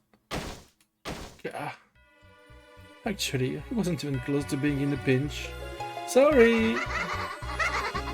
Jessica's fist had gone for Josh's stomach. No.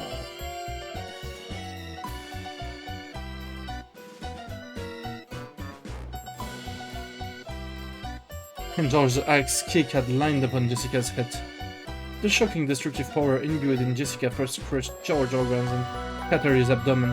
The same destructive power in George's axe kick smashed half of Jessica's head and scattered its content in the same manner. Didn't I tell you about a witch acting powers?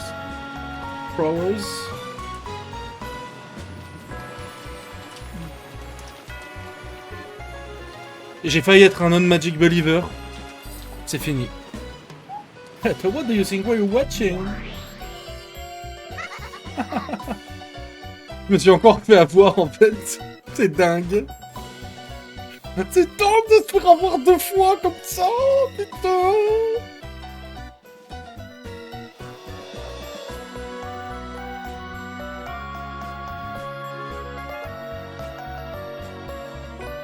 Ça me fait pas aussi mal que la première fois, mais je me suis encore fait avoir, putain. J'étais en mode, mais attends, ils se défendent tellement bien, en vrai, c'est dingue, genre. Et c'est encore de l'acting. Bravo à tous. Not bad, just as planned. You really do get it, Cap. Woohoo!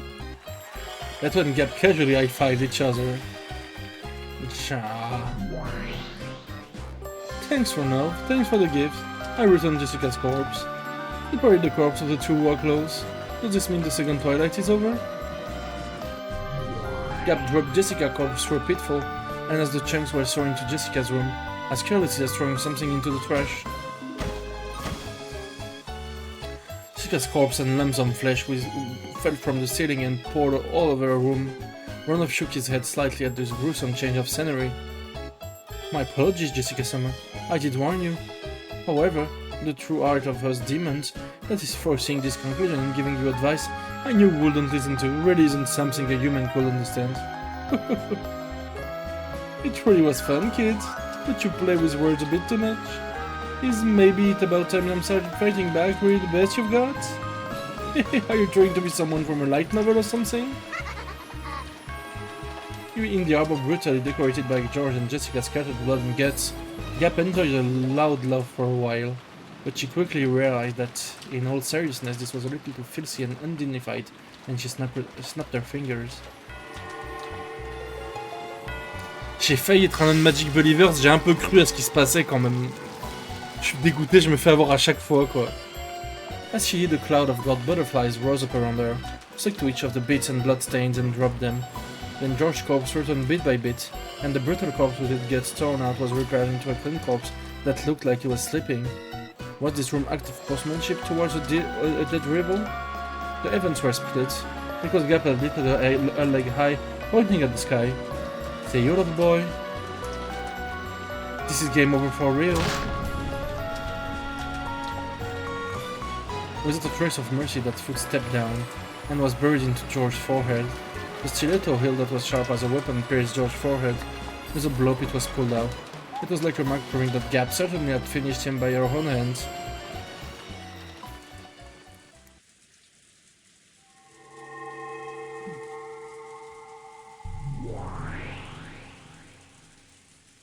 Ronald also returned Jessica's corpse to its original form, and unlike how it had been with Georgie, restored Jessica's life. What in the world is this? A dream? No, that is wrong. You certainly did pass away, Jessica-sama. You should be well aware of the memory of your final moment. Jessica's mind was burning. For some reason she remembered being thrown somewhere and having George Hill smash her head. And am I alive? No, you are dead. With my magic that will only be postponed for a scant 3 minutes. After 3 minutes the magic will end and you will return to being a tragic corpse with all of its head crushed. What'd you say? Hehehe. This is brutal, and in most cases you aren't even given the time to ready your heart.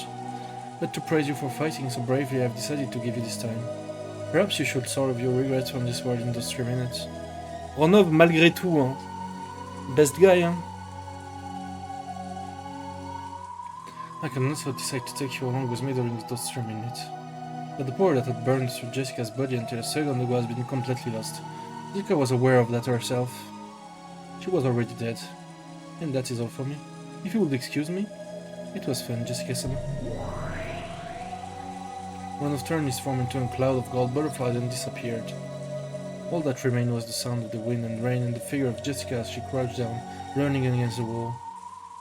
Jessica could tell. She probably really would revert to the corpse she had been after 3 minutes. Was there anything she could do in those 3 minutes? She stood up and, with a shaky gait, took the phone that was on the desk.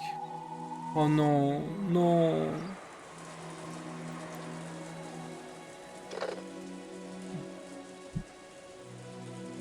Is that Jessica? Jessica? What is it? Are you okay? They got me. Are you okay? Did you get injured? I'll come to save you right now. Oh, it's already too late. I'm already there, so I hear. By the time you got here, Butler, I'd be a corpse with half its head split open. Crap, that damn geezer. Right there, I'm coming right now. Listen to me, Butler. Listen closely, okay? I totally see why Goda and Kumasawa were evasive about the time the six in the dining hall got killed. Those guys aren't human. Elle appelle même pas canon, quoi, dans ces derniers moments. Après, ça prevent, quoi. What? What are you talking about? So it's what I'm supposed to do. Those guys rap and set up barriers, and do whatever they want, okay? It's like some kind of manga and an anime, Ellen. We seriously can't keep up. From the very beginning, fighting was useless. They really aren't opponent that you'll be able to fight with that at-10 pair you're so proud of. A line of blood dripped down from Jessica's forehead. George's knees down for two. That was an instant death. The next death is yours, Butler. I wonder if your death will go the same way as ours. Be careful and don't misunderstand. What you meant about the test? No, don't misunderstand. And assume that your enemy is human. The enemy isn't human. Oh, elle lui redit de pas croire. The enemy isn't human. They're demons that can wield terrifying magic. No matter what, don't get the wrong idea about that.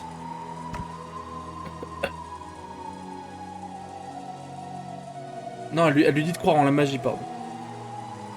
Il va bien sûr ne pas le faire, mais oui, il dit ne te trompe pas en pensant que ton ennemi est humain, quoi. Pardon, je l'avais vu du mauvais sens, mais... A line of blood dripped down from Jessica's mouth as well. The left half of her head started hurting. I realized that she was about to return to the corpse she had been. When certain people died, the Golden Witch will revive. 6 were killed, including Mom. That's the first twilight. Then George Nee and I were killed for the second twilight. So once 5 more people are killed, the ceremony will be complete and the witch will revive. I hope that and the rest are safe. If they aren't, they won't taste you. I'll be the resurrected Beatrice herself. Oh, Béatrice du plateau contre Butler du plateau. Ce serait exceptionnel. Butler already didn't understand what Jessica was saying, but from her tone he realized that she knew she was about to die. So even though he didn't understand the situation, he urged her to give it her all. I said I'm already dead. Merde. See ya. It looks like it's time. Good luck on your test. I hope you can become the head.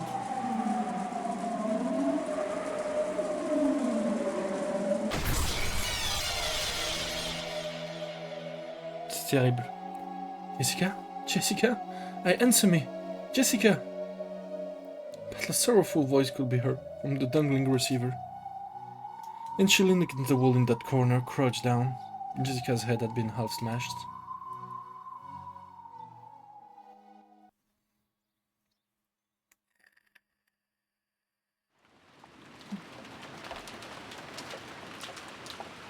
This place is... Is this a well? Where is this? Carrie stuck her face out to the well and then Crow showed himself too.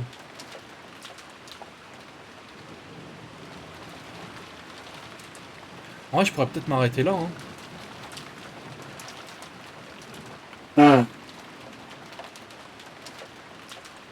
En vrai, je pense que je vais m'arrêter là et je finirai le chapitre demain, du coup. Quoique non, il n'y a pas eu la coupure. Non, faut que j'aille au bout de la coupure. When you realized that they could see the back of the mansion from beyond the grove of trees, Crows knew more or less where they were. To think that here in Saison-Well there had been a hidden underground passage, which led to a hidden mansion. This is really tough on his old body. I usually came up from a different spot with rare stairs. If you just unlock it... I will ask you to tell me about the layout of this place in detail later, Dr. Nenjo. Shannon, are you okay? Grab hold. I'm fine. Cannon, quickly. Then climbed up a ladder of the shaft that was to get these guys as well. Probably quite deep. When he looked down for the first time, he realized how far he'd come up. Firing.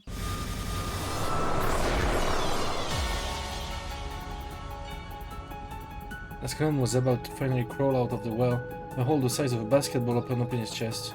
Everyone there looked through the hole in Cannon's chest to the scenery beyond. Cannon! This, cannon slammed backwards and was swallowed up into the depths of the well. Everyone run. It's just a sister. They've locked on. We can't avoid them. Run. Let at least one of us remain alive.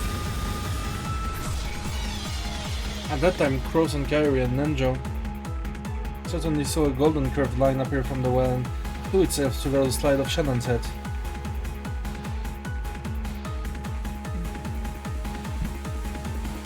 John fell to her knees.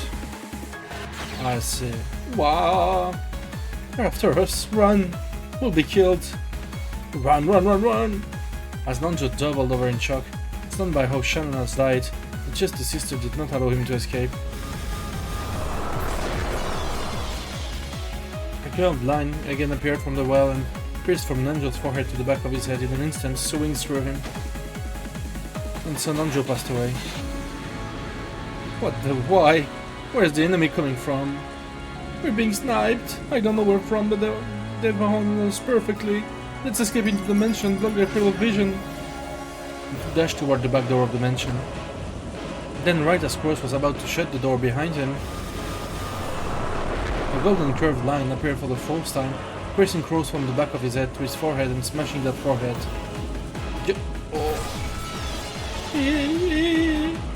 Cross's body leaned over, fell down and drew a neat radial pattern with the inside of his head. Faut que j'aille voir sur la playlist de l'UFO où ça en est ça dans Umineko. Parce que là j'ai l'impression que c'est la fin du chapitre en fait.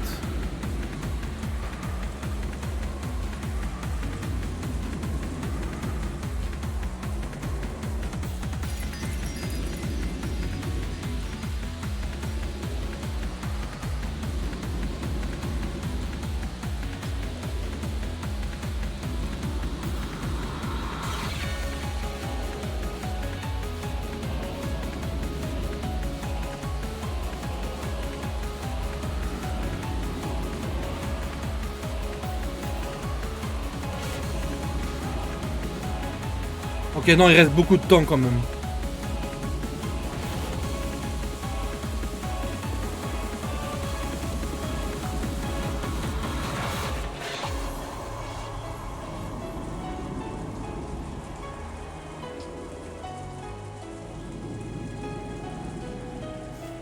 Wow, ça m'intéressait pas.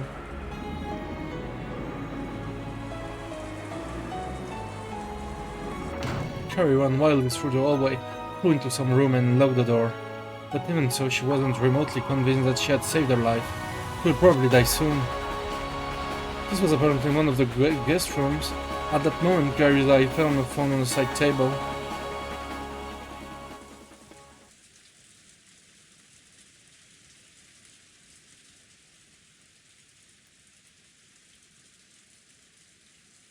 Je vais m'arrêter là, je pense.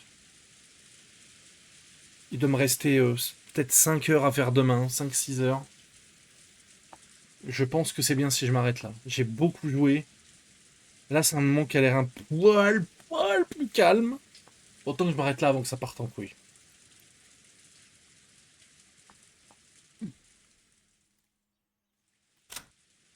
Bref, YouTube, c'était une extrêmement longue session. On finit le chapitre demain soir, du coup. Donc, prenez soin de vous.